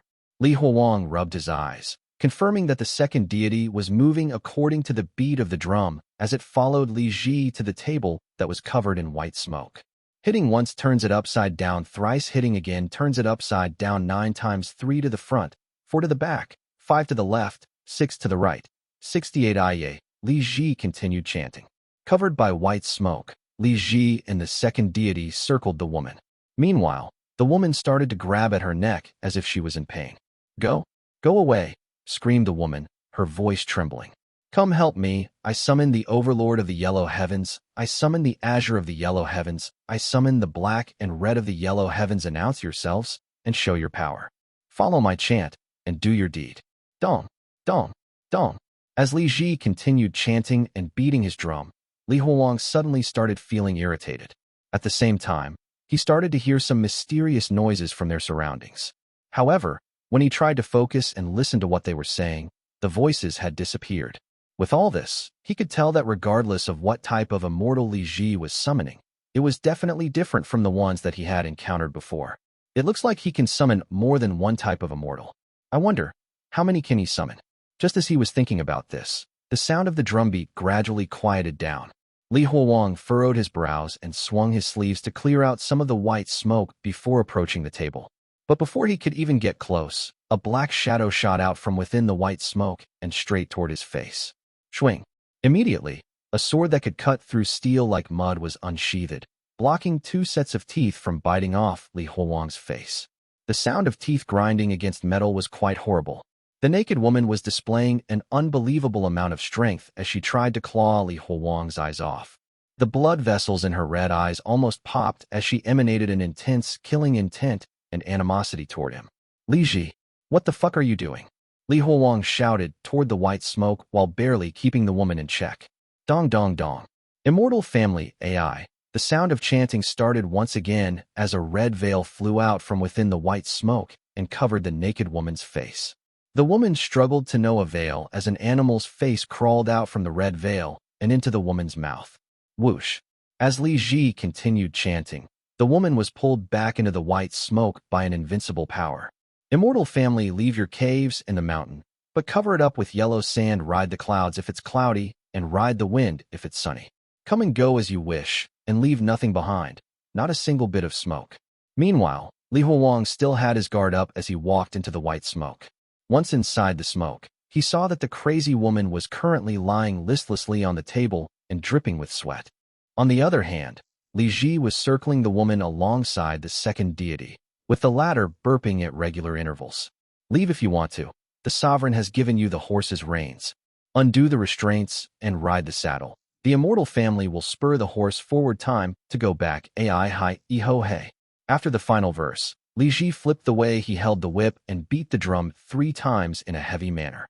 When the drumbeat stopped, the white smoke around them slowly scattered and the irritating voices disappeared. Are you all right? I accidentally let my guard down. Fortunately, it could not escape with you on the outside, Li Ji said nonchalantly. Let your guard down? In that situation? Li Huowang could never understand his logic. My reward for all this is only 50 coins. Do you know how much a bowl of noodles costs in a city? The ominous thing has been chased away and the victim is still alive. That is already the best I can do. If you want to blame something, then blame that lousy rule. TCH, what a lousy rule. To think that us shamans are so poor, complained Li Ji. Li Huowang controlled his desire to roll his eyes at him and walked to the table and began to carefully inspect the woman. He could see that she had suffered mentally. Her eyes filled with fear and her body was trembling uncontrollably. However, even after inspecting her for a while, Li Huowang could not see what the immortals had taken away from her. They don't want money, nor is there anything missing from her body. Maybe the compensation that the immortals seek is something more abstract or on the mental level. Li Huowang could only take a guess. Just then, the family of the victim rushed in. After seeing that the woman was fine now, they hugged her and cried in happiness. After a while, Li Ji walked over and told them, your daughter-in-law was possessed by something ominous. I've just chased it away and her body is quite frail after going through that ordeal. I see that the feng shui in your house is not very good. I fear that the thing may come and find you again. I recommend that you bring in a household immortal. A household immortal? That phrase attracted Li Huowang's attention. Sure, we will follow your suggestions. The old man, who had almost been frightened to death, didn't dare to reject Li Ji's suggestion. Li Ji rummaged around in his bag and took out a small clay deity.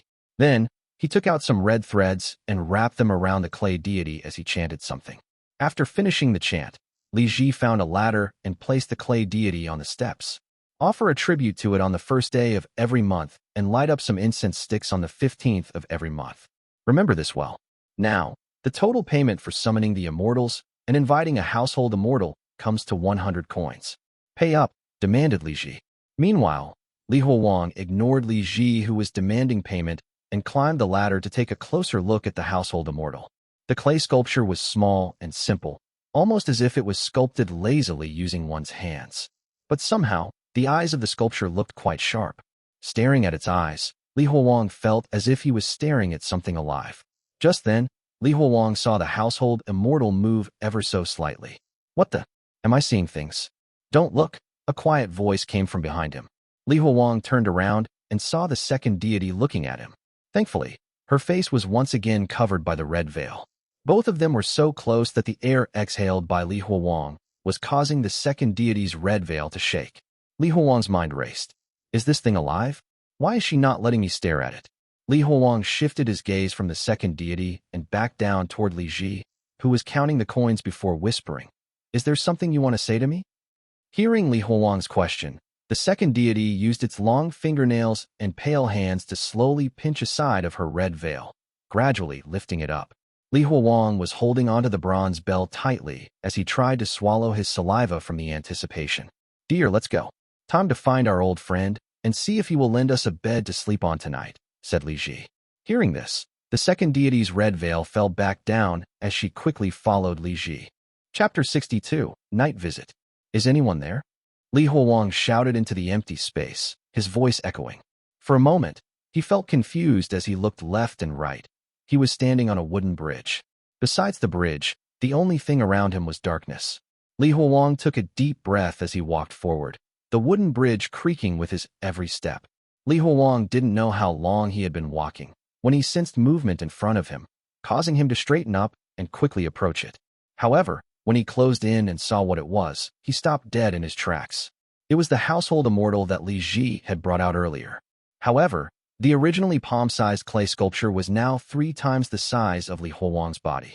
With the sound of grinding stone, the sculpture slowly turned its head, staring at Li Huowang with its completely white eyes. This is not some wooden bridge. I'm standing on the steps of the stairs to that possessed victim's house. Li Huowang immediately realized. At that moment, a creaking sound echoed loudly as the red thread on the household immortal burst open. Countless clay hands emerged from the sculpture's body, reaching out toward Li Huowang. Just as Li Huowang was about to run away, a giant red veil covered him. Don't look, a shrill, female voice sounded. Who? Li Huowang woke up and looked around, sweating all over. Upon seeing neither the red veil nor the household immortal around him, he realized that it had all just been a dream. He glanced down and saw the sleeping Bai Ling Miao before pulling up the sheets to cover her shoulders. Then, he rolled out of the bed and stared out the window. The moon was still high in the sky. It seemed that he hadn't slept for long. Staring at the black roof tiles, he recalled what had happened yesterday. The red-veiled second deity was just about to tell him something, but was cut off by Li Ji. What was she trying to say? Why didn't she want me to stare at the household immortal? Li Huowang seriously considered the question. The second deity didn't talk, didn't eat, nor did she drink. Compared to the eccentric Li Ji, she was much more mysterious. For someone like her to speak to him directly, there must be a special meaning. What was she trying to tell me in secret, and why didn't she let Li Ji know? Is Li Ji trying to harm me? He actually wanted to ask Li Ji to try and perform the ritual on him. But now that something like this had happened, Li Huowang felt hesitant. To begin with, they were not really close. At the same time, he could technically find other shamans and ask for their help, but they might not be trustworthy either. He would rather seek help from someone he knew. I should try and get a chance to ask the second deity what she wanted to say in secret, Li Huowang decided. Staring at the night sky, Li Huowang put on his bloody Taoist robe and walked out. The rooms offered to them by Li Ji's friend were located quite close to each other, so Li Ji's room was nearby. Within the dark house, Li Huowang silently approached Li Ji's room. Creak. The door slowly opened, and a small glowing stone was thrown into the room. The door of the room had an upside-down character of the word prosperity hanging on it. The faint glow illuminated the room as Li Huowang saw Li Ji snoring soundly on the bed with his limbs splayed open, looking like a starfish. Meanwhile, the red-veiled second deity was standing still beside the bed, almost as if she was just a piece of clothing. Hearing the soft sound of the door, the second deity silently turned her head toward Li Huowang. It was as if she was waiting for something. This scene was downright frightening to witness in the middle of the night. Do I really want to talk to this thing in the middle of the night, all by myself? Li Huowang hesitated. But thinking back to yesterday, Li Huowang steeled his heart and silently gestured for her to come out. Meanwhile, the second deity actually responded and slowly floated toward the door. Both she and Li Huowang slowly walked out before finally arriving in the courtyard. The moon in the night sky cast a soft glow on their surroundings, soothing Li Huowang's tense and racing heart. At that moment, the red-veiled second deity slowly approached him, stopping just inches from him. They were so close that Li Huowang's voice even caused the second deity's red veil to sway gently. "What were you trying to say yesterday?" asked Li Huowang. In response, the second deity used her long and black fingernails to pierce one of her fingers, much to Li Huowang's surprise. Then, using her own blood, she gently wrote something on her red veil. "Careful. You are the straight immortal. What are you guys doing?" At that moment, someone shouted, causing the second deity to instantly absorb the black blood on the red veil. Just as Li Huowang had taken 2 steps back, Li Ji ran up to them with a murderous look on his face before hugging the second deity's waist. "What are you trying to do? This is my wife." Li Huowang could also hear some commotion from the other rooms of the house, and quickly explained himself. "Nothing. I was just curious about her face." However, Li Ji did not let his guard down, staring Li Huowang up and down. Then, as if to demonstrate his dominance, Li Ji lifted a part of the second deity's red veil and kissed her intensely. The red veil fluttered in the night wind, and the weak moonlight allowed Li Huowang to catch a glimpse of something. "Those are scales." Li Ji stopped as quickly as he started, licking the yellowish-green liquid around his mouth. "Remember this. She is my wife. You damn bachelor, just look at yourself. You are a Taoist. That's why you are single. Go find your own girl," shouted Li Ji. Then, without waiting for Li Huowang's explanation, Li Ji held the second deity's pale hands and walked back into the house. Scales. Yellowish-green goo. Those 2 scenes flashed through Li Huowang's restless mind. What the fuck is the second deity? When Li Huowang returned to his room, still feeling confused, he saw that Bai Ling Miao had woken up from the commotion and was sitting on the bed while rubbing her eyes. "What's wrong? Did something happen?" asked Bai Ling Miao. Li Huowang blew out the fire from the oil lamp and said, "Nothing. Go back to bed. I should be careful. I'm the straight immortal." Back on the bed, Li Huowang silently pondered what the second deity had been trying to convey. What is a straight immortal? Why did she ask me to be careful? When Li Huowang woke up the next day, he entered the hall and saw Li Ji eating congee. At the same time, his right hand held onto the second deity tightly as he spoke to his friend. "Old friend, thank you for your care. Why not invite a household immortal? I will even make it cheaper for you." "How does 30 coins sound?" suggested Li Ji. However, as soon as Li Ji saw Li Huowang, he stopped talking, and his face no longer looked as friendly as before. Chapter 63, Red Veil. Seeing the change in Li Ji's expression, Li Huowang walked over. "Brother Li Ji, I can explain about yesterday's situation." Li Ji raised his hand and stopped Li Huowang from speaking further before speaking in an irritated voice. "No need to explain. I didn't do anything to you anyway, so just let it be." Having said that, Li Ji stood up and grabbed his wife, heading straight out of the house. Seeing their backs, Li Huowang remained silent.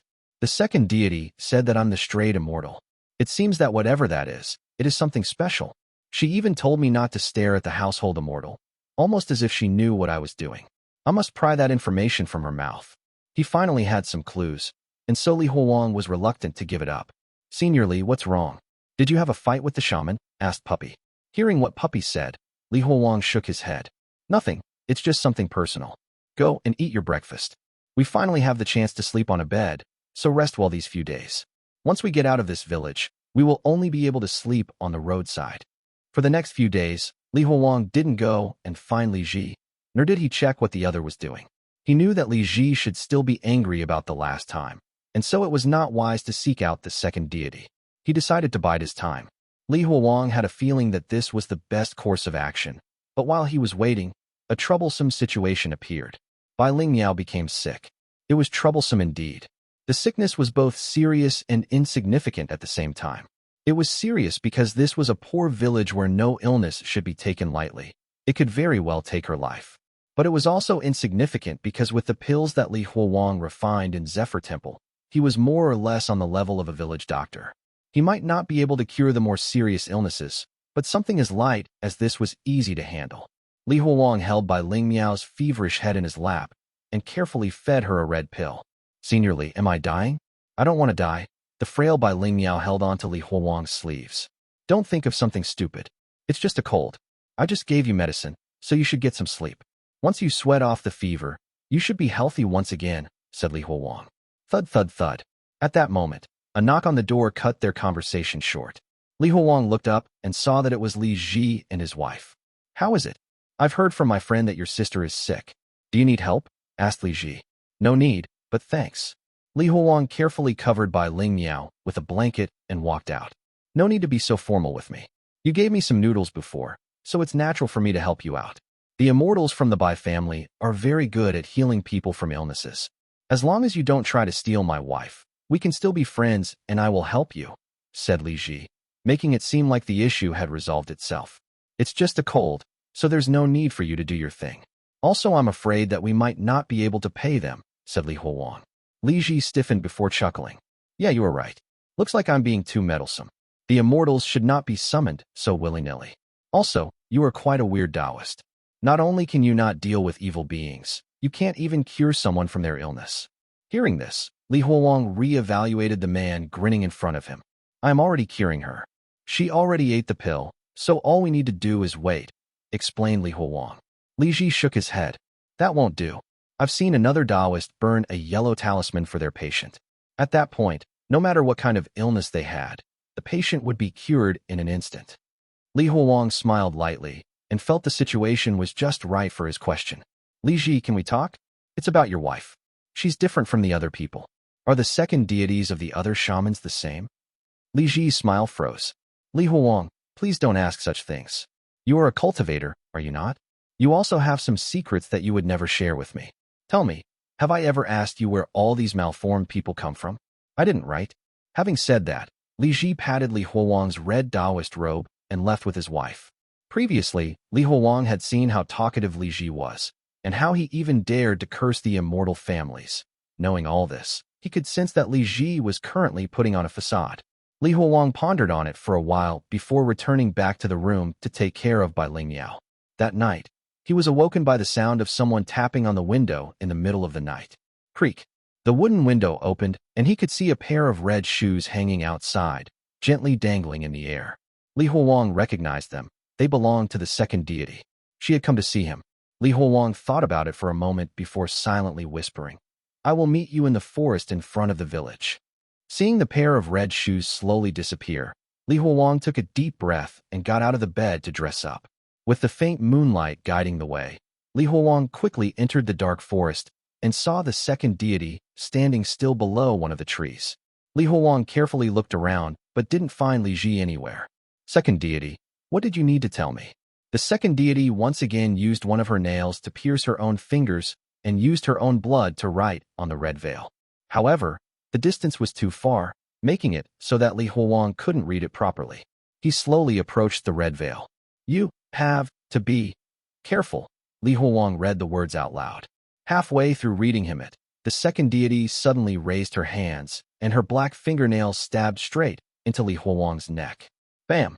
Li Huowang reacted quite quickly as he grabbed the red veil and kicked the second deity in her stomach. Even though he was out of danger for now, there were 4 bloody holes on both sides of his neck.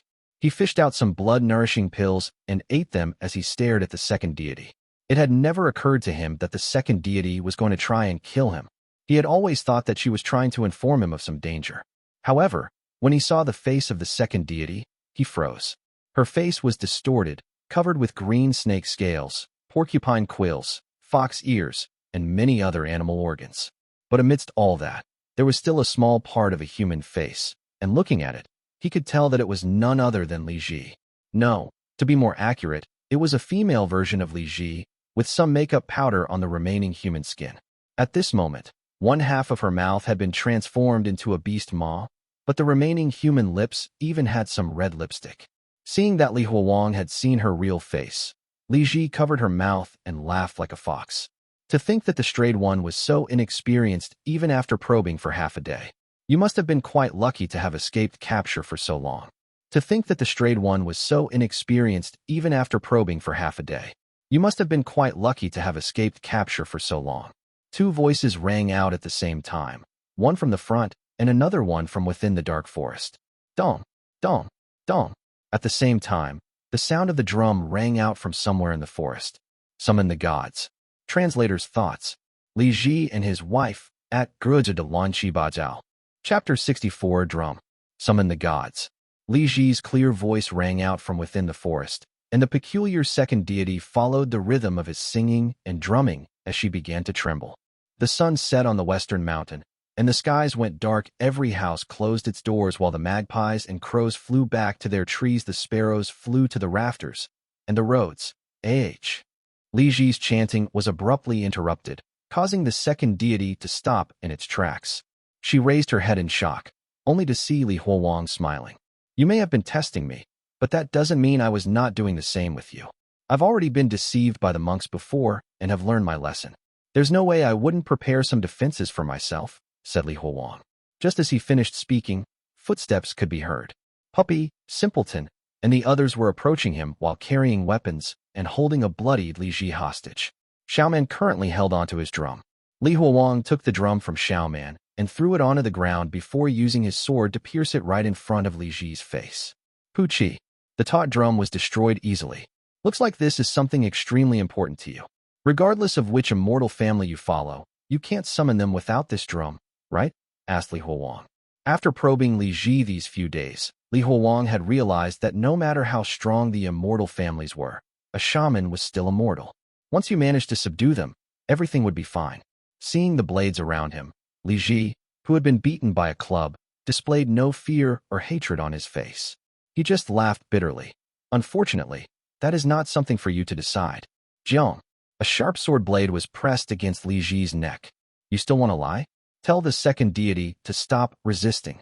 Li Huowang was staring at the second deity with a distorted face. Li Ji may have been subdued, but that human-beast hybrid was still a problem. Hehe. Why do you think she would listen to me? Asked Li Ji as he let out an eerie chuckle. Li Ji had barely spoken when the second deity let out a bestial roar from her disfigured mouth before charging into the forest on all fours. The second deity had escaped, leaving Li Ji all alone. Li Huowang, I'm not lying to you. We shamans are not the same as you. Sometimes, there are things that are beyond our control. Li Ji's face was pale as he tried to explain. Do you think, perhaps, that I will let you go out of kindness after just listening to you? Li Huowang's sword inched closer. Hehe, that's impossible. Facing certain death, Li Ji looked surprisingly calm. Upon seeing his hostage be so calm, Li Huowang pondered for a moment before asking, what exactly is a strayed immortal? Why are you calling me that? This was what he cared about the most. There must be a reason why others were trying to catch him. After all, he had been referred to as such twice now. Li Ji sighed. It looks like you really don't know. I was fooled by your bloody robes. What is a strayed immortal? Li Huowang said forcefully, his sword drawing a thin line of blood from Li Ji's neck. Seeing how agitated Li Huowang was, Li Ji chuckled. Let me give you a tip. You are quite smart, but you can't win against the immortals. Immediately after saying that, Li Ji's eyebrows started growing longer as porcupine quills started growing from his eyelids. At the same time, his nose extended forward and his entire face morphed to match the second deity. Li Huowang swung his sword toward Li Ji's neck, but instead of seeing a spray of blood, he only saw a bunch of hard snake scales underneath Li Ji's skin. Kill him, shouted Li Huowang. Hearing Li Huowang's command, Simpleton swung his massive wooden club with such force that the wind was ripped apart as it smashed into Li Ji's head. Blood and flesh sprayed everywhere as the half-transformed Li Ji fell onto the ground, his head smashed into pieces. Dong dong dong. However, at that moment, the sound of rapid drum beats rang out from within the dark forest, attracting everyone's attention. This situation caused Li Huowang to be caught with his pants down as he looked at the broken drum on the ground. A drum? How could he still play a drum? I just destroyed it. Summon the gods. Amidst the sound of the drum beats, Li Ji started chanting, while a figure stumbled out from within the forest. It was the second deity. No, it was Li Ji. As the original Li Ji transformed into the second deity that had previously left the area transformed into Li Ji. The two of them had easily swapped places. Dong dong dong. The sound of drum beats continued to ring out, causing everyone to look downward and see the source of the sound. All of them gasped in terror. Li Ji's clothes were torn apart. At the same time, one of his hands had torn away a portion of his abdomen and stretched it out while his other hand was beating it with the whip. Li Ji had used his own skin and flesh to make a drum to play after his previous one was destroyed. Dong dong dong. The sun set on the western mountain, and the skies went dark. Every house closed its doors while the magpies and crows flew back to their trees. The sparrows flew to the rafters, and the roads to the houses were closed. 10 houses with 9 locked, only 1 remains unlocked. Offer incense. Beat the drums, summon the immortals, chanted Li Ji, while beating the drum. Immediately after the chant, despite her smashed head, the fallen second deity stood up on her feet. The sound of flesh being sliced could be heard as Li Huowang and all the people by his side pierced their weapons into the second deity. Li Huowang was certain that he had pierced her heart, but the second deity didn't budge. First comes red, and then comes yellow. I invite the wind and the clouds, bringing the sad king. Red is the general, while yellow is the vanguard. The wind and clouds stand by, while the sad king runs the sect AI.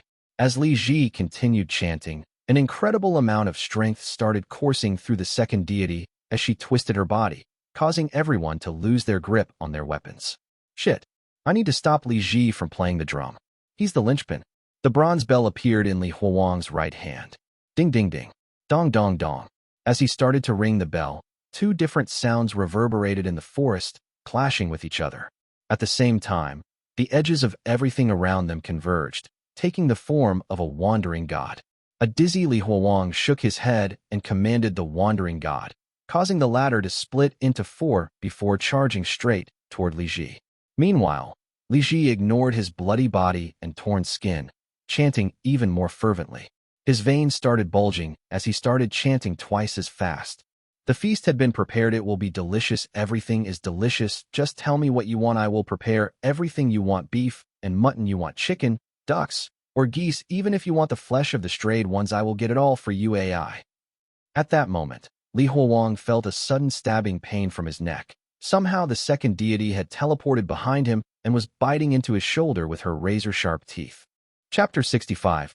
Let's see how you beat the drum now. Seeing Li Huowang be injured, the wandering god instantly flew back, crashing into the body of the second deity. The wandering gods had always been incorporeal beings, but this time it had met its match. When it crashed into the second deity, instead of entering its body, it was bounced off. A savage roar was heard as a thick club swung down, smashing into the second deity's head, just inches away from Li Huowang's face. The sound of flesh being torn apart and blood splattering was heard as the second deity was launched away, taking with her a big portion of Li Huowang's torn-off shoulder. The intense pain almost caused Li Huowang to faint, but he couldn't care less. He just took out 2 bottles and stuffed them into Puppy's hands. One of these is poison, while the other is a paralyzing agent. Smear both of them on your swords and help me trap that damned thing. They couldn't afford to be attacked from both sides, so they had to ensure that the battlefield continued to remain split. Seeing the second deity, which had just lost half of its head, struggling to get up, Puppy clenched his teeth, his legs almost giving in. Seniorly, are you sure these will work on that thing? Meanwhile, Shaman didn't say anything. She just grabbed the 2 bottles out of his hands. Then, she clenched her teeth and charged with her blade. Whether it works or not, it doesn't matter. The first thing we need to do is to use it. Li Huowang knew that the chances of those poisons working were slim, but he couldn't care less. If he couldn't defeat Li Ji, the latter would summon more and more immortals. Meanwhile, 3 wandering gods circled around Li Ji, but every time they tried to get close, something invisible blocked them. On the other hand, Li Ji continued to chant while beating the drum, made from his own skin, even as he saw Li Huowang approaching him. Don't forget to bring the 3 treasures when you come. Yes, the 3 treasures, the immortal shackles, the immortal binding rope, and the spirit vessel. Throw the 3 treasures to the disciple. Kick him if you can't, shackle him, stomp him if you can't, tie him. AI. Just as Li Ji finished his chant, he made a throwing motion with the hand holding the whip. Even though nothing could be seen, the wandering gods sensed something. Immediately, one of them flew back, using its body to protect Li Huowang. Moments later, a crisp explosion rang out as the wandering god exploded into the squiggly lines that composed it. At the same time, Li Ji made another throwing gesture. If Li Huowang was hit by the attack, then he would suffer the same fate as the wandering god. But at the last moment, Li Huowang reached behind him and used the sacred text to block it. Clang! The impact caused Li Huowang's arms to become numb. I blocked it. Amazing. The sacred text is so hard. Just like that, Li Huowang clenched his teeth as he quickly approached Li Ji, holding a bell and a shield in front of him. At the same time, a shake of his hand caused the number of wandering gods around him to double. Li Huowang gave them a command, and the wandering gods surrounded Li Ji, attacking him from different directions. While Li Ji's situation was bad, Li Huowang was not in a good spot either. Due to there being too many wandering gods, he felt an overwhelming sense of nausea and an urge to vomit. Now, it was just a battle of attrition. Amidst the chaos, Li Huowang realized that in his current state, he could see the immortals that were helping Li Ji block the attacks from the wandering gods. The immortals all had different faces, shapes, and sizes, while their bodies were translucent, almost looking like white smoke. There were humanoids, beasts, and something in between. At the same time, their appearances gradually changed as well. All the organs that made up their bodies trembled ever so slightly to the beat of Li Ji's drum. Seeing this scene allowed Li Huowang to instantly understand. There were many immortals all around them, but all their bodies were translucent and incorporeal. If they wanted to interact with the physical realm, then they had to do so through a special rhythm, and the key to achieving this was the beat of that drum. However, as he got closer, the sound of his bronze bell started to overpower the sound of the drum beats, allowing the wandering gods to find a crack in their defenses. Upon noticing that the situation was not in his favor, Li Ji's expression froze for a moment before he opened his mouth so wide that the sides of his mouth split open before his red tongue slithered out like a snake's tongue. At the same time, his voice changed into one filled with sadness. Smoke clouds. AI. The moment he said those words, a strong gust of wind blew around them, allowing the sound of the drum beats to overpower the sound of the bell. At the same time, Li Huowang heard a bizarre voice carried by the wind. It was as if a woman was softly whispering something to him. Everything around him started shifting. Gradually, the sound of the wind, drum beats, and the bell were all replaced by other sounds. Soon, the sounds of people's conversations, a Rubik's Cube being turned, the sound of leather shoes, and the sounds of mobile phones started to fill his surroundings. By the time he finally realized what was happening, he noticed that he was already wearing a blue and white hospital gown and was being helped by someone as they walked around within the courtyard of the mental hospital. This is all fake. It's just an illusion. Li Huowang raised his head and stared at his surroundings. Immediately, he managed to see old Lu being helped by his own daughter toward the exit of the mental hospital. Li Huowang could see that the distance between him and old Lu was roughly the same as the distance between him and Li Ji. "Huowang, what's wrong?" asked the person helping him. Meanwhile, Li Huowang suddenly chuckled coldly, his expression turning fierce. Out of all possible methods Li Ji could have tried to use to defeat Li Huowang, he chose to use the method that was the least effective, illusions. He shook off the hand that was holding him and stepped onto the courtyard stairs with his right foot before running straight toward old Lu. Slowly, the sound of people conversing with each other entered Li Huowang's ears. "Doctor, thank you so much. If it wasn't for you, my father would not have recovered so soon," said a female voice. "Ho ho, it's nothing much. This is the responsibility of us doctors. Mr. Lu, don't forget to take your medications on time when you are home," advised the doctor. "All right," replied old Lu. Li Ji. Li Huowang's shout caused everyone, including old Lu who had already changed into a nice-looking shirt and was ready to be discharged, to turn their heads to look at him. Bam! Li Huowang's fist landed squarely on old Lu's cheek, causing a denture to fly into the air alongside blood. In the very next second, the illusion was broken and Li Huowang saw Li Ji's head being tilted upward due to his punch, giving him a nosebleed. Meanwhile, the immortals around them wanted to stop Li Huowang, but they were all intercepted by the 6 wandering gods. "Let's see how you beat the drum now," said Li Huowang as he unsheathed his sword and stabbed it forcefully. Swing. The sharp sword easily managed to chop Li Ji's fingers off. Then, he stabbed the sword into the drum he had made with his own body, piercing all the way into his abdomen. With just a single stab, Li Huowang managed to stop the drum beats, and so he also stopped ringing the bronze bell. This caused both the wandering gods and the immortals around them to turn completely silent. Li Ji stared at his bleeding abdomen with shock on his face before taking 2 steps back and slumping onto the ground. On the other hand, Li Huowang was panting as he stared at the dying Li Ji. He turned around and saw that the others who were fighting against the second deity had also stopped. "Ho, Daoistly. I'm sorry," said Li Ji in a weak voice. Chapter 66, A Virtuous Person. Upon hearing those words, Li Huowang held his burning shoulder and looked at Li Ji, who lay on the ground. "Is he apologizing to me? You are on the verge of death. No need to fake it and try to gain my mercy. After all, it was you, not someone else, who wanted to kill me, right?" asked Li Huowang. Li Ji's face slowly turned pale as he smiled bitterly. "I had no choice. I really didn't. They forced me to do it. You can run, but I can't do that. The moment I became a shaman, it was destined that I would never be able to run away anymore," said Li Ji weakly. Crimson blood continued to flow from Li Ji's body, dyeing the ground a deep shade of red. His time was almost up. Li Huowang stood there with a complicated expression. He wasn't even sure if the Li Ji in front of him was real or fake. This ain't too bad. At the very least, my mind is finally quiet now," Li Ji lamented. "Just now, did the immortals force you to do everything?" Li Huowang asked. Ho, it doesn't matter if you don't want to believe me. Ever since I became a shaman, I have been nothing more than their puppet. I tried to fight back, but it was useless. A human could never hope to win against immortals, explained Li Ji. At this point, Li Huowang had stopped caring about whether it was the truth or not. He walked toward Li Ji and tried to pull his sword out from Li Ji's abdomen. But no matter how hard he pulled, it didn't come out. He then saw that Li Ji was tightly holding onto the sword with his hands. Some of his fingers were already sliced off. Li Ji flashed a bloody smile. "Daoistly, if you happen to meet someone like me in the future, do be careful.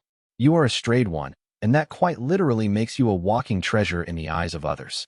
The people who don't have bad intentions toward you will be few and far between."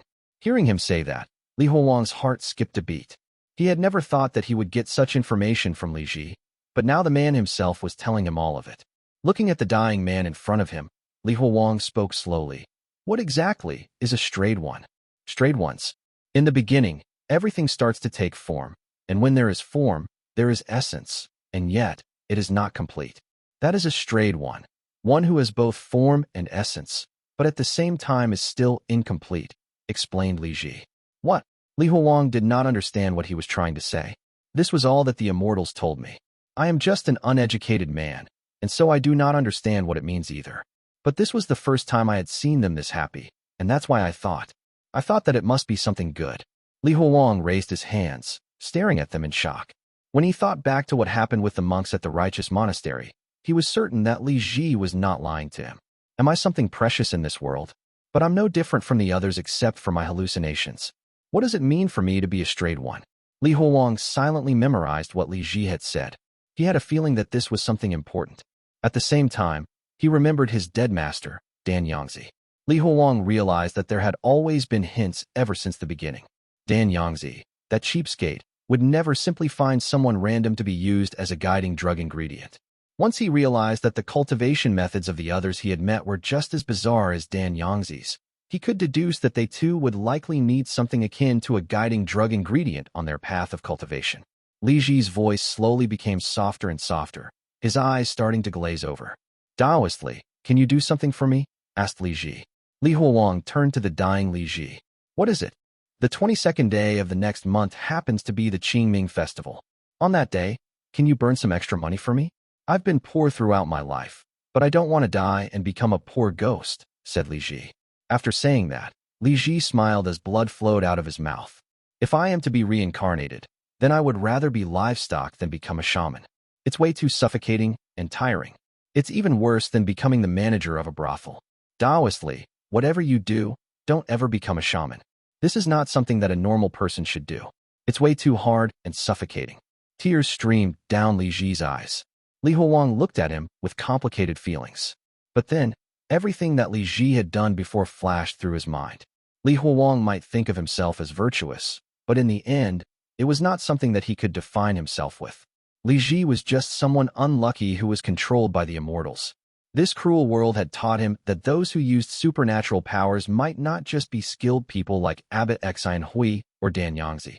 They could also be people who were just pawns of supernatural beings. Thank you for your reminder, Li Ji, thanked Li Huowang. Li Ji was on his last breaths. He took one last deep breath as he said his final words. One more thing. You asked before that you needed help with repelling something evil, right? Go south. Find the nuns in black. They can be counted as nice people. They should be able to help you. Li Huowang had never thought that he would be able to get hold of such precious information today. This was closely related to the matter of getting rid of Dan Yangzi, who was somehow possessing him. He quickly asked, Nuns? What is the name of their sect? Are they specialized in repelling or exorcising evil beings? Li Huowang waited for Li Ji's reply, but to no avail. Soon, he realized that the light in Li Ji's eyes was gone. He was dead. Staring at Li Ji, who had died with his eyes wide open, Li Huowang felt bitter in his heart. If Li Ji hadn't been a shaman, they could have become friends. Just then, the rest of them came over. Senior Li, once the drum beat stopped, that weird thing stopped moving as well. Oh, what happened to him? Puppy and the rest looked quite disheveled after fighting the second deity for so long. However, at the very least, they had only suffered minor injuries. Li Huowang sighed as he pulled his sword out from Li Ji's body and returned it to the sheath. Find a place and dig a grave for both of them. We don't want the animals to nibble on their flesh. Why should we do that, Senior? He's just a cold-blooded murderer. Puppy did not understand Li Huowang's intention. Li Huowang did not explain, merely gently closing Li Ji's eyes. Li Huowang did not erect a gravestone for Li Ji. After all, no one would be coming to pay their respects to him anyway. At the same time, if he did erect gravestones for them, there might be even more trouble down the road. The roosters were already crowing by the time they dealt with the aftermath and returned to the village. They had just arrived at the door when they saw a thin figure by the well. It was Bai Ling Miao. Previously confined to the bed due to her fatigue, she was now fetching water from the well. Senior Li, where did you go? Why are all of you injured? Is everything okay? Bai Ling Miao asked anxiously. Meanwhile, Li Huowang frowned as he grabbed the bucket from her hand and threw it aside. You have a fever. Why are you out here fetching water from the well? Quickly go back to your room and rest. I'm fine. Here, feel my forehead, said Bai Ling Miao. When Li Huowang touched her forehead and realized her fever had dissipated, he was surprised. The pills I made weren't that potent. Are you sure you are all right? Bai Ling Miao's looked stunned for a moment before she hurriedly smiled. Yes, I am fine. My illness is gone. Isn't that good news? You should still rest even if you are healed. You've just recovered from the illness, so don't touch the water unless necessary, said Li Huowang. Chapter 67, Parcel. Regardless of what had happened, with Li Ji's death, everything came to an end. Even though it had been quite dangerous, after his near-death experience, Li Huowang had obtained many benefits. First, Li Huowang now knew why the monks at Righteous Monastery had tried to trick him. Strayed ones. In the beginning, everything starts to take form, and when there is form, there is essence, and yet, it is not complete. That is a strayed one who has both form and essence, but at the same time is still incomplete. This was what Li Ji told him right before his death. In this world, he was a precious strayed one.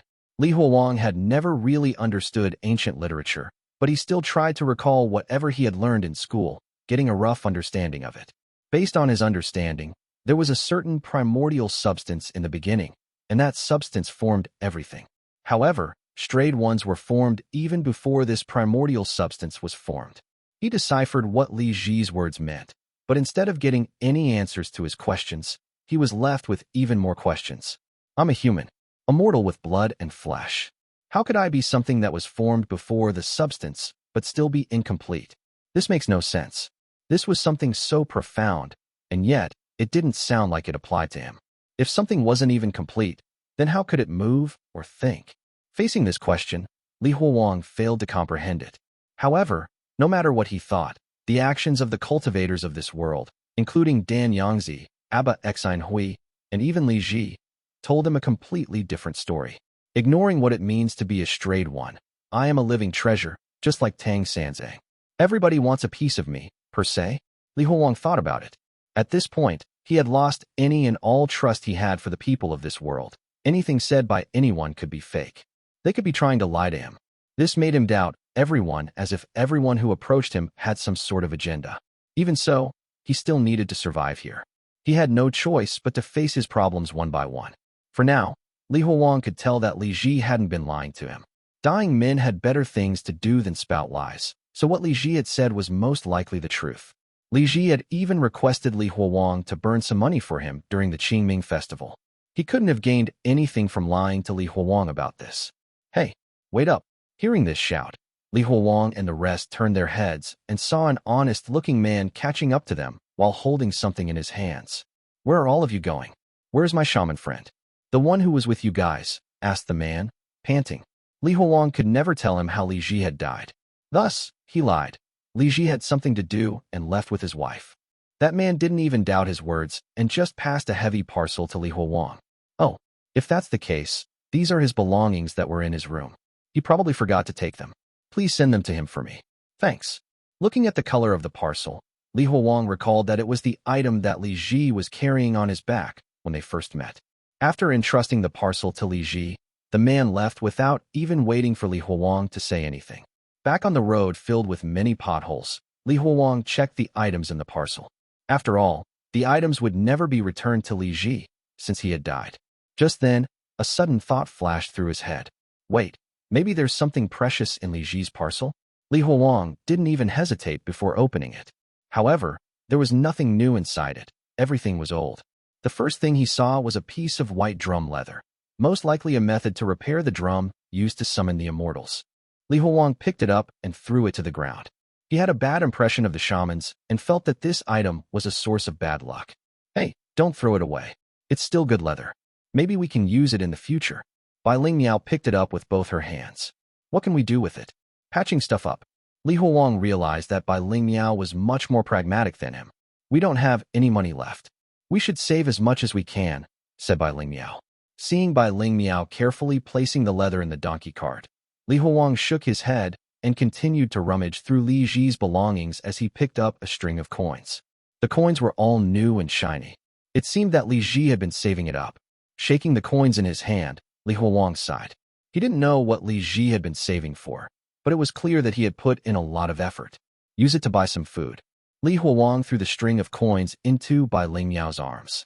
Seeing this, a smile instantly blossomed on the face of Bai Lingmiao, who had been worried about their finances. But her happiness didn't last long. Senior Li, we still need to find a way to earn money. These coins won't last us long. An income stream? What are you thinking of doing? Becoming performers like Lu Zhuan Yuan? Li Huowang asked as he continued to rummage through Li Ji items. Bai Lingmiao shook her head vigorously. My father would kill me if he knew that I had become a performer. I was thinking of something more normal. At that moment, Li Huowang took out the jade pendant that was tied to a thread and placed it in her hands. Don't worry about money. Let's find somewhere that's more developed and sell this. Then, we would be able to buy anything we need. I have something too. Here you go. At that moment, Puppy took out a stack of red envelopes from within his shirt before passing them over. Li Huowang was surprised. Wait a minute. These are the red envelopes that Dan Yangzi had given to the now-dead official disciples. When did you get your hands on them? I took them when we were exiting the Zephyr temple. I saw that no one had touched them, so I took them instead. Puppy was satisfied with his slyness. Just then, Li Huowang's hands stopped moving. He felt something spherical in Li Ji's parcel. He took it out and saw that it was a gourd twice the size of his palm. This looks like a gourd used to store pills. Do shamans refine pills too? Li Huowang wondered as he examined it. He turned it upside down and shook it, but nothing came out. Li Huowang closed one of his eyes, intending to look inside the gourd. Just as he was about to see what was inside, the top part of the gourd suddenly opened. The mouth of the gourd was lined with rows of backward-facing teeth as it lunged toward Li Huowang. Kachik. Thankfully, Li Huowang reacted quickly enough, otherwise half of his face would have been bitten off. Even so, Li Huowang was visibly shaken when he saw the gourd reverting back to its original form. It is a living thing, and Li Ji was using it to store something. Whatever is inside it must be very precious. But what is it? At that moment, as if sensing something, the bell hanging at Li Huowang's waist vibrated lightly. Wait a moment. Li Huowang realized something and entered the forest.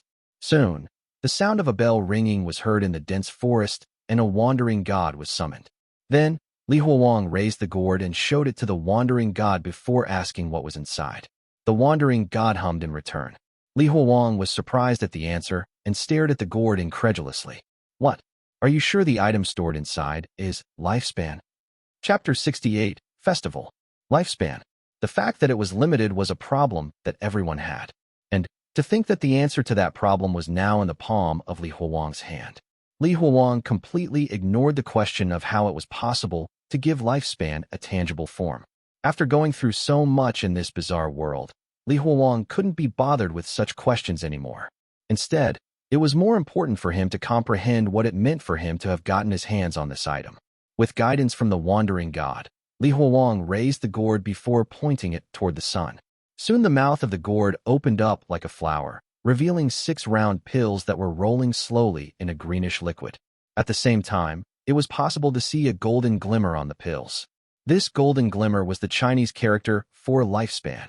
Li Huowang carefully took out one of the pills from within the fluid, holding it firmly while placing all his attention on it.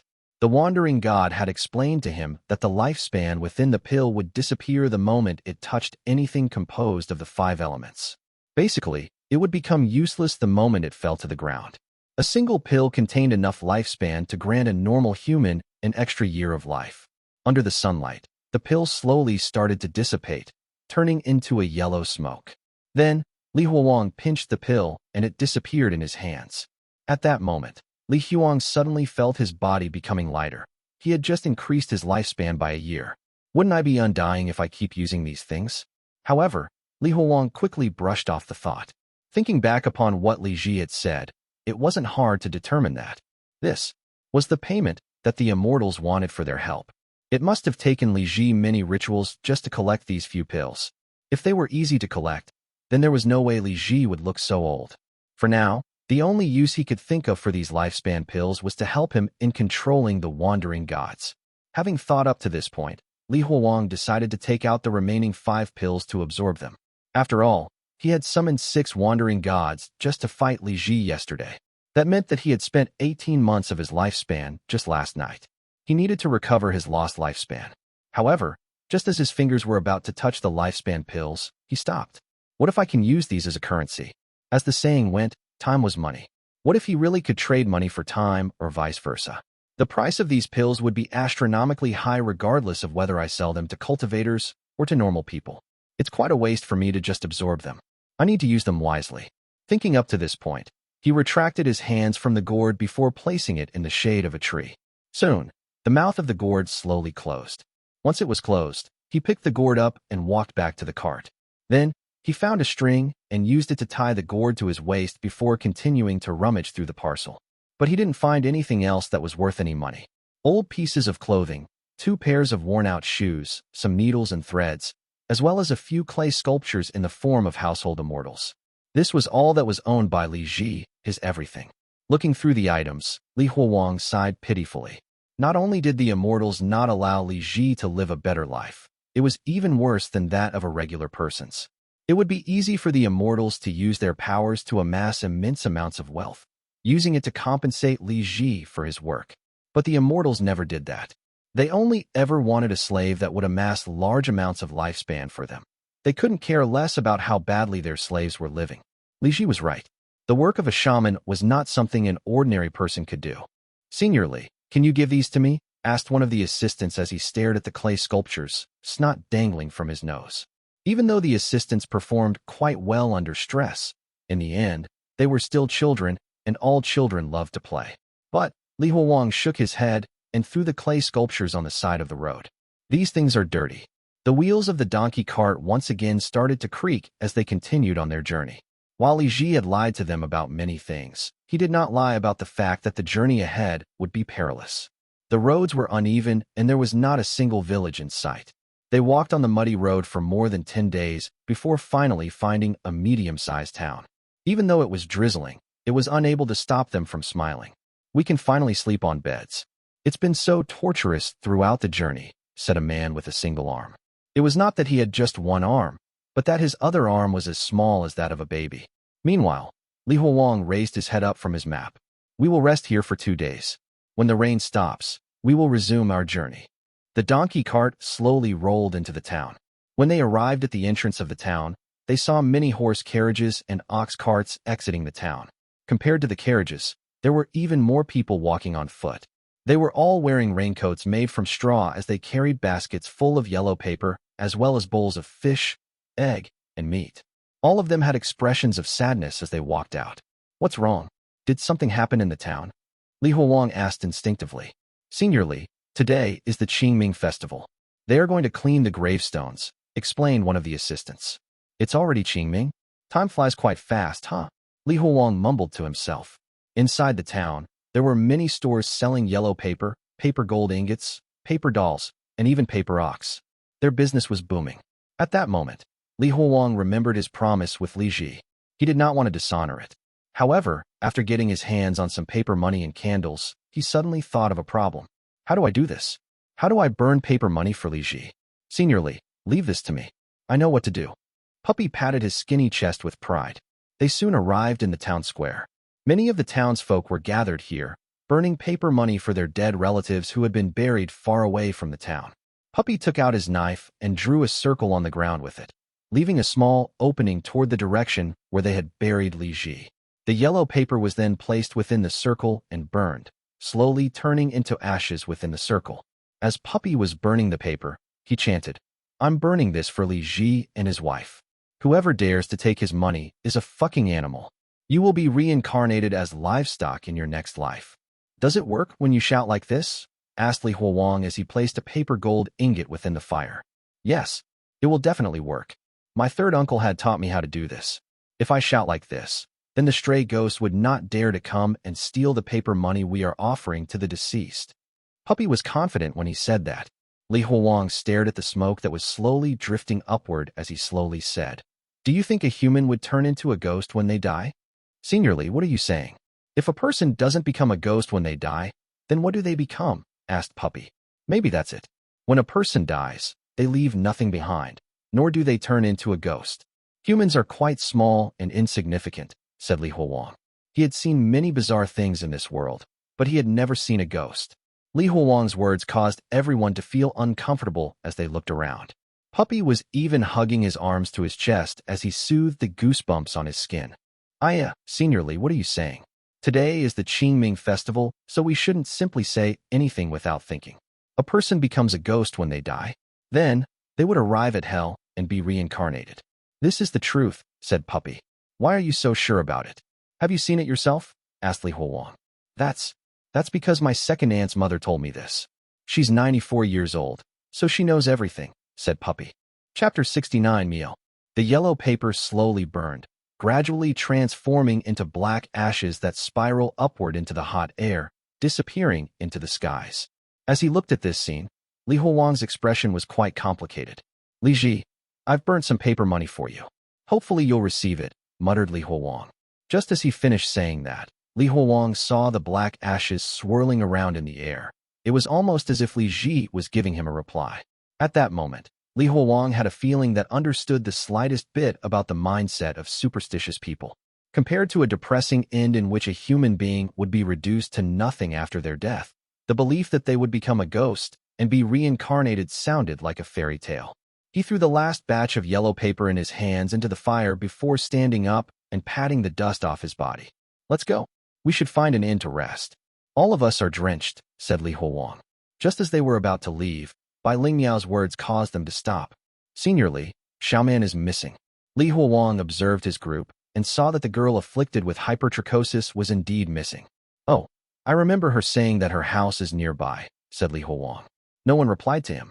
After what she had told them last time, all of them knew what she intended to do once she reached home. The depressing atmosphere around them became even worse. Senior Li, should we go find her? Maybe we can still stop her. Puppy smiled sheepishly, scratching his oily hair beneath his veil. Li Huowang merely glanced at him for a moment before walking toward an inn marked by a wooden sign. Let's find an inn to rest first. Xiaoman's home is nearby, so she should be familiar with the directions here. She will come and find us after she finishes whatever she needs to do, said Li Huowang. Bai Lingmiao was just about to say something, but after hearing what Li Huowang had said, she decided against it. She just gripped the hems of her clothes as she followed behind him, quietly. The skies were gray and it continued drizzling. Due to this, Bai Lingmiao didn't need to use her blindfold. Sadness was reflected in her pink irises. They soon found an inn and entered their respective rooms. They were delighted to have a dry place to rest. Some of them washed their hair, while others took a bath. Once all of them finished cleaning themselves, they gathered at the food hall. They didn't have much money left, so they only ordered some simple dishes. Most of them were vegetables. They only had one source of protein, stir-fried bitter gourd with eggs and crispy pork lard with chili. Everyone happily ate their meals. Even though they didn't have much choice due to their limited finances, the scent of the pork lard was more than enough to satisfy them. At the very least, they wouldn't have to stay hungry anymore. Today was the Qingming festival, so there weren't many people at the inn. Out of boredom, the waiter was talking with the cashier. "Hey, did you know that a war will soon be breaking out at the border?" asked the waiter. "Don't lie to me. What do you know? You aren't even qualified to talk about issues of the national level," replied the cashier with a scoff. "Hey, don't judge me like that. I might be a waiter, but I still know the latest information. I've heard that this time our kingdom of Siqi is planning to wage a war toward the east," said the waiter. "East," Li Huowang muttered as he overheard their conversation while eating his meal. They had just come here from the east. Li Huowang did not know many people there, but there was someone he was worried about, troop leader Lu and his family. But thinking back on how cunning Lu Yuan was, he relaxed. That old man is very sly, so he should be fine. The waiter lowered his voice to a whisper as he continued talking. "Let me tell you something else too. Just a couple of days ago, those that went east for business were hurriedly traveling back here. Maybe they know something about it." Li Huowang shook his head as he ate his meal. "This damned place is so chaotic. Not only are there evil beings, there are also bandits. The people at the top aren't even doing their job of maintaining the peace, but they still have the time and energy to wage war. What a bunch of idiots." The waiter was quite excited as he talked. He was just about to say something when something caught his eye as he hurriedly went to the entrance of the inn. "Hello, young miss. Please come in. Are you here for a meal, or will you be staying for the night?" asked the waiter. Hearing the commotion, Li Huowang and the rest turned around and saw a girl wearing a black veil walking in with a short blade in her hands. Based on the fact that there were not a lot of people wearing similar outfits and that the girl's exposed hands were covered in long black hair, Li Huowang easily guessed who it was. "Waiter, bring us another set of utensils and give us 2 more items. This time, something with more meat in it," said Li Huowang. "All right, just a moment," replied the waiter. Then, Li Huowang elbowed Simpleton, who was sitting beside him. Simpleton knew what this meant, so he helped himself to a few more pieces of vegetables before taking his bowl and squatting down at a corner of the table to eat. Shaman walked over to Li Huowang and sat beside him before taking off the black veil and revealing her face. The black hair on her face was wet from her tears. Li Huowang took a deep breath and sighed before continuing to eat. He could smell a faint bloody stench coming from Shaman. "Your bowls and chopsticks are here, Aya." Yikes! The waiter brought the utensils requested by Li Huowang, but shouted out of fright when he saw Shaman. Shooing off the spooked waiter with his hand, Li Huowang placed the bowl and chopsticks in front of Shaman. "Eat." Shaman's face was filled with pain as she stared at the empty bowl as she recalled something. "He sold my sister as well. He sold her to a 50-year-old man. She died from birth complications earlier this year." Only the sounds of utensils and munching were heard at the table. No one dared to speak. "He's trash. I hate him. I hate him so much that I want to eat his flesh and drink his blood." Xiaoman clenched her teeth as she squeezed out those words. Hearing that, Bai Lingmiao had a worried expression on her face. She scooted over and gently hugged Xiaoman with her white arms. "My mom tried to stop me, saying that no matter what, he was still my father. She said that I would suffer heaven's wrath for killing my father. But at this point, I would rather accept punishment from the heavens than not kill my father," said Xiaoman through her sobs. Li Huowang scooped up some of the vegetable and tofu soup into his bowl and drank it before saying casually, "Heaven does not have eyes here." The table grew silent. Everyone just sat and silently stared at Xiaoman. Everyone had a hint of anger and sadness in their eyes. They were all guiding drug ingredients, so they could more or less resonate with her feelings. Without reaching back to their homes, none of them could confirm that they hadn't been sold off by their family. The anger in Xiaoman's eyes was slowly replaced with confusion. "I don't have a home now. I destroyed it with my own hands just now. I have no idea what to do next." Stir-fried donkey meat. Braised river fish. Please enjoy. At that moment, the waiter came in and placed the 2 dishes down before running away. Li Huowang took Xiaoman's empty bowl and filled it with steaming white rice before placing it in front of her. Eat. Having said that, Li Huowang used his chopsticks and picked out a fish bone from the braised fish before using it as a toothpick. Then, he got up and slowly walked back up to his room on the 2nd floor. Soon, everyone else followed suit, silently leaving the table. Only Xiaoman and Bai Lingmiao were left in the food hall. Tears streamed down from the black hair on Xiaoman's face, dripping onto her rice. She picked up her chopsticks with trembling hands, picked up the bowl of rice, and ate a mouthful of the white rice that was mixed with her tears. The more she ate, the more she cried. When she finally placed the bowl down, she burst into tears, crying loudly. Chapter 70 Lake. It's just some poor quality cracked jade. 3 silvers is all I can give, said a man. 3 silvers? I'm not pawning it anymore. Li Huowang was furious as he took the jade pendant back and walked out of the pawn shop. The jade pendant was worth at least 400,000 in the real world, but to think that he would be offered only 3 silvers for it here. The pawn shop was being unscrupulous.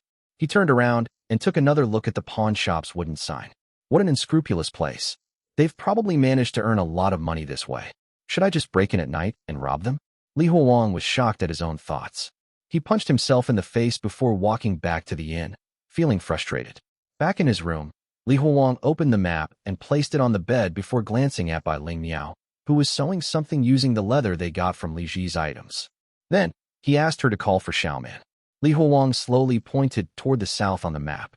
Before Li Ji died, he told him that there was a group of nuns in black toward the south, and that they might be able to handle the matter of Dan Yangzi possessing him. Right now, Dan Yangzi was constantly influencing him, so finding a method to get rid of him as soon as possible was of the utmost importance. Finding a black Taisui as well as addressing the other matters could be delayed a bit more. Li Ji had told him that the nuns could be considered good people.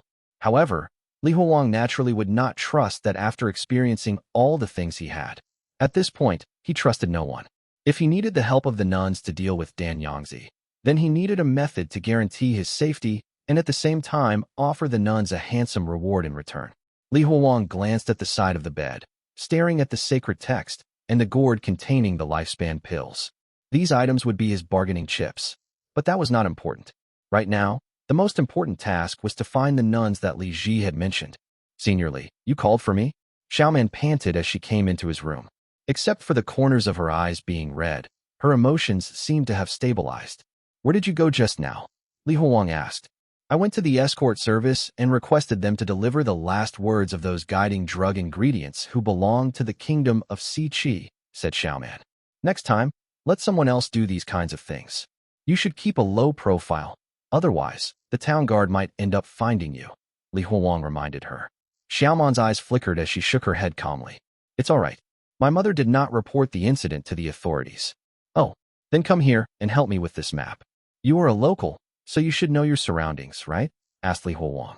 Xiaoman walked over and stared at the location that Li Huowang was pointing at. Do you know if there is a nunnery somewhere around here? The nuns from there are said to wear black clothes, explained Li Huowang. Nunnery? Black clothes. Xiaoman thought about it for a moment before pointing her hairy fingers at a mountain in the southwest. If there is one, then it should be here in the Honghua Mountain. I've heard that one of the people from this town went there to pray to a golden bodhisattva, said Xiaoman. A golden bodhisattva. How much do you know about this nunnery? Asked Li Huowang. He wanted to gather as much information as possible. I don't know a lot. My family was poor, so we didn't go to such faraway places to pray.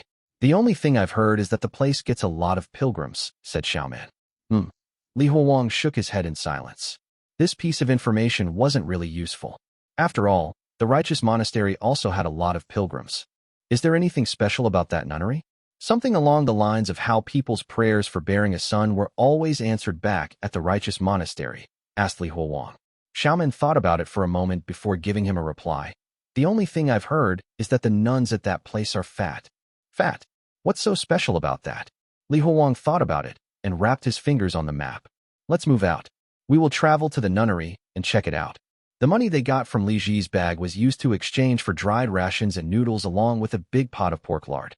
Soon, Li Huowang and the rest started their journey to the next location. Now, at the very least, they were no longer traveling alone. Many others were on the same path as them.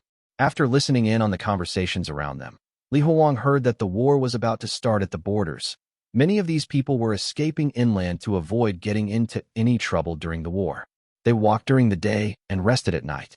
As they passed by many forks along their journey, the number of people around them gradually lessened. Just as Li Huowang thought that they would once again be traveling alone, a huge swathe of water blocked their path.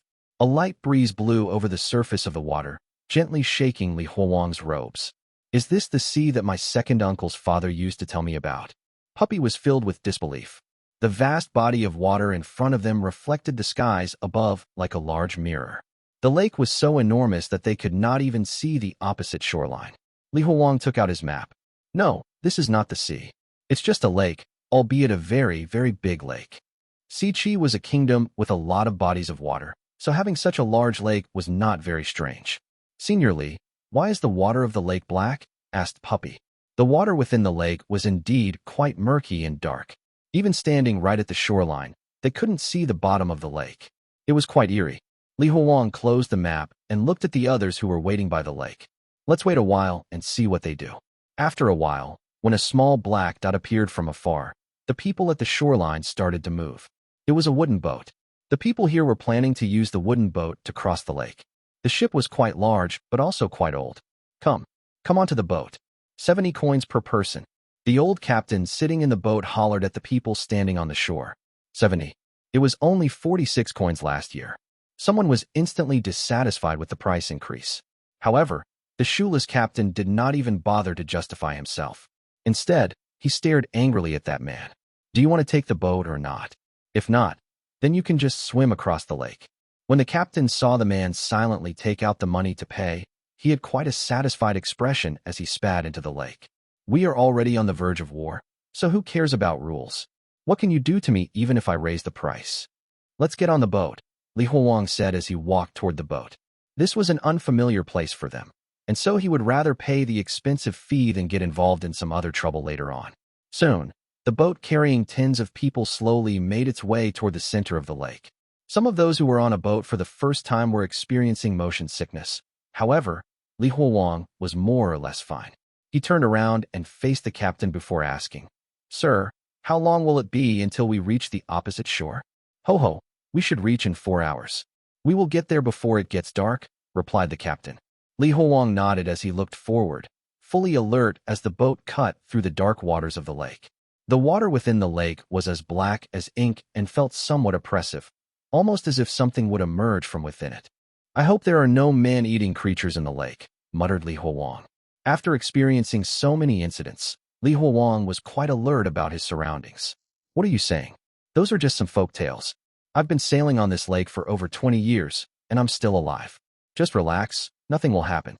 Since I have already taken your money, I will ensure your safety," said the captain. Those words were enough to calm Li Huowang down to some extent. As the boat moved, the sun gradually started moving west. By sunset, the boat had arrived in a large field of reeds. "We should be arriving soon," Li Huowang thought as he looked at the reeds around him. Splash! Just as he had that thought, the sound of someone falling into the lake was heard behind him. Everyone turned around to see what had happened, only to find that both the captain and the person steering the boat had disappeared. "Aya! They were eaten by something in the water," someone shouted. No one knew who had shouted those words, but they left the people on the boat terrified. "Sit down. Do you want the boat to capsize?" Li Huowang shouted at them. Then, he turned around and looked at his own group. "Who here knows how to steer the boat?" Everyone shook their heads. Just as Li Huowang was thinking about what to do, the reeds around them started to move. Soon, several small wooden boats appeared. The boats carried many people, both young and old, men and women. All of them were equipped with blades. On one of the wooden boats, Li Huowang saw the captain who had just disappeared. He was holding a short dagger. When he saw Li Huowang staring at him, he chuckled. Young man, do you want to eat sliced noodles or dumpling soup?" 1. Bandit codes. Sliced noodles equals cut apart. Dumpling soup, drowned. Chapter 71, Water Bandits. Water Bandits. Li Huowang instantly recognized their identity. This was a trap. They had gathered everyone in one place with the intention to rob them. "Oh, looks like they are all simple people," Li Huowang mumbled as he observed them. He realized that not only were there young men among the bandits, but also elderly, women, and children. It was apparent that it was a family business. Shoo! An arrow shot over and landed on the wooden boat, causing the rest of the passengers to start panicking. Everyone, throw all your belongings and jewelry toward us, and we will spare you. We are all good people who rob the rich and help the poor, so you have our word that we will not harm you. But if you dare to hide even a single coin, we will let you choose whether you want to eat some sliced noodles or dumpling soup, shouted the captain.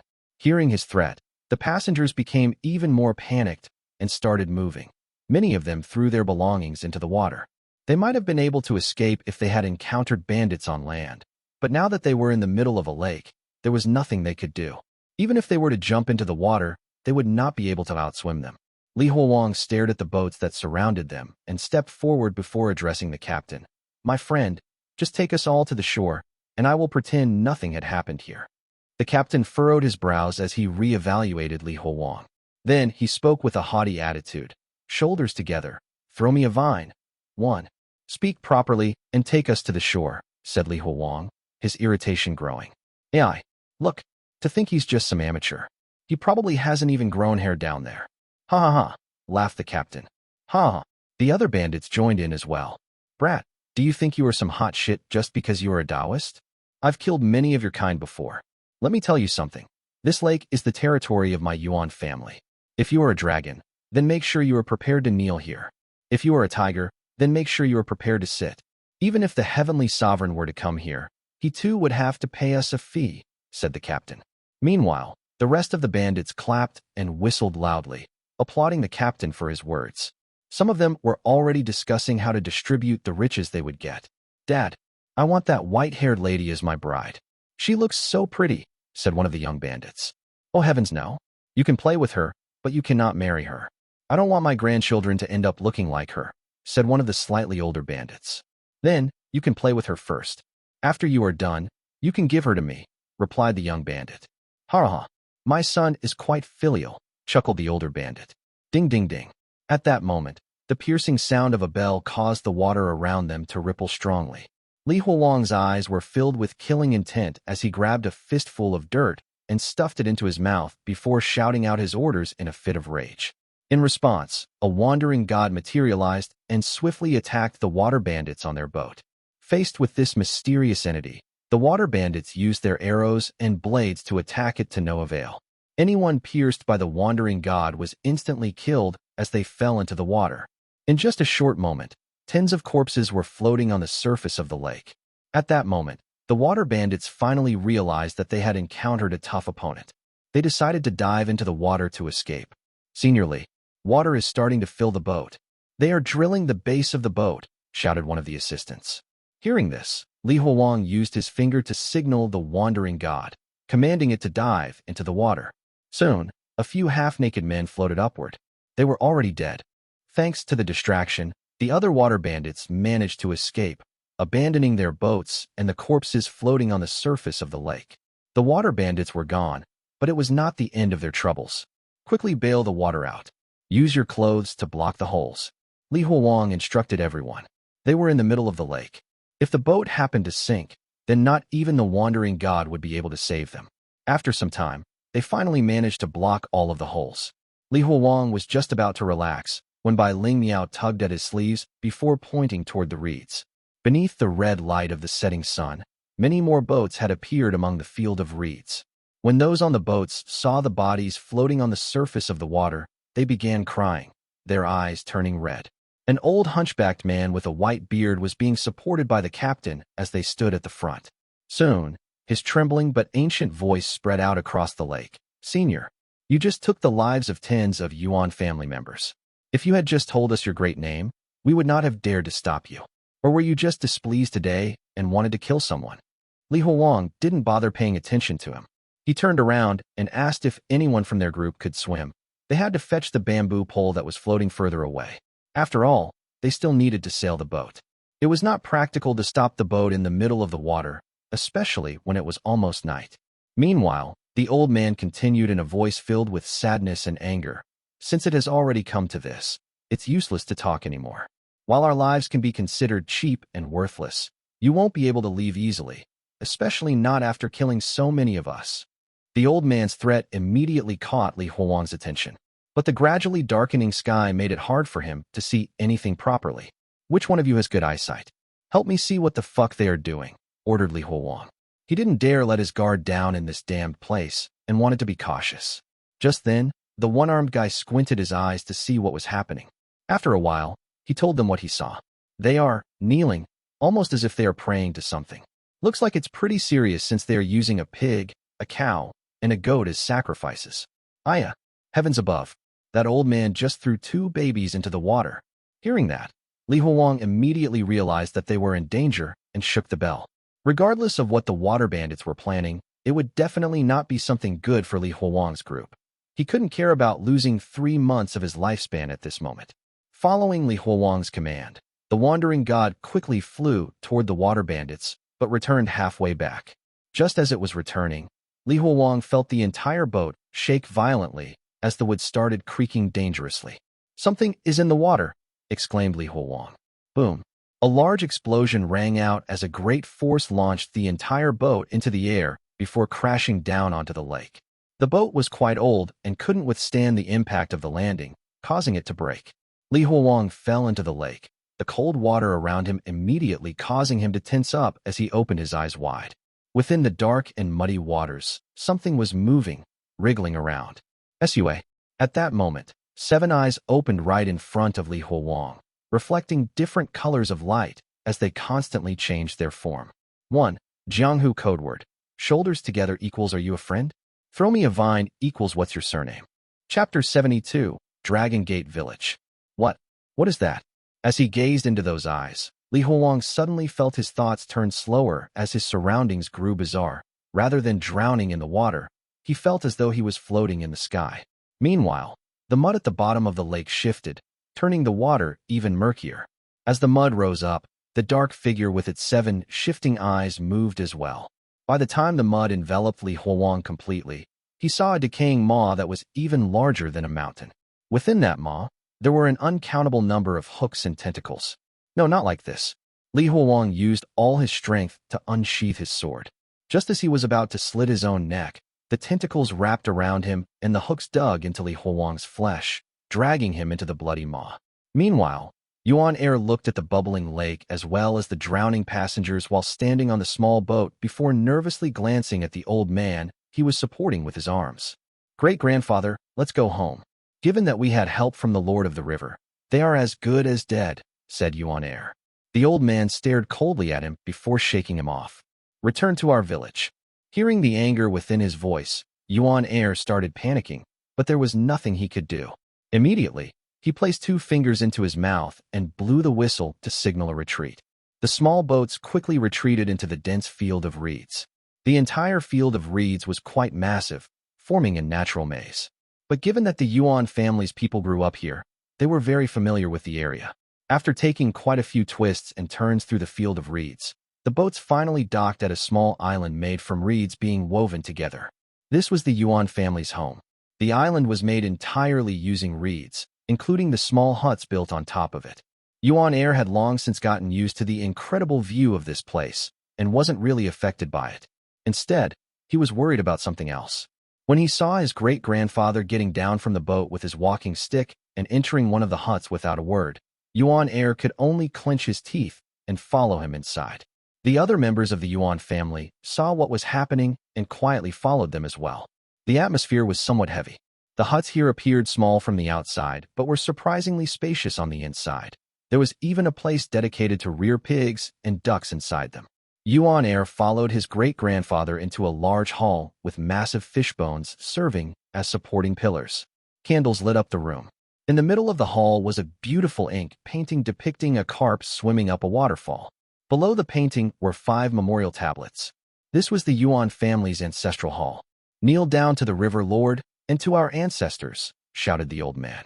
Yuan expression was serious as his knees buckled, and he immediately kneeled down, kowtowing to the memorial tablets 3 times. Currently, he was not the arrogant captain of the boat, but a simple youngster awaiting punishment from his elders after committing a serious error. The old man circled him a few times before lifting his cane and whacking it hard on Yuan back and head.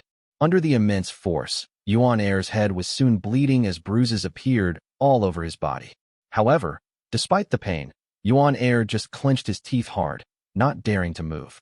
Only after he saw that the old man was tired did Yuan Air make a move. The old man was panting while leaning on his cane. Yuan Air kowtowed to him. "Great-grandfather, I have committed a grave error." "What did you do wrong?" asked the old man while glaring at him angrily. "I was too careless. I did not probe their true strength before springing the trap. Because of that, I failed to realize that there was someone strong in there, causing tens of brothers as well as the nephew and niece to die because of me," replied Yuan Air.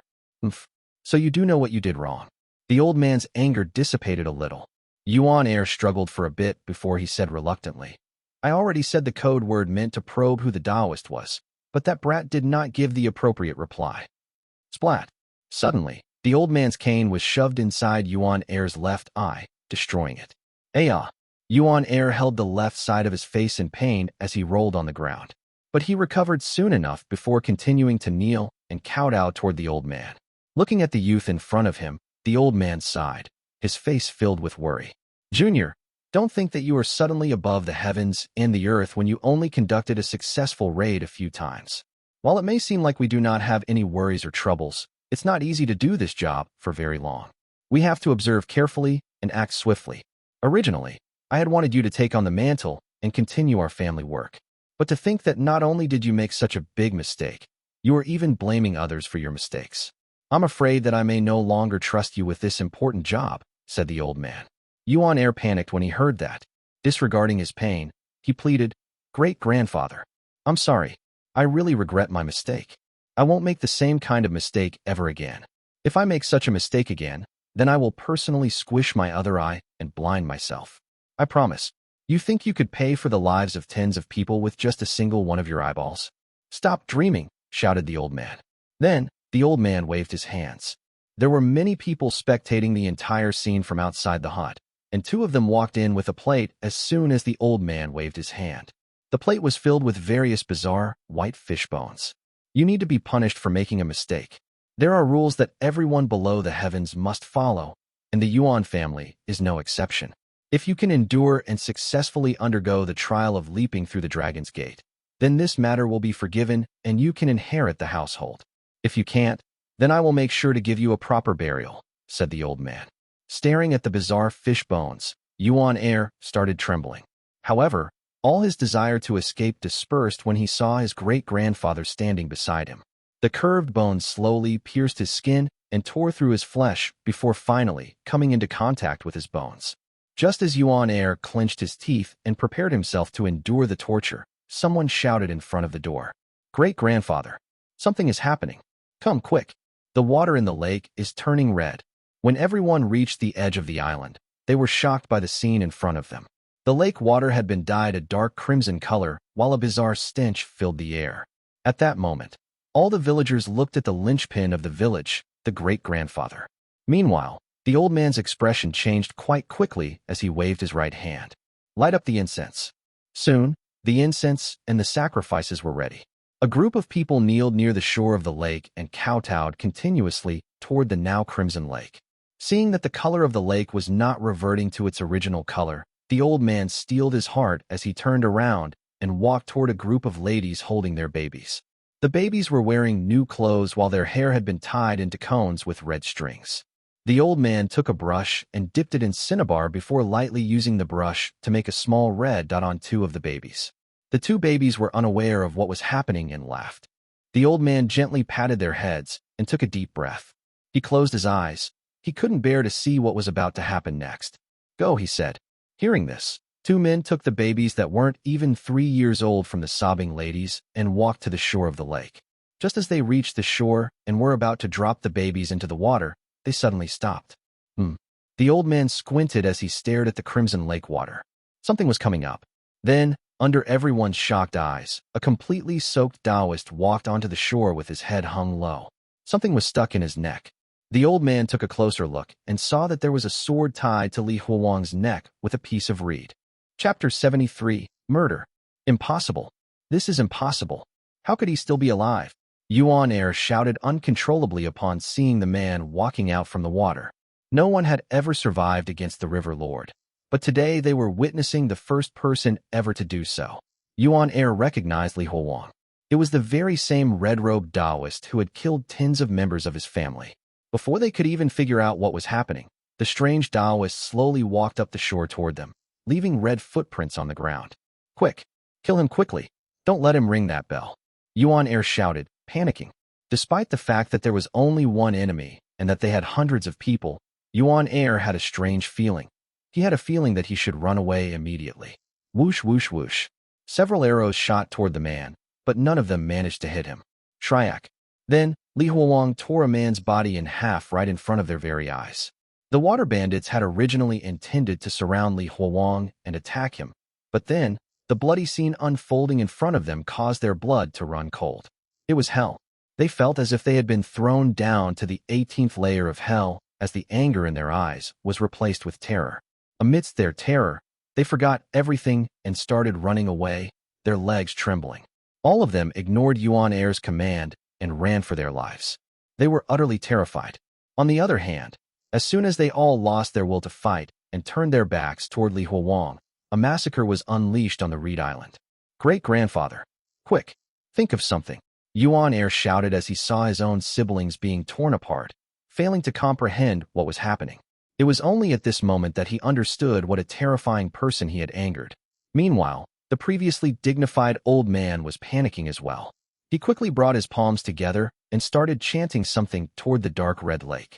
He didn't have to chant for long before he saw a massive chunk of flesh float up to the surface. Seeing that chunk of flesh, the old man's vision went black, and he almost fell over from shock. The river lord that his ancestors had prayed to for so long was killed by the Taoist. Meanwhile, Yuan Air's heart shivered as he saw what was happening. He immediately carried his great-grandfather on his back and ran toward one of the huts. Hearing the screams coming from behind him, Yuan Air ignored them and entered the hut. Meanwhile, Li Huowang stood in his place as he saw Dan Yangzi killing the water bandits one by one. Every time Dan Yangzi killed someone, his vision turned an even deeper shade of red, until it was so red that he couldn't even see where he was.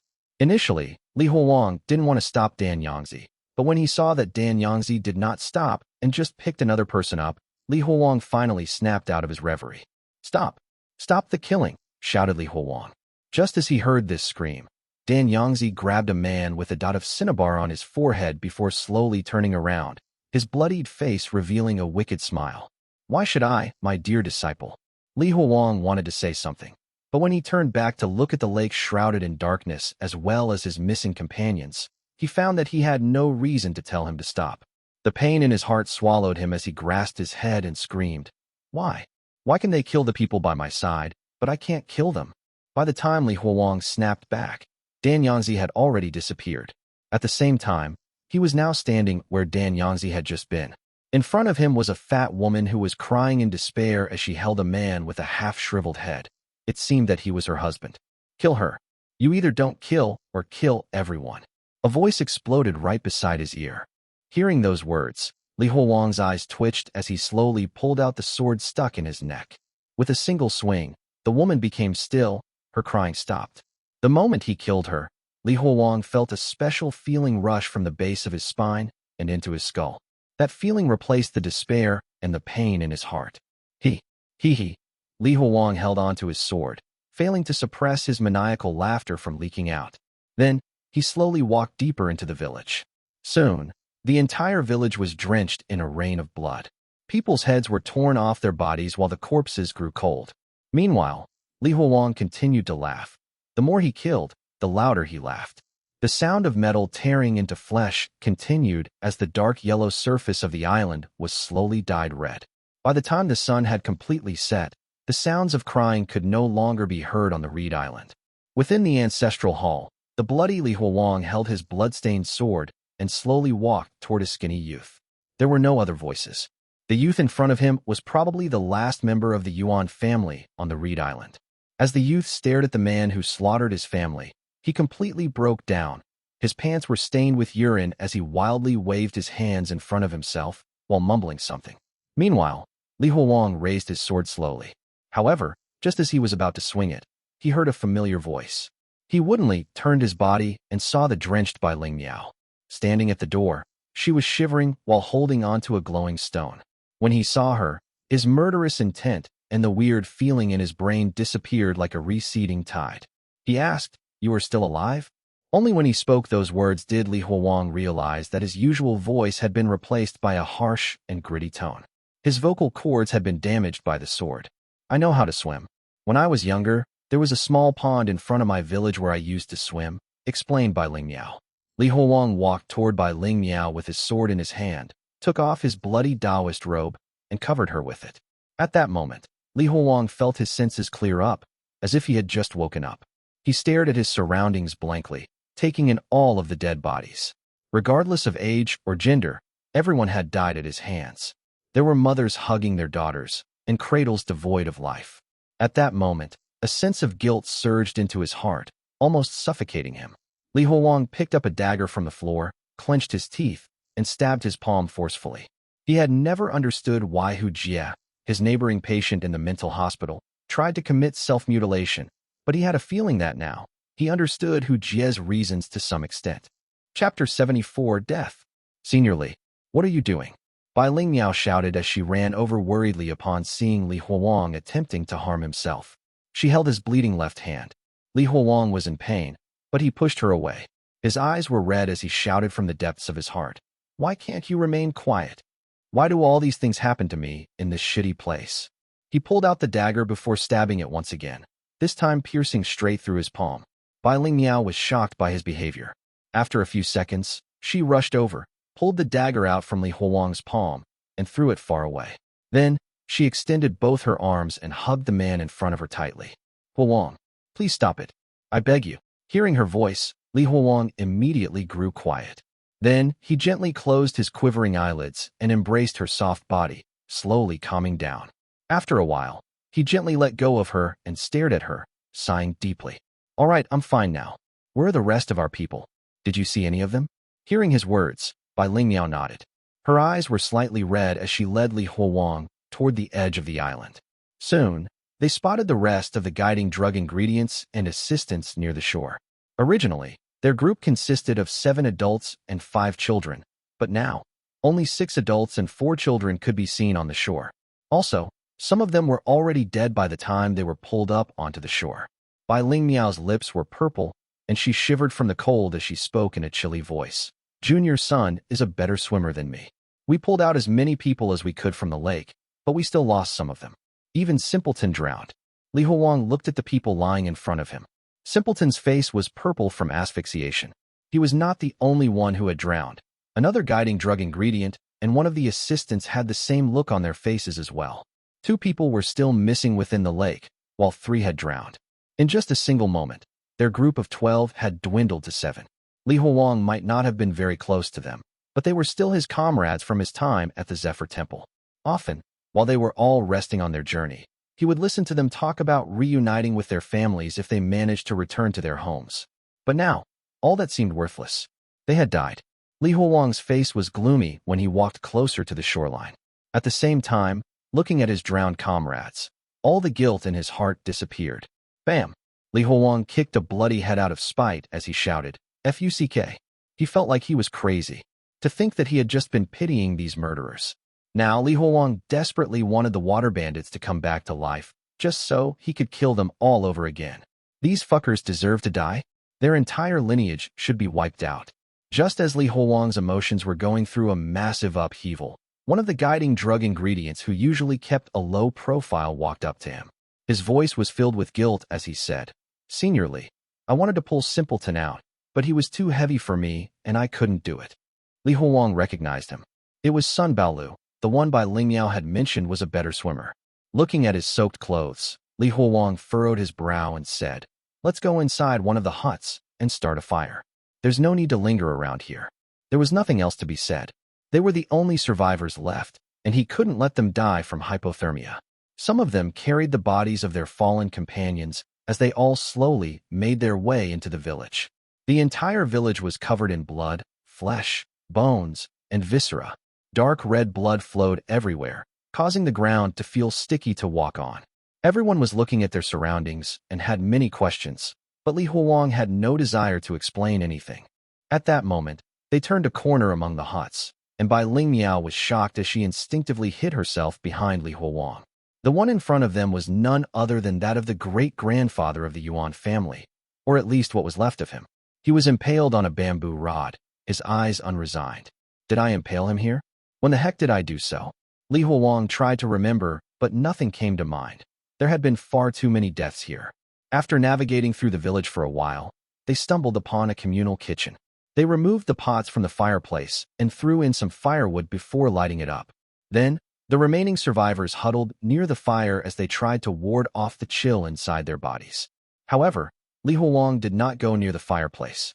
Instead, he stood in a corner of the communal kitchen and silently stared at the purple faces of those who had drowned, looking at them one by one. His gaze finally stopped on Simpleton's face. Li Huowang had never imagined that even the loyal Simpleton would end up dead. He was simple and straightforward, to the extent that even the assistants, who were mere children, were more mature than him. I shouldn't have called you Simpleton. At the very least, I should have given you a proper name. That way, at least your gravestone would look much better. Li Huowang stared at Simpleton's corpse and mumbled to himself. However, just as he said that, Simpleton suddenly opened his eyes even though his entire body had already turned purple and rigid. The corpse reanimated itself. Li Huowang was surprised and jumped backward as he drew his sword. At the same time, everyone else also took out their own weapons when they saw this scene. Then, Simpleton opened his mouth in a daze and began to vomit. Bleg. Foul-smelling black mud and lake water was being expelled from his lungs and his stomach. Once he had vomited all of it out, he laid sideways and panted heavily, color gradually returning to his face. Heavens!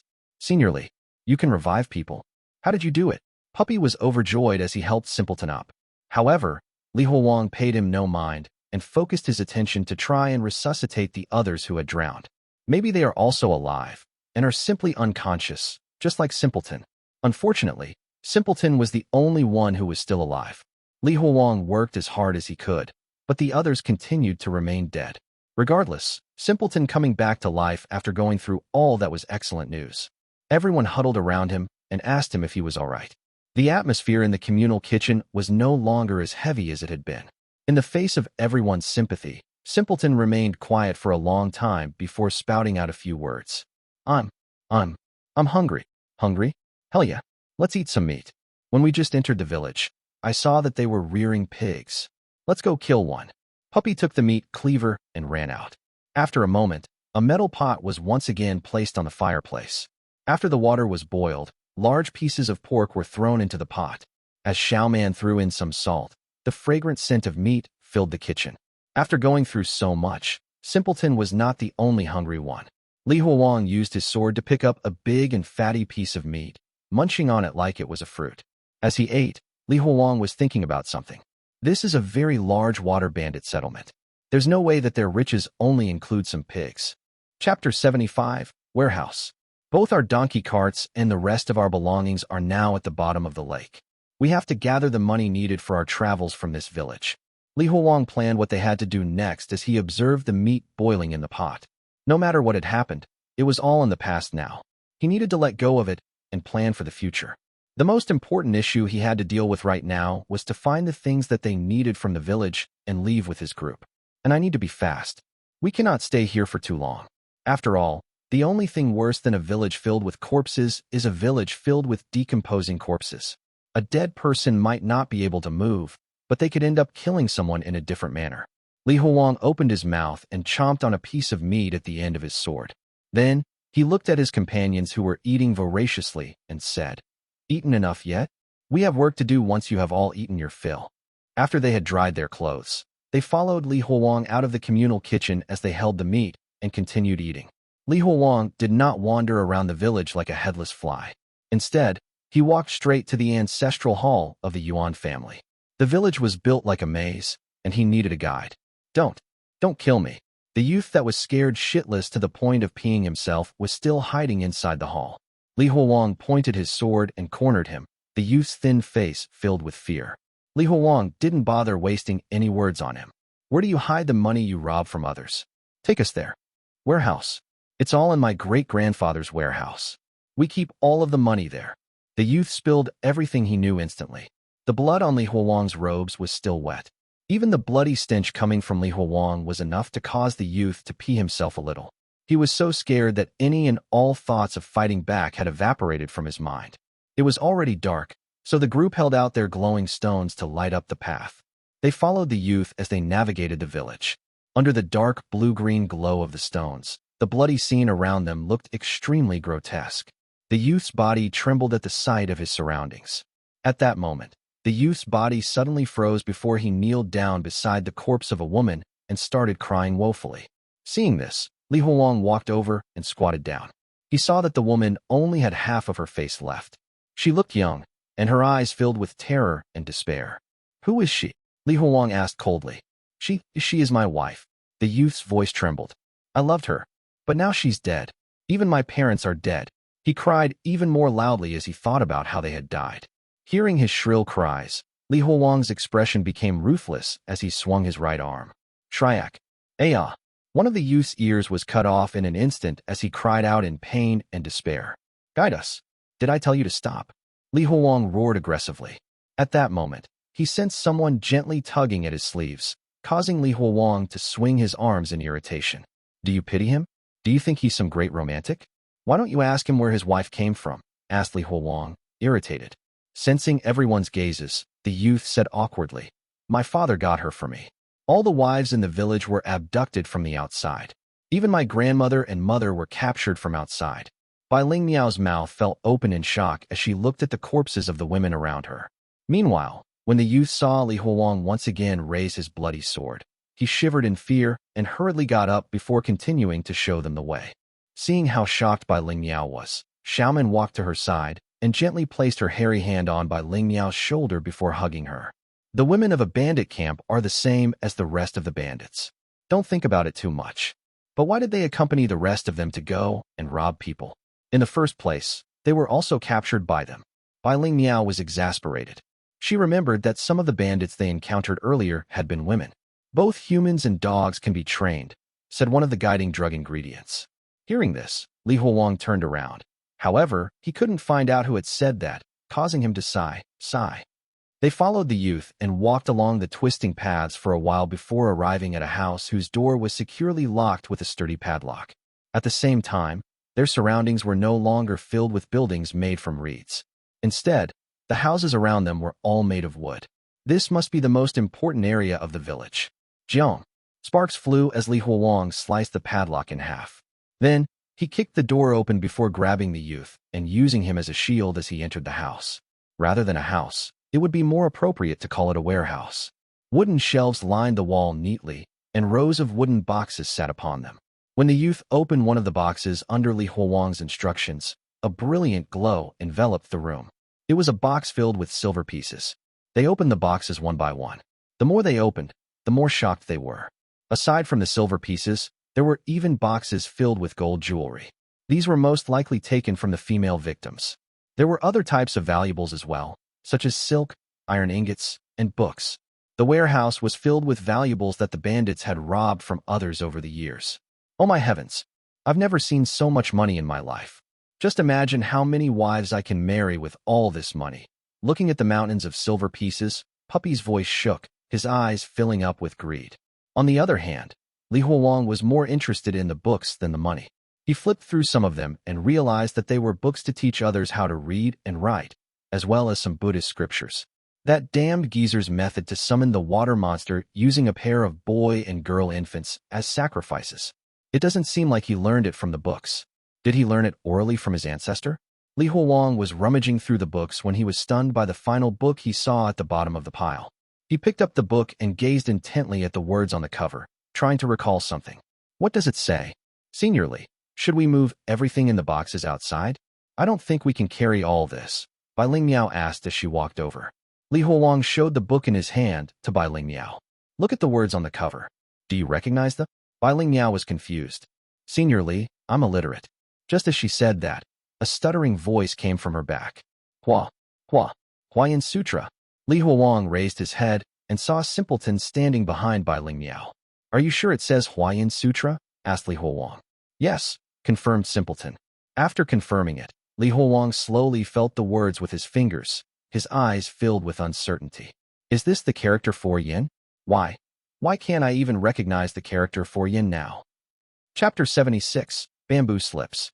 I can't let Dan Yangzi come out again. This was the conclusion Li Huowang arrived at after carefully pondering the series of events that followed each of Dan Yangzi's appearances. Li Huowang noticed a clear pattern when comparing Dan Yangzi's first appearance when Li Huowang encountered the God of Happiness, his second appearance when Li Huowang was dealing with the Buddhas, and his third appearance from today. The first time, he could vaguely hear Dan Yangzi's voice. The second time, he could clearly see his appearance. And now, during the third time, not only could he interact with Dan Yangzi, but Dan Yangzi could also use his killing intent to control Li Huowang's emotions, and even cause him to not be able to recognize some common words.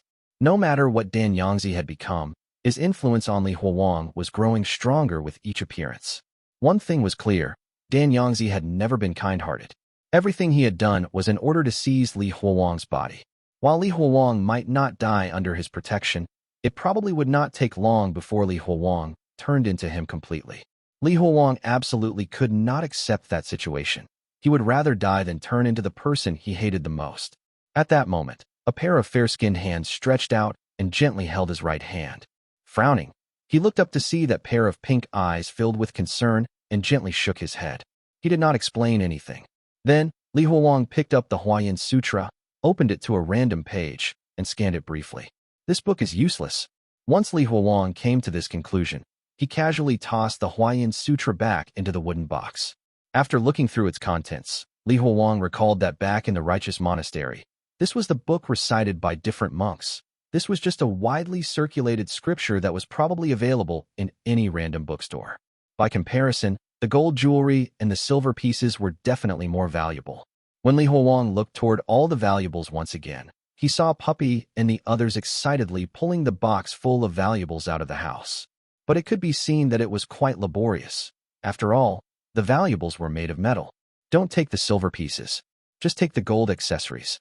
All that gold will be enough to cover our expenses on the journey, advised Li Huowang. Hearing this, Puppy jumped up anxiously. Senior Li, these are silver pieces. Shiny silver pieces. Li Huowang kicked the heavy box with his foot, then said, Do you know just how heavy these silver pieces are? We still need to take the boat.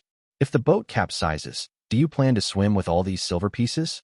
All this gold will be enough to feed us for a lifetime. Don't be too greedy, and let's hurry. But Puppy was still reluctant, and started to stuff silver ingots into his clothes. Then at least let me take some. This silver will be enough to buy a few wives and cows. Li Huowang could not be bothered with him. He just took all the gold, then turned around to leave with the others. Meanwhile, Puppy tried to catch up to them, but started panting after taking just a few steps. As he saw the rest of them get further and further away, he stamped his foot in frustration and hastily threw away some of the silver ingots before once again trying to catch up to them. Just as Li Huowang stepped out of the warehouse and was about to bring the others outside, he paused, then walked toward the kitchen. Not long after, he emerged again, this time carrying their two fallen brethren's bodies in his hands. Go to the village and find a few jars. When we go out, cremate them and collect their ashes. Even if we can't bring them back to their families alive, we should at least return their remains, instructed Li Huowang. Yes, Senior Li, replied one of the guiding drug ingredients. Just as they were about to move to find jars, a beam of blood-red light streaked from the side, whistling toward them. Dodge! Li Huowang immediately tensed up and instinctively flung himself backward. The beam of red light streaked past his chest and easily cut the two dead bodies in half. Seeing this, Li Huowang was drenched in cold sweat. If it hadn't been for their bodies, he would have been the one cut in half. Find cover. There are still others inside the stockade, shouted Li Huowang. At the same time, Li Huowang took out the bell with one hand, held his sword in his other hand, and cautiously peeked his head out from behind a large vat. He noticed some blood-stained white fragments in the distance. What was it that just attacked us? He soon received the answer to that question. Dull footsteps sounded, and a person slowly walked out from the shadows. Shaman threw a piece of glowing stone at the new arrival's feet, illuminating his face. They all recognized this person. He was the boat captain from earlier. This guy's not dead. This was the only thought going through everyone's minds, including Li Huowang's. Meanwhile, blood was flowing out of Yuan Air's mouth as he held a peculiar and reddened bamboo slip in one hand and a black iron plier in the other. When Li Huowang saw Yuan Air bleeding from the mouth, he immediately realized what those white things were. Come out. Come out. Taoist. You also have your moments of weakness, huh? Shouted Yuan Air. Yuan Air's eyes were bloodshot as he reached the pliers into his mouth, clamped down onto his incisor before yanking it out. Then, he moved his bloody mouth and chanted something toward the blood-red bamboo slip. As he did that, the tooth was rapidly enveloped by a bloody mist before shooting into a room beside him like a shooting star. Xiaomon's cries rang out from within, making Li Huowang's heart skip a beat. Ring, ring, ring. The clanging sound of the bell rang out, and two wandering gods appeared as they flew straight toward Yuan Air while staying close to the ground. Huh! Yuan Air once again spat out a large mouthful of blood toward the ground and raised the pliers in his hand. However, this time, he did not try to yank out his teeth. Instead, he stabbed it straight into his one remaining eye. With a pop, his eyeball burst, and a strange light started to envelope the surroundings, causing the two wandering gods to fall to the ground. It was almost as if they were stuck to the ground. Die? All of you die. After hollering loudly, Yuan Air took out a small knife from his waist and stabbed it into his own throat. Despite the extreme pain causing his entire body to shudder, he mutilated himself, cutting off pieces of his own flesh. At that moment, the bell rang out once again, causing a dozen wandering gods to converge from all directions as they sped toward Yuan Air. However, when Yuan Air placed the pieces of his sliced-up flesh onto the bamboo slip in his hand, all the wandering gods around them vanished. At the same time, when Yuan Air's sliced-up flesh was rolled up within the bamboo slip, that inanimate object suddenly came to life. Then, the bamboo slip began to speak in a duck-like voice using Yuan Air's tongue and vocal cords as its own. When this strange duck-like voice rang out, there was a sudden change in the surroundings. A tongue to turn the wheel of reincarnation. An eyelash for the boundless universe. Words cannot describe the intricacies of the realm. The sinister heavens reveal what was hidden. My master, the highest authority. Who dares disturb it? Chapter 77, Ba-Hui. A tongue to turn the wheel of reincarnation. An eyelash for the boundless universe. Words cannot describe the intricacies of the realm. The sinister heavens reveal what was hidden. My master, the highest authority. Who dares disturb it? As the wooden bamboo slip used Yuan Air's human tongue to speak these words, everything around them started to distort. Everyone on the island felt their five senses undergo some sort of change simultaneously. Sight, taste, smell, hearing. They all gradually morphed together into a novel sensation that went beyond ordinary human understanding. Through this extraordinarily peculiar sensation, Li Huowang and the others transcended the boundaries of human perception. In the deepest parts of the sky, within an unfathomable expanse of the dark abyss, there were countless realms that were even deeper and darker, their suns revolving. Something could be seen moving within. At that moment, Li Huowang smelled a gaze being shot from that thing and felt a terrifying aura that made him shudder uncontrollably. He also saw a strange melody being produced when that thing moved even the slightest bit.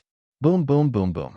Though Li Huowang had a feeling that the thing was extremely far from himself, its melody was so entrancing and clear. He could not find a real-life equivalent of this melody.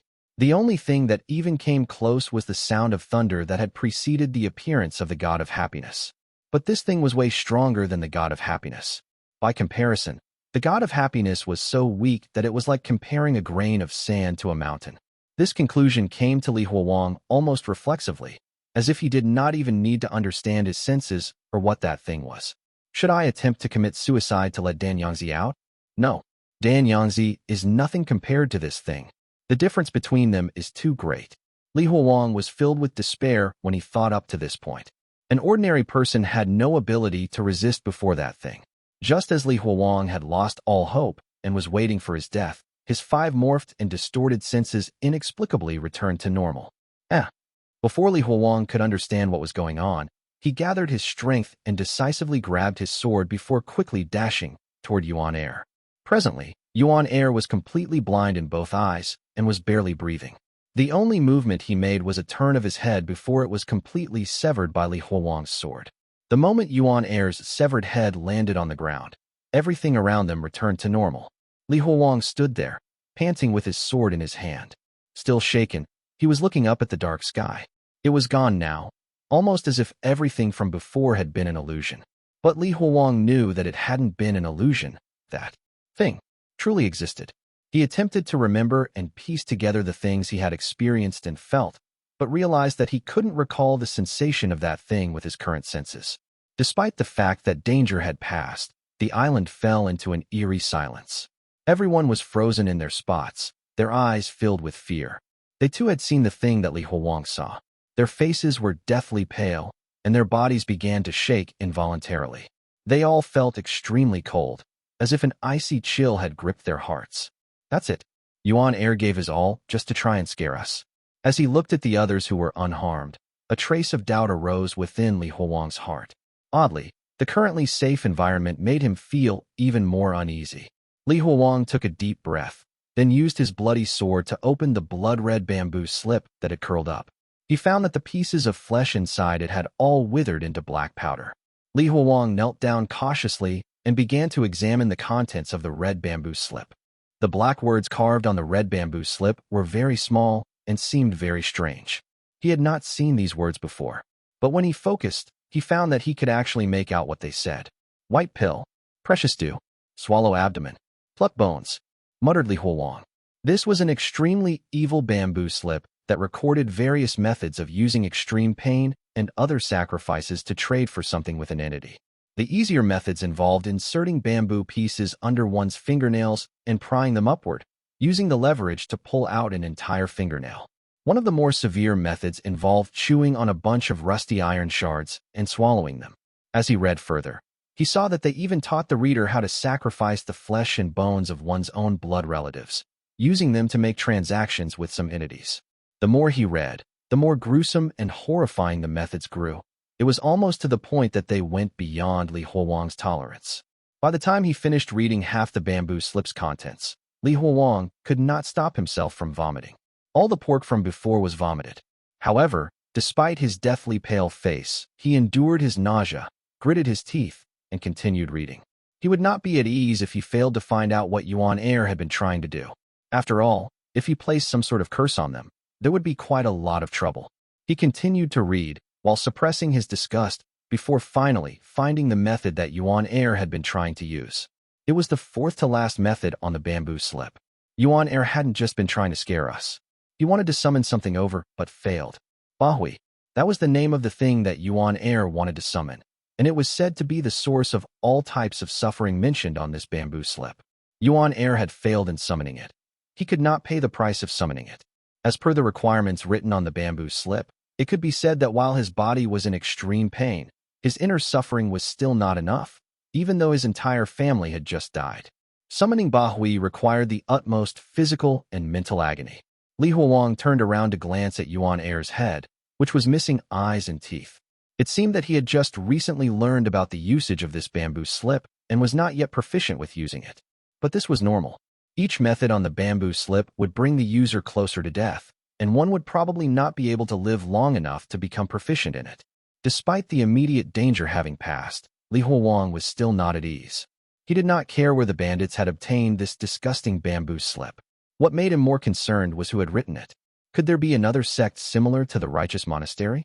Unlike the monks who practice techniques related to the flesh and blood, could it be that this sect cultivates techniques related to the ultimate suffering? But if they practiced such techniques according to the contents written on the bamboo slip, there probably wouldn't be many survivors left. Unless their sect has some method to undergo all the suffering without dying. Li Huowang began to wildly conjecture as he continued to look at the bamboo slip. At this point, Li Huowang came to understand that despite his darkest suspicions about this place, he had still been too optimistic. This place was much more dangerous than he had ever imagined. He already knew about unique existences like the immortal families and the god of happiness. But today's experience was quite an eye-opener for him. He realized that there were some far more terrifying things out there. Dazed, Li Huowang mumbled to himself. Ba-Hui. Chapter 78. The Aftermath. Along the shore of the island made of reeds, Li Huowang stood, holding the blood-red, foul-smelling bamboo slip. Meanwhile, the others stood nearby with pale faces, huddled together as they looked at him. They had not yet recovered from the shock they had just experienced. Li Huowang's expression was conflicted. He could simply toss this nauseating bamboo slip into the muddy lake, never allowing it to see the light of day again. This seemed like an excellent choice. No matter who wrote this bamboo slip, Ba-Hui's powers were not borrowed so easily, and leaving it in this world would only bring endless suffering to others. However, after pondering for a long time, Li Huowang placed the blood-stained bamboo slip inside his clothes. While the various methods recorded on the bamboo slip were incredibly gruesome, they were also very effective. If even a common bandit like Yuan could use it, then it would probably be possible for himself as well. There was no harm in being prepared. He might even be able to make use of it in some extreme situation. After all, if he did not want to completely turn into Yangzi, then he had to find another alternative for when he faced danger in the future, even if the price to pay was very high. Li Huowang turned back to look at the others. Bring the boat over, load up the gold, and the dead bodies of our two brethren. Let's leave this wretched place. Their troubles had been unexpectedly resolved, and they had no need to continue staying in this place filled with corpses. Sun Baolu was quite capable and managed to push the boats used by the bandits for pillaging ashore. Meanwhile, the rest of them carried the bodies of their fallen comrades and the gold jewelry and loaded up the boats. Board the boat with us, row the oars, and take us to the other side of this lake, said Li Huowang, looking menacingly at the youth before him. Can you spare my life if I bring you out? The terrified youth stuttered. However, when he saw Li Huowang reaching for the hilt of the sword on his back, the youth scrambled onto the boat in fear. The youth rowed the oars, turning the boat toward the dense field of reeds. At the same time, the others also began to clumsily row the boat. It was very quiet within the dense field of reeds. No one made any sound apart from the rhythmic splash of oars in the water. The recent events had left everyone feeling unsettled. Lo, Lord, I'm Yuan Fu. The youth rowing the oars suddenly spoke. Li Huowang frowned but did not reply. His eagle-like eyes continued scanning the pitch-black surroundings. Lord, I know that it's not a good thing to kill and loot on the waters. I never joined my dad when he engaged in those activities. The nervous youth tried to explain. Actually, I want to go to the capital to take the examination and become a government official. I'm already fed up with this place. Lord, where are you going? I'm very familiar with this area and can lead the way for you. This finally caught Li Huowang's attention, and he looked down at the youth rowing the boat. How much do you know about the nunnery at Henghua Mountain? This was their next destination, and there was a chance that he could learn something about it. After all, Henghua Mountain should not be too far away from this lake. Nunnery? I know about it. I met the nuns there once when I was working with my older brother, and we were about to finish a deal on the boat. However, at the last moment, my brother decided not to go through with it, explained the youth. At that time, he told me this. Based on our great-grandfather's command, we cannot rob these three groups, black-clothed nuns, bald heads rearing birds, and drum-wielding deities. Is there anything special about how the nuns look? Asked Li Huowang. They are very fat. Just one of them is probably 3 times my weight. Also, they are very lazy. They would rather sit than stand, and would lie down at any given opportunity, replied Yuan Fu. Also, they release this extremely dirty and vile stench around them. Once, when one of those nuns took off her shoes, I could smell the stench from the adjacent boat. Lord, are you looking for these nuns? I can show you the way. Fat, lazy, smelly. It was quite difficult for him to associate these descriptors with nuns. Li Ji said that they could be considered somewhat good people. But does this world even have these so-called good people? After everything he had been through, Li Huowang had serious doubts about this. After drifting through the field of reeds for a long time, the vast expanse of the lake once again appeared before them. The small boats reached the shore just as the sun began to rise. They had actually spent an entire night on that island, from dusk till dawn. When the sunlight illuminated their faces, they were finally able to release the heavy burdens in their hearts. Exhausted from a long night of rowing, they all panted and fell to the ground. Li Huowang said, "Don't rest yet. Go to the woods and gather some firewood, and then cremate these 3 people. Otherwise, they will start to rot." The rest of them looked toward their 3 drowned companions, then mustered their strength to stand up before walking toward the nearby forest. However, Li Huowang stopped Shaman, who was clutching her arm. There was a large region on her right arm that had been torn apart, exposing her bloodied muscles to the air. Are you all right? Li Huowang took out a pill from his waist and handed it to her. But Shaman did not take the pill. I'm fine. I'm lucky enough just to be able to survive. I'll just use some wood ash to cover this small wound, and it will be okay. Having spent all this time together, Li Huowang had come to understand her unyielding personality and did not push further. Soon, 3 large bonfires were built by the shore. Then, Li Huowang carried each of the 3 corpses and placed them in the flames. Everyone watched as their companions, who had been alive just yesterday, were gradually engulfed by the flames. The flames slowly burned out as the sun rose higher in the sky. Once the flames died out, Li Huowang used his sword to poke through the ashes and broke down some of the larger bones into smaller pieces. Then, he packed the bones together with the ashes inside ceramic urns. His mood grew more and more depressed as he looked at the ash-filled urns. The events of last night had left his mind in turmoil. At that moment, Bai Ling Yao, with her eyes already covered, reached out with both hands to gently tug at his sleeves. She had come over upon sensing his unease and was trying to comfort him. "I'm fine. There's no need to comfort me," Li Huowang said as he bent down to pick up the 3 urns before passing them to Simpleton. Meanwhile, Yuan Fu was like a loyal dog as he stood beside Li Huowang. "Lord, do you want to rest for a while? If not, I can directly bring you to find the nuns." Hearing this, Li Huowang shook off the ashes on his sword, swung it in the direction of the voice, and then resheathed it in a single smooth motion. "Let's go," said Li Huowang. On the other hand, Yuan Fu's eyes widened with disbelief as he clutched his bleeding neck. He opened his mouth to try and say something to Li Huowang's departing figure, but only coughing noises came out. Finally, he staggered a few steps behind before his body crumbled onto the floor, the life in his eyes slowly dissipating. Chapter 79 Market. "From now on, you'll be called Gao Zhijian," Li Huowang said to Simpleton, who was carrying a wooden rod. I. Li Huowang reached out to press down on Simpleton's thick finger that was pointing at his own chest. "Don't go I anymore. Remember, you're no longer Simpleton. This is your new name. Gao Zhijian. Got it? Aren't you literate? Break off a tree branch and write it on the floor until you memorize it." Oh, Simpleton, who had no say in picking his own name, dejectedly turned toward the forest and walked over. On the other hand, Li Huowang sighed as he looked at that towering figure walking away. "Whatever it is, since I previously said that I will give him a name, then I have to deliver. Let this be his gift for coming back from death's door." In fact, Li Huowang had wanted to give Simpleton a name for a long time. After all, calling someone a simpleton and ordering him around like a fool sounded quite bad. It was only that he had not thought of a suitable name until now.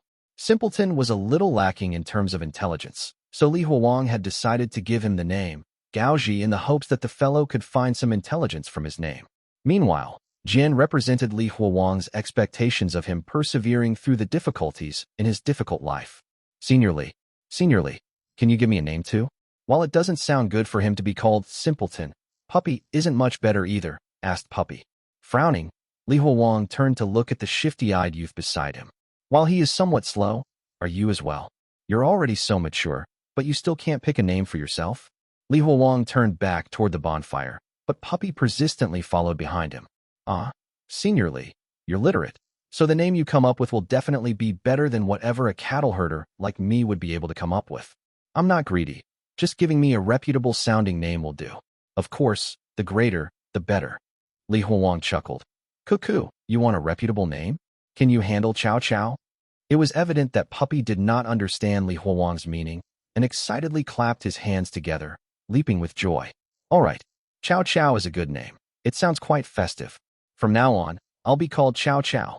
Puppy did not wait for Li Huowang to continue and dashed back toward the crowd, excitedly announcing his new name. The others naturally did not understand the meaning behind this name either, and just congratulated him. Witnessing this comical scene, Li Huowang could only shake his head silently. Li Huowang looked up to see the gradually brightening skies. He said, "Stop dawdling around, and let's set off. Our aim is to reach the town today. When we get there, we'll have a good meal. Haven't you guys had your fill of these wild vegetables these past few days?" His words made all of them feel invigorated, and they eagerly swallowed their saliva. Their dry rations and donkey cart had all drowned in the lake. While they had a lot of gold, there was nobody to buy rations from in these remote areas. Without rations, they could only survive by eating wild vegetables like the old monk from back then. There were quite a few times when the vegetables were not enough for them to even feel full. Due to this, the guiding drug ingredients had become noticeably skinnier. And so, as soon as they heard that they would get proper food, they started moving with renewed vigor. Under the allure of getting to fill their stomachs, they covered a distance which would normally take half a day in just 4 hours. A bustling little town sat at the foot of a large mountain peak shrouded within clouds. To a certain extent, it was even a little overly busy. Li Huowang's group went in, but could barely find a place to stand. Li Huowang turned around slightly, sidestepping a shoulder pole, and then quickly raised his right foot to avoid stepping on the chicken droppings on the ground before pressing on toward the sounds of peddling in the distance. Is this place really so good? Why are there so many people here? There were many people squatting down on the narrow stone-paved road, both buyers and sellers haggling in loud voices. People were selling things like hand-woven baskets, wild game from the mountains, homegrown vegetables, chickens, dogs, and even tree saplings. The buyers and sellers were conversing so loudly that Li Huowang felt as though 1,000 flies were buzzing around him. Senior Li, Chow Chow, know the reason. It's the first day of the month, so there's a larger crowd today since everyone from the nearby villages is gathering here, Puppy explained. Li Huowang nodded. He had forgotten that the people here often gathered at such large markets on the 1st and 15th day of each month, facilitating trade. Li Huowang suddenly had an urge as he looked at the bustling crowd. He wanted to ring the bronze bell and see how many wandering gods there were in this large market. However, this was just a passing thought. He was not a kid anymore, and he had much more pressing matters to attend to. Li Huowang gradually moved his gaze from the dense crowd and looked toward the buildings in the distance. Finally, his gaze settled on the towering mountain peak up ahead. That was Hunghua Mountain. The nunnery at the top of that mountain was Li Huowang's destination. There, he may perhaps be able to get rid of Dan Yangzi, who was gradually eroding away his body. Li Huowang was just about to set off, but saw that the others had stopped before a stall. They were staring intently at the objects displayed. Even the drool hanging from Simpleton's mouth seemed to be hanging longer. What's this? Li Huowang walked over and tapped on the golden brown round biscuit. Senior Li, this is guakuei, a type of flatbread. It can be eaten, said by Ling Miao as she tried her best to stop drooling, but still failed. Seeing their eager looks, Li Huowang felt a pang of sadness. At the end of the day, these people were a pitiful and unfortunate group. Li Huowang took out some of the gold jewelry from Simpleton's bag and used his sharp sword to quickly divide it into small pieces the size of golden beans. Go and buy whatever you want. We have money now, so buy anything you like from this market, said Li Huowang as he placed the golden beans in the hands of everyone besides Gao Zhijian. In an instant, everyone's faces became flushed with excitement. Meanwhile, he watched the nouveau riche guiding drug ingredients rush to the stalls and buy all sorts of things that they could or couldn't use. Then, Li Huowang turned to Gao Zhijian, who was munching on the flatbread, and said, "Follow me. Since we have money now, we should make some upgrades." Soon after, there were 2 brand-new horse carriages beside them. The horses were tall, healthy, and very intelligent. Once he gently tugged on their reins, the horses would follow steadily without struggling or trying to go in other directions. This was completely different from those 2 old and sickly donkeys they had before. When the others finished making their purchases and gathered around the carts, Li Huowang noticed that their clothes and shoes had all been replaced by new items. At the same time, they were carrying all sorts of food and treats. Even Bai Ling Yao was no exception. Everyone had extremely joyous expressions on their faces, and one could easily imagine just how happy they were. Chapter 80, None. Li Huowang shook his head, declining the white frosted persimmon biscuit placed before him. Don't eat too much right now. Otherwise, when we go to the inn and have a proper meal, you might not have any space left for it. However, Li Huowang's reminder did not slow them down. No problem. I can still eat more after finishing these, said one of the guiding drug ingredients. That's right. We will still eat, even if we're stuffed. Being hungry is very uncomfortable. Senior Li, aren't you hungry? Said another one of the guiding drug ingredients. Li Huowang just silently smiled and continued to lead the horse forward. There was an inn not too far ahead. Senior Li, would you like to try these clothes I bought for you? Asked Bai Ling Miao. Li Huowang shook his head again. Forget it. I've grown accustomed to wearing these Taoist robes while just having to change the inner layers. Also, you should cover your eyes up, or you'll start to feel pain soon. The 2 horse carts squeezed through the dense crowd for a long time before finally arriving at the inn. Once there, Puppy excitedly raised the gold beans in his hand and rushed in. Waiter, prepare the best private room for Lord Chow Chow. Also, bring me braised pork. Only fatty meat, no lean meat. For large bowls. Li Huowang walked in and pushed him aside, then looked at the townspeople who were eating away and chatting. Then, he told the approaching waiter, no need for a private room. We'll eat in the main hall. I like the liveliness. Senior Li, we have money now. Why are we eating in the main hall? It's noisy and dash, protested Puppy. However, the jumpy puppy wilted like an eggplant as soon as Li Huowang glared at him. They sat down at a wooden table, and Li Huowang started listening in on the surrounding conversations. Be careful of people making things hard for you. Your grandmother is really saying these things behind your back, said a man. If you ask me, others not respecting your boundaries calls for a fight. Our kingdom of Si-Chi has never feared anyone in battle. Though I've retired from the military, I'll report back without question if orders are sent for me to come back, said another. Kikik, Zi-Chi, forgive me for being late. My wife nagged me for a bit. As a punishment, I'll down 3 cups first, said another. Look there, that Taoist looks quite strange. His robes are red, said another man, pointing at Li Huowang. Li Huowang did not hear any information he wanted to hear while waiting for the food to be served.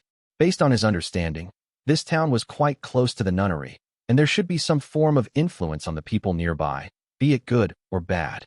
However, from what he saw, the presence and influence of the nunnery were quite low among the townspeople. Since this approach did not work, Li Huowang began to think of other ideas to gather the information he needed. Twin dragons chasing the Pearl 3 Suns prosperity fish leaping over Dragon Gate. All the dishes are here, esteemed guests. Please enjoy, said the waiter, carrying in all their dishes. Just as the waiter had finished placing the dishes and was about to leave, Li Huowang grabbed his arm and stopped him. Oh, Taoist, you can see how busy it is in this inn. I'm very sore. The waiter tried to quickly apologize and leave. However, before the waiter could even finish his sentence, Li Huowang stuffed a golden bean into his hand. Do you know about the Henghua Mountain over there? Asked Li Huowang. Yes, the waiter replied happily. There's a nunnery at the top of that mountain. I have heard that their incense is very prosperous. Is their bodhisattva very efficacious? Questioned Li Huowang. A look of bewilderment crept onto the waiter's face. Prosperous incense? But the benevolent nunnery's incense isn't even as popular as the local deity. Li Huowang looked toward Shaman. This was different from what she had told him before. My neighbor said that they were very popular, Shaman said, putting down her chopsticks in embarrassment. Then your neighbor must be bragging. The benevolent nunnery's bodhisattva has even started to gather dust. Even if they have an incense burning, it must be haunted there, said the waiter. Taoist, I'm not wrong. After all, a widow from the village my elder sister's nephew lives at went to become a nun at Benevolent Nunnery. This got Li Huowang interested. Why did she become a nun there? Are there any requirements? Hearing this question, the waiter looked around hesitantly. Li Huowang passed another golden bean into his hand, leading the waiter to lean in and answer in a low voice. Her husband died, the rest of her family lived far away, and she couldn't bear any sons. Thus, she was deemed useless by the people of her village and had no other options. Otherwise, nobody would willingly become a nun, explained the waiter. So it's like that. Li Huowang nodded thoughtfully. From the information he had gathered so far, these nuns should be quite normal and not too different from what Li Ji had said before his death. Then do you know why the nuns there need to wear black clothes? Li Huowang asked as he took out yet another golden bean. Those aren't supposed to be black clothes. The nuns are supposed to wear blue robes. But I don't know if it's because they have no wells up the mountain, or because they don't take baths, or because they don't change clothes. Their robes turn black over time, explained the waiter. His face was filled with disgust at this point. Some time back, a few nuns came down to sell some pigs, and I saw one of them rub her neck. Guess what? She rubbed out a black mud ball about the size of a jujube, continued the waiter. The others nearby had uncomfortable looks on their faces as they placed down their chopsticks. Smack. At that moment, a palm smacked the back of the waiter's head. There are guests eating here. What are you talking about? Are you trying to ruin the reputation of my Penglian? Asked the innkeeper. Innkeeper, that was not my intention. I only answered this Taoist's questions, defended the waiter. The fat innkeeper apologized and led the waiter away. Meanwhile, Li Huowang picked up his chopsticks and began to eat. Senior Li, we can help you if you want to ask something, Puppy said as he picked up a fatty piece of meat and placed it into his mouth. All right, don't go around frightening the people with your speckled face. Ba-Hui, when you're done, go to the town and try to gather some information about the Benevolent Nunnery, said Li Huowang. Amongst the guiding drug ingredients, this was the only man who was adept in swimming and also had a completely normal appearance, at least on the outside. Son Ba-Hui had always maintained a low profile. Hearing Li Huowang's command, while he was momentarily surprised, he quickly nodded in silence. Li Huowang glanced at him. and then continued to eat his meal. Having a normal outer appearance did not mean that he was normal. This man, Sun Baolu, had never taken off his clothes when they went to sleep and would always avoid people when going to the bathroom, be it male or female. His clothes definitely hid the reason behind why Yangzi chose him as a guiding drug ingredient. But Li Huowang did not wish to pry. Similarly, he did not want others to discuss his mental state and hysteria. Li Huowang decided to stay at this inn for some time. Meanwhile, he sent some of the assistants in Baolu to gather information about the Benevolent Nunnery. Li Huowang did not want a repeat of the events that occurred back at the Righteous Monastery. This time, he had even told Baolu to make a trip up the mountain.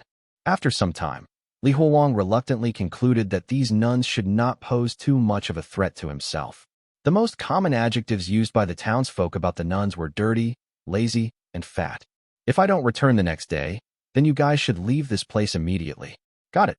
Li Huowang was standing at the mountain path as he instructed the rest of the guiding drug ingredients. Senior Li, let's go there together, suggested one of them. Go there together? To become a burden? Do you think this is just an outing? Reprimanded Li Huowang. However, he regretted his harsh words as soon as he said them. Even so, he did not explain anything to them. He just turned around and started heading up the mountain alone. As she watched his figure gradually grow distant, Bai Ling Miao bit her lips. Tears welled up in her eyes as she seemed to want to say something. But in the end, she did not speak. Meanwhile, Li Huowang vanished up the mountain path. Translator's thoughts. Simpleton, Gao Zhijian, Bayat Guzi de Lan Chi Badzao. Chapter 81, The Benevolent Nunnery. Haha. Li Huowang's forehead was beaded with sweat as he placed his hands on his knees and panted for air. He had already been climbing for 4 hours, but had not yet reached his destination. The nunnery was much higher up than he had imagined. Li Huowang struggled to lift his head. The winding dirt path seemed to have no end as it stretched upward endlessly. Li Huowang gritted his teeth, then grabbed a nearby vine and continued to climb. By the time his legs had become extremely sore, he finally caught sight of the gate of the Benevolent Nunnery. He wiped off the sweat on his chin with the back of his hand, and then subconsciously glanced at the couplet on the sides of the gate. But what surprised him was that he could not understand the couplet of this nunnery at all. It was not because of Yangzi's influence that he could not recognize these words. Instead, it was due to their appearance. Those words looked very strange. The words seemed to be rhomboidal in shape, with the right side higher and the left side lower. The characters were slanted and elongated, and they seemed to be ancient words, yet there were traces of many familiar characters. These are characters, or something else? Puzzled, Li Huowang walked up to and touched them. After carefully examining them for a while, he continued toward the nunnery. However, after he entered, the speech that he had prepared beforehand could not be used. There was no one here that he could talk to. There was not a single person in sight within the square that was covered in overgrown weeds. This formed a stark contrast with the crowds he saw back at the Righteous Monastery. Is anybody here? Li Huowang's voice reverberated in the square, yet nobody appeared. Li Huowang glanced both ways before heading toward the main hall before him. There was no incense within, yet it was not dark at all. The ceiling had holes, and the rays of sunlight illuminated everything within. The Bodhisattva statue in the middle of the large hall was also covered with gray dust and spiderwebs. Li Huowang would have almost not recognized that this was a Bodhisattva statue if not for the lotus seat beneath it. Is there a mistake? This nunnery seems to be completely deserted. Just as Li Huowang was thinking that, a snore caught his attention. He followed the sound to its source and saw a large meatball rising and falling behind the Bodhisattva statue. Only after approaching it did he realize that it was not a meatball, but the exposed belly of a fat nun. She was sleeping face up on the icy cold floor, snoring with her mouth open and releasing a putrid stench toward them. Black clothes, fat and dirty. These were all correct. This was a nun from the Benevolent Nunnery. Frowning, Li Huowang tried to determine whether this was a good or a bad person. Based on Li Ji's description, these nuns were good people. However, while he didn't know the veracity of that claim, given the current state of this nunnery and looking at this nun, he concluded that even bad people would not want to have much interaction with her. Venerable Master, Xianyang from Zephyr Temple has an urgent matter to discuss. Li Huowang raised his voice and greeted the large meatball. However, the fat nun's snoring showed no signs of stopping. She didn't wake up at all. Is she pretending to ignore me? Li Huowang stepped forward and raised his voice more. Venerable Master, Xianyang from Zephyr Temple has an urgent matter to discuss. Yet, there was still no response. Li Huowang was about to go up to her and shout into her ear, but was repulsed by the strong stench coming from her body. This stench was a combination of smelly socks, durian, and fermented sweat. It was quite unbearable.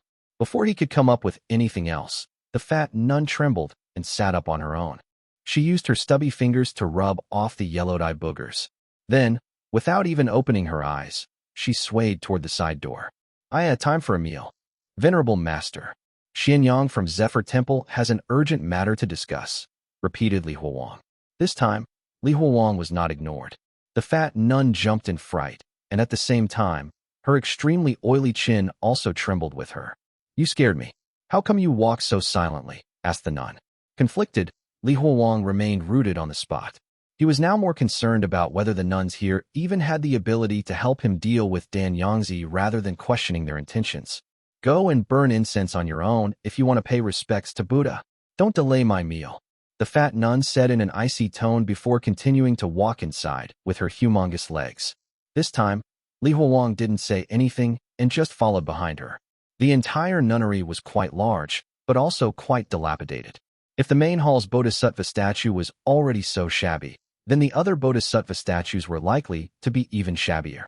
There were some inscriptions beside some of the hall entrances, but they were identical to those from the gate he saw earlier. Master, what characters are these? Li Huowang asked. Women's script. You can't understand it. This script is only passed down to women, not men, replied the nun. Although she answered the question, the nun seemed very impatient and directly walked inside. As the environment inside became increasingly unfamiliar, Li Huowang continued following her without any hesitation. Everything here seemed real, without the strange feeling he had back at the hospital. Whether it was due to him having consumed too much black Taisui or due to him having spent a long time dealing with hallucinations, ordinary illusions had no impact on him. He could easily distinguish them from reality, even if they were effective in fooling his senses. After wandering around for a while, Li Huowang followed the plump nun to an earthen house that had a chimney. He could hear some commotion from within, indicating that there were people inside. He knew that they were all nuns just based on the heavy stench coming from within. He saw the fat nun rushing in with excitement, then frowned before taking a deep breath. Then, he pinched his nose and resisted the urge to tear up before following her inside. As soon as he entered, he could hear sounds of lips smacking, as well as the sound of food being chewed and swallowed. For a moment, he almost thought that he was at a pigsty. At this moment, a group of black-clothed fat nuns were gathered around a black pot, chomping away at its contents. They were not even using any chopsticks or bowls, directly using their hands to grab the food from within the pot. They were enjoying their meal so much that they didn't even respond to Li Huowang, a living person who was standing right there. Meanwhile, Li Huowang could only blindly guess that they were eating some sort of vegetable fried rice. Li Huowang was turning red from holding his breath. When he tried to breathe, he felt the stench in the air irritate his throat. Finally, his actions attracted some attention. A fat nun who had just finished eating got up and gave her seat to him as she sucked her fingers. Do you want to have a vegetarian meal? 200 copper coins per person, asked the nun. Li Huowang was happy upon hearing money being mentioned. No need. However, there's something that I need your help with, said Li Huowang as he tossed over a golden bean. Gold. The fat nun excitedly stuffed the golden bean into her mouth and chewed on it with her yellowed teeth. After verifying the authenticity of the gold, she spit it back out, mixed with vegetable leaves and saliva. Do you want to buy pigs? How many? Our nunnery has the fattest pigs, offered the nun. As Li Huowang saw her approaching him, he took a step back. No, I heard that the venerable masters of the Benevolent Nunnery are very knowledgeable. Hence, this time I've come to seek help from the nunnery to exorcise some evil spirits. Ha, aren't you a Taoist? You're asking us nuns to help you exorcise evil spirits? Ha, asked the nun, laughing. Her laughter seemed to be quite contagious as the other nuns also started laughing. Finally, even Li Huowang could not hold back anymore. Translator's thoughts. The nuns look like. At Guizada Lan Shibazao.